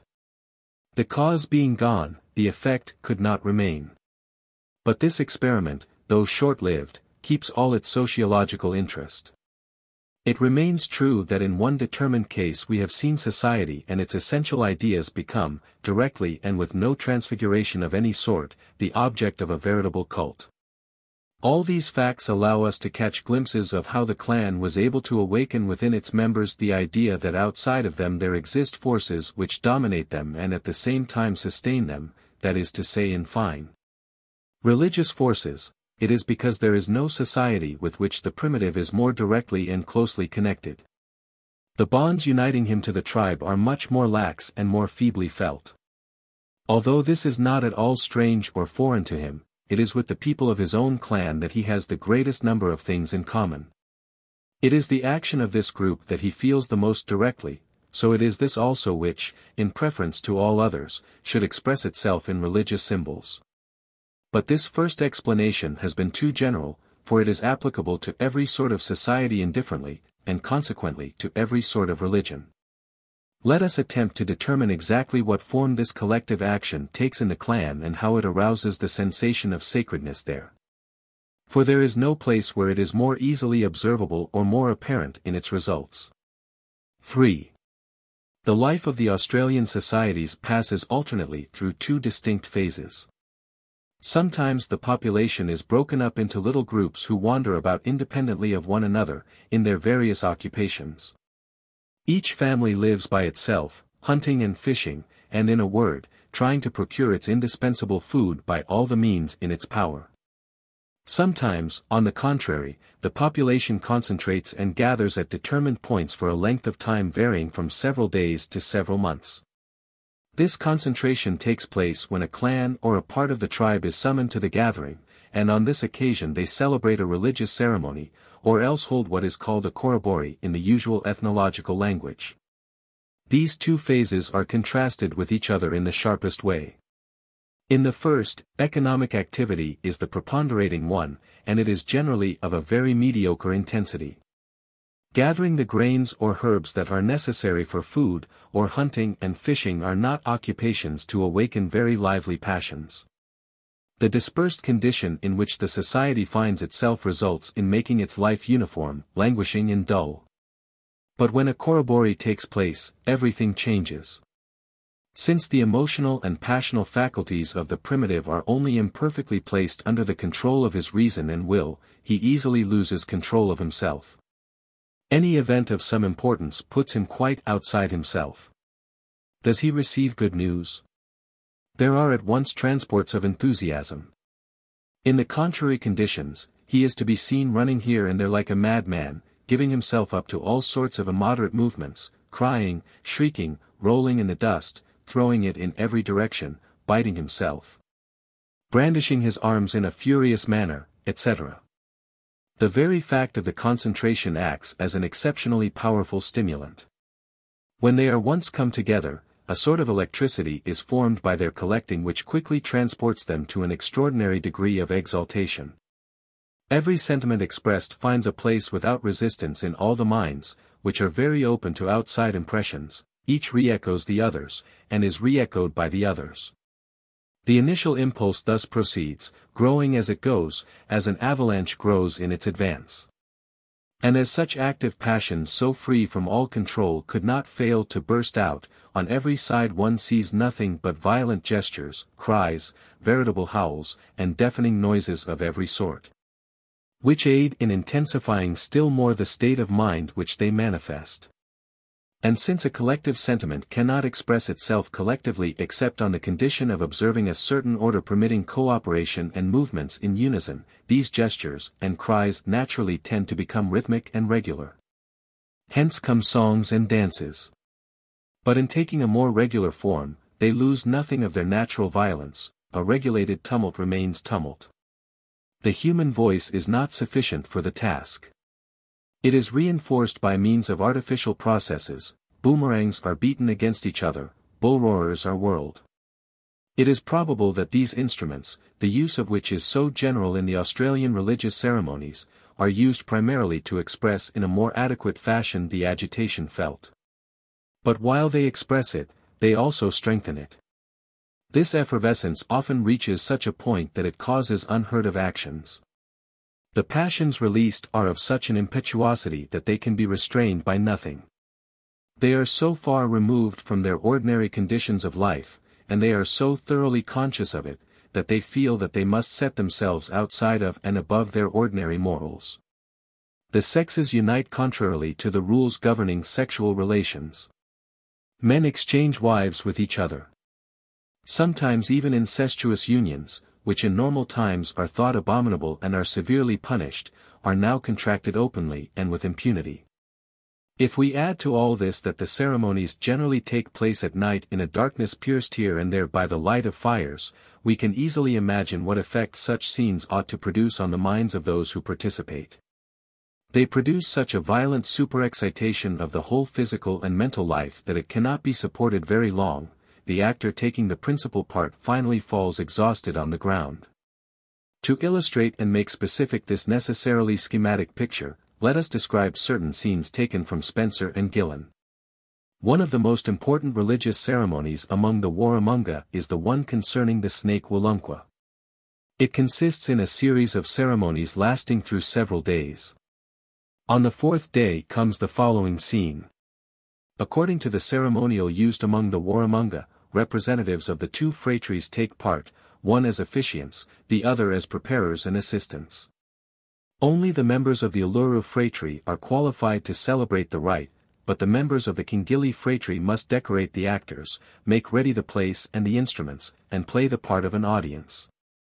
In this capacity, they were charged with making a sort of mound in advance out of wet sand, upon which a design is marked with red down which represents the snake Walunqua.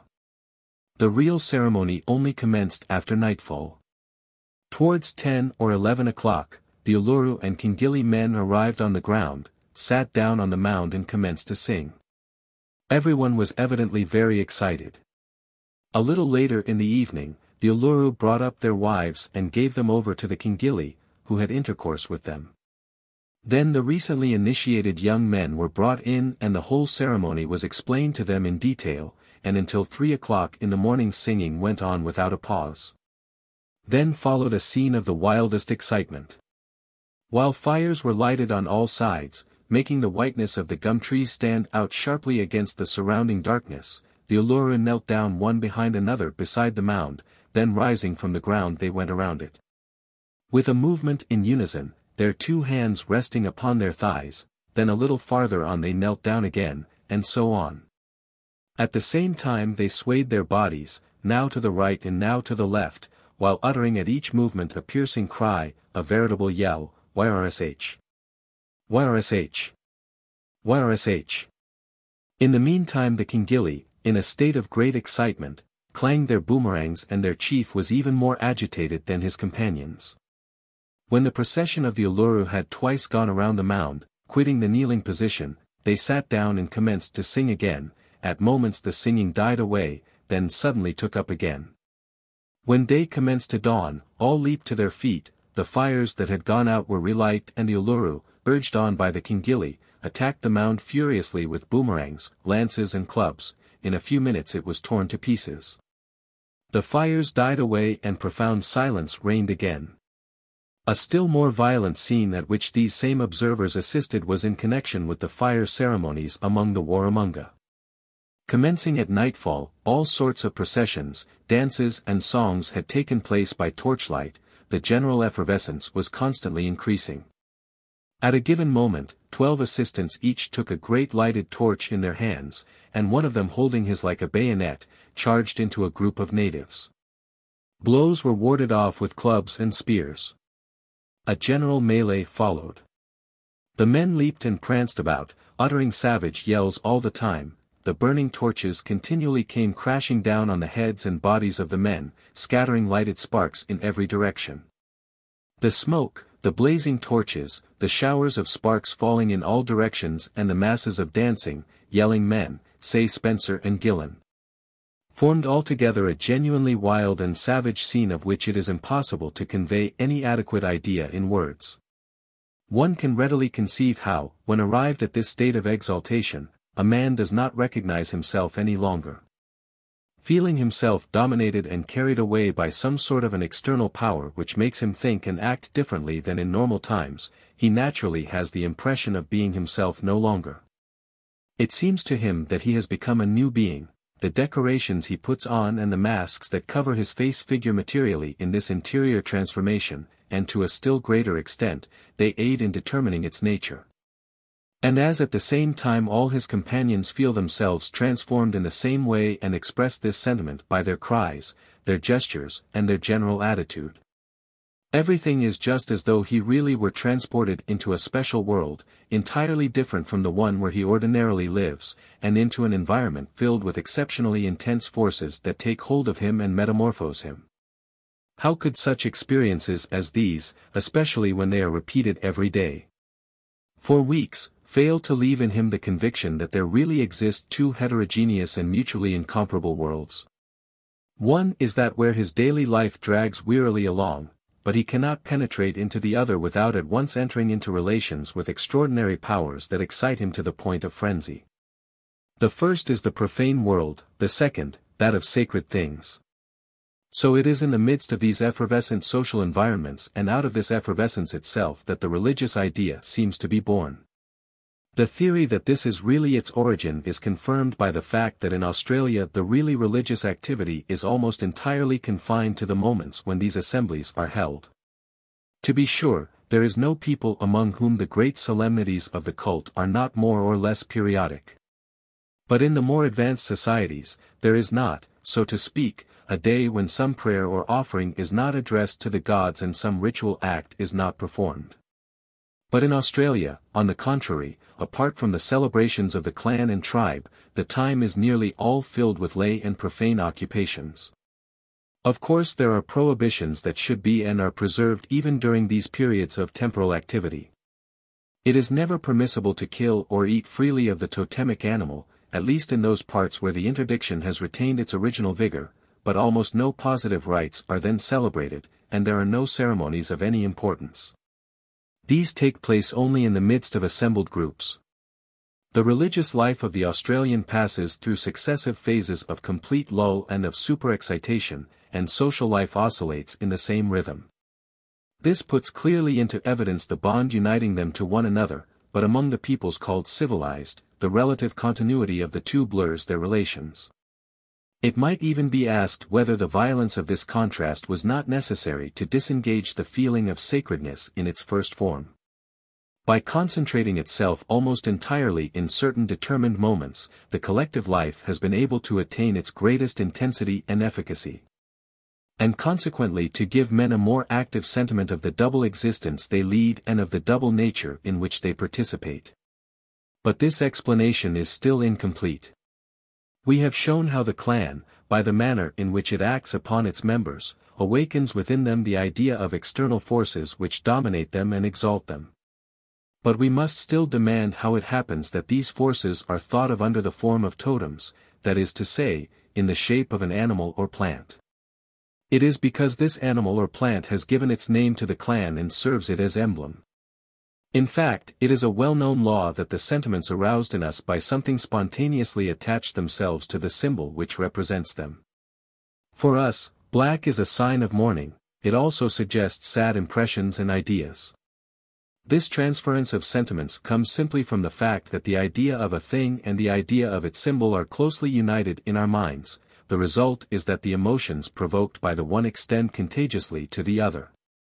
But this contagion, which takes place in every case to a certain degree, is much more complete and more marked, and the symbol is something simple, definite and easily representable, while the thing itself, owing to its dimensions, the number of its parts and the complexity of their arrangement, is difficult to hold in the mind.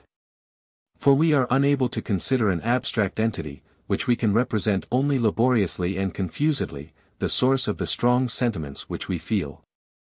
We cannot explain them to ourselves except by connecting them to some concrete object of whose reality we are vividly aware. Then if the thing itself does not fulfill this condition, it cannot serve as the accepted basis of the sentiments felt, even though it may be what really aroused them. Then some sign takes its place. It is to this that we connect the emotions it excites.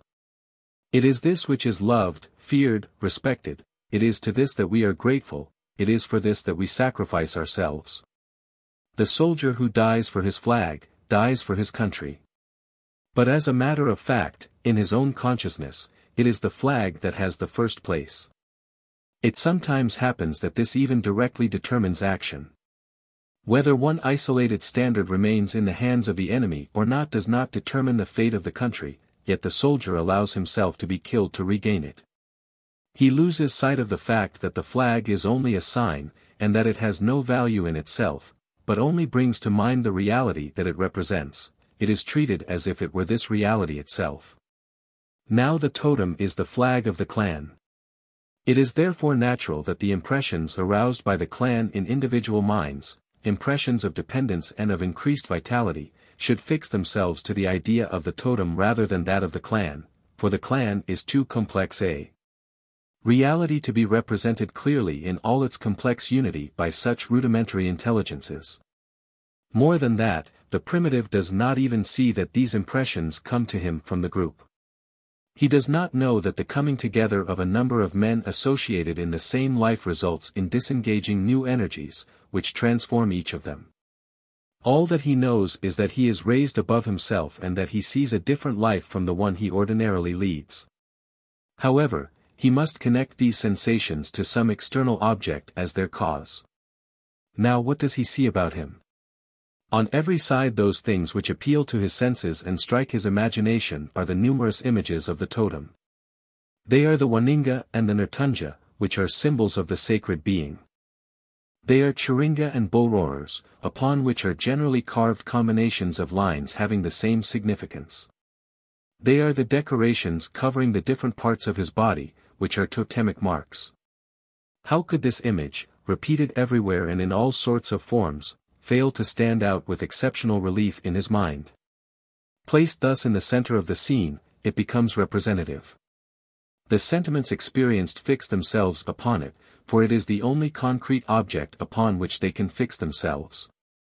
It continues to bring them to mind and to evoke them even after the assembly has dissolved, for it survives the assembly, being carved upon the instruments of the cult, upon the sides of rocks, upon bucklers, etc. By it, the emotions experienced are perpetually sustained and revived.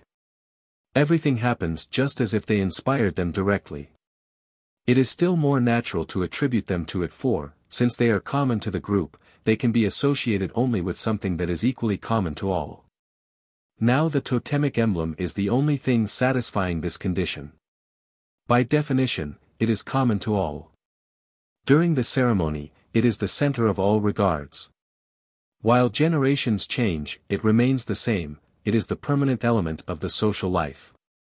So it is from it that those mysterious forces seem to emanate with which men feel that they are related, and thus they have been led to represent these forces under the form of the animate or inanimate being whose name the clan bears.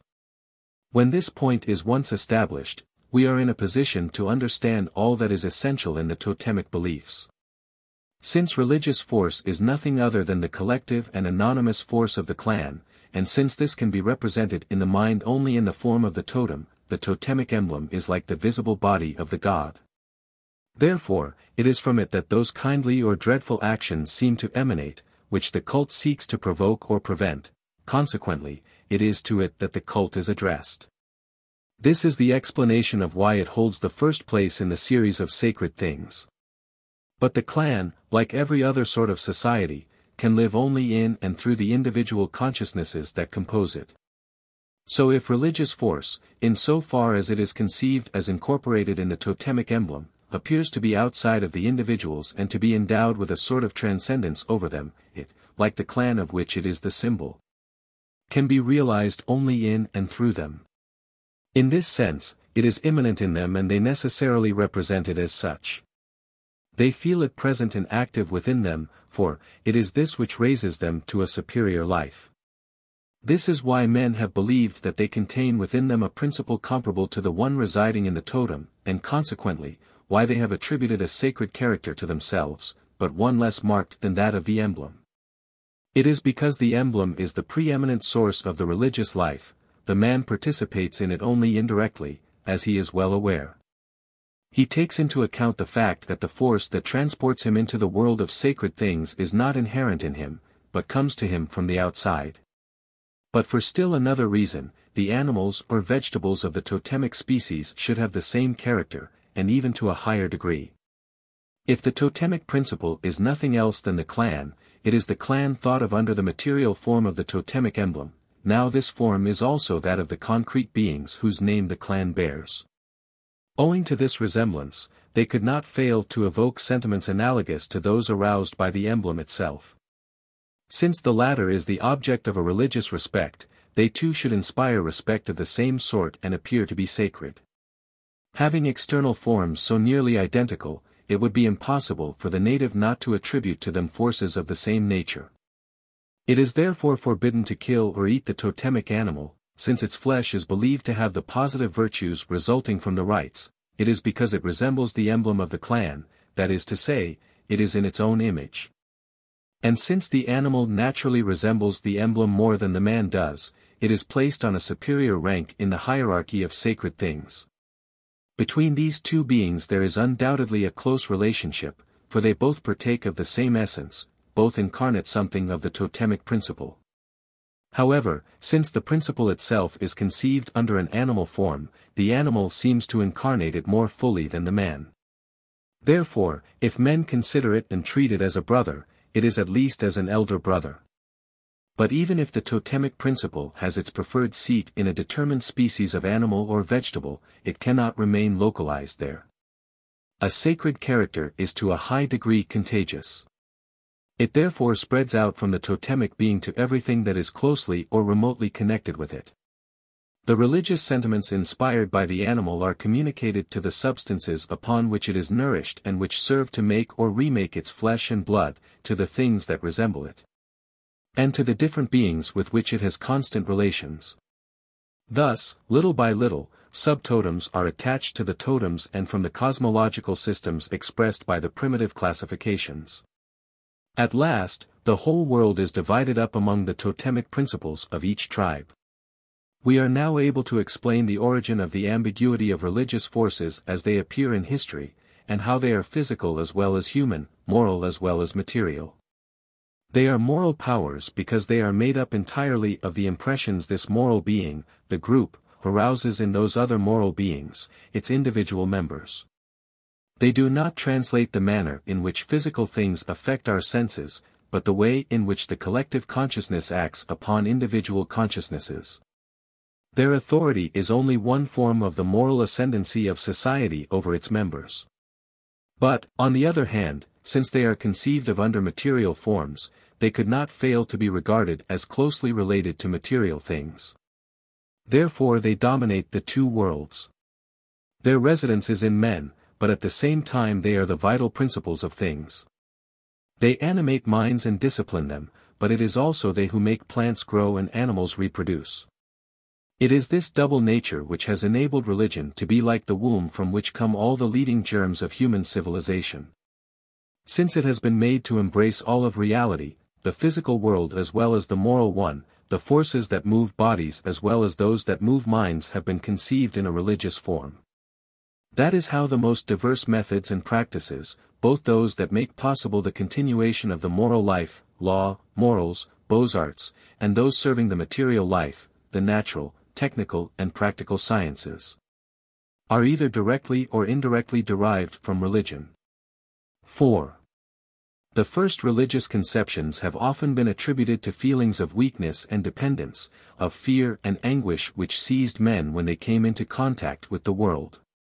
Being the victims of nightmares of which they were themselves the creators, they believed themselves surrounded by hostile and redoubtable powers which their rites sought to appease. We have now shown that the first religions were of a wholly different origin.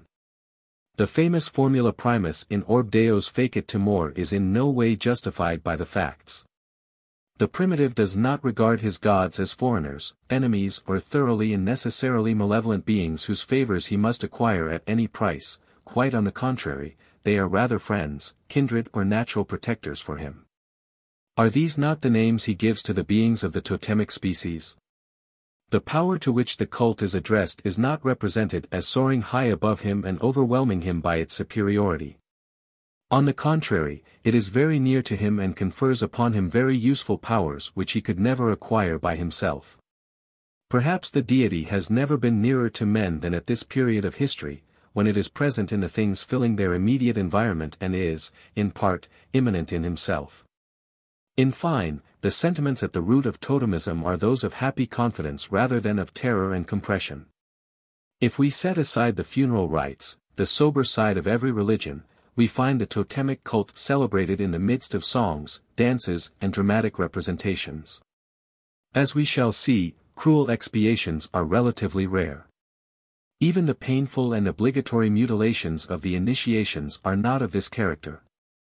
The terrible and jealous gods appear but slowly in the religious evolution. This is because primitive societies are not those huge leviathans which overwhelm a man by the enormity of their power and place him under a severe discipline. He gives himself up to them spontaneously and without resistance. As the social soul is then made up of only a small number of ideas and sentiments, it easily becomes wholly incarnate in each individual consciousness. The individual carries it all inside of him. It is a part of him, and consequently, when he gives himself up to the impulses inspired by it, he does not feel that he is giving way before compulsion, but that he is going where his nature calls him.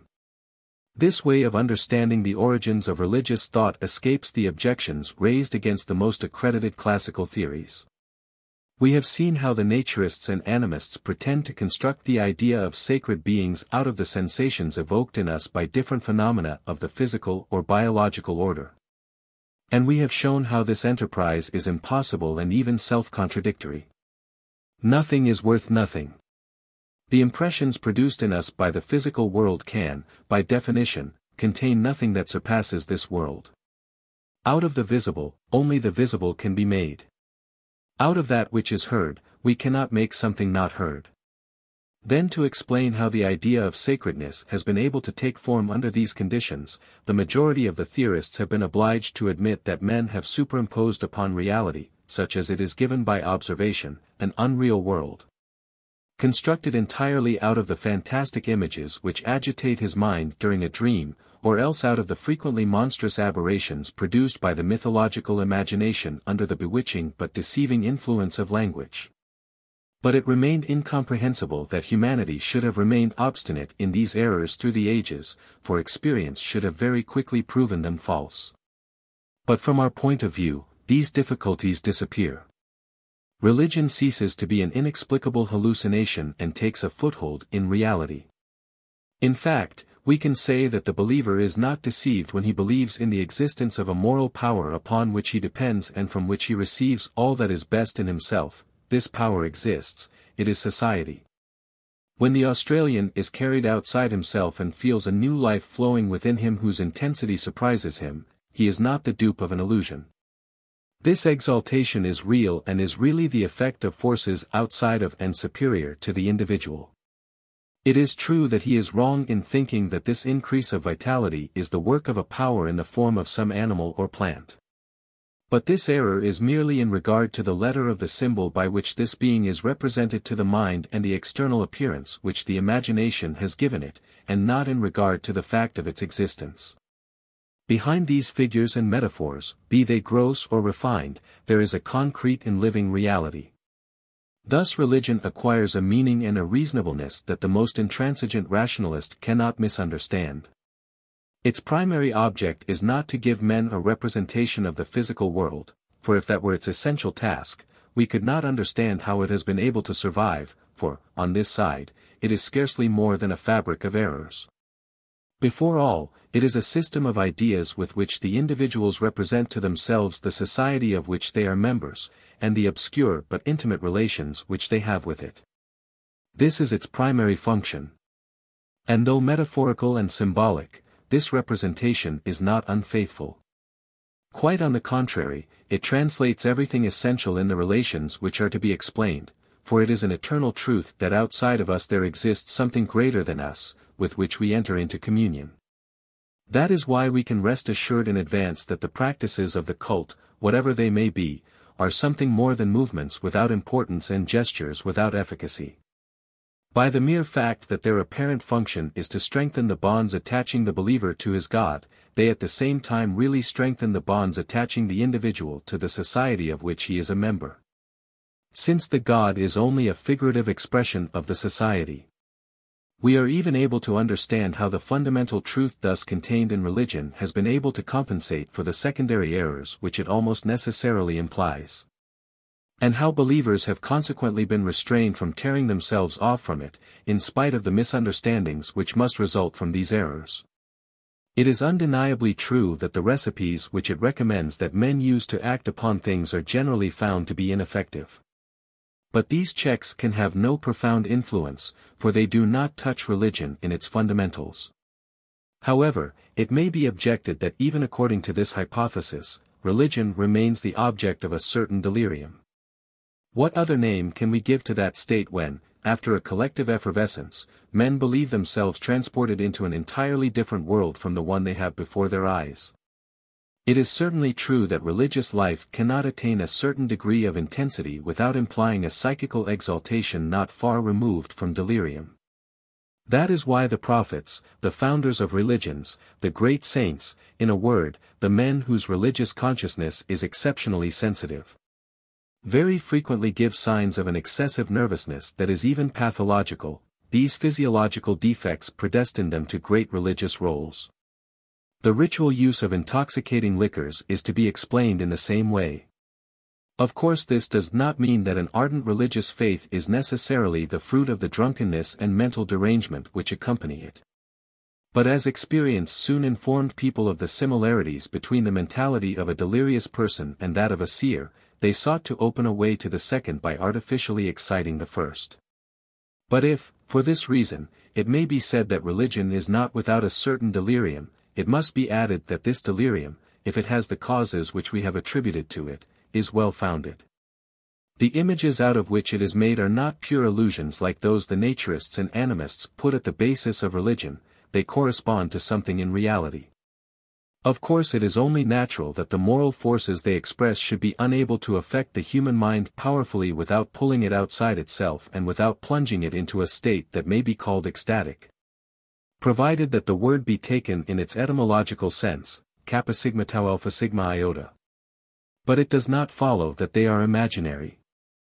Quite on the contrary, the mental agitation they cause bears witness to their reality. It is merely one more proof that a very intense social life always does a sort of violence to the organism, as well as to the individual consciousness, which interferes with its normal functioning. Therefore it can last only a limited length of time. Moreover, if we give the name delirious to every state in which the mind adds to the immediate data given by the senses and projects its own sentiments and feelings into things, then nearly every collective representation is in a sense delirious. Religious beliefs are only one particular case of a very general law. Our whole social environment seems to us to be filled with forces which really exist only in our own minds. We know what the flag is for the soldier. In itself, it is only a piece of cloth. Human blood is only an organic liquid, but even today we cannot see it flowing without feeling a violent emotion which its physico-chemical properties cannot explain. From the physical point of view, a man is nothing more than a system of cells, or from the mental point of view, than a system of representations. In either case, he differs only in degree from animals. Yet society conceives him, and obliges us to conceive him, as invested with a character sui generis that isolates him, holds at a distance all rash encroachments and, in a word, imposes respect. This dignity which puts him into a class by himself appears to us as one of his distinctive attributes, although we can find nothing in the empirical nature of man which justifies it. A cancelled postage stamp may be worth a fortune. But surely this value is in no way implied in its natural properties. In a sense, our representation of the external world is undoubtedly a mere fabric of hallucinations, for the odors, tastes and colors that we put into bodies are not really there, or at least, they are not such as we perceive them. However, our olfactory, gustatory and visual sensations continue to correspond to certain objective states of the things represented. They express in their way the properties either of material particles or of ether waves, which certainly have their origin in the bodies which we perceive as fragrant, sapid or colored. But collective representations very frequently attribute to the things to which they are attached qualities which do not exist under any form or to any degree. Out of the commonest object, they can make a most powerful sacred being. Yet the powers which are thus conferred, though purely ideal, act as though they were real. They determine the conduct of men with the same degree of necessity as physical forces. The Arunta who has been rubbed with his chiringa feels himself stronger, he is stronger. If he has eaten the flesh of an animal which, though perfectly healthy, is forbidden to him, he will feel himself sick, and may die of it. Surely the soldier who falls while defending his flag does not believe that he sacrifices himself for a bit of cloth. This is all because social thought, owing to the imperative authority that is in it, has an efficacy that individual thought could never have. By the power which it has over our minds, it can make us see things in whatever light it pleases. It adds to reality or deducts from it according to the circumstances. Thus there is one division of nature where the formula of idealism is applicable almost to the letter. This is the social kingdom. Here more than anywhere else, the idea is the reality. Even in this case, of course, idealism is not true without modification. We can never escape the duality of our nature and free ourselves completely from physical necessities. In order to express our own ideas to ourselves, it is necessary, as has been shown above, that we fix them upon material things which symbolize them. But here the part of matter is reduced to a minimum. The object serving as support for the idea is not much in comparison with the ideal superstructure, beneath which it disappears, and also, it counts for nothing in the superstructure. This is what that pseudo-delirium consists in, which we find at the bottom of so many collective representations. It is only a form of this essential idealism. So it is not properly called a delirium, for the ideas thus objectified are well-founded, not in the nature of the material things upon which they settle themselves, but in the nature of society. We are now able to understand how the totemic principle, and in general, every religious force, comes to be outside of the object in which it resides. It is because the idea of it is in no way made up of the impressions directly produced by this thing upon our senses or minds. Religious force is only the sentiment inspired by the group in its members, but projected outside of the consciousnesses that experience them, and objectified. To be objectified, they are fixed upon some object which thus becomes sacred. But any object might fulfill this function. In principle, there are none whose nature predestines them to it to the exclusion of all others, but also there are none that are necessarily impossible. Everything depends upon the circumstances which lead the sentiment creating religious ideas to establish itself here or there, upon this point or upon that one. Therefore, the sacred character assumed by an object is not implied in the intrinsic properties of this latter, it is added to them. The world of religious things is not one particular aspect of empirical nature, it is superimposed upon it. This conception of the religious, finally, allows us to explain an important principle found at the bottom of a multitude of myths and rites, and which may be stated thus: when a sacred thing is subdivided, each of its parts remains equal to the thing itself. In other words, as far as religious thought is concerned, the part is equal to the whole. It has the same powers, the same efficacy. The debris of a relic has the same virtue as a relic in good condition. The smallest drop of blood contains the same active principle as the whole thing. The soul, as we shall see, may be broken up into nearly as many pieces as there are organs or tissues in the organism. Each of these partial souls is worth a whole soul. This conception would be inexplicable if the sacredness of something were due to the constituent properties of the thing itself. For in that case, it should vary with this thing, increasing and decreasing with it. But if the virtues it is believed to possess are not intrinsic in it, and if they come from certain sentiments which it brings to mind and symbolizes, though these originate outside of it, then, since it has no need of determined dimensions to play this role of reminder, it will have the same value whether it is entire or not.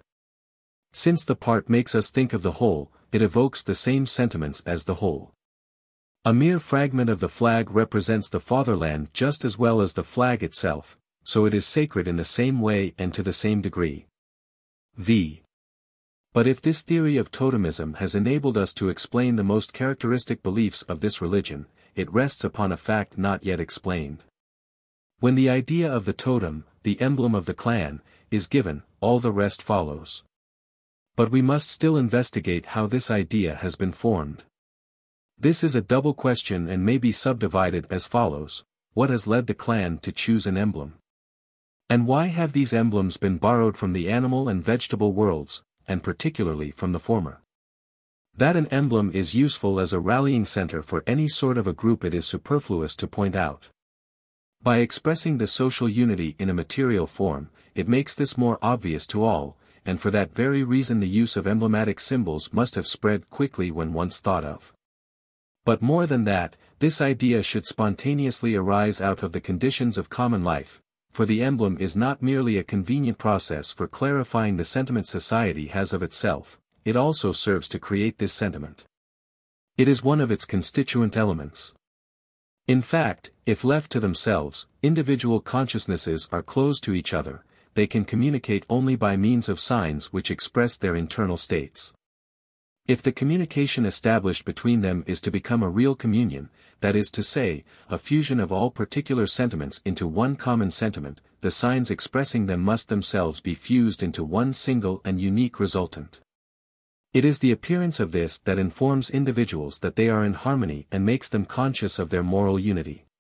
It is by uttering the same cry, pronouncing the same word, or performing the same gesture in regard to some object that they become and feel themselves to be in unison. It is true that individual representations also cause reactions in the organism that are not without importance. However, they can be thought of apart from these physical reactions which accompany them or follow them, but which do not constitute them. But it is quite another matter with collective representations. They presuppose that minds act and react upon one another. They are the product of these actions and reactions which are themselves possible only through material intermediaries. These latter do not confine themselves to revealing the mental state with which they are associated, they aid in creating it. Individual minds cannot come in contact and communicate with each other except by coming out of themselves. But they cannot do this except by movements. So it is the homogeneity of these movements that gives the group consciousness of itself and consequently makes it exist. When this homogeneity is once established and these movements have once taken a stereotyped form, they serve to symbolize the corresponding representations. But they symbolize them only because they have aided in forming them. Moreover, without symbols, social sentiments could have only a precarious existence. Though very strong as long as men are together and influence each other reciprocally, they exist only in the form of recollections after the assembly has ended, and when left to themselves, these become feebler and feebler. For since the group is now no longer present and active, individual temperaments easily regain the upper hand. The violent passions which may have been released in the heart of a crowd fall away and are extinguished when this is dissolved, and men ask themselves with astonishment how they could ever have been so carried away from their normal character. But if the movements by which these sentiments are expressed are connected with something that endures, the sentiments themselves become more durable. These other things are constantly bringing them to mind and arousing them. It is as though the cause which excited them in the first place continued to act. Thus these systems of emblems, which are necessary if society is to become conscious of itself, are no less indispensable for assuring the continuation of this consciousness. So we must refrain from regarding these symbols as simple artifices, as sorts of labels attached to representations already made, in order to make them more manageable. They are an integral part of them. Even the fact that collective sentiments are thus attached to things completely foreign to them is not purely conventional. It illustrates under a conventional form a real characteristic of social facts, that is, their transcendence over individual minds. In fact, it is known that social phenomena are born, not in individuals, but in the group. Whatever part we may take in their origin, each of us receives them from without. So when we represent them to ourselves as emanating from a material object, we do not completely misunderstand their nature. Of course they do not come from the specific thing to which we connect them, but nevertheless, it is true that their origin is outside of us. If the moral force sustaining the believer does not come from the idol he adores or the emblem he venerates, still it is from outside of him, as he is well aware. The objectivity of its symbol only translates its externalness. Thus social life, in all its aspects and in every period of its history, is made possible only by a vast symbolism. The material emblems and figurative representations with which we are more especially concerned in our present study, are one form of this, but there are many others. Collective sentiments can just as well become incarnate in persons or formulae, some formulae are flags, while there are persons, either real or mythical, who are symbols. But there is one sort of emblem which should make an early appearance without reflection or calculation, this is tattooing. Indeed, well-known facts demonstrate that it is produced almost automatically in certain conditions. When men of an inferior culture are associated in a common life, they are frequently led, by an instinctive tendency, as it were, to paint or cut upon the body, images that bear witness to their common existence. According to a text of Procopius, the early Christians printed on their skin the name of Christ or the sign of the cross. For a long time, the groups of pilgrims going to Palestine were also tattooed on the arm or wrist with designs representing the cross or the monogram of Christ. This same usage is also reported among the pilgrims going to certain holy places in Italy. A curious case of spontaneous tattooing is given by Lombroso. 20 young men in an Italian college, when on the point of separating, decorated themselves with tattoos recording, in various ways, the years they had spent together. The same fact has frequently been observed among the soldiers in the same barracks, the sailors in the same boat, or the prisoners in the same jail. It will be understood that especially where methods are still rudimentary, tattooing should be the most direct and expressive means by which the communion of minds can be affirmed. The best way of proving to oneself and to others that one is a member of a certain group is to place a distinctive mark on the body. The proof that this is the reason for the existence of the totemic image is the fact, which we have already mentioned, that it does not seek to reproduce the aspect of the thing it is supposed to represent. It is made up of lines and points to which a wholly conventional significance is attributed. Its object is not to represent or bring to mind a determined object, but to bear witness to the fact that a certain number of individuals participate in the same moral life. Moreover, the clan is a society which is less able than any other to do without an emblem or symbol, for there is almost no other so lacking in consistency. The clan cannot be defined by its chief, for if central authority is not lacking, it is at least uncertain and unstable. Nor can it be defined by the territory it occupies, for the population, being nomad, is not closely attached to any special locality. Also, owing to the exogamic law, husband and wife must be of different totems. So wherever the totem is transmitted in the maternal line, and this system of filiation is still the most general one, the children are of a different clan from their father, though living near to him. Therefore we find representatives of a number of different clans in each family, and still more in each locality. The unity of the group is visible, therefore, only in the collective name borne by all the members, and in the equally collective emblem reproducing the object designated by this name. A clan is essentially a reunion of individuals who bear the same name and rally around the same sign. Take away the name and the sign which materializes it, and the clan is no longer representable. Since the group is possible only on this condition, both the institution of the emblem and the part it takes in the life of the group are thus explained. It remains to ask why these names and emblems were taken almost exclusively from the animal and vegetable kingdoms, but especially from the former. It seems probable to us that the emblem has played a more important part than the name.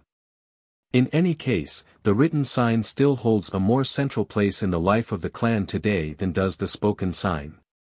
Now the basis of an emblematic image can be found only in something susceptible of being represented by a design.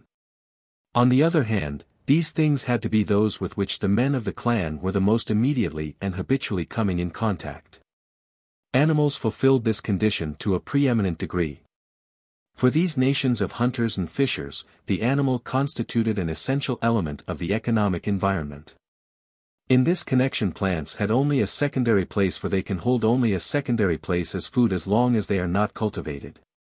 Moreover, the animal is more closely associated with the life of men than the plant is, if only because of the natural kinship uniting these two to each other. On the other hand, the sun, moon and stars are too far away, they give the effect of belonging to another world. Also, as long as the constellations were not distinguished and classified, the starry vault did not offer a sufficient diversity of clearly differentiated things to be able to mark all the clans and subclans of a tribe. But, on the contrary, the variety of the flora, and especially of the fauna, was almost inexhaustible. Therefore celestial bodies, in spite of their brilliancy and the sharp impression they make upon the senses, were unfitted for the role of totems, while animals and plants seemed predestined to it. Our observation of Strello even allows us to state precisely the way in which these emblems were probably chosen. He says that he has noticed that the totemic centers are generally situated near a mountain, spring or gorge where the animals serving as totems to the group gather in abundance, and he cites a certain number of examples of this fact. Now these totemic centers are surely the consecrated places where the meetings of the clan are held. So it seems as though each group had taken as its insignia the animal or plant that was the commonest in the vicinity of the place where it had the habit of meeting. 6. This conception of totemism will give us the explanation of a very curious trait of human mentality which, even though more marked formerly than today, has not yet disappeared and which, in any case, has been of considerable importance in the history of human thought.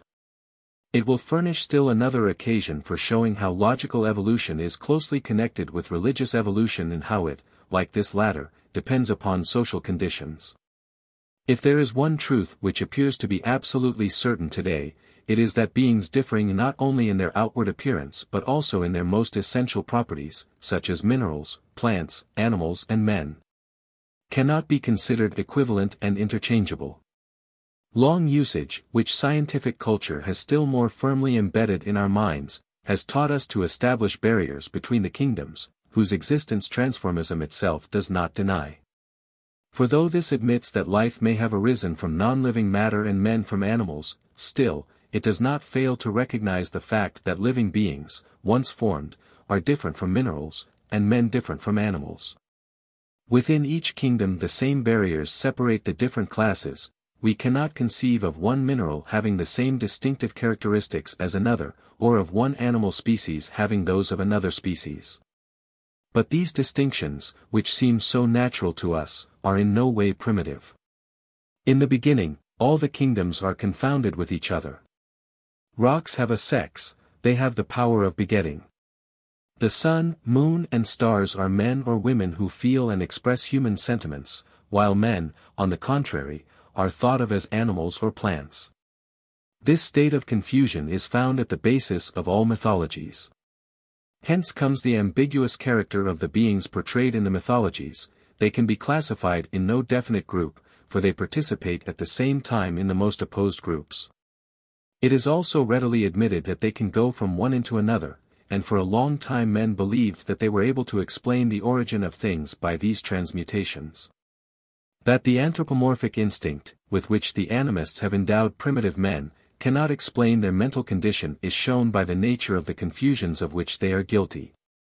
In fact, these do not come from the fact that men have immoderately extended the human kingdom to the point of making all the others enter into it, but from the fact that they confound the most disparate kingdoms. They have not conceived the world in their own image any more than they have conceived themselves in the world's image. They have done both at the same time. Into the idea they have formed of things, they have undoubtedly made human elements enter.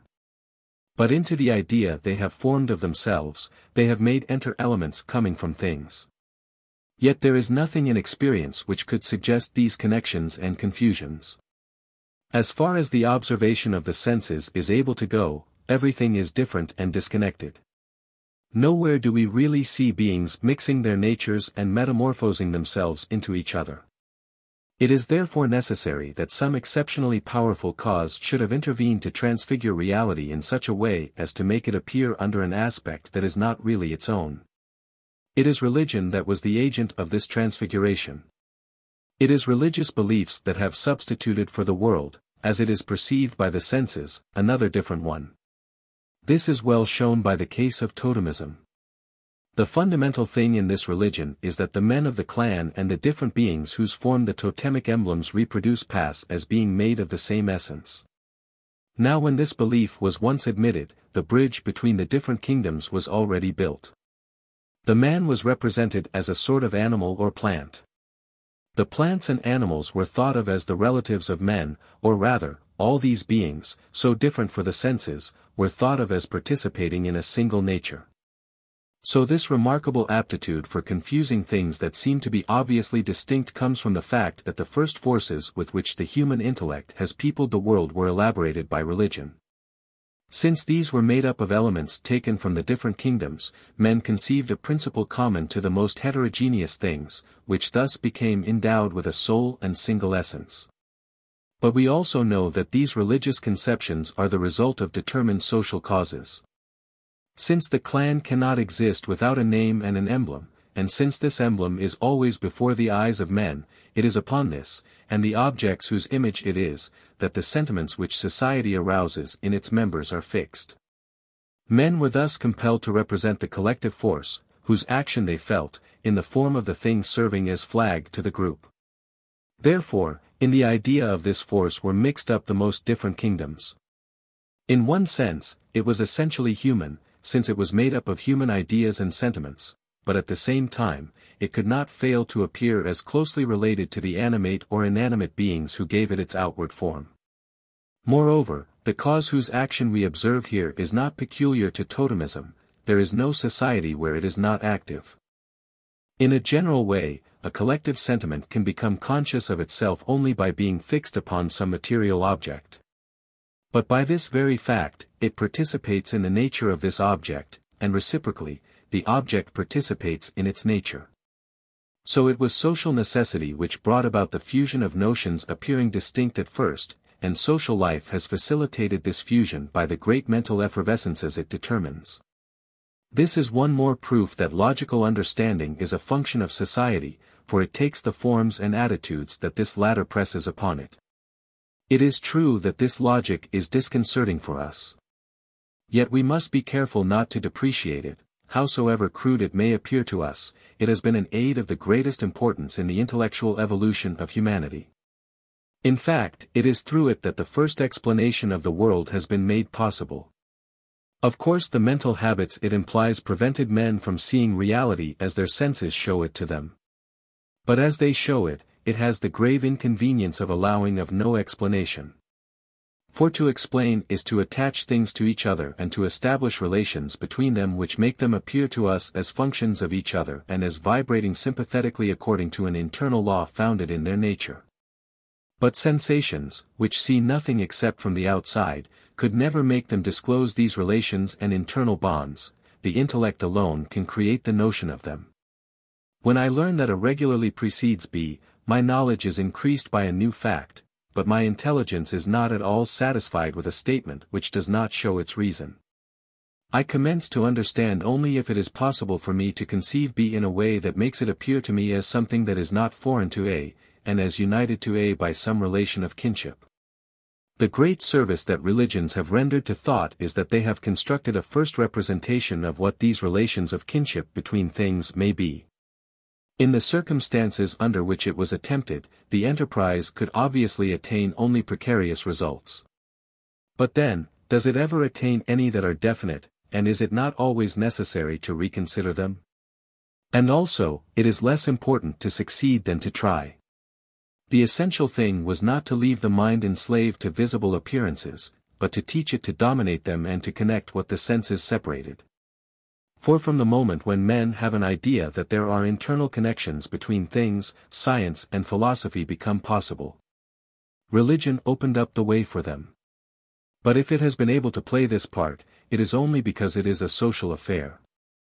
In order to make a law for the impressions of the senses and to substitute a new way of representing reality for them, thought of a new sort had to be founded. This is collective thought.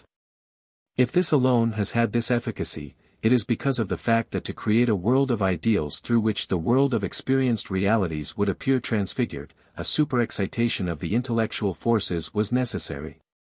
Which is possible only in and through society. So it is far from true that this mentality has no connection with ours. Our logic was born of this logic. The explanations of contemporary science are surer of being objective because they are more methodical and because they rest on more carefully controlled observations, but they do not differ in nature from those which satisfy primitive thought. Today, as formerly, to explain is to show how one thing participates in one or several others. It has been said that the participations of this sort implied by the mythologies violate the principle of contradiction and that they are by that opposed to those implied by scientific explanations. Is not the statement that a man is a kangaroo or the sun a bird, equal to identifying the two with each other? But our manner of thought is not different when we say of heat that it is a movement, or of light that it is a vibration of the ether, etc. Every time that we unite heterogeneous terms by an internal bond, we forcibly identify contraries. Of course the terms we unite are not those which the Australian brings together, we choose them according to different criteria and for different reasons, but the processes by which the mind puts them in connection do not differ essentially. It is true that if primitive thought had that sort of general and systematic indifference to contradictions which has been attributed to it, it would be in open contradiction on this point with modern thought, which is always careful to remain consistent with itself. But we do not believe that it is possible to characterize the mentality of inferior societies by a single and exclusive inclination for indistinction. If the primitive confounds things which we distinguish, he also distinguishes things which we connect together, and he even conceives these distinctions in the form of sharp and clear-cut oppositions. Between two things which are classified in two different phrases, there is not only separation, but even antagonism. For this reason, the same Australian who confounds the sun and the white cockatoo, opposes this latter to the black cockatoo as to its contrary. The two seem to him to belong to two separate classes between which there is nothing in common. A still more marked opposition is that existing between sacred things and profane things. They repel and contradict each other with so much force that the mind refuses to think of them at the same time. They mutually expel each other from the consciousness. Thus between the logic of religious thought and that of scientific thought there is no abyss. The two are made up of the same elements, though inequally and differently developed. The special characteristic of the former seems to be its natural taste for immoderate confusions as well as sharp contrasts. It is voluntarily excessive in each direction. When it connects, it confounds; when it distinguishes, it opposes. It knows no shades and measures, it seeks extremes, it consequently employs logical mechanisms with a certain awkwardness, but it ignores none of them. Chapter 8. The idea of the soul. In the preceding chapters we have been studying the fundamental principles of the totemic religion. We have seen that no idea of soul or spirit or mythical personality is to be found among these. Yet, even if the idea of spiritual beings is not at the foundation of totemism or, consequently, of religious thought in general, still, there is no religion where this notion is not met with. So it is important to see how it is formed. To make sure that it is the product of a secondary formation, we must discover the way in which it is derived from the more essential conceptions which we have just described and explained. Among the various spiritual beings, there is one which should receive our attention first of all because it is the prototype after which the others have been constructed. This is the soul. Just as there is no known society without a religion, so there exists none, howsoever crudely organized they may be, where we do not find a whole system of collective representations concerning the soul, its origin and its destiny. So far as we are able to judge from the data of ethnology, the idea of the soul seems to have been contemporaneous with humanity itself. And it seems to have had all of its essential characteristics so well formulated at the very outset that the work of the more advanced religions and philosophy has been practically confined to refining it, while adding nothing that is really fundamental. In fact, all the Australian societies admit that every human body shelters an interior being, the principle of the life which animates it. This is the soul. It sometimes happens, it is true, that women form an exception to this general rule. There are tribes where they are believed to have no souls. If Dawson is to be believed, it is the same with young children in the tribes that he has observed. But these are exceptional and probably late cases. The last one even seems to be suspect and may well be due to an erroneous interpretation of the facts. It is not easy to determine the idea which the Australian makes of the soul, because it is so obscure and floating, but we should not be surprised at this. If someone asked our own contemporaries, or even those of them who believe most firmly in the existence of the soul, how they represented it, the replies that he would receive would not have much more coherence and precision. This is because we are dealing with a very complex notion, into which a multitude of badly analyzed impressions enter, whose elaboration has been carried on for centuries, though men have had no clear consciousness of it. Yet from this come the most essential, though frequently contradictory, characteristics by which it is defined. In some cases they tell us that it has the external appearance of the body. But sometimes it is also represented as having the size of a grain of sand. Its dimensions are so reduced that it can pass through the smallest crevices or the finest tissues. We shall also see that it is represented in the appearance of animals. This shows that its form is essentially inconsistent and undetermined. It varies from one moment to another with the demands of circumstances or according to the exigencies of the myth and the rite. The substance out of which it is made is no less indefinable. It is not without matter, for it has a form, howsoever vague this may be. And in fact, even during this life, it has physical needs, it eats, and inversely, it may be eaten. Sometimes it leaves the body, and in the course of its travels it occasionally nourishes itself on foreign souls. After it has once been completely freed from the organism, it is thought to lead a life absolutely analogous to the one it led in this world. It eats, drinks, hunts, etc. When it flutters among the branches of trees, it causes rustlings and crackings which even profane ears hear. But at the same time, it is believed to be invisible to the vulgar. It is true that magicians or old men have the faculty of seeing souls. But it is in virtue of special powers which they owe either to age or to a special training that they perceive things which escape our senses. According to Dawson, ordinary individuals enjoy the same privilege at only one moment of their existence, when they are on the eve of a premature death. Therefore this quasi-miraculous vision is considered a sinister omen.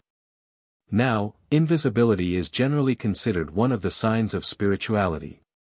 So the soul is conceived as being immaterial to a certain degree, for it does not affect the senses in the way bodies do. It has no bones, as the tribes of the Tully River say.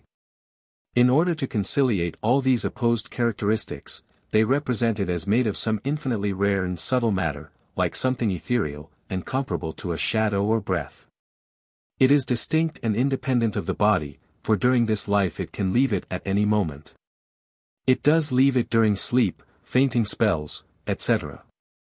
It may even remain absent for some time without entailing death. However, during these absences life is weakened and even stops if the soul does not return home.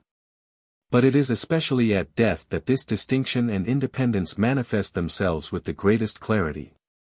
While the body no longer exists and no visible traces of it remain, the soul continues to live. It leads an autonomous existence in another world. But howsoever real this duality may be, it is in no way absolute. It would show a grave misunderstanding to represent the body as a sort of habitat in which the soul resides, but with which it has only external relations. Quite on the contrary, it is united to it by the closest bonds. It is separable from it only imperfectly and with difficulty. We have already seen that it has, or at least is able to have, its external aspect. Consequently, everything that hurts the one hurts the other. Every wound of the body spreads to the soul. It is so intimately associated with the life of the organism that it grows with it and decays with it. This is why a man who has attained a certain age enjoys privileges refused to young men. It is because the religious principle within him has acquired greater force and efficacy as he has advanced in life. But when senility sets in, and the old man is no longer able to take a useful part in the great religious ceremonies in which the vital interests of the tribe are concerned, this respect is no longer accorded to him. It is thought that weakness of the body is communicated to the soul. Having the same powers no longer, he no longer has a right to the same prestige. There is not only a close union of soul and body, but there is also a partial confusion of the two. Just as there is something of the body in the soul, since it sometimes reproduces its form, so there is something of the soul in the body. Certain regions and certain products of the organism are believed to have a special affinity with it, such is the case with the heart, the breath, the placenta, the blood, the shadow, the liver, the fat of the liver, the kidneys, etc. These various material substrata are not mere habitations of the soul, they are the soul itself seen from without. When blood flows, the soul escapes with it. The soul is not in the breath, it is the breath. It and the part of the body where it resides are only one. Hence comes the conception according to which a man has a number of souls. Being dispersed in various parts of the organism, the soul is differentiated and broken up into fragments. Each organ has individualized, as it were, the portion of the soul which it contains, and which has thus become a distinct entity. The soul of the heart could not be that of the breath or the shadow or the placenta. While they are all related, still they are to be distinguished, and even have different names. Moreover, even if the soul is localized especially in certain parts of the organism, it is not absent from the others. In varying degrees, it is diffused through the whole body, as is well shown by the funeral rites. After the last breath has been expired and the soul is believed to be gone, it seems as though it should profit by the liberty thus regained, to move about at will and to return as quickly as possible to its real home, which is elsewhere. Nevertheless, it remains near to the corpse, the bond uniting them has been loosened, but not broken. A whole series of special rites are necessary to induce it to depart definitely. It is invited to go by gestures and significant movements. The way is laid open for it, and outlets are arranged so that it can go more easily. This is because it has not left the body entirely, it was too closely united to it to break away all at once. Hence comes the very frequent rite of funeral anthropophagy. The flesh of the dead is eaten because it is thought to contain a sacred principle, which is really nothing more than the soul. In order to drive it out definitely, the flesh is melted, either by submitting it to the heat of the sun, or to that of an artificial fire. The soul departs with the liquids which result. But even the dry bones still retain some part of it. Therefore they can be used as sacred objects or instruments of magic, or if someone wishes to give complete liberty to the principle which they contain, he breaks these. But a moment does arrive when the final separation is accomplished. The liberated soul takes flight. But by nature it is so intimately associated with the body that this removal cannot take place without a profound change in its condition. So it takes a new name also. Although keeping all the distinctive traits of the individual whom it animated, his humors and his good and bad qualities, still it has become a new being. From that moment a new existence commences for it. It goes to the land of souls. This land is conceived differently by different tribes, sometimes different conceptions are found existing side by side in the same society. For some, it is situated under the earth, where each totemic group has its part. This is at the spot where the first ancestors, the founders of the clan, entered the ground at a certain time, and where they live since their death. In the subterranean world there is a geographical disposition of the dead corresponding to that of the living. There, the sun always shines and rivers flow which never run dry. Such is the conception which Spencer and Gillen attribute to the central tribes, Orunta, Warramunga, etc. It is found again among the Wotjobaluk.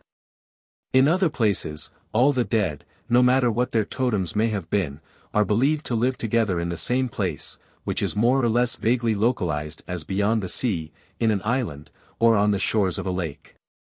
Sometimes, finally, it is into the sky, beyond the clouds, that the souls are thought to go. There, says Dawson, there is a delectable land, abounding in kangaroos and game of every sort, where men lead a happy life. Souls meet again there and recognize one another. It is probable that certain of the features of this picture have been taken from the paradise of the Christian missionaries. But the idea that souls, or at least some souls, enter the skies after death appears to be quite indigenous, for it is found again in other parts of the continent. In general, all the souls meet the same fate and lead the same life. However, a different treatment is sometimes accorded them based on the way they have conducted themselves upon earth.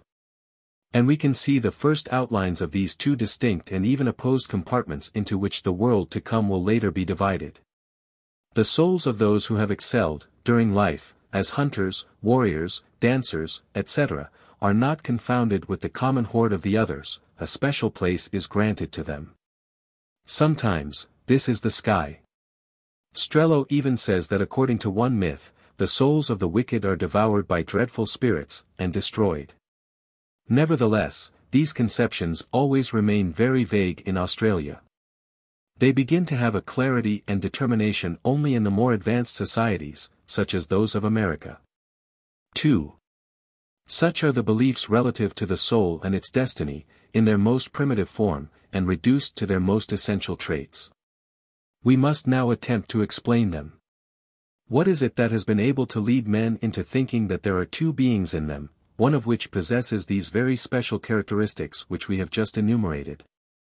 To find the reply to this question, let us begin by seeking the origin attributed to this spiritual principle by the primitive himself. If it is well analyzed, his own conception will put us on the way towards the solution.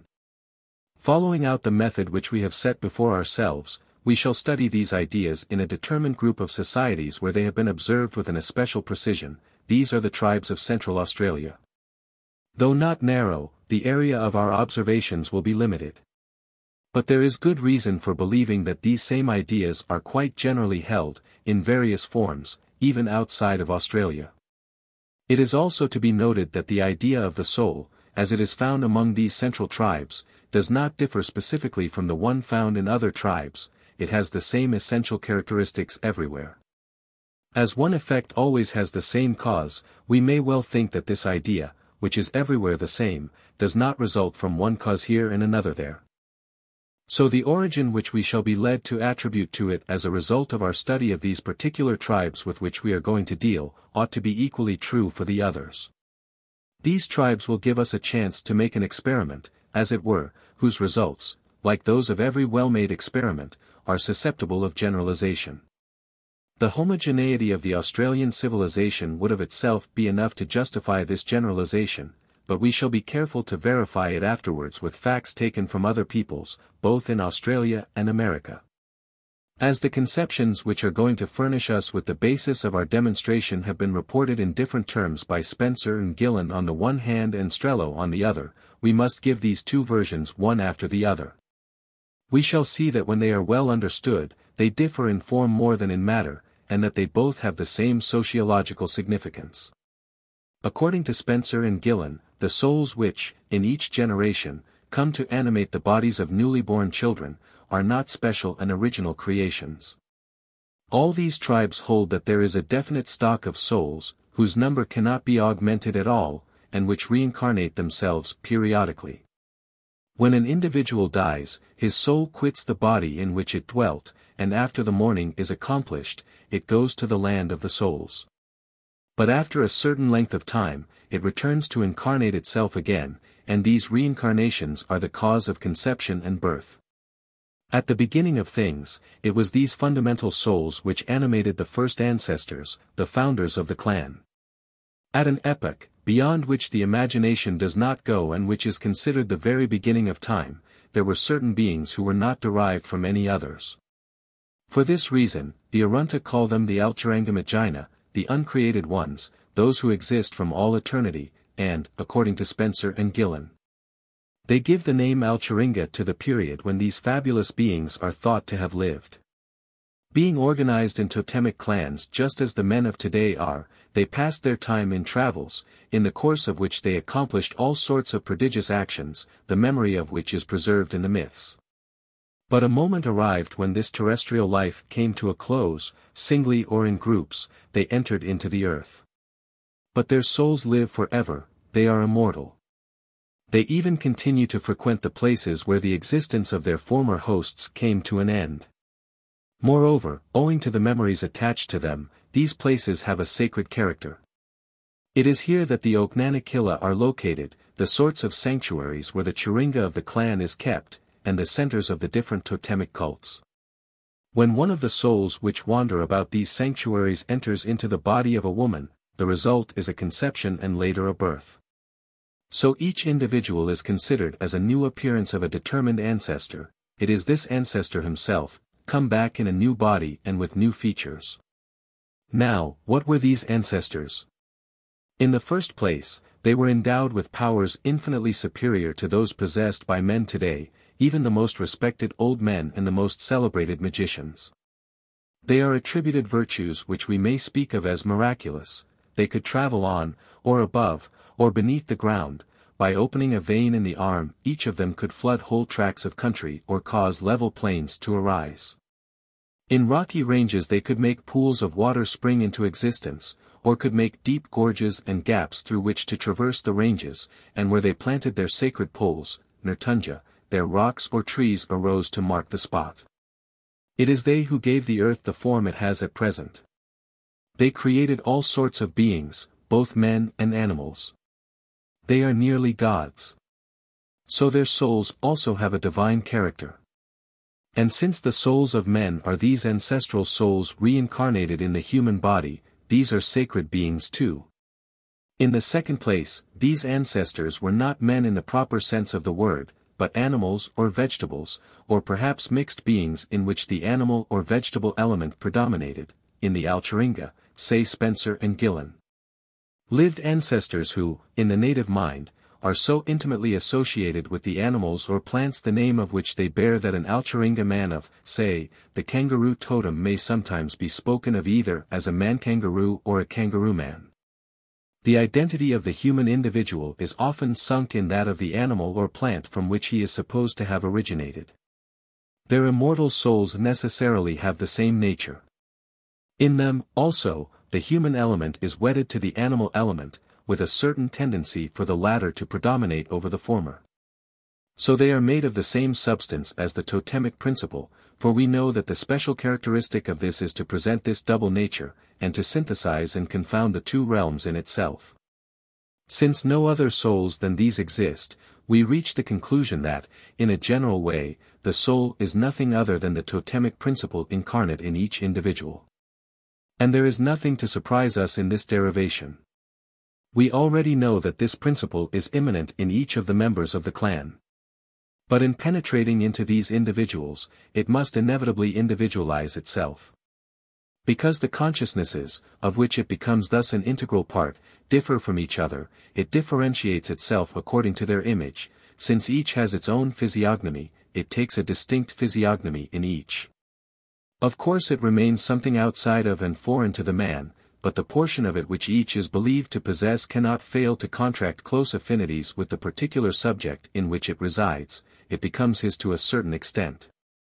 Thus it has two contradictory characteristics, but whose coexistence is one of the distinctive features of the notion of the soul.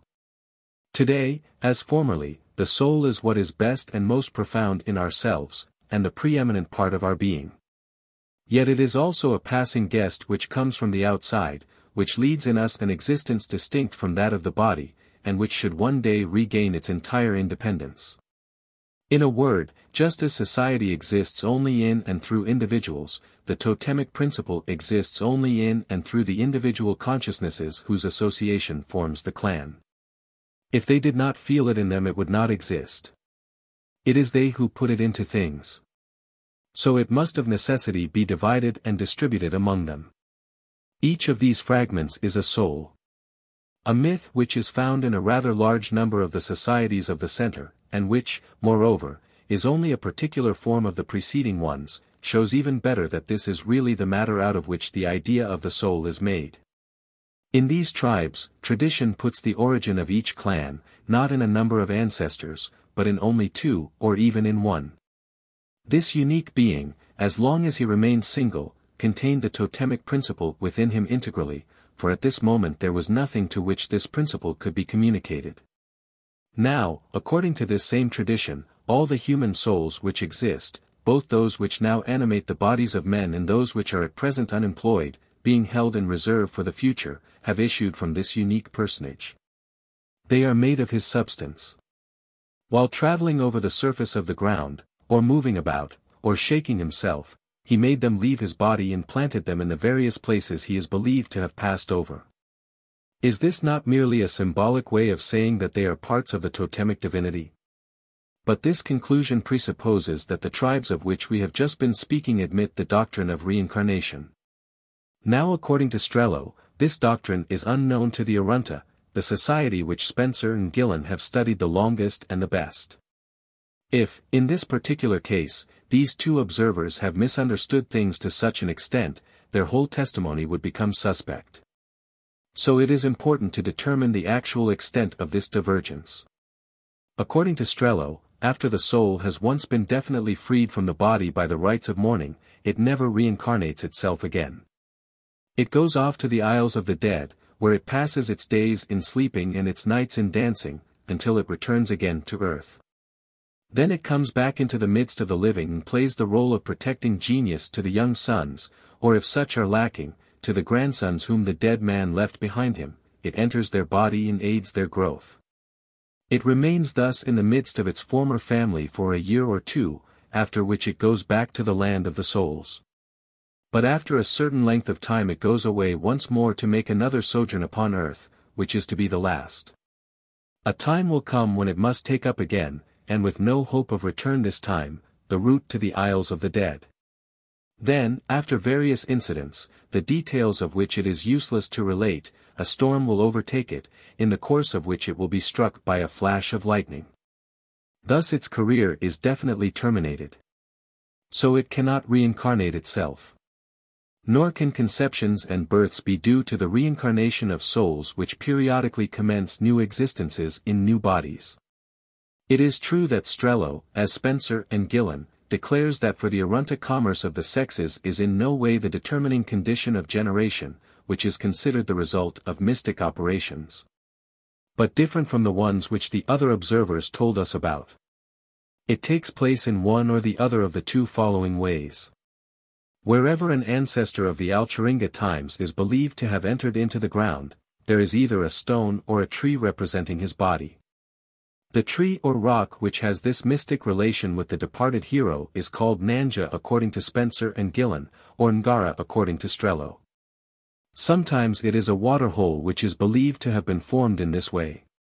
Now, on each of these trees or rocks and in each of these water holes, there live embryo children, called Ratapa, which belong to exactly the same totem as the corresponding ancestor.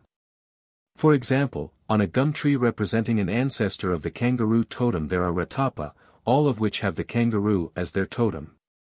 If a woman happens to pass it, and she is of the matrimonial class to which the mothers of these Ratapa should belong, one of them may enter her through the hip.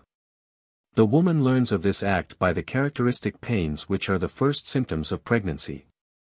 The child thus conceived will of course belong to the same totem as the ancestor upon whose mystical body he resided before becoming incarnate. In other cases, the process employed is slightly different, the ancestor himself acts in person. At a given moment he leaves his subterranean retreat and throws onto the passing woman a little Churinga of a special form, called Namatuna.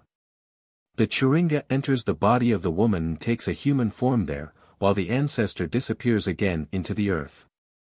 These two ways of conception are believed to be equally frequent. The features of the child will reveal the manner in which he was conceived, according to whether his face is broad or long. They say that he is the incarnation of a Ratapa or a Namatuna. Beside these two means of fecundation, Strello places a third, which, however, is much more rare. After his Namatuna has penetrated into the body of the woman, the ancestor himself enters her and voluntarily submits to a new birth. So in this case, the conception is due to a real reincarnation of the ancestor. But this is very exceptional, and when a man who has been conceived thus dies, the ancestral soul which animated him goes away, just like ordinary souls, to the isles of the dead where, after the usual delays, it is definitely annihilated. So it cannot undergo any further reincarnations. Such is the version of Strello. In the opinion of this author it is radically opposed to that of Spencer and Gillen. But in reality it differs only in the letter of the formulae and symbols, while in both cases we find the same mythical theme in slightly different forms. In the first place, all the observers agree that every conception is the result of an incarnation. Only according to Strello, that which is incarnated is not a soul but a Ratapa or a Namatuna. But what is a Ratapa? Strello says that it is a complete embryo, made up of a soul and a body. But the soul is always represented in material forms, it sleeps, dances, hunts, eats, etc. So it, too, has a corporal element. Inversely, the ratapa is invisible to ordinary men, no one sees it as it enters the body of the woman. This is equivalent to saying that it is made of a matter quite similar to that of the soul. So it hardly seems possible to differentiate the two clearly in this regard. In reality, these are mythical beings which are obviously conceived after the same model. Scholz calls them the souls of children. Moreover, the ratapa, just like the soul, sustains the closest relations with the ancestor of which the sacred tree or rock is the materialized form. It is of the same totem as this ancestor, of the same phratry and of the same matrimonial class. Its place in the social organization of the tribe is the very one that its ancestor is believed to have held before it. It bears the same name, which is a proof that these two personalities are at least very closely related to one another. But there is more than this. This relationship even goes as far as a complete identification. In fact, it is on the mystic body of the ancestor that the ratapa is formed, it comes from this, it is like a detached portion of it. So it really is a part of the ancestor which penetrates into the womb of the mother and which becomes the child. Thus we get back to the conception of Spencer and Gillen, birth is due to the reincarnation of an ancestral personage. Of course it is not the entire person that is reincarnated, it is only an emanation from him. But this difference has only a secondary interest, for when a sacred being divides and duplicates itself, all of its essential characteristics are to be found again in each of the fragments into which it is broken up. So really the Alcharinga ancestor is entire in each part of himself which becomes a ratapa. The second mode of conception distinguished by Strello has the same significance. In fact, the Chiringa, and more especially the particular Chiringa that is called the Namatuna, is considered a transformation of the ancestor. According to Strello, it is his body, just as the Nanja tree is. In other words, the personality of the ancestor, his Chiringa and his Nanja tree, are sacred things, inspiring the same sentiments and to which the same religious value is attributed. So they transmute themselves into one another. In the spot where an ancestor lost his Chiringa, a sacred tree or rock has come out of the soil, just the same as in those places where he entered the ground himself. So there is a mythological equivalence of a person of the Alcharinga and his Chiringa. Consequently, when the former throws a Namatuna into the body of a woman, it is as if he entered into it himself. In fact, we have seen that sometimes he does enter in person after the Namatuna, according to other stories he precedes it, it might be said that he opens up the way for it. The fact that these two themes exist side by side in the same myth completes the proof that one is only a doublet of the other. Moreover, in whatever way the conception may have taken place, there can be no doubt that each individual is united to some determined ancestor of the Alcharinga by especially close bonds. In the first place, each man has his appointed ancestor. Two persons cannot have the same one simultaneously. In other words, a being of the Alcharinga never has more than one representative among the living. More than that, the one is only an aspect of the other. In fact, as we already know, the Chiringa left by the ancestor expresses his personality. If we adopt the interpretation of Strello, which, perhaps, is the more satisfactory, we shall say that it is his body. But this same Chiringa is related in the same way to the individual who is believed to have been conceived under the influence of this ancestor, and who is the fruit of his mystic works. When the young initiate is introduced into the sanctuary of the clan, he is shown the Chiringa of his ancestor, and someone says to him, "You are this body, you are the same thing as this." So, in Strello's own expression, the Chiringa is the body common to the individual and his ancestor. Now if they are to have the same body, it is necessary that on one side at least their two personalities be confounded. Strello recognizes this explicitly, moreover, when he says, by the Chiringa, the individual is united to his personal ancestor.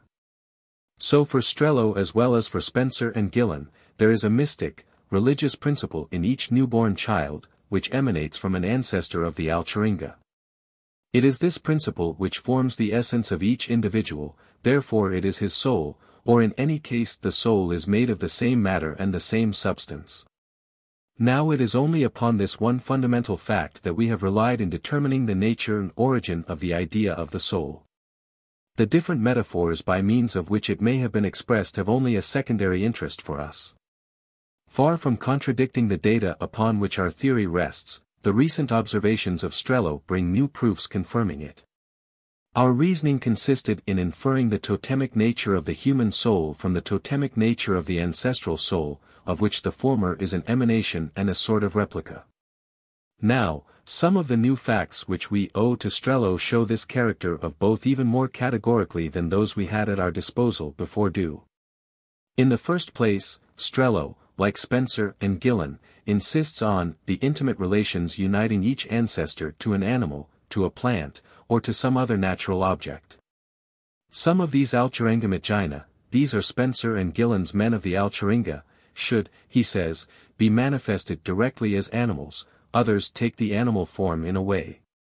Even now they are constantly transforming themselves into animals. In any case, whatever external aspect they may have, the special and distinctive qualities of the animal clearly appear in each of them. For example, the ancestors of the kangaroo clan eat grass just like real kangaroos, and flee before the hunter, those of the emu clan run and feed like emus, etc. More than that, those ancestors who had a vegetable as totem become this vegetable itself on death. Moreover, this close kinship of the ancestor and the totemic being is so keenly felt by the natives that it is shown even in their terminology. Among the Arunta, the child calls the totem of his mother, which serves him as a secondary totem, Algyra. As filiation was at first in the uterine line, there was once a time when each individual had no other totem than that of his mother. So it is very probable that the term Algyra then designated the real totem. Now this clearly enters into the composition of the word which means great ancestor, Alcheringa. The idea of the totem and that of the ancestor are even so closely kindred that they sometimes seem to be confounded. Thus, after speaking of the totem of the mother, or Algyra, Strello goes on to say, this Algyra appears to the natives in dreams and gives them warnings, just as it takes information concerning them to their sleeping friends. This Algyra, which speaks and which is attached to each individual personally, is evidently an ancestor, yet it is also an incarnation of the totem. A certain text in Roth, which speaks of invocations addressed to the totem, should certainly be interpreted in this sense. So it appears that the totem is sometimes represented in the mind in the form of a group of ideal beings or mythical personages who are more or less indistinct from the ancestors. In a word, the ancestors are the fragments of the totem. But if the ancestor is so readily confused with the totemic being, the individual soul, which is so near the ancestral soul, cannot do otherwise. Moreover, this is what actually results from the close union of each man with his chiringa. In fact, we know that the chiringa represents the personality of the individual who is believed to have been born of it, but it also expresses the totemic animal. When the civilizing hero, Mangakunja, presented each member of the kangaroo clan with his personal totem, he spoke as follows, "Here is the body of a kangaroo." Thus the chiringa is at once the body of the ancestor, of the individual himself and of the totemic animal, so, according to a strong and very just expression of Strello, these three beings form a solid unity. They are almost equivalent and interchangeable terms. This is as much as to say that they are thought of as different aspects of one and the same reality, which is also defined by the distinctive attributes of the totem. Their common essence is the totemic principle. The language itself expresses this identity. The word ratapa, and the aratapi of the Larija language, designate the mythical embryo which is detached from the ancestor and which becomes the child.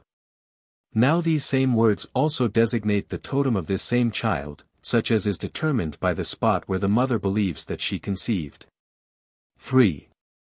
Up to the present we have studied the doctrine of reincarnation only in the tribes of Central Australia, therefore the basis upon which our inference rests may be deemed too narrow. But in the first place, for the reasons which we have pointed out, the experiment holds good outside of the societies which we have observed directly. Also, there are abundant facts proving that the same or analogous conceptions are found in the most diverse parts of Australia or, at least, have left very evident traces there. They are found even in America. Howitt mentions them among the Diary of South Australia. The word muramura, which Gayson translates with good spirit and which he thinks expresses a belief in a God-creator, is really a collective word designating the group of ancestors placed by the myth at the beginning of the tribe. They continue to exist today as formerly. They are believed to live in trees, which are sacred for this reason. Certain irregularities of the ground, rocks and springs are identified with these muramura, which consequently resemble the Alturangamagina of the Arunta in a singular way. The Kurnai of Gippsland, though retaining only vestiges of totemism, also believe in the existence of ancestors called Mukurnai, and which they think of as beings intermediate between men and animals. Among the Nimbaldi, Taplin has observed a theory of conception similar to that which Strello attributes to the Arunta. We find this belief in reincarnation held integrally by the Watjobaluk in Victoria. The spirits of the dead, says Matthews, assemble in the mire of their respective clans. They leave these to be born again in human form when a favorable occasion presents itself. Matthews even affirms that the belief in the reincarnation or transmigration of souls is strongly enrooted in all the Australian tribes. If we pass to the northern regions we find the pure doctrine of the Arunta among the Nyal in the northwest. Every birth is attributed to the incarnation of a pre-existing soul, which introduces itself into the body of a woman. In northern Queensland myths, differing from the preceding only in form, express exactly the same ideas. Among the tribes on the Pennefather River it is believed that every man has two souls, the one, called Nai, resides in the heart. The other, called Choi, remains in the placenta. Soon after birth the placenta is buried in a consecrated place.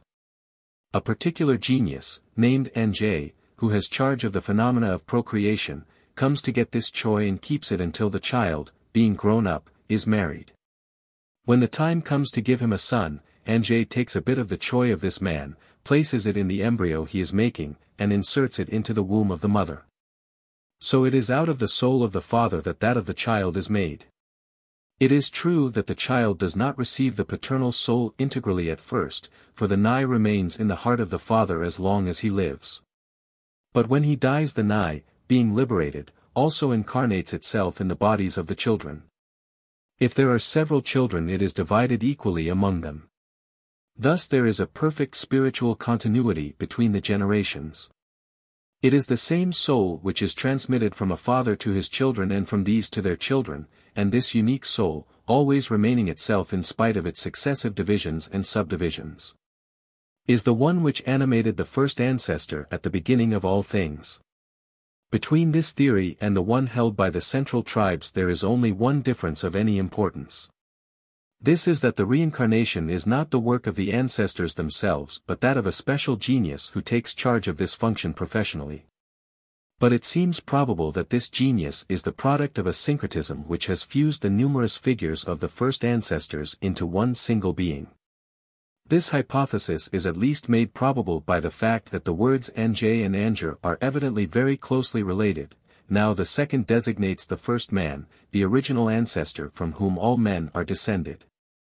These same ideas are found again among the Indian tribes of America. Krauss says that among the Tlingit, the souls of the departed are believed to come back to earth and introduce themselves into the bodies of the pregnant women of their families. So when a woman dreams, during pregnancy, of some deceased relative, she believes that the soul of this latter has penetrated into her. If the young child has some characteristic mark which the dead man had before, they believe that it is the dead man himself come back to earth, and his name is given to the child. This belief is also general among the Haida. It is the shaman who reveals which relative it was who reincarnated himself in the child and what name should consequently be given to him. Among the Kwakiutl it is believed that the latest member of a family who died comes back to life in the person of the first child to be born in that family. It is the same with the Hurons, the Iroquois, the Tinna, and many other tribes of the United States.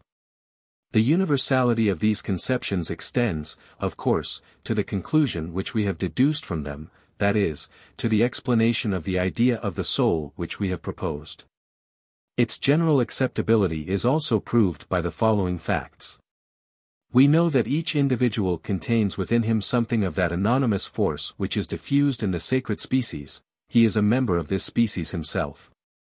But as an empirical and visible being, he is not, for, in spite of the symbolic designs and marks with which he decorates his body, there is nothing in him to suggest the form of an animal or plant. So it must be that there is another being in him, in whom he recognizes himself, but whom he represents in the form of an animal or vegetable species. Now is it not evident that this double can only be the soul, since the soul is, of itself, already a double of the subject whom it animates? The justification of this identification is completed by the fact that the organs where the fragment of the totemic principle contained in each individual incarnates itself the most eminently are also those where the soul resides. This is the case with the blood. The blood contains something of the nature of the totem, as is proved by the part it takes in the totemic ceremonies. But at the same time, the blood is one of the seats of the soul. Or rather, it is the soul itself, seen from without. When blood flows, life runs out and, in the same process, the soul escapes. So the soul is confused with the sacred principle which is immanent in the blood. Regarding matters from another point of view, if our explanation is well founded, the totemic principle, in penetrating into the individual as we suppose, should retain a certain amount of autonomy there. Since it is quite distinct from the subject in whom it is incarnated. Now this is just what Howitt claims to have observed among the Yuan, that in this tribe the totem is thought to be in some way part of a man is clearly seen by the case of Umbera, before mentioned, who told me that, many years ago, someone of the lace lizard totem sent it while he was asleep, and that it went down his throat and almost ate his totem, which was in his breast, so that he nearly died. So it is quite true that the totem is broken up in individualizing itself and that each of the bits thus detached plays the part of a spirit or soul residing in the body. But there are other more clearly demonstrative facts. If the soul is only the totemic principle individualized, it should have, in certain cases at least, rather close relations with the animal or vegetable species whose form is reproduced by the totem. And, in fact, the Giugal, a tribe of New South Wales, had a superstition that everyone had within himself an affinity to the spirit of some bird, beast or reptile. Not that he sprung from the creature in any way, but that the spirit which was in him was akin to that of the creature. There are even cases where the soul is believed to emanate directly from the animal or vegetable serving as totem. Among the Arunta, according to Strello, when a woman has eaten a great deal of fruit, it is believed that she will give birth to a child who will have this fruit as totem. If, at the moment when she felt the first tremblings of the child, she was looking at a kangaroo, it is believed that the ratapa of the kangaroo has entered her body and fertilized her. H. Bastow reported the same fact from the Wogate. We know, also, that the ratapa and the soul are almost indistinguishable things.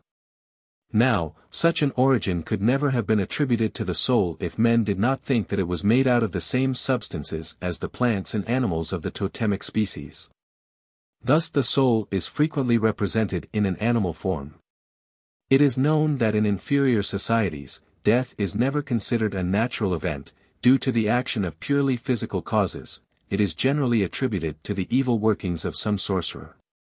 In a large number of Australian societies, in order to determine who is the responsible author of this murder, they work on the principle that the soul of the murderer must inevitably come to visit its victim. Therefore, the body is placed upon a scaffolding, then, the ground under the corpse and all around it is carefully smoothed off so that the slightest mark becomes easily perceptible. They return the next day. If an animal has passed by there during the interval, its tracks are readily recognizable. Their form reveals the species to which it belongs, and from that, they infer the social group of which the guilty man is a member.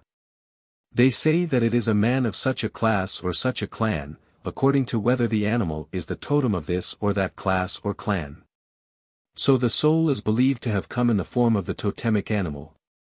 In other societies where totemism has weakened or disappeared, the soul still continues to be thought of in an animal form. The natives of Cape Bedford, North Queensland, believe that the child, at the moment of entering the body of its mother, is a curlew if it is a girl, or a snake if it is a boy. It is only later that it takes a human form. Many of the Indians of North America, says the Prince of Weed, say that they have an animal in their bodies.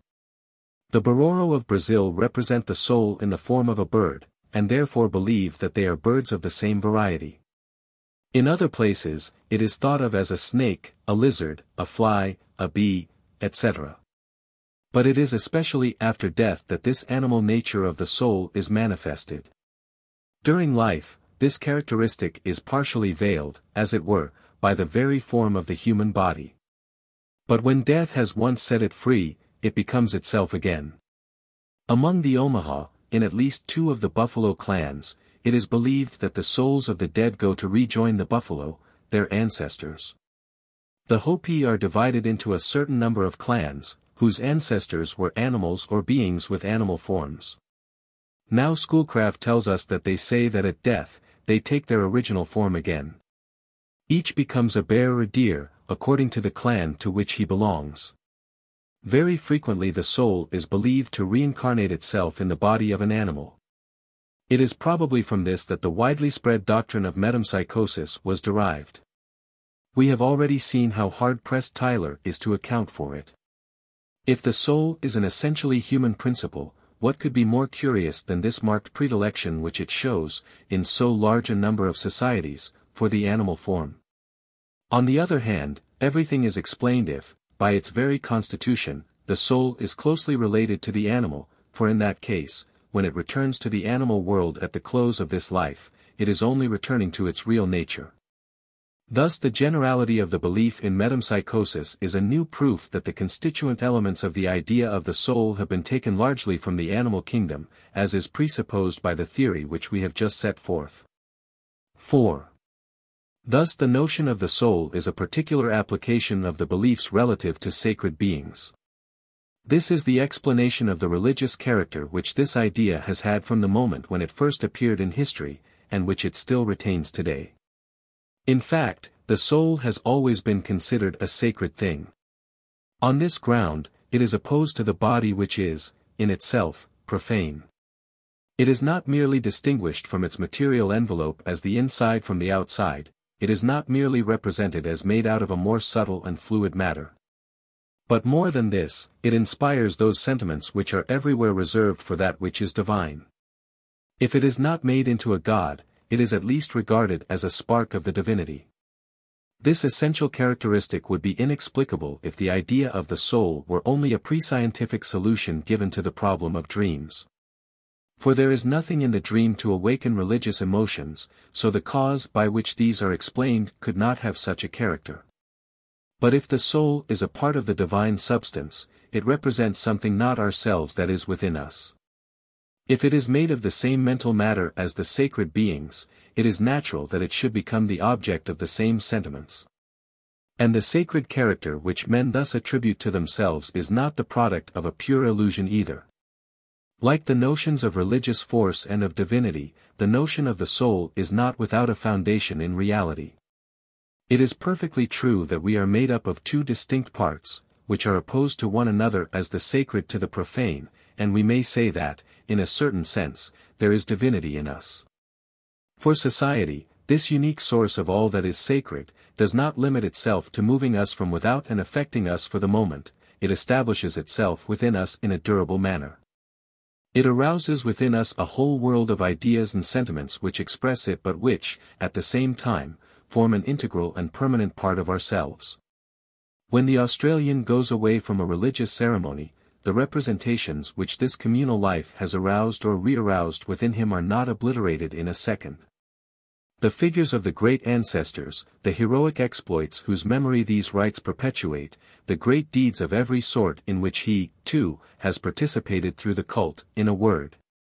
All these numerous ideals which he has elaborated with the cooperation of his fellows, continue to live in his consciousness and, through the emotions which are attached to them and the ascendancy which they hold over his entire being, they are sharply distinguished from the vulgar impressions arising from his daily relations with external things. Moral ideas have the same character.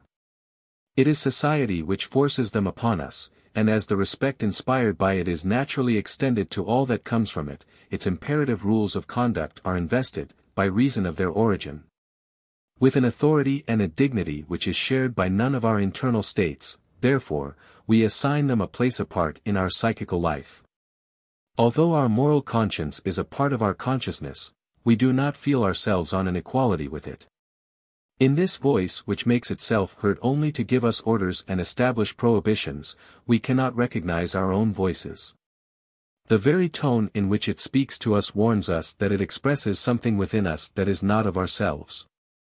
This is the objective foundation of the idea of the soul. Those representations whose flow constitutes our interior life are of two different species which are irreducible one into another.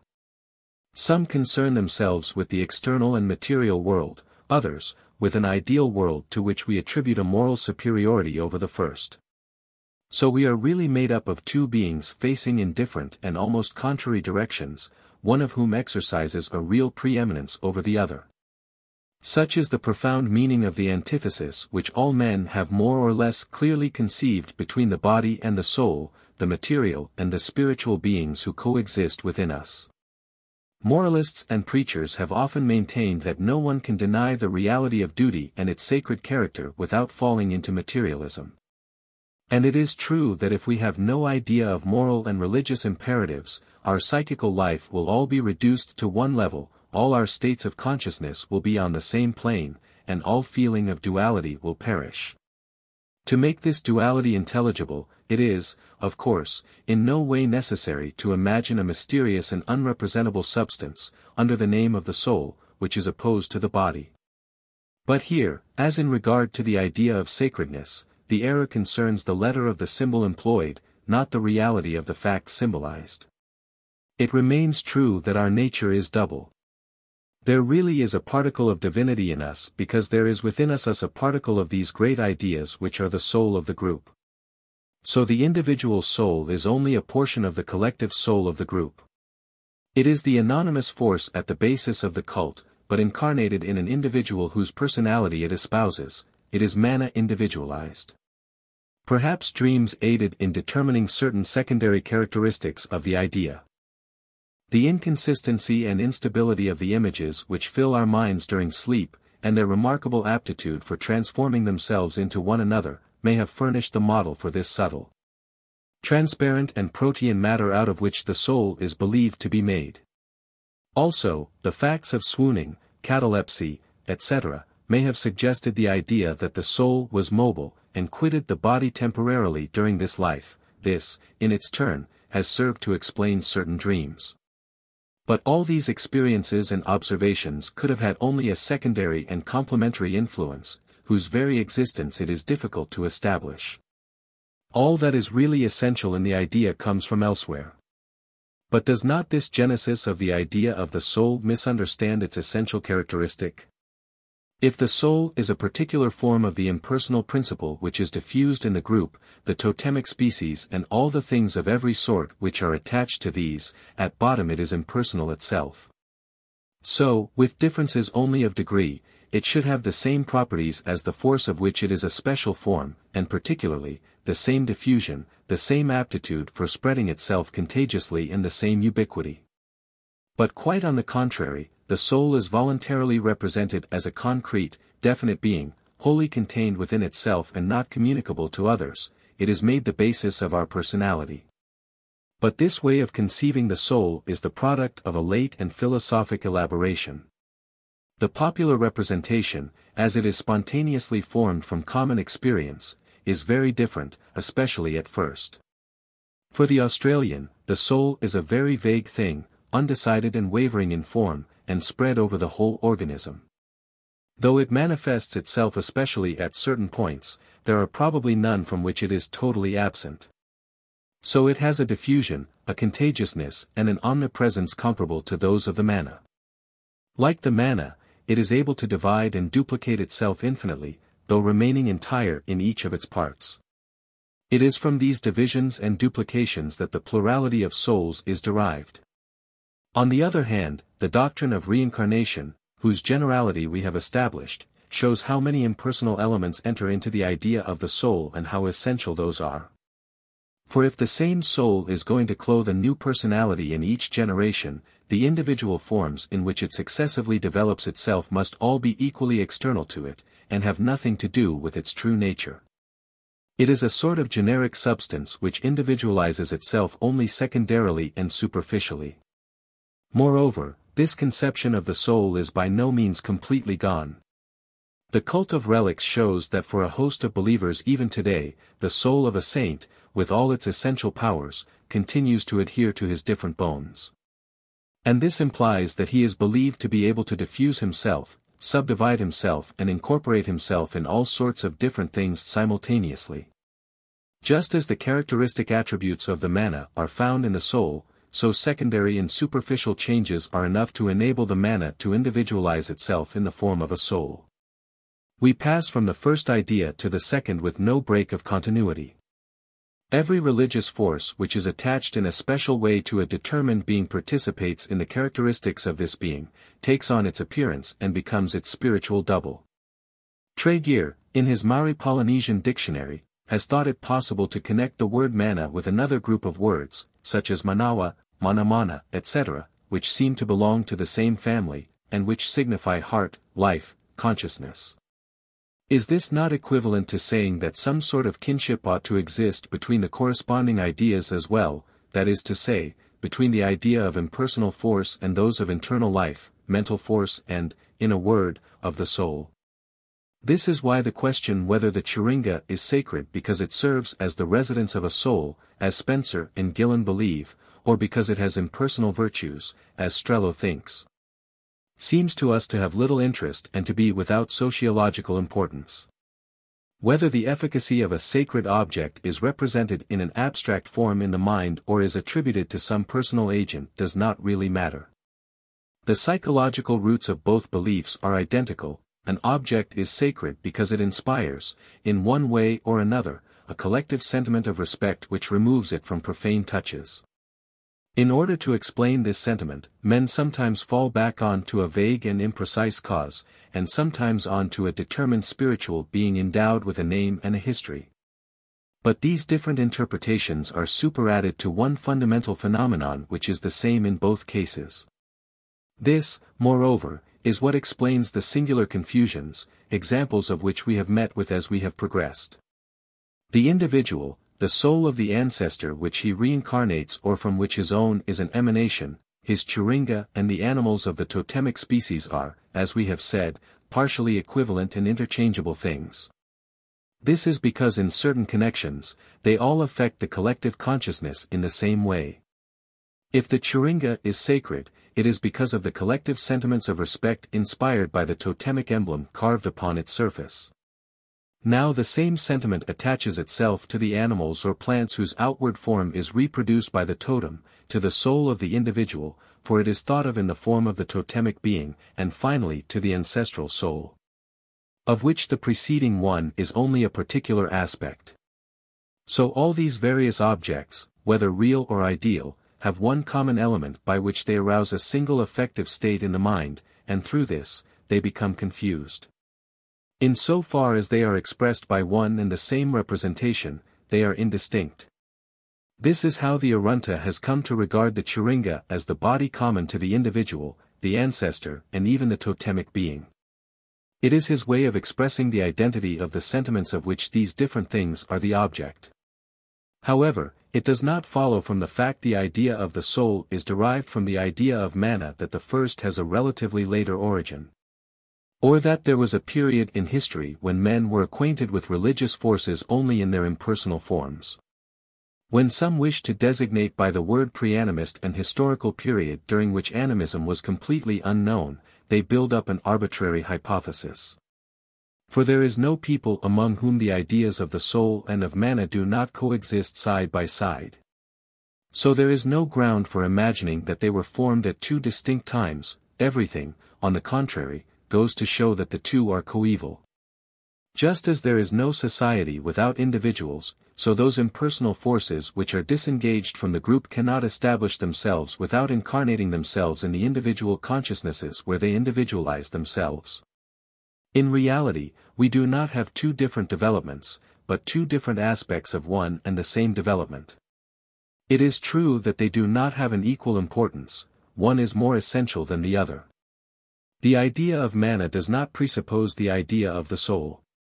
For if the manna is going to individualize itself and break itself up into the particular souls, it must first of all exist, and what it is in itself does not depend upon the forms it takes when individualized.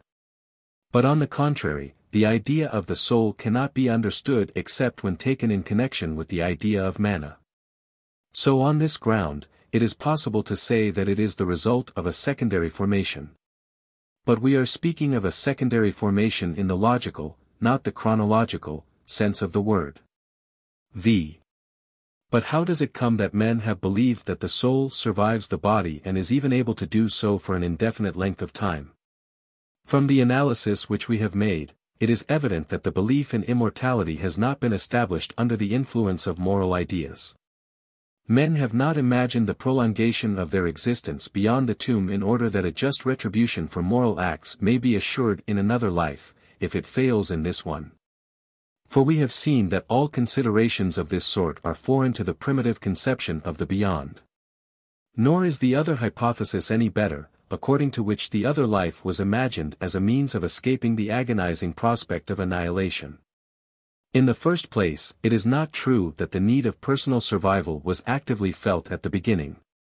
The primitive generally accepts the idea of death with a sort of indifference. Being trained to count his own individuality for little, and being accustomed to exposing his life constantly, he gives it up easily enough. More than that, the immortality promised by the religions he practices is not personal.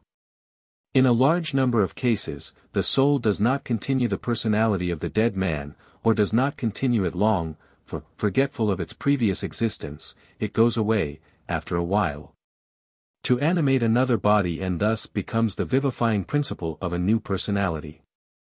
Even among the most advanced peoples, it was only a pale and sad existence that shades led in Sheol or Erebus, and could hardly attenuate the regrets occasioned by the memories of the life lost. A more satisfactory explanation is the one attaching the conception of a posthumous life to the experiences of dreams. Our dead friends and relatives reappear to us in dreams, we see them act, we hear them speak. It is natural to conclude that they continue to exist. But if these observations were able to confirm the idea after it had once been born, they hardly seem capable of creating it out of nothing. Dreams in which we see departed persons living again are too rare and too short and leave only too vague recollections of themselves, to have been able to suggest so important a system of beliefs to men all by themselves. There is a remarkable lack of proportion between the effect and the cause to which it is attributed. What makes this question embarrassing is the fact that in itself, the idea of the soul does not imply that of its survival, but rather seems to exclude it. In fact, we have seen that the soul, though being distinguished from the body, is believed, nevertheless, to be closely united to it, it ages along with the body, it feels a reaction from all the maladies that fall upon the body. So it would seem natural that it should die with the body. At least, men ought to have believed that it ceased to exist from the moment when it definitely lost its original form, and when it was no longer what it had been. Yet it is at just this moment that a new life opens out before it. The myths which we have already described give the only possible explanation of this belief. We have seen that the souls of newborn children are either emanations of the ancestral souls, or these souls themselves reincarnated. But in order that they may either reincarnate themselves, or periodically give off new emanations, they must have survived their first holders. So it seems as though they admitted the survival of the dead in order to explain the birth of the living. The primitive does not have the idea of an all-powerful God who creates souls out of nothing. It seems to him that souls cannot be made except out of souls. So those who are born can only be new forms of those who have been. Consequently, it is necessary that these latter continue to exist in order that others may be born. In fine, the belief in the immortality of the soul is the only way in which men were able to explain a fact which could not fail to attract their attention. This fact is the perpetuity of the life of the group. Individuals die, but the clan survives. So the forces which give it life must have the same perpetuity. Now these forces are the souls which animate individual bodies, for it is in them and through them that the group is realized. For this reason, it is necessary that they endure. It is even necessary that in enduring, they remain always the same. For, as the clan always keeps its characteristic appearance, the spiritual substance out of which it is made must be thought of as qualitatively invariable. Since it is always the same clan with the same totemic principle, it is necessary that the souls be the same, for souls are only the totemic principle broken up and particularized. Thus there is something like a germinative plasm, of a mystic order, which is transmitted from generation to generation and which makes, or at least is believed to make, the spiritual unity of the clan through all time. And this belief, in spite of its symbolic character, is not without a certain objective truth. For though the group may not be immortal in the absolute sense of the word, still it is true that it endures longer than the individuals and that it is born and incarnated afresh in each new generation. A fact confirms this interpretation. We have seen that according to the testimony of Strello, the Arunta distinguished two sorts of souls, on the one hand are those of the ancestors of the Alcharinga, on the other those of the individuals who actually compose the active body of the tribe at each moment in history. The second sort only survive the body for a relatively short time, they are soon totally annihilated. Only the former are immortal, as they are uncreated, so they do not perish. It is also to be noticed that they are the only ones whose immortality is necessary to explain the permanence of the group.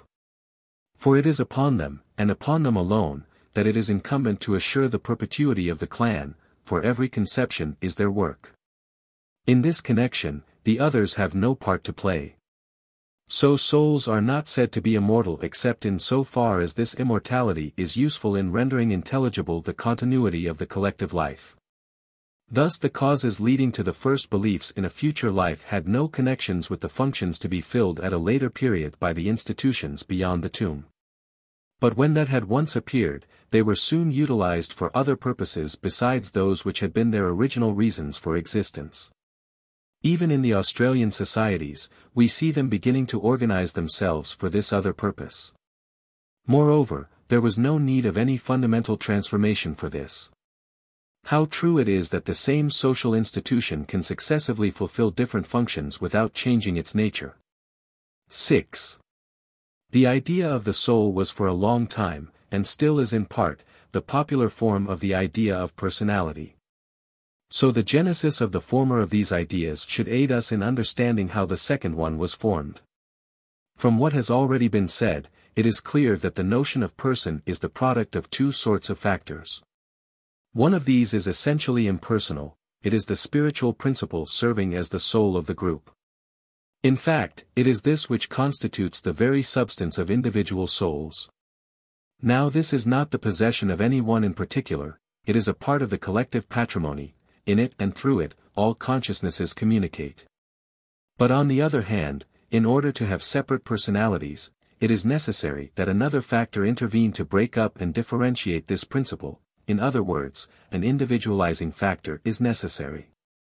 It is the body that fulfills this function. As bodies are distinct from each other, and as they occupy different points of space and time, each of them forms a special center about which the collective representations reflect and color themselves differently. The result is that even if all the consciousnesses in these bodies are directed towards the same world, to wit, the world of the ideas and sentiments which brings about the moral unity of the group, they do not all see it from the same angle. Each one expresses it in its own fashion. Of these two equally indispensable factors, the former is certainly not the less important, for this is the one which furnishes the original matter for the idea of the soul. Perhaps some will be surprised to see so considerable a role attributed to the impersonal element in the genesis of the idea of personality. But the philosophical analysis of the idea of person, which has gone far ahead of the sociological analysis, has reached analogous results on this point. Among all the philosophers, Leibniz is one of those who have felt most vividly what a personality is, for before all, the nomad is a personal and autonomous being. Yet, for Leibniz, the contents of all the monads is identical. In fact, All are consciousnesses which express one and the same object, the world, and as the world itself is only a system of representations, each particular consciousness is really only the reflection of the universal consciousness. However, each one expresses it from its own point of view, and in its own manner. We know how this difference of perspectives comes from the fact that the monads are situated differently in relation to each other and to the whole system which they constitute. Kant expresses the same sentiment, though in a different form. For him, the cornerstone of the personality is the will. Now the will is the faculty of acting in conformity with reason, and the reason is that which is most impersonal within us. For reason is not my reason, it is human reason in general. It is the power which the mind has of rising above the particular, the contingent and the individual, to think in universal forms. So from this point of view, we may say that what makes a man a personality is that by which he is confounded with other men, that which makes him a man, not a certain man. The senses, the body and, in a word, all that individualizes, is, on the contrary, considered as the antagonist of the personality by Kant. This is because individuation is not the essential characteristic of the personality. A person is not merely a single subject distinguished from all the others. It is especially a being to which is attributed a relative autonomy in relation to the environment with which it is most immediately in contact. It is represented as capable of moving itself, to a certain degree. This is what Leibniz expressed in an exaggerated way when he said that the monad was completely closed to the outside. Now our analysis permits us to see how this conception was formed and to what it corresponds. In fact, the soul, a symbolic representation of the personality, has the same characteristic. Although closely bound to the body, it is believed to be profoundly distinct from it and to enjoy, in relation to it, a large degree of independence. During life, it may leave it temporarily, and it definitely withdraws at death. Far from being dependent upon the body, it dominates it from the higher dignity which is in it. It may well take from the body the outward form in which it individualizes itself, but it owes nothing essential to it. Nor is the autonomy which all peoples have attributed to the soul a pure illusion. We know now what its objective foundation is. It is quite true that the elements which serve to form the idea of the soul and those which enter into the representation of the body come from two different sources that are independent of one another. One sort are made up of the images and impressions coming from all parts of the organism, the others consist in the ideas and sentiments which come from and express society. So the former are not derived from the latter. There really is a part of ourselves which is not placed in immediate dependence upon the organic factor. This is all that which represents society in us. The general ideas which religion or science fix in our minds, the mental operations which these ideas suppose, the beliefs and sentiments which are at the basis of our moral life. And all these superior forms of psychical activity which society awakens in us, these do not follow in the trail of our bodily states, as our sensations and our general bodily consciousness do. As we have already shown, this is because the world of representations in which social life passes is superimposed upon its material substratum, far from arising from it. The determinism which reigns there is much more supple than the one whose roots are in the constitution of our tissues, and it leaves with the actor a justified impression of the greatest liberty. The medium in which we thus move is less opaque and less resistant, we feel ourselves to be, and we are, more at our ease there. In a word, the only way we have of freeing ourselves from physical forces is to oppose them with collective forces. But whatever we receive from society, we hold in common with our companions. So it is not at all true that we are more personal as we are more individualized. The two terms are in no way synonymous. In one sense, they oppose more than they imply one another. Passion individualizes, yet it also enslaves.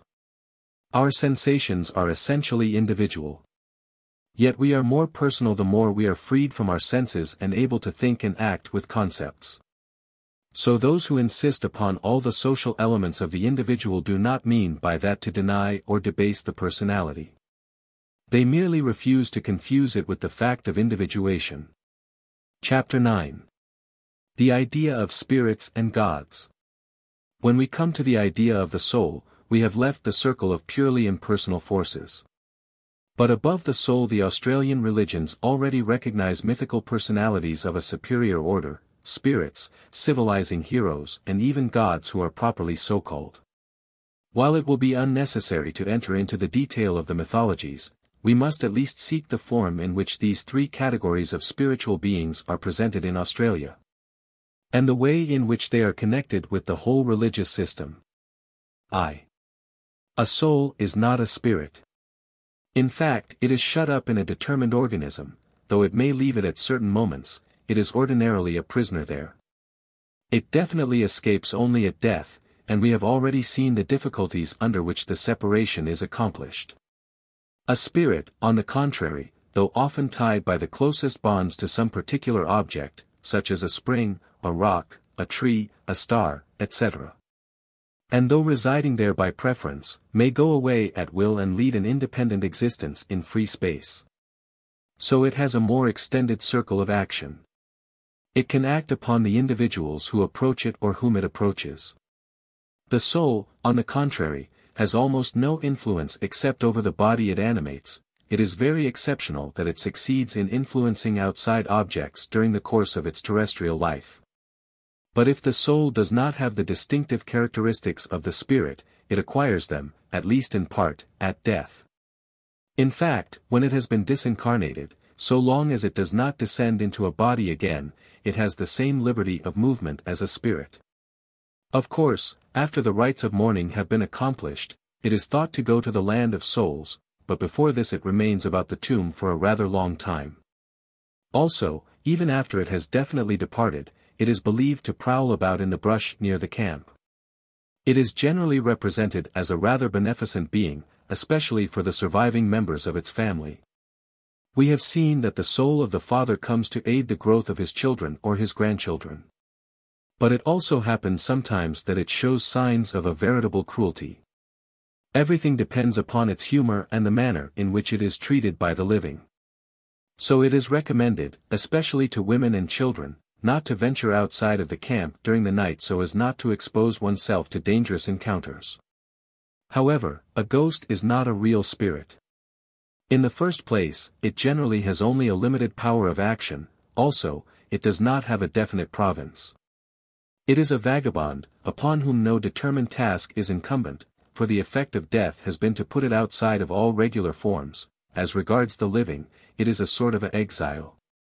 A spirit, on the other hand, always has a power of a certain sort, and it is by this that it is defined. It is set over a certain order of cosmic or social phenomena.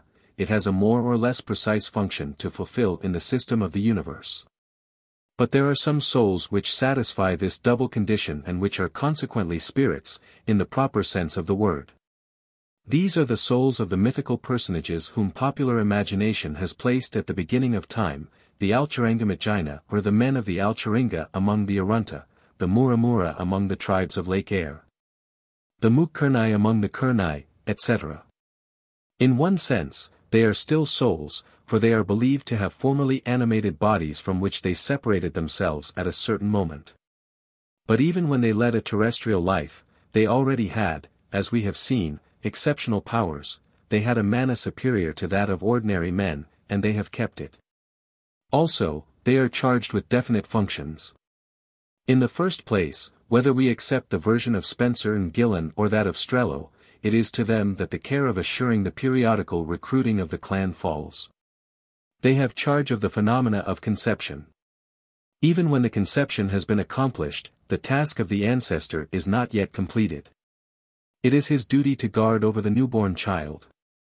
Later, when the child has become a man, he accompanies him in the hunt, brings game to him, warns him by dreams of the dangers he may run, protects him against his enemies, etc. On this point, Strello is entirely in accord with Spencer and Gillen. It is true that someone may ask how it is possible, according to the version of these latter, for the ancestor to fulfill this function. For, since he reincarnates himself at the moment of conception, it seems as though he should be confounded with the soul of the child and should therefore be unable to protect it from without. But the fact is that he does not reincarnate himself entirely, he merely duplicates himself. One part of him enters the body of the woman and fertilizes her. Another part continues to exist outside and, under the special name of Aramburinga, fulfills the office of guardian genius. Thus we see how great a kinship there is between this ancestral spirit and the genius of the Latins or the delta alpha mu omega nu of the Greeks. The identification of function is complete. In fact, at first the genius is the one who begets, cogignit. He expresses and personifies the powers of generation. But at the same time, he is the protector and director of the particular individual to whose person he is attached. He is finally confused with the personality itself of this individual. He represents the totality of the proclivities and tendencies which characterize him and give him a distinctive appearance among other men. Hence come the well-known expressions indulgere genio, defraudere genium, with the sense of to follow one's natural temperament. At bottom, the genius is another form or double of the soul of the individual. This is proved by the partial synonymy of genius and manes.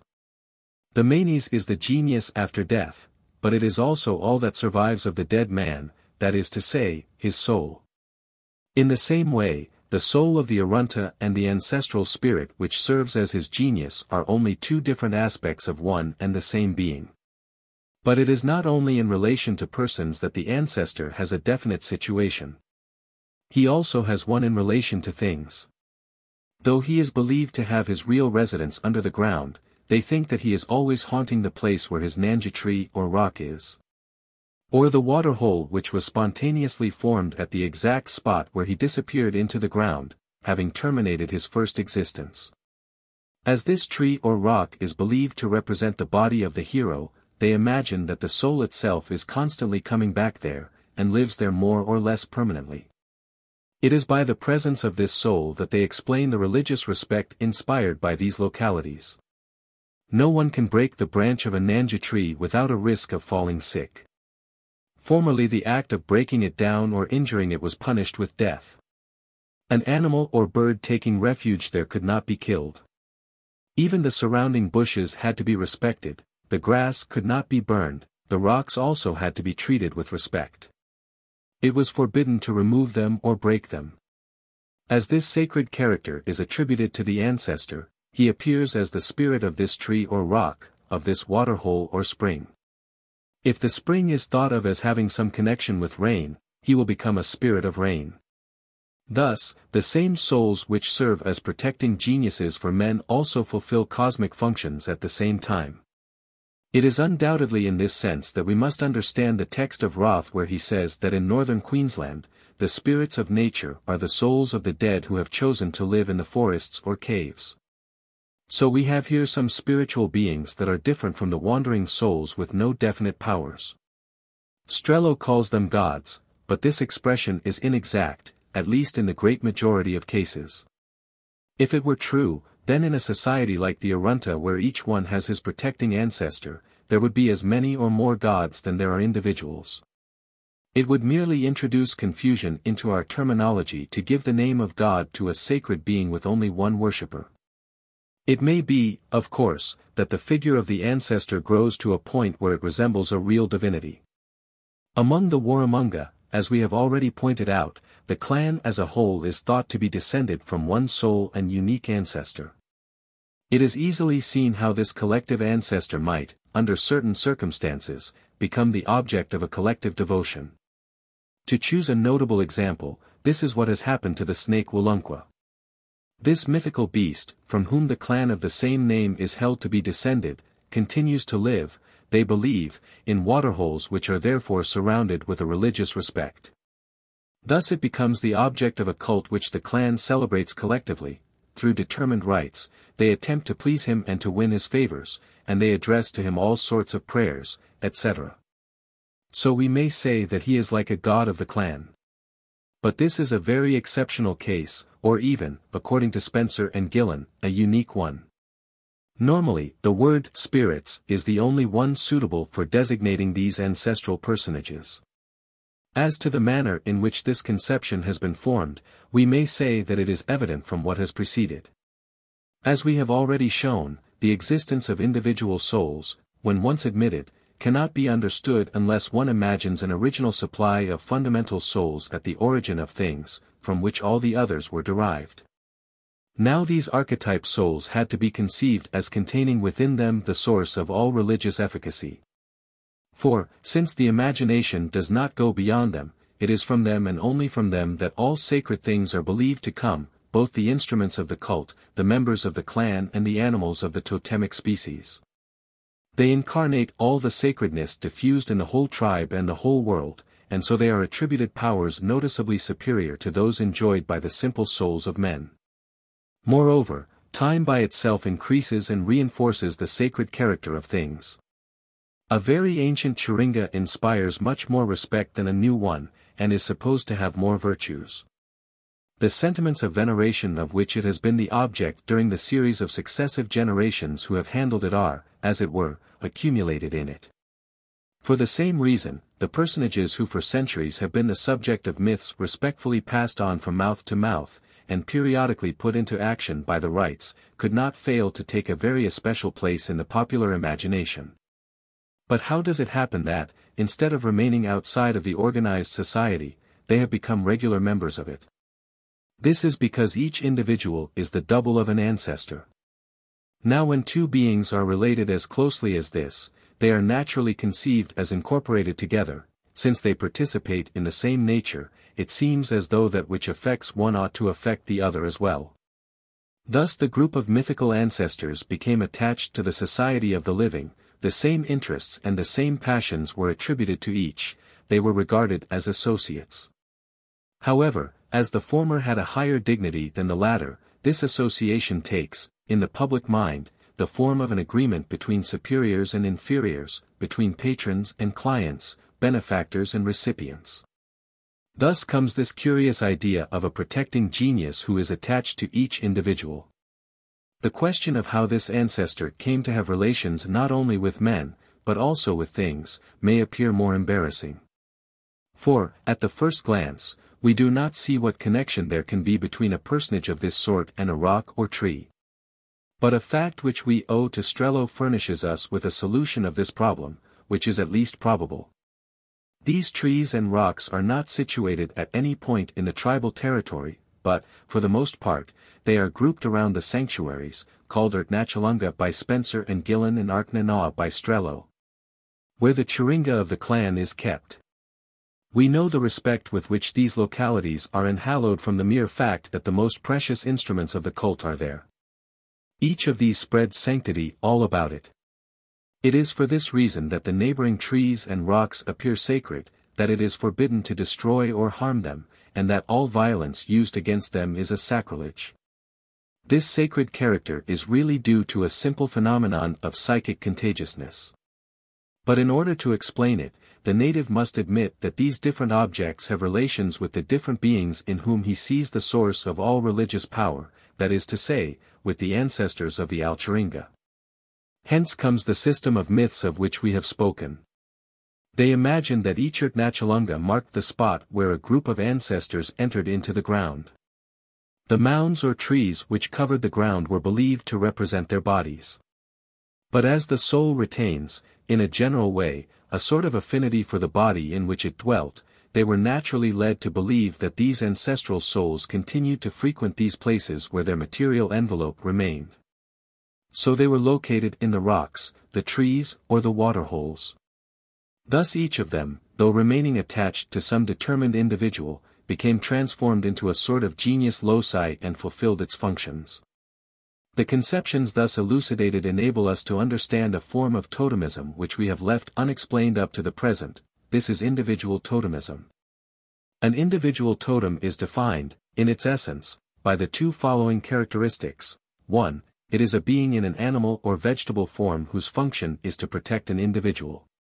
2. The fate of this individual and that of his patron are closely united, all that touches the latter is sympathetically communicated to the former. Now the ancestral spirits of which we have just been speaking answer to this same definition. They also belong, at least in part, to the animal or vegetable kingdoms. They, too, are protecting geniuses. Finally, a sympathetic bond unites each individual to his protecting ancestor. In fact, the Nanja tree, representing the mystical body of this ancestor, cannot be destroyed without the man's feeling himself menaced. It is true that this belief is losing its force today, but Spencer and Gillen have observed it, and in any case, they are of the opinion that formerly it was quite general. The identity of these two conceptions is found even in their details. The ancestral souls reside in trees or rocks which are considered sacred. Likewise, among the Ualei, the spirit of the animal serving as individual totem is believed to inhabit a tree or stone. This tree or stone is sacred. No one may touch it except the proprietor of the totem. When it is a stone or rock, this interdiction is still absolute. The result is that they are veritable places of refuge. Finally, we have seen that the individual soul is only another aspect of the ancestral spirit. According to Strello, this serves after a fashion, as a second self. Likewise, following an expression of Mrs. Parker, the individual totem of the Ualei, called Yunbi, is the alter ego of the individual. The soul of a man is in his Yunbi and the soul of his Yunbi is in him. So at bottom, it is one soul in two bodies. The kinship of these two notions is so close that they are sometimes expressed by one and the same word. This is the case in Melanesia and in Polynesia, Atai in the island Mota, Tamaniu in the island Aurora, and Tailgia in Matla all designate both the soul of the individual and his personal totem. It is the same with Atu in Samoa. This is because the individual totem is merely the outward and visible form of the ego or the personality, of which the soul is the inward and invisible form. Thus the individual totem has all the essential characteristics of the protecting ancestor and fills the same role. This is because it has the same origin and proceeds from the same idea. Each of them, in fact, consists in a duplication of the soul. The totem, as the ancestor, is the soul of the individual, but externalized and invested with powers superior to those it is believed to possess while within the organism. Now this duplication is the result of a psychological necessity. For it only expresses the nature of the soul which, as we have seen, is double. In one sense, it is ours, it expresses our personality. But at the same time, it is outside of us, for it is only the reaching into us of a religious force which is outside of us. We cannot confound ourselves with it completely, for we attribute to it an excellence and a dignity by which it rises far above us and our empirical individuality. So there is a whole part of ourselves which we tend to project into the outside. This way of thinking of ourselves is so well established in our nature that we cannot escape it, even when we attempt to regard ourselves without having recourse to any religious symbols. Our moral consciousness is like a nucleus about which the idea of the soul forms itself, yet when it speaks to us, it gives the effect of an outside power, superior to us, which gives us our law and judges us, but which also aids and sustains us. When we have it on our side, we feel ourselves to be stronger against the trials of life, and better assured of triumphing over them, just as the Australian who, when trusting in his ancestor or his personal totem, feels himself more valiant against his enemies. So there is something objective at the basis of these conceptions, whether we have in mind the Roman genius, the individual totem, or the Alcharinga ancestor, and this is why they have survived, in various forms, up to the present day. Everything goes just as if we really had two souls, one which is within us, or rather, which is us, the other which is above us, and whose function it is to control and assist the first one. Fraser thought that the individual totem was an external soul, but he believed that this exteriority was the result of an artifice and a magic ruse. In reality, it is implied in the very constitution of the idea of the soul. 2. The spirits of which we have just been speaking are essentially benefactors. Of course they punish a man if he does not treat them in a fitting manner, but it is not their function to work evil. However, a spirit is in itself just as capable of doing evil as good. This is why we find a class of evil geniuses forming itself naturally, in opposition to these auxiliary and protecting spirits, which enables men to explain the permanent evils that they have to suffer, their nightmares and illnesses, whirlwinds and tempests, etc. Of course, this is not saying that all these human miseries have appeared as things too abnormal to be explained in any way except by supernatural forces, but it is saying that these forces are thought of under a religious form. As it is a religious principle which is considered the source of life, so, all the events which disturb or destroy life ought logically to be traced to a principle of the same sort. These harmful spirits seem to have been conceived on the same model as the good spirits of which we have just been speaking. They are represented in an animal form, or one that is half animal, half man. But men are naturally inclined to give them enormous dimensions and a repulsive aspect. Like the souls of the ancestors, they are believed to inhabit trees, rocks, waterholes and subterranean caverns. Taking the Arunta as a particular example, Spencer and Gillen say expressly that these evil geniuses, known under the name of Aruncha, are beings of the Alcharinga. Many are represented as the souls of persons who had led a terrestrial life. Among the personages of the fabulous epic, there were, in fact, many different temperaments. Some had cruel and evil instincts which they retained, others were naturally of a bad constitution, they were thin and emaciated. So after they had entered into the ground, the Nanja rocks to which they gave birth were considered the homes of dangerous influences. Yet they are distinguished by special characteristics from their confreres, the heroes of the Alcharinga. They do not reincarnate themselves, among living men, there is no one who represents them, they are without human posterity. When, judging from certain signs, they believe that a child is the result of their work, it is put to death as soon as born. Also, these belong to no determined totemic group, they are outside the social organization. By all these traits, they are recognized as magic powers rather than religious ones. And in fact, it is especially with the magician that they have relations, very frequently it is from them that he gets his powers. So we have now arrived at the point where the world of religion stops and that of magic commences. And as this latter is outside the field of our research, we need not push our researches further. 3. The appearance of the notion of spirits marks an important step in advance in the individualization of religious forces. However, the spiritual beings of whom we have been speaking up to the present are as yet only secondary personages. They are either evil working geniuses who belong to magic rather than religion, or else, being attached to determined individuals or places, they cannot make their influence felt except within a circle of a very limited radius. So they can only be the objects of private and local rites. But after the idea has once been established, it naturally spreads to the higher spheres of the religious life, and thus mythical personalities of a superior order are born. Though the ceremonies of the different clans differ from one another, they all belong to the same religion, nonetheless, also, a certain number of essential similarities exist between them. Since all the clans are only parts of one and the same tribe, the unity of the tribe cannot fail to make itself felt through this diversity of particular cults. In fact, there is no totemic group that does not have Chiringa and bull roarers, and these are used everywhere in the same way. The organization of the tribe into phratries, matrimonial classes and clans, and the exogamic interdictions attached to them, are veritable tribal institutions. The initiation celebrations all include certain fundamental practices, the extraction of a tooth, circumcision, subincision, etc., which do not vary with the totems within a single tribe. The uniformity on this point is the more easily established as the initiation always takes place in the presence of the tribe, or at least, before an assembly to which the different clans have been summoned. The reason for this is that the object of the initiation is to introduce the neophyte into the religious life, not merely of the clan into which he was born, but of the tribe as a whole.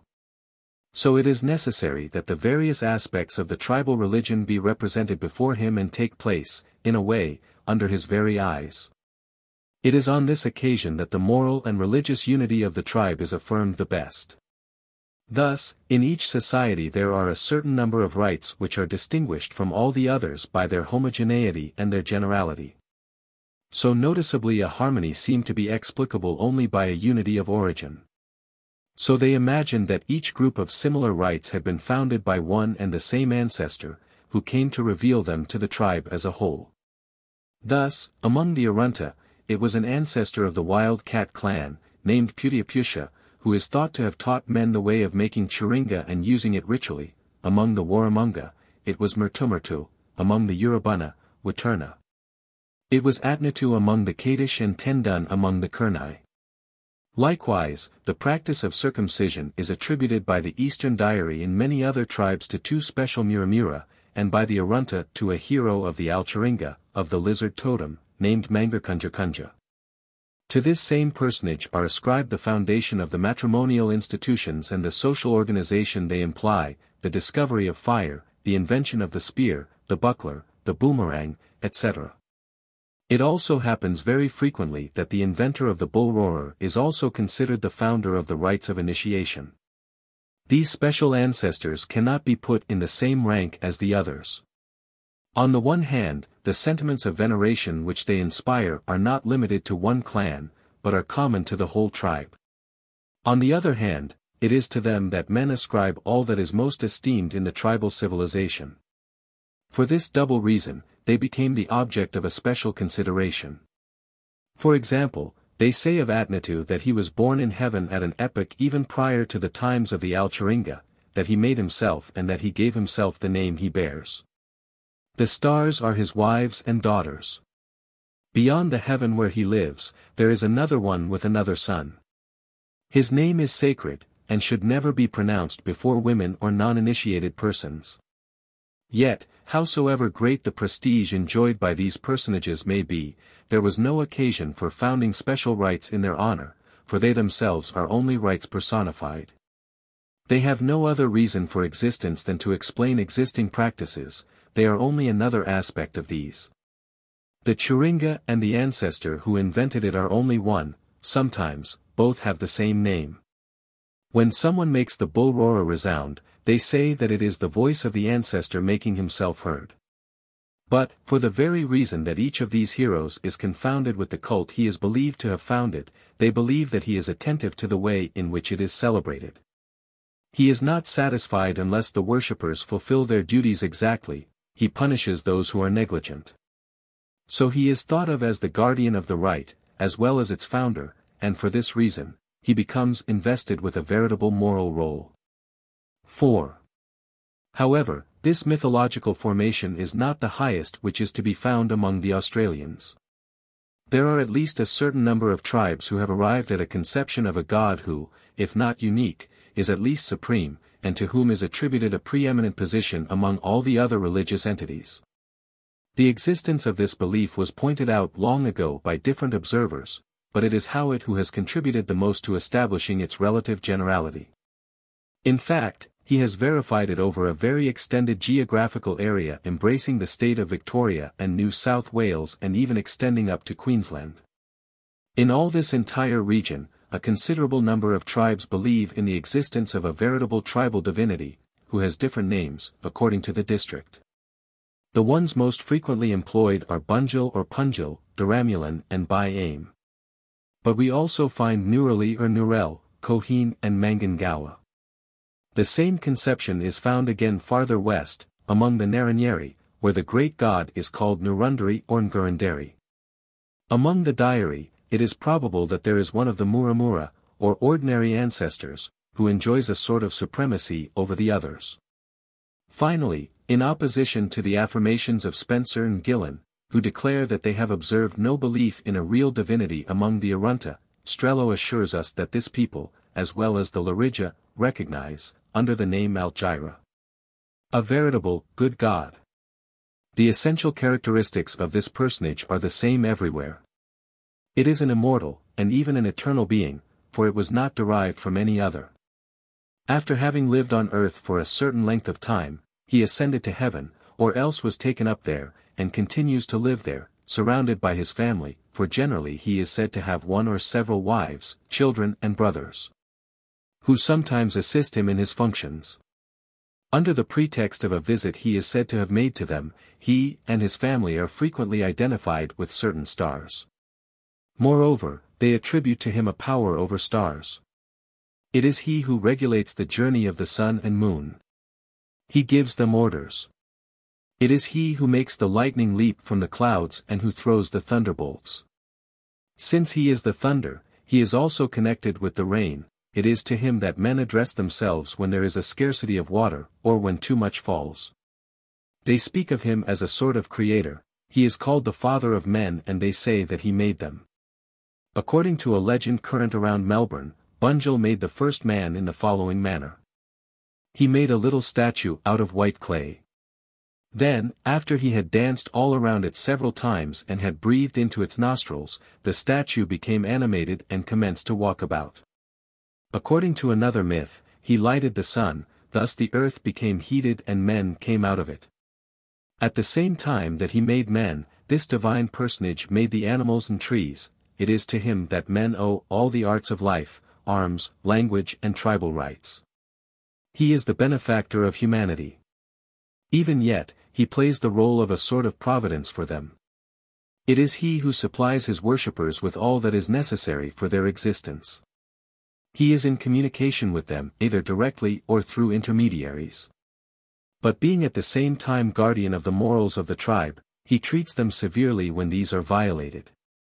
If we are to believe certain observers, he will even fulfill the office of judge, after this life.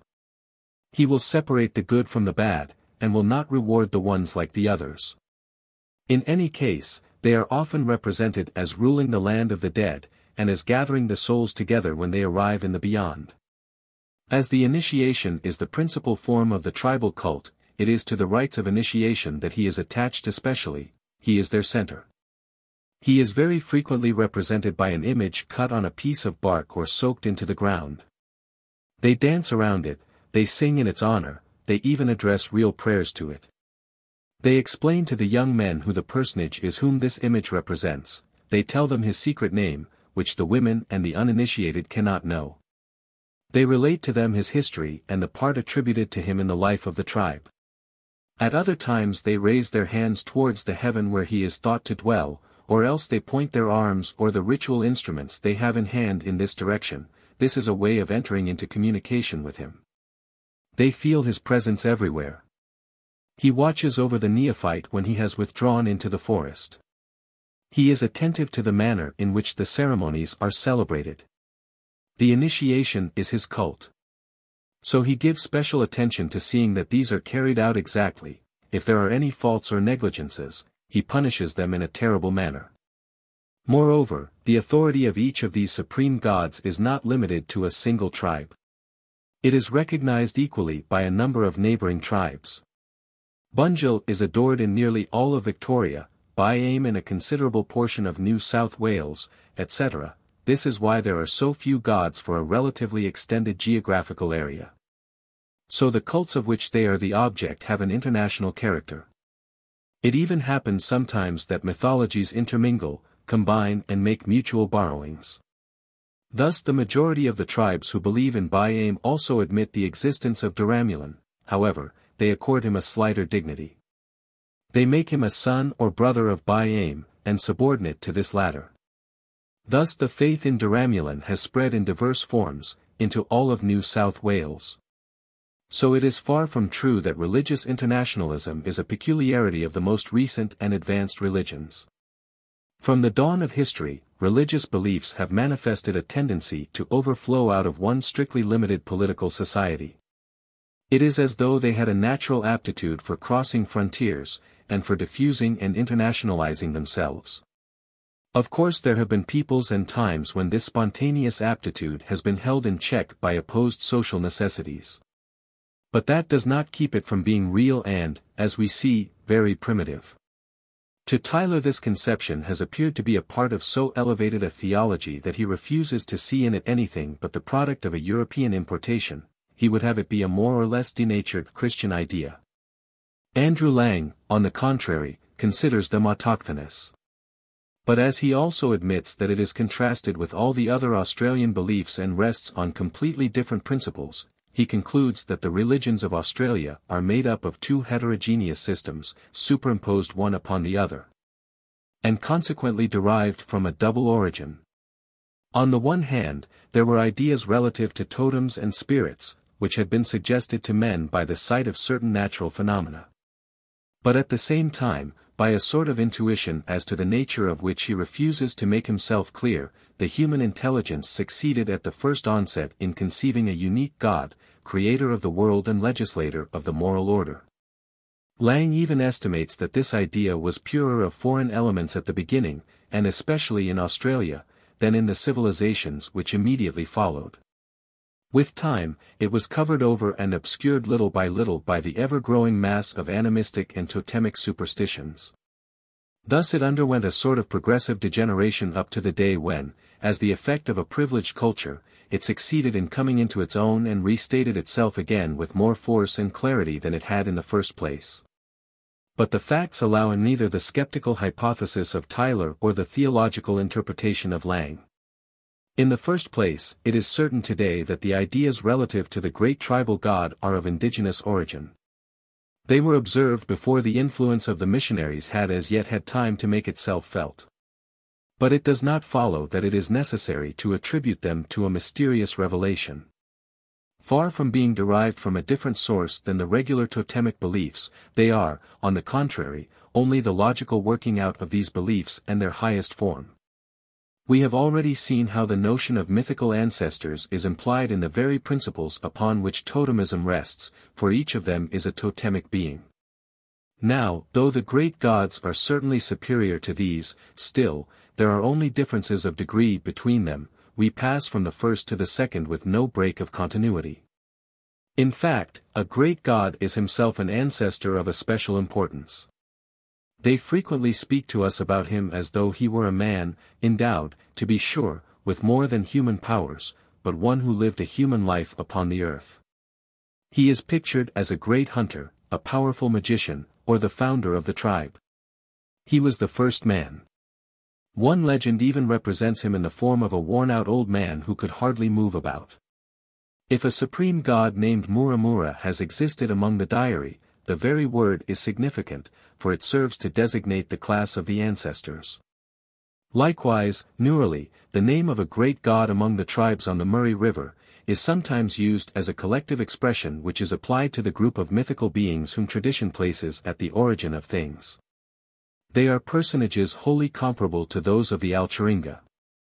In Queensland, we have already met with a god Angia or Anger, who made men but who seems, nevertheless, to be only the first man. A fact that has aided Australian thought to pass from the numerous ancestral geniuses to the idea of the tribal god is that between the two extremes a middle term has been inserted, which has served as a transition. These are the civilizing heroes.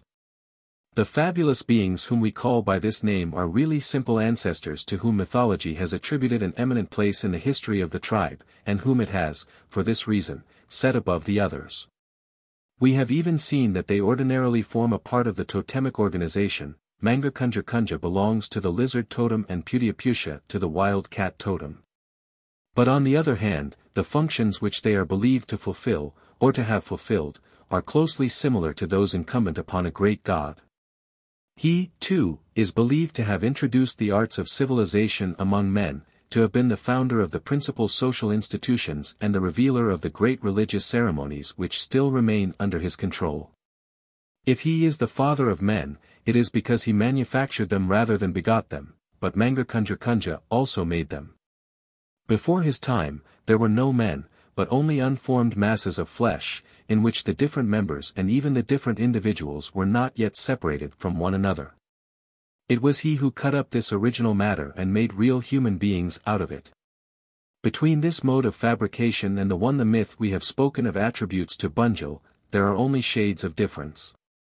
Moreover, the bonds uniting these two sorts of figures to each other are well shown by the fact that a relationship of descent is sometimes established between them.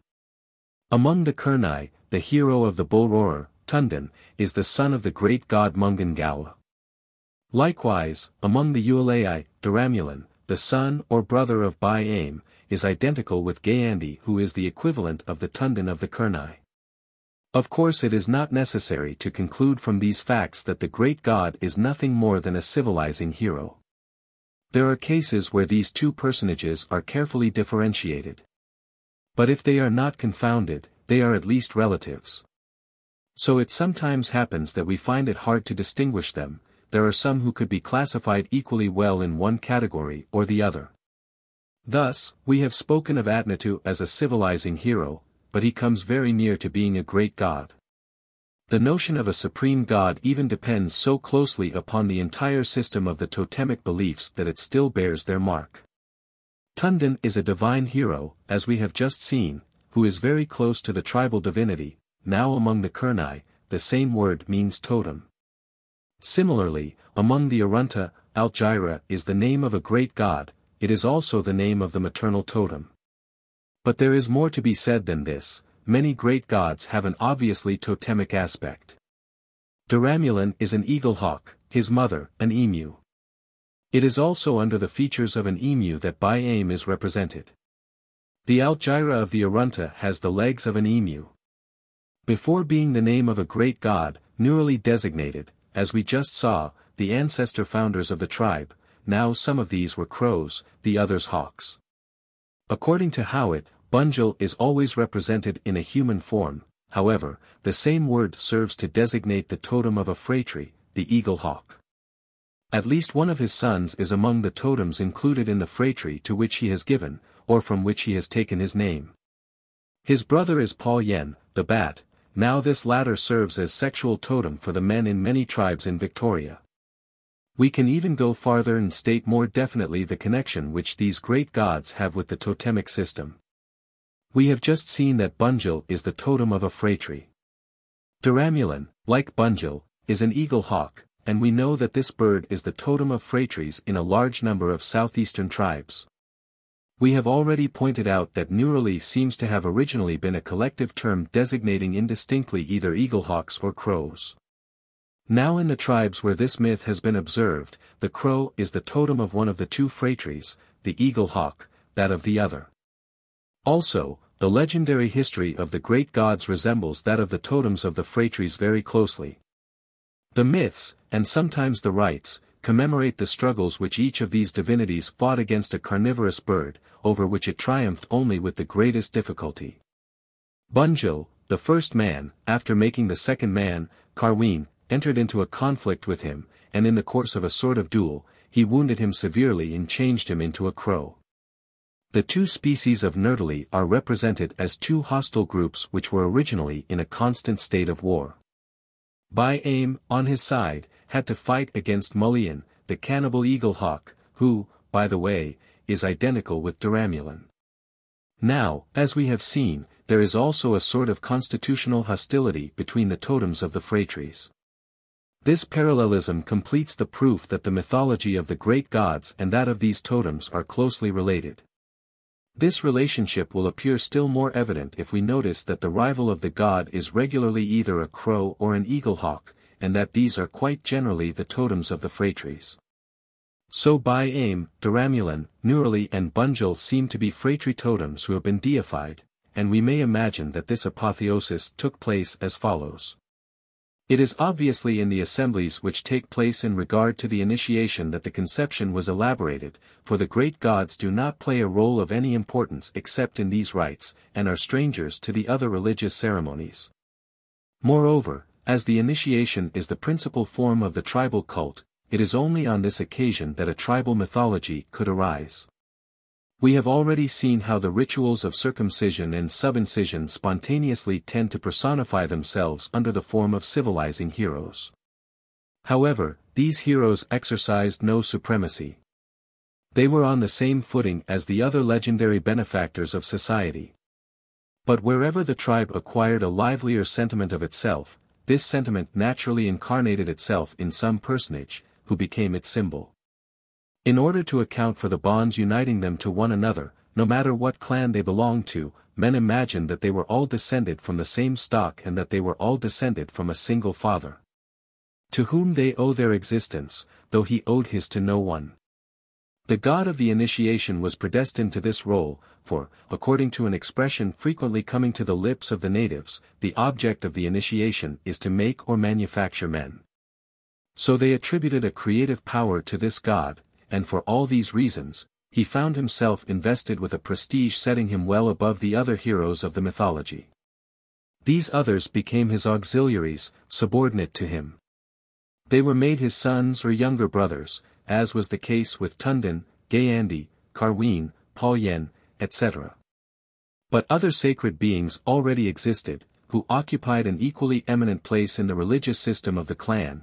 These were the totems of the phratries. Wherever these are maintained, they are believed to keep the totems of the clans dependent upon them. Thus they had all that was necessary for becoming tribal divinities themselves. So it was only natural that a partial confusion should arise between these two sorts of mythical beings. It is thus that one of the two fundamental totems of the tribe gave his traits to the great god. But as it was necessary to explain why only one of them was called to this dignity and the other excluded, they supposed that this latter, in the course of a fight against his rival, was vanquished and that his exclusion was the consequence of his defeat.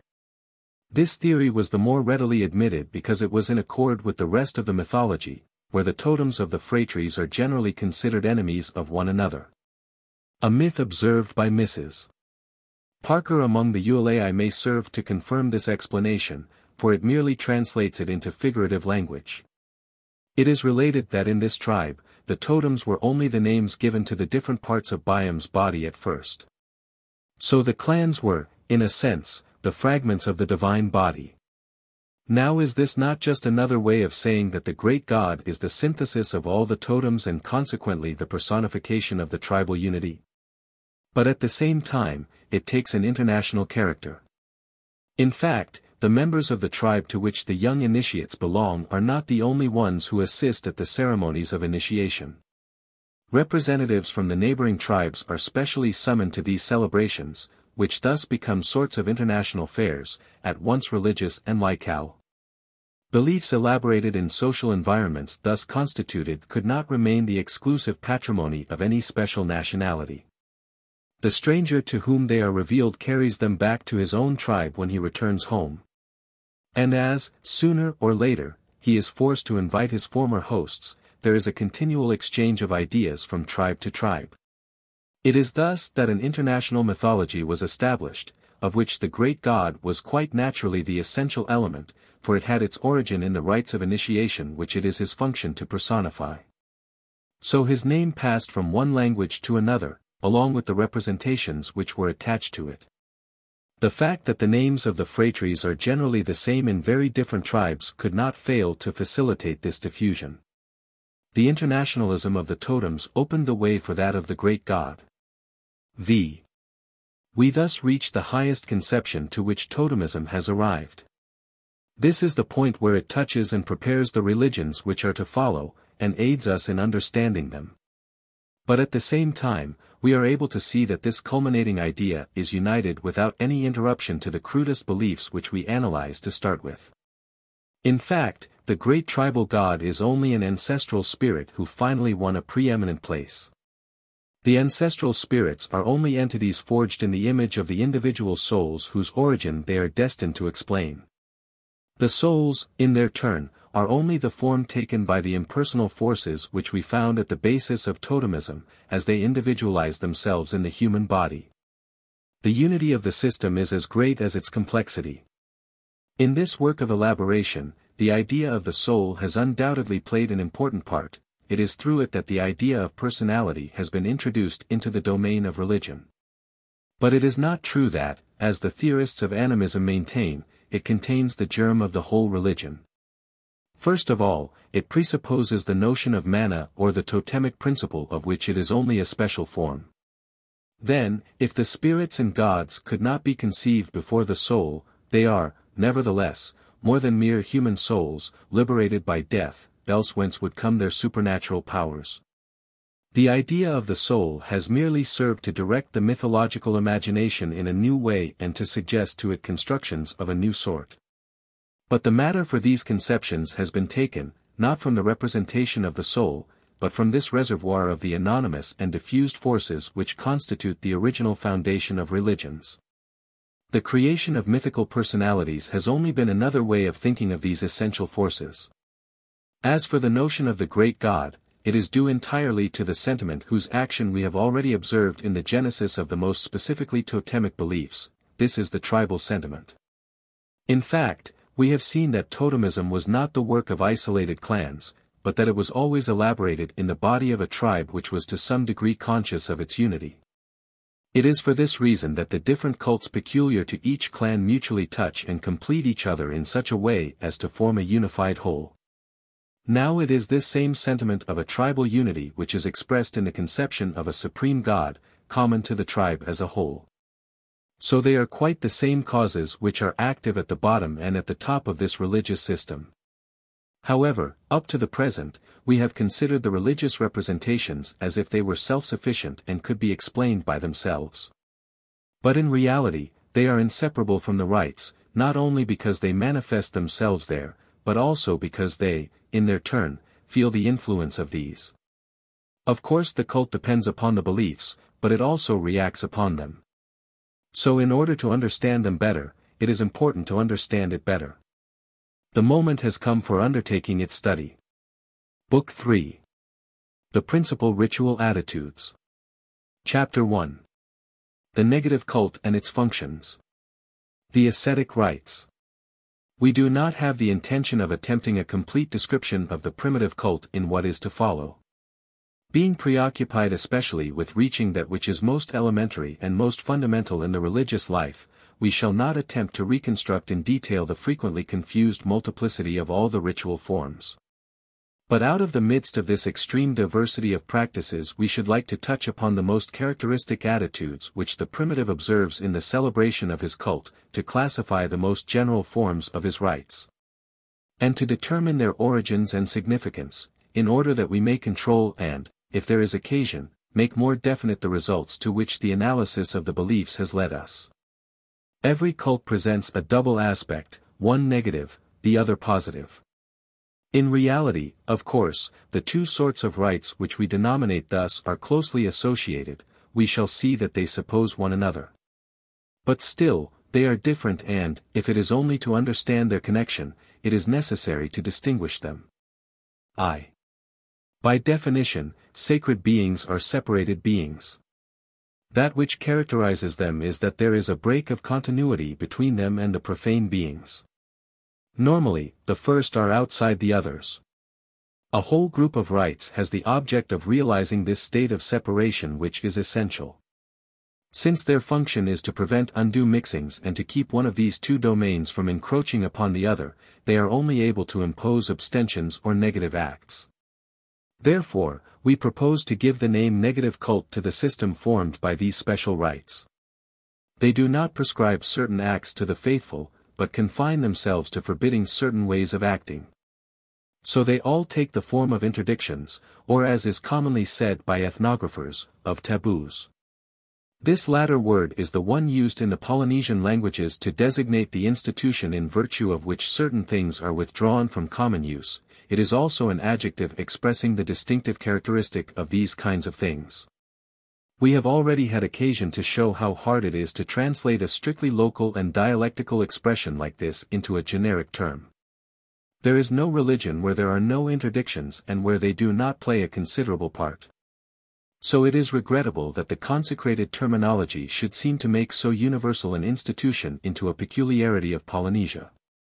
The expression interdicts or interdictions seems to us to be much more preferable. However, the word taboo, like the word totem, is so customary that it would show an excess of purism to prohibit it systematically. Also, the inconveniences it may have are attenuated when its real meaning and importance have once been definitely stated. But there are interdictions of different sorts which it is important to distinguish. For we shall not have to treat all kinds of interdictions in this chapter. First of all, beside those coming from religion, there are others which are due to magic. The two have this in common, that they declare certain things incompatible, and prescribe the separation of the things whose incompatibility is thus proclaimed. But there are also very grave differences between them. In the first place, the sanctions are not the same in the two cases. Of course the violation of the religious interdicts is frequently believed, as we shall presently see, to bring about material disorders mechanically, from which the guilty man will suffer, and which are regarded as a judgment on his act. But even if these really come about, this spontaneous and automatic judgment is not the only one, it is always completed by another one, supposing human intervention. A real punishment is added to this, if it does not anticipate it, and this one is deliberately inflicted by men, or at least there is a blame and public reprobation. Even when the sacrilege has been punished, as it were, by the sickness or natural death of its author, it is also defamed, it offends opinion, which reacts against it, it puts the man who did it in fault. On the contrary, the magic interdiction is judged only by the material consequences which the forbidden act is believed to produce, with a sort of physical necessity. In disobeying, a man runs risks similar to those to which an invalid exposes himself in not following the advice of his physician, but in this case disobedience is not a fault, it creates no indignation. There is no sin in magic. Moreover, this difference in sanction is due to a profound difference in the nature of the interdictions. The religious interdiction necessarily implies the notion of sacredness. It comes from the respect inspired by the sacred object, and its purpose is to keep this respect from failing. On the other hand, the interdictions of magic suppose only a wholly lay notion of property. The things which the magician recommends to be kept separate are those which, by reason of their characteristic properties, cannot be brought together and confused without danger. Even if he happens to ask his clients to keep at a distance from certain sacred things, it is not through respect for them and fear that they may be profaned, for, as we know, magic lives on profanations. It is merely for reasons of temporal utility. In a word, religious interdictions are categorical imperatives, others are useful maxims, the first form of hygienic and medical interdictions. We cannot study two orders of facts as different as these simultaneously, or even under the same name, without confusion. We are only concerned with the religious interdictions here. But a new distinction is necessary between these latter. There are religious interdictions whose object is to separate two sacred things of different species from each other. For example, it will be remembered that among the Wackelbura the scaffold upon which the corpse is exposed must be made exclusively of materials belonging to the phratry of the dead man. This is as much as to say that all contact between the corpse, which is sacred, and the things of the other phratry, which are also sacred, but differently, is forbidden. Elsewhere, the arms which one uses to hunt an animal with cannot be made out of a kind of wood that is classed in the same social group as the animal itself. But the most important of these interdictions are the ones which we shall study in the next chapter. They are intended to prevent all communication between the purely sacred and the impurely sacred, between the sacredly auspicious and the sacredly inauspicious. All these interdictions have one common characteristic. They come, not from the fact that some things are sacred while others are not, but from the fact that there are inequalities and incompatibilities between sacred things. So they do not touch what is essential in the idea of sacredness. The observance of these prohibitions can give place only to isolated rites which are particular and almost exceptional. But it could not make a real cult, for before all, a cult is made by regular relations between the profane and the sacred as such. But there is another system of religious interdictions which is much more extended and important. This is the one which separates, not different species of sacred things, but all that is sacred from all that is profane. So it is derived immediately from the notion of sacredness itself, and it limits itself to expressing and realizing this. Thus it furnishes the material for a veritable cult, and even of a cult which is at the basis of all the others, for the attitude which it prescribes is one from which the worshipper must never depart in all his relations with the sacred. It is what we call the negative cult. We may say that its interdicts are the religious interdicts par excellence. It is only these that we shall discuss in the following pages. But they take multiple forms. Here are the principal ones which we observe in Australia. Before all are the interdictions of contact. These are the original taboos, of which the others are scarcely more than particular varieties. They rest upon the principle that the profane should never touch the sacred. We have seen already that the uninitiated may not touch the chiringa or the bull roarers under any circumstances. If adults are allowed the free use of them, it is because initiation has conferred a sacred character upon them. Blood, and especially that which flows during the initiation, has a religious virtue. It is under the same interdict. It is the same with the hair. A dead man is sacred because the soul which animated the body stays with the corpse, For this reason it is sometimes forbidden to carry the bones of a dead man about unless they are wrapped up in a piece of bark. Even the place where the death took place should be avoided, for they believe that the soul of the dead man continues to haunt the spot. That is why they break camp and move some distance away. In certain cases they destroy it along with everything it contains, and a certain time must elapse before they can come back to the same place. Thus it comes about that a dying man creates an empty space about him. They abandon him after they have installed him as comfortably as possible. An exceptionally intimate contact is the one resulting from the absorption of food. Hence comes the interdiction against eating the sacred animals or vegetables, and especially those serving as totems. Such an act appears so very sacrilegious that the prohibition covers even adults, or at least, the majority of them. Only the old men attain a sufficient religious dignity to escape this interdict sometimes. This prohibition has sometimes been explained by the mythical kinship uniting the man to the animals whose name he bears. They are protected by the sentiment of sympathy which they inspire by their position as kin. But the fact that the consumption of the forbidden flesh is believed to cause sickness or death automatically shows that this interdiction does not have its origin in the simple revolt of the feeling of domestic relationship. Forces of another sort are in action which are analogous to those in all religions and which are believed to react against sacrileges.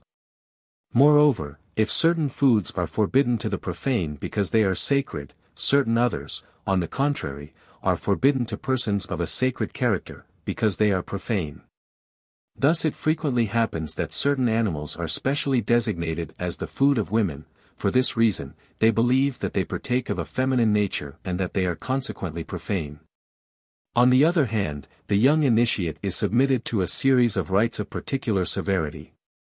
To give him the virtues which will enable him to enter into the world of sacred things, from which he had up till then been excluded, they center an exceptionally powerful group of religious forces upon him.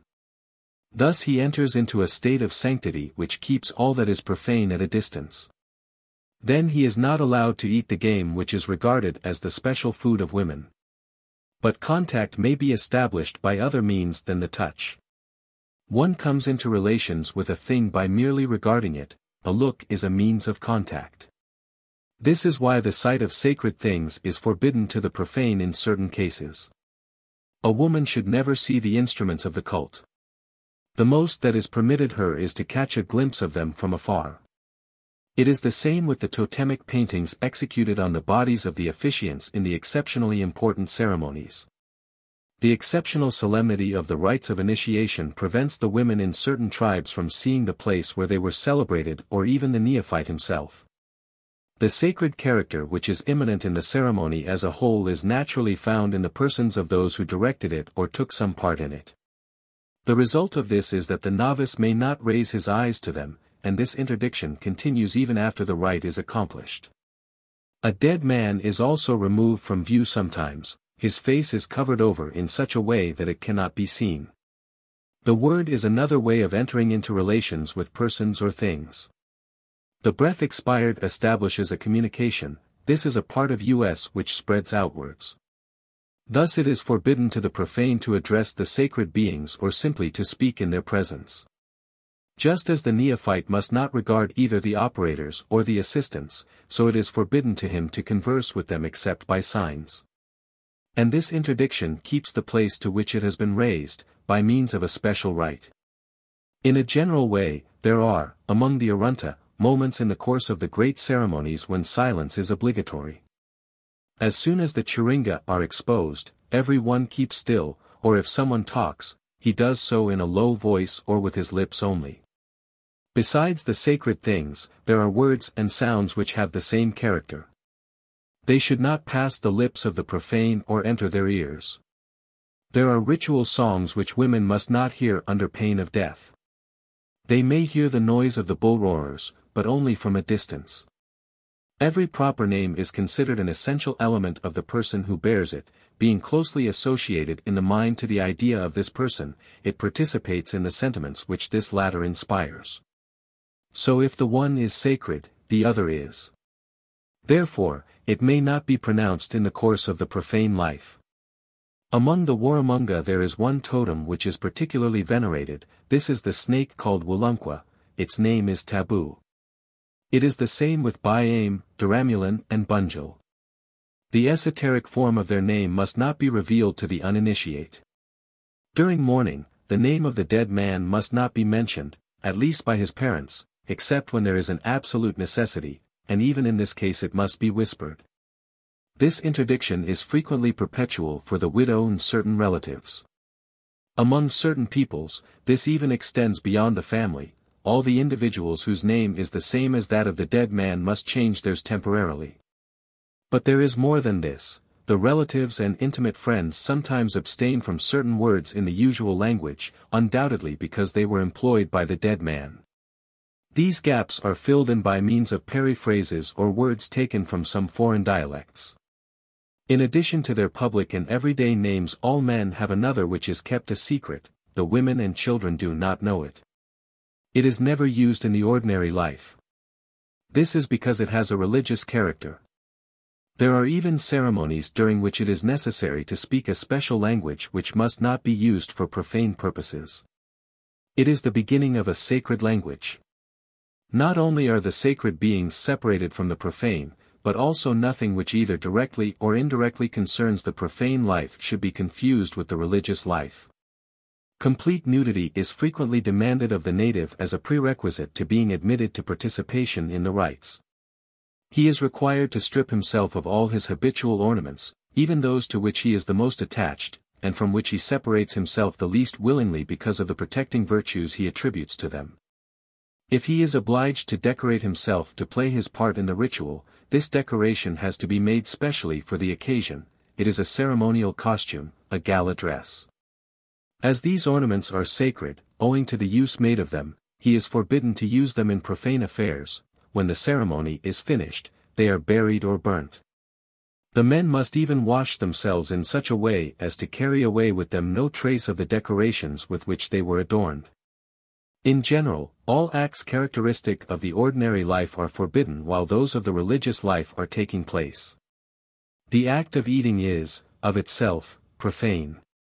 For it takes place every day, it satisfies essentially utilitarian and material needs, and it is a part of our ordinary existence. This is why it is prohibited in religious times. When one totemic group has loaned its churinga to a foreign clan, it is an exceptionally solemn moment when they are brought back and put into the Ertnachalunga. All those who take part in the ceremony must fast as long as it lasts, and it lasts a long time. The same rule is observed during the rites, of which we shall speak in the next chapter, as well as at certain moments of the initiation. For this same reason, all temporal occupations are suspended while the great religious solemnities are taking place. According to a remark of Spencer and Gillen, which we have already had occasion to cite, the life of the Australian is divided into two very distinct parts. The one is devoted to hunting, fishing and warfare. The other is consecrated to the cult, and these two forms of activity mutually exclude and repel one another. It is on this principle that the universal institution of religious days of rest reposes.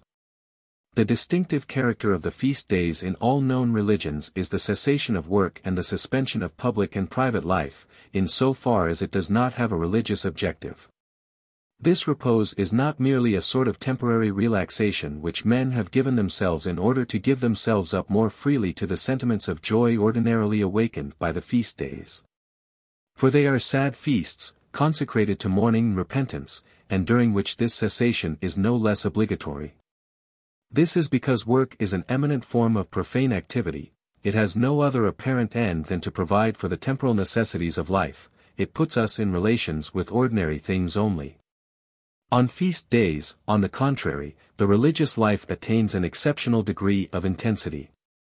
So the contrast between the two forms of existence is especially marked at this moment.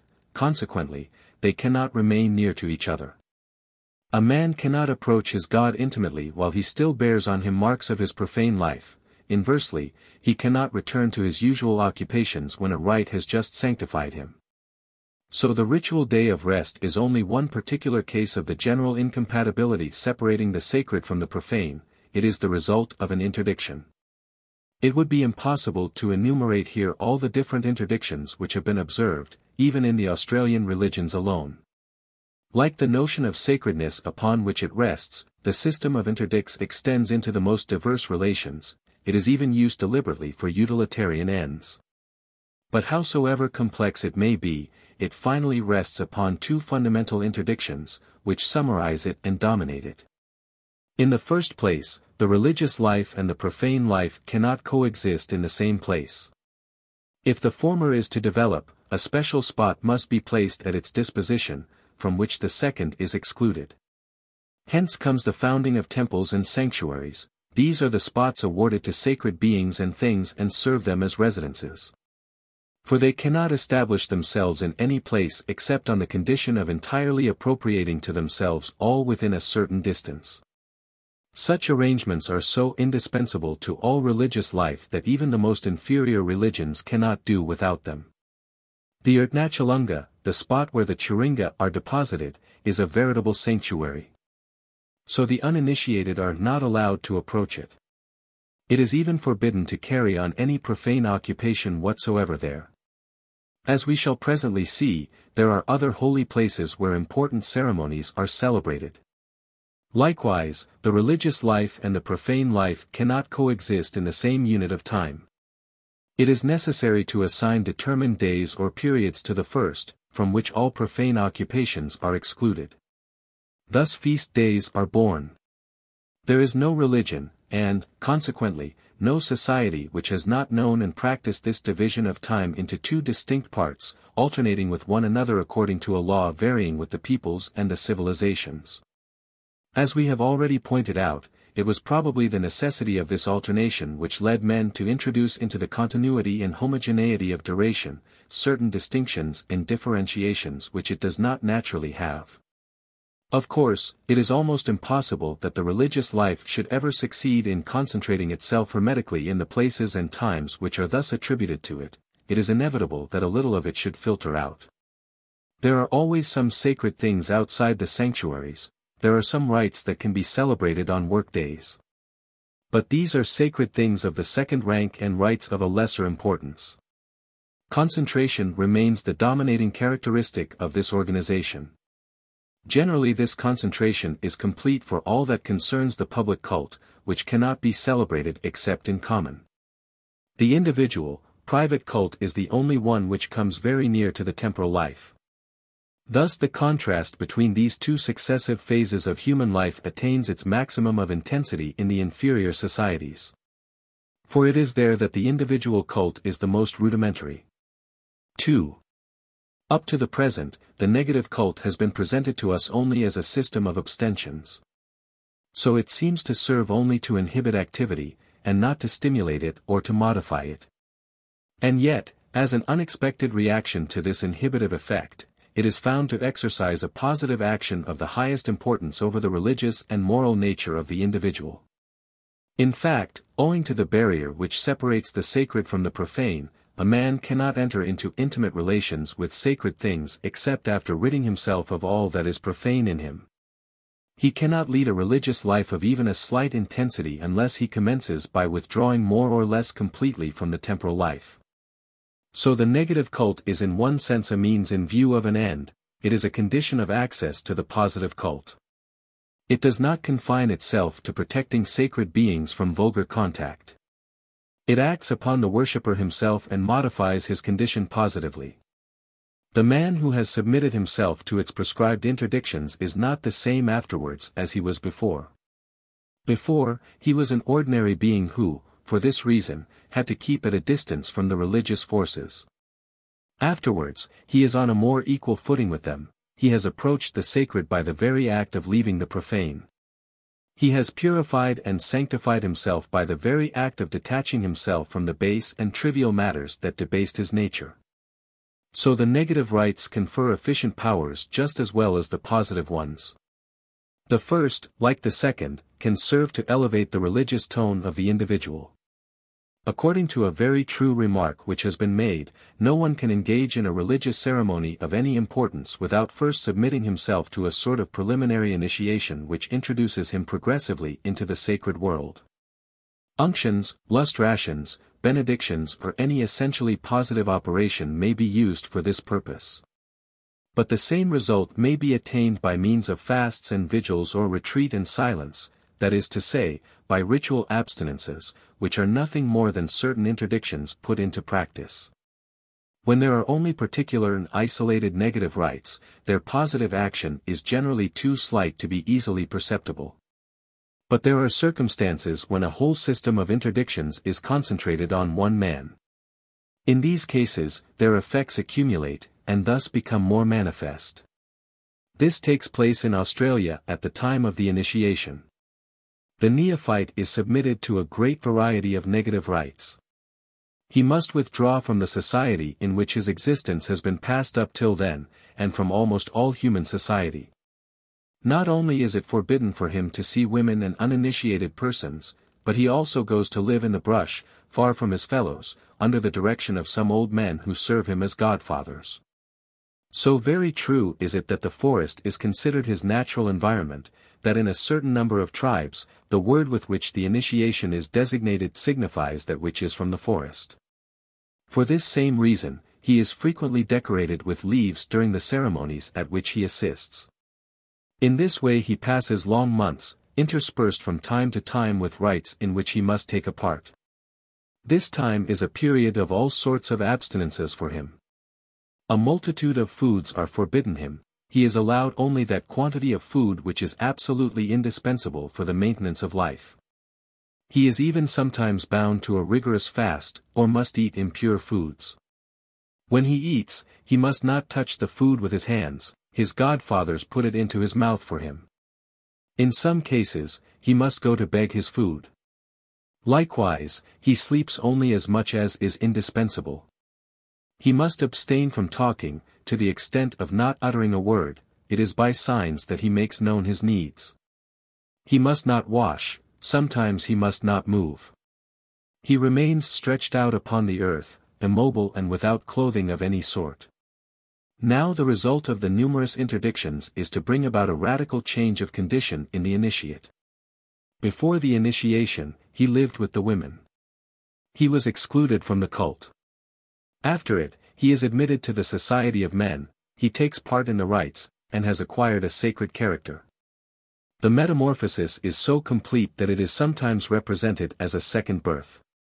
They imagine that the profane person, who was the young man up till then, has died, that he has been killed and carried away by the god of the initiation, Bunjil, by Aim or Duramulan. And that quite another individual has taken the place of the one that no longer is. So here we find the very heart of the positive effects of which negative rites are capable. Of course we do not mean to say that these latter produced this great transformation all by themselves, but they certainly contributed to it, and largely. In the light of these facts, we are able to understand what asceticism is, what place it occupies in the religious life and whence come the virtues which have generally been attributed to it. In fact, there is no interdict, the observance of which does not have an ascetic character to a certain degree. Abstaining from something which may be useful or from a form of activity which, since it is usual, should answer to some human need, is, of necessity, imposing constraints and renunciations.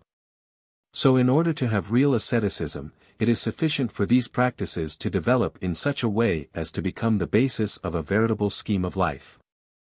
Normally, the negative cult serves only as an introduction and preparation for the positive cult.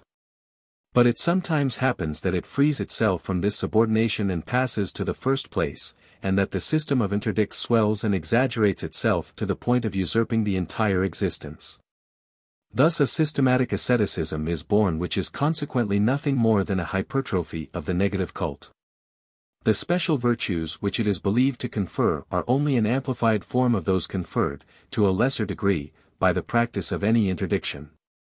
They have the same origin.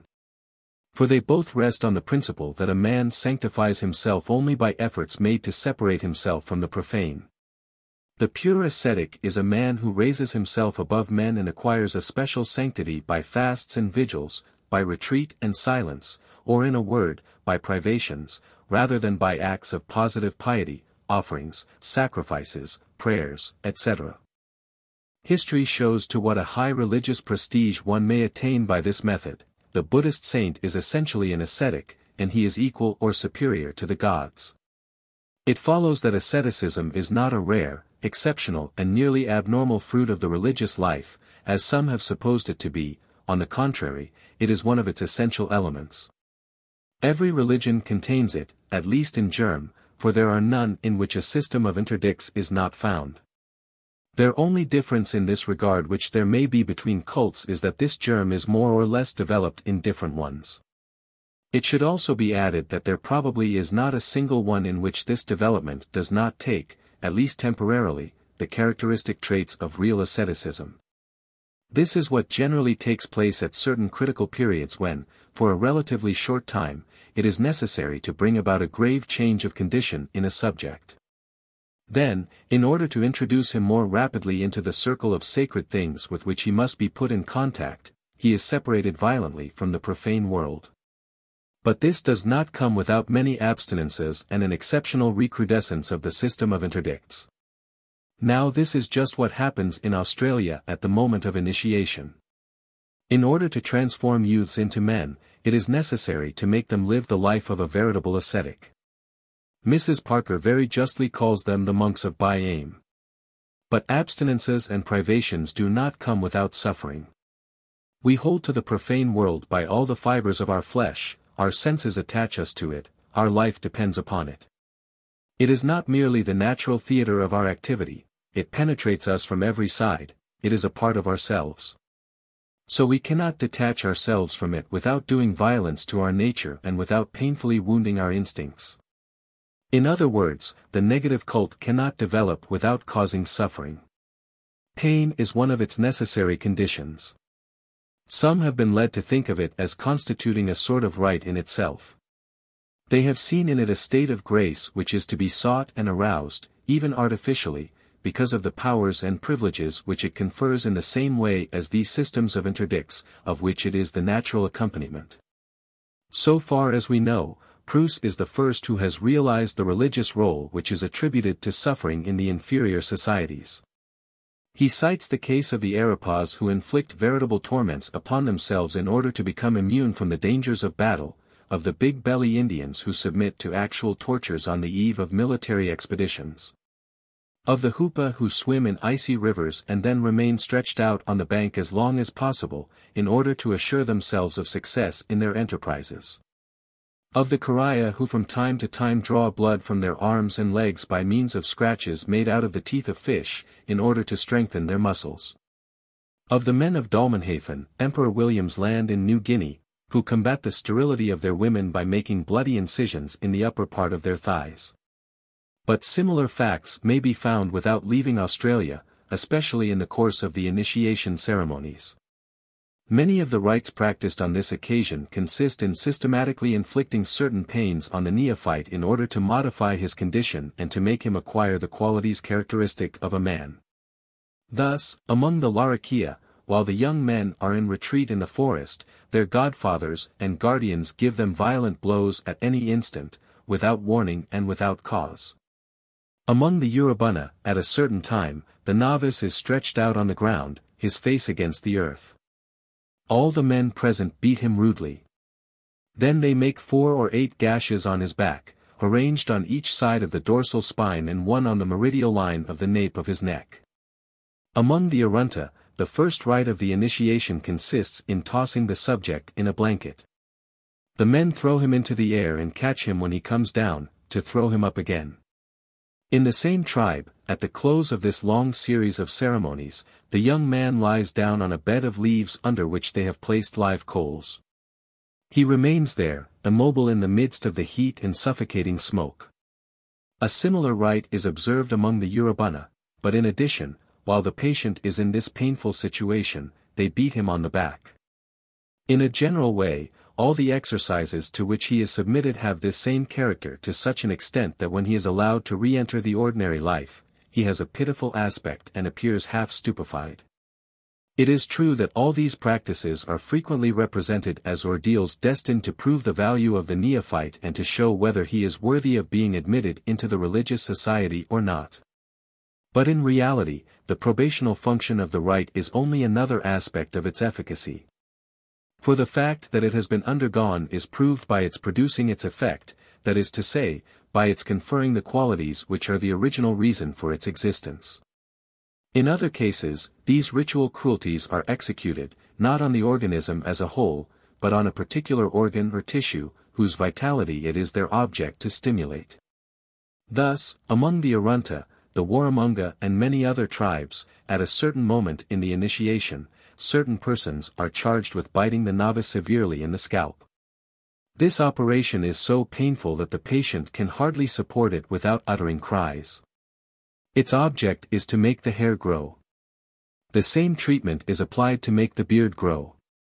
The rite of pulling out hairs, which Howitt mentions in other tribes, seems to have the same reason for existence.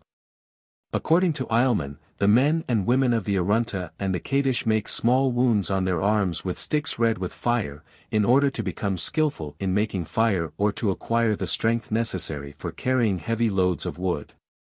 According to this same observer, the Warramunga girls amputate the second and third joints of the index finger on one hand, thinking that the finger thus becomes better fitted for finding yams. It is not impossible that the extraction of teeth was sometimes destined to produce effects of this sort. In any case, it is certain that the cruel rites of circumcision and subincision have the object of conferring particular powers on the genital organs. In fact, the young man is not allowed to marry until after he has undergone them. So he owes them special virtues. What makes this initiation sui generis indispensable is that in all inferior societies, the union of the sexes is marked with a religious character.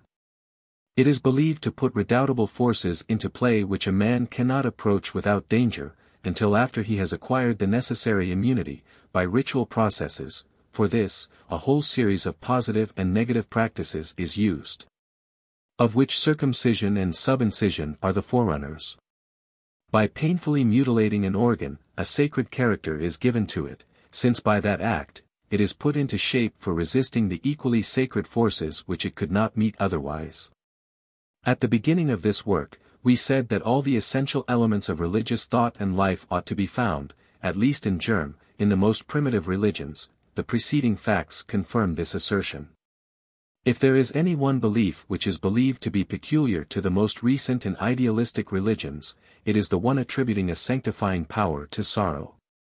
Now this same belief is at the basis of the rites which have just been observed.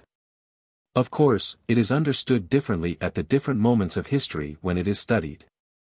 For the Christian, it acts especially upon the soul, it purges it, ennobles it, spiritualizes it.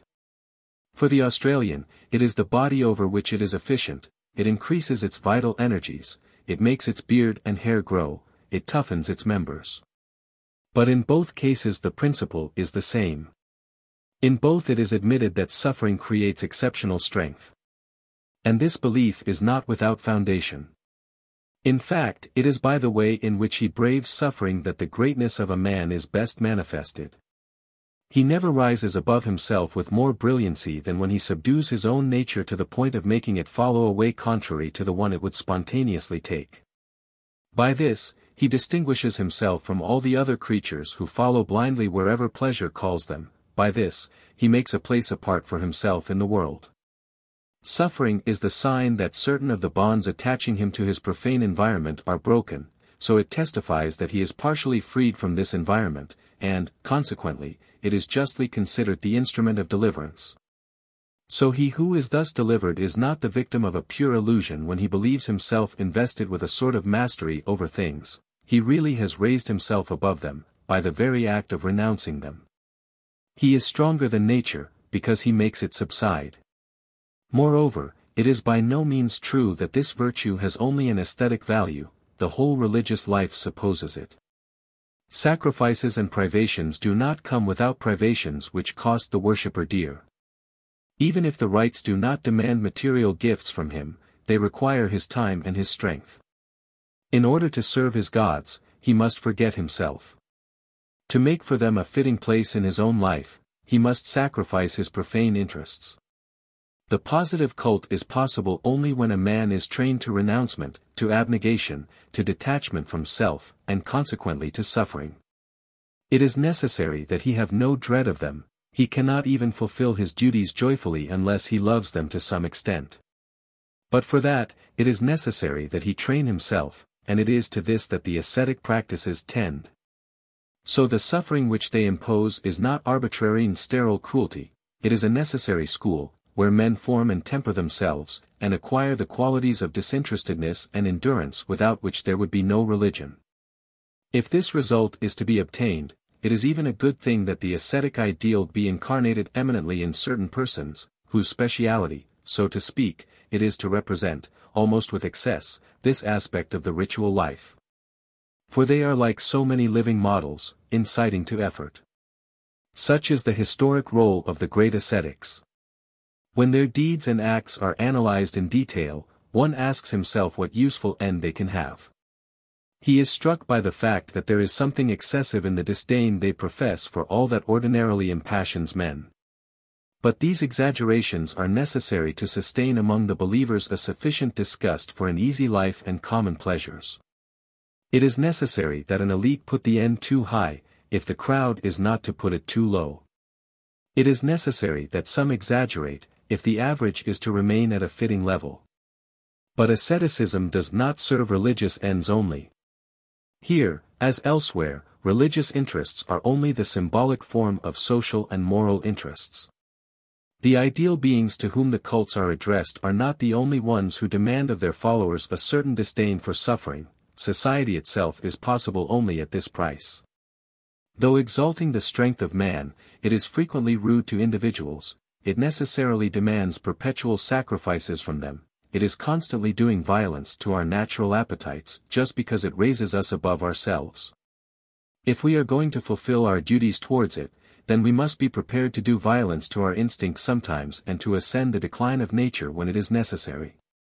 So there is an asceticism which, being inherent in all social life, is destined to survive all the mythologies and all the dogmas, it is an integral part of all human culture. At bottom, this is the asceticism which is the reason for the existence of and the justification of that which has been taught by the religions of all times. 3. Having determined what the system of interdicts consists in and what its positive and negative functions are, we must now seek the causes which have given it birth. In one sense, it is logically implied in the very notion of sacredness. All that is sacred is the object of respect, and every sentiment of respect is translated, in him who feels it, by movements of inhibition. In fact, a respected being is always expressed in the consciousness by a representation which, owing to the emotion it inspires, is charged with a high mental energy. Consequently, it is armed in such a way as to reject to a distance every other representation which denies it in whole or in part. Now the sacred world and the profane world are antagonistic to each other. They correspond to two forms of life which mutually exclude one another, or which at least cannot be lived at the same time with the same intensity. We cannot give ourselves up entirely to the ideal beings to whom the cult is addressed and also to ourselves and our own interests at the same time. We cannot devote ourselves entirely to the group and entirely to our own egoism at once. Here there are two systems of conscious states which are directed and which direct our conduct towards opposite poles. So the one having the greater power of action should tend to exclude the other from the consciousness. When we think of holy things, the idea of a profane object cannot enter the mind without encountering grave resistance, something within us opposes itself to its installation. This is because the representation of a sacred thing does not tolerate neighbors. But this psychic antagonism and this mutual exclusion of ideas should naturally result in the exclusion of the corresponding things. If the ideas are not to coexist, the things must not touch each other or have any sort of relations. This is the very principle of the interdict. Moreover, the world of sacred things is, by definition, a world apart. Since it is opposed to the profane world by all the characteristics we have mentioned, it must be treated in its own peculiar way, it would be a misunderstanding of its nature and a confusion of it with something that it is not. To make use of the gestures, language and attitudes which we employ in our relations with ordinary things, when we have to do with the things that compose it. We may handle the former freely, we speak freely to vulgar beings, so we do not touch the sacred beings, or we touch them only with reserve, we do not speak in their presence, or we do not speak the common language there. All that is used in our commerce with the one must be excluded from our commerce with the other. But if this explanation is not inexact, it is, nevertheless, insufficient. In fact, there are many beings which are the objects of respect without being protected by systems of rigorous interdictions such as those we have just described. Of course, there is a general tendency of the mind to localize different things in different places, especially when they are incompatible with each other. But the profane environment and the sacred one are not merely distinct, but they are also closed to one another, between them there is an abyss. So there ought to be some particular reason in the nature of sacred things, which causes this exceptional isolation and mutual exclusion. And, in fact, by a sort of contradiction, the sacred world is inclined, as it were, to spread itself into this same profane world which it excludes elsewhere, at the same time that it repels it, it tends to flow into it as soon as it approaches. This is why it is necessary to keep them at a distance from one another and to create a sort of vacuum between them. What makes these precautions necessary is the extraordinary contagiousness of a sacred character. Far from being attached to the things which are marked with it, it is endowed with a sort of elusiveness. Even the most superficial or roundabout contact is sufficient to enable it to spread from one object to another. Religious forces are represented in the mind in such a way that they always seem ready to escape from the points where they reside and to enter everything passing within their range. The Nanja tree where the spirit of an ancestor lives is sacred for the individual who considers himself the reincarnation of this ancestor. But every bird which alights upon this tree participates in this same nature, it is also forbidden to touch it. We have already had occasion to show how simple contact with a chiringa is enough to sanctify men and things. It is also upon this principle of the contagiousness of sacredness that all the rites of consecration repose.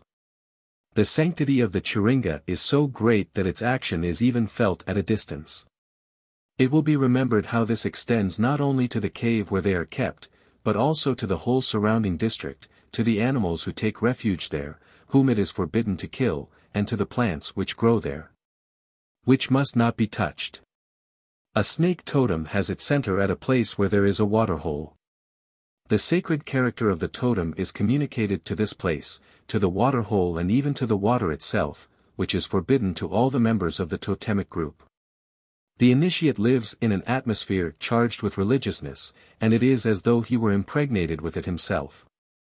Consequently all that he possesses and all that he touches is forbidden to the women, and withdrawn from their contact, even down to the bird he has struck with his stick, the kangaroo he has pierced with his lance, or the fish which has bit on his hook. But, on the other hand, the rites to which he is submitted and the things which have a part in them have a sanctity superior to his own. This sanctity is contagiously transmitted to everything which evokes the idea of one or the other. The tooth which has been knocked out of him is considered very holy. For this reason, he may not eat animals with prominent teeth, because they make him think of his own lost tooth. The ceremonies of the Kuringal terminate with a ritual washing. Aquatic birds are forbidden to the neophyte because they make him think of this rite. Animals that climb to the tops of trees are equally sacred for him, because they are too near to Dharamulan, the god of the initiation, who lives in heaven. The soul of a dead man is a sacred thing. We have already seen how this same property passes to the corpse in which the soul resided, to the spot where this is buried, to the camp in which he lived when alive, and which is either destroyed or quitted, to the name he bore, to his wife and to his relations. They, too, are invested, as it were, with a sacred character. Consequently, men keep at a distance from them, they do not treat them as mere profane beings. In the societies observed by Dawson, their names, like that of the dead man, cannot be pronounced during the period of mourning. Certain animals which he ate may also be prohibited. This contagiousness of sacredness is too well known a phenomenon to require any proof of its existence from numerous examples. We only wish to show that it is as true in totemism as in the more advanced religions. When once established, it quickly explains the extreme rigor of the interdicts separating the sacred from the profane. Since, in virtue of this extraordinary power of expansion, the slightest contact, the least proximity, either material or simply moral, suffices to draw religious forces out of their domain, and since, on the other hand, they cannot leave it without contradicting their nature, a whole system of measures is indispensable for maintaining the two worlds at a respectful distance from one another. This is why it is forbidden to the profane, not only to touch, but even to see or hear that which is sacred, and why these two sorts of life cannot be mixed in their consciousnesses. Precautions are necessary to keep them apart because, though opposing one another, they tend to confuse themselves into one another. When we understand the multiplicity of these interdicts, we also understand the way in which they operate and the sanctions which are attached to them. Owing to the contagiousness inherent in all that is sacred, a profane being cannot violate an interdict without having the religious force, to which he has unduly approached, extend itself over him and establish its empire over him. But as there is an antagonism between them, he becomes dependent upon a hostile power, whose hostility cannot fail to manifest itself in the form of violent reactions which tend to destroy him.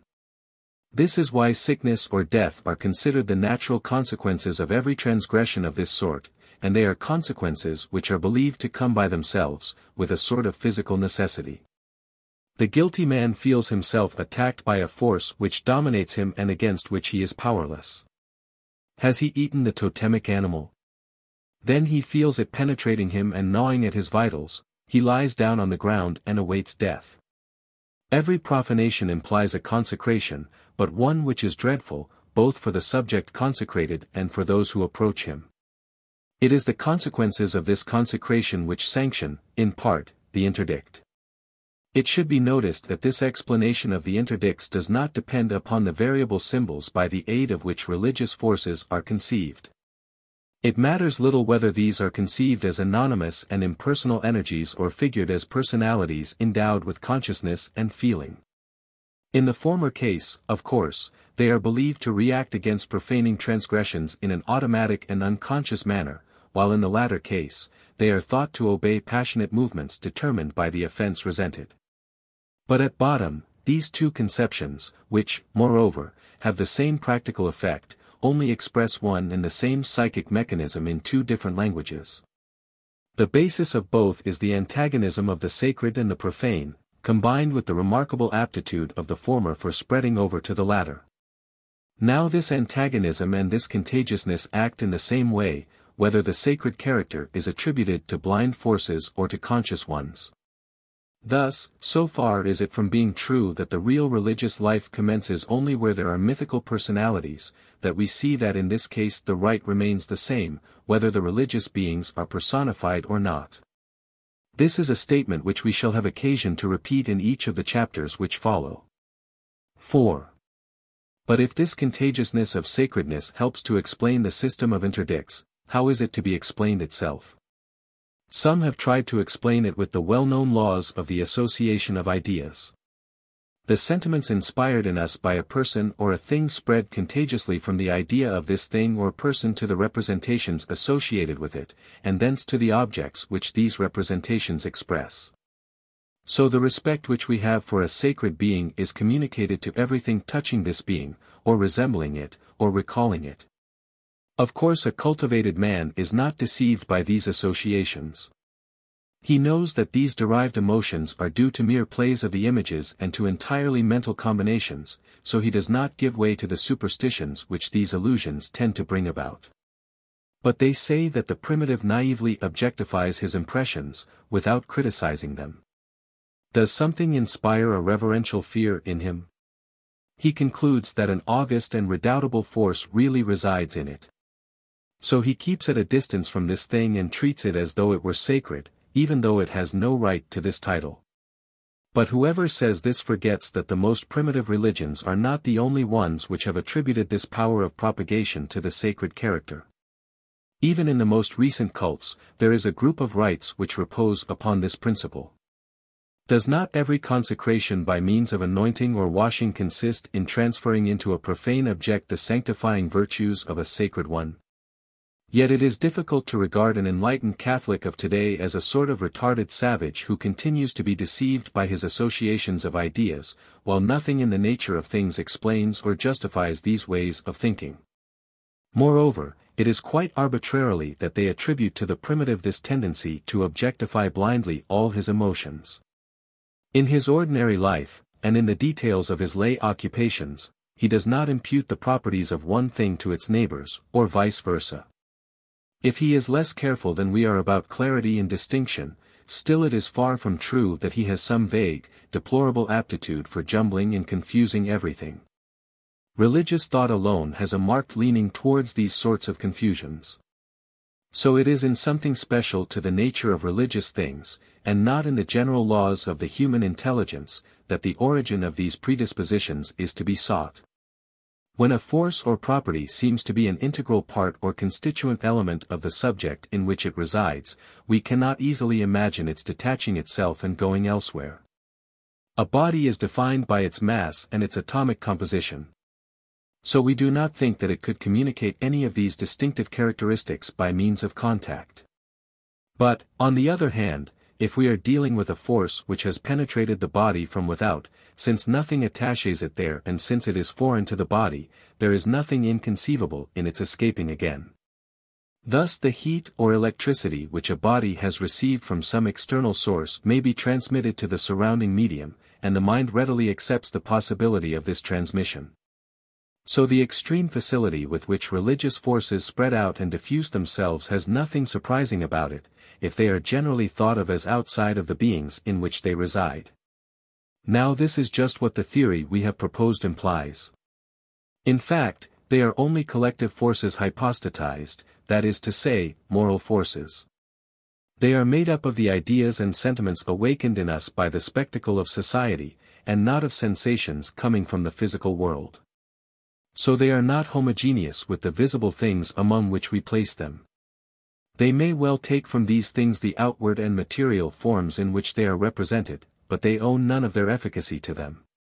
They are not united by external bonds to the different supports upon which they alight. They have no roots there, according to an expression we have already used and which serves best for characterizing them, they are added to them. So there are no objects which are predestined to receive them, to the exclusion of all others. Even the most insignificant and vulgar may do so, accidental circumstances decide which are the chosen ones. The terms in which Codrington speaks of the manna should be borne in mind. It is a force, he says, which is not fixed in anything and can be conveyed in almost anything. Likewise, the Dakota of Miss Fletcher represented the Wacken as a sort of surrounding force which is always coming and going through the world, alighting here and there, but definitely fixing itself nowhere. Even the religious character inherent in men does not have a different character. There is certainly no other being in the world of experience which is closer to the very source of all religious life. None participates in it more directly, for it is in human consciousnesses that it is elaborated. Yet we know that the religious principle animating men, to wit, the soul, is partially external. But if religious forces have a place of their own nowhere, their mobility is easily explained. Since nothing attaches them to the things in which we localize them, it is natural that they should escape on the slightest contact, in spite of themselves, so to speak, and that they should spread afar. Their intensity incites them to this spreading, which everything favors. This is why the soul itself, though holding to the body by very personal bonds, is constantly threatening to leave it. All the apertures and pores of the body are just so many ways by which it tends to spread and diffuse itself into the outside. But we shall account for this phenomenon which we are trying to understand, still better if, instead of considering the notion of religious forces as it is when completely formulated, we go back to the mental process from which it results. We have seen, in fact, that the sacred character of a being does not rest in any of its intrinsic attributes. It is not because the totemic animal has a certain aspect or property that it inspires religious sentiments. These result from causes wholly foreign to the nature of the object upon which they fix themselves. What constitutes them are the impressions of comfort and dependence which the action of the society provokes in the mind. Of themselves, these emotions are not attached to the idea of any particular object, but as these emotions exist and are especially intense, they are also eminently contagious. So they make a stain of oil. They extend to all the other mental states which occupy the mind. They penetrate and contaminate those representations especially in which are expressed the various objects which the man had in his hands or before his eyes at the moment, the totemic designs covering his body. The bull roarers which he was making roar, the rocks surrounding him, the ground under his feet, etc. It is thus that the objects themselves get a religious value which is really not inherent in them but is conferred from without. So the contagion is not a sort of secondary process by which sacredness is propagated, after it has once been acquired. It is the very process by which it is acquired. It is by contagion that it establishes itself. We should not be surprised, therefore, if it transmits itself contagiously. What makes its reality is a special emotion. If it attaches itself to some object, it is because this emotion has found this object in its way. So it is natural that from this one it should spread to all those which it finds in its neighborhood, that is to say, to all those which any reason whatsoever, either material contiguity or mere similarity, has mentally connected with the first. Thus, the contagiousness of sacredness finds its explanation in the theory which we have proposed of religious forces, and by this very fact, it serves to confirm our theory. And, at the same time, it aids us in understanding a trait of primitive mentality to which we have already called the attention. We have seen the facility with which the primitive confuses kingdoms and identifies the most heterogeneous things, men, animals, plants, stars, etc. Now we see one of the causes which has contributed the most to facilitating these confusions. Since religious forces are eminently contagious, it is constantly happening that the same principle animates very different objects equally. It passes from some into others as the result of either a simple material proximity or of even a superficial similarity. It is thus that men, animals, plants and rocks come to have the same totem, the men because they bear the name of the animals because they bring the totemic emblem to mind, the plants because they nourish these animals. The rocks because they mark the place where the ceremonies are celebrated. Now religious forces are therefore considered the source of all efficacy. So beings having one single religious principle ought to pass as having the same essence, and as differing from one another only in secondary characteristics. This is why it seemed quite natural to arrange them in a single category and to regard them as mere varieties of the same class, transmutable into one another. When this relation has been established, it makes the phenomena of contagion appear under a new aspect. Taken by themselves, they seem to be quite foreign to the logical life. Is their effect not to mix and confuse beings, in spite of their natural differences? But we have seen that these confusions and participation have played a role of the highest utility in logic. They have served to bind together things which sensation leaves apart from one another. So it is far from true that contagion, the source of these connections and confusions, is marked with that fundamental irrationality that one is inclined to attribute it at first. It has opened the way for the scientific explanations of the future. Chapter 2. The Positive Cult. The elements of the sacrifice.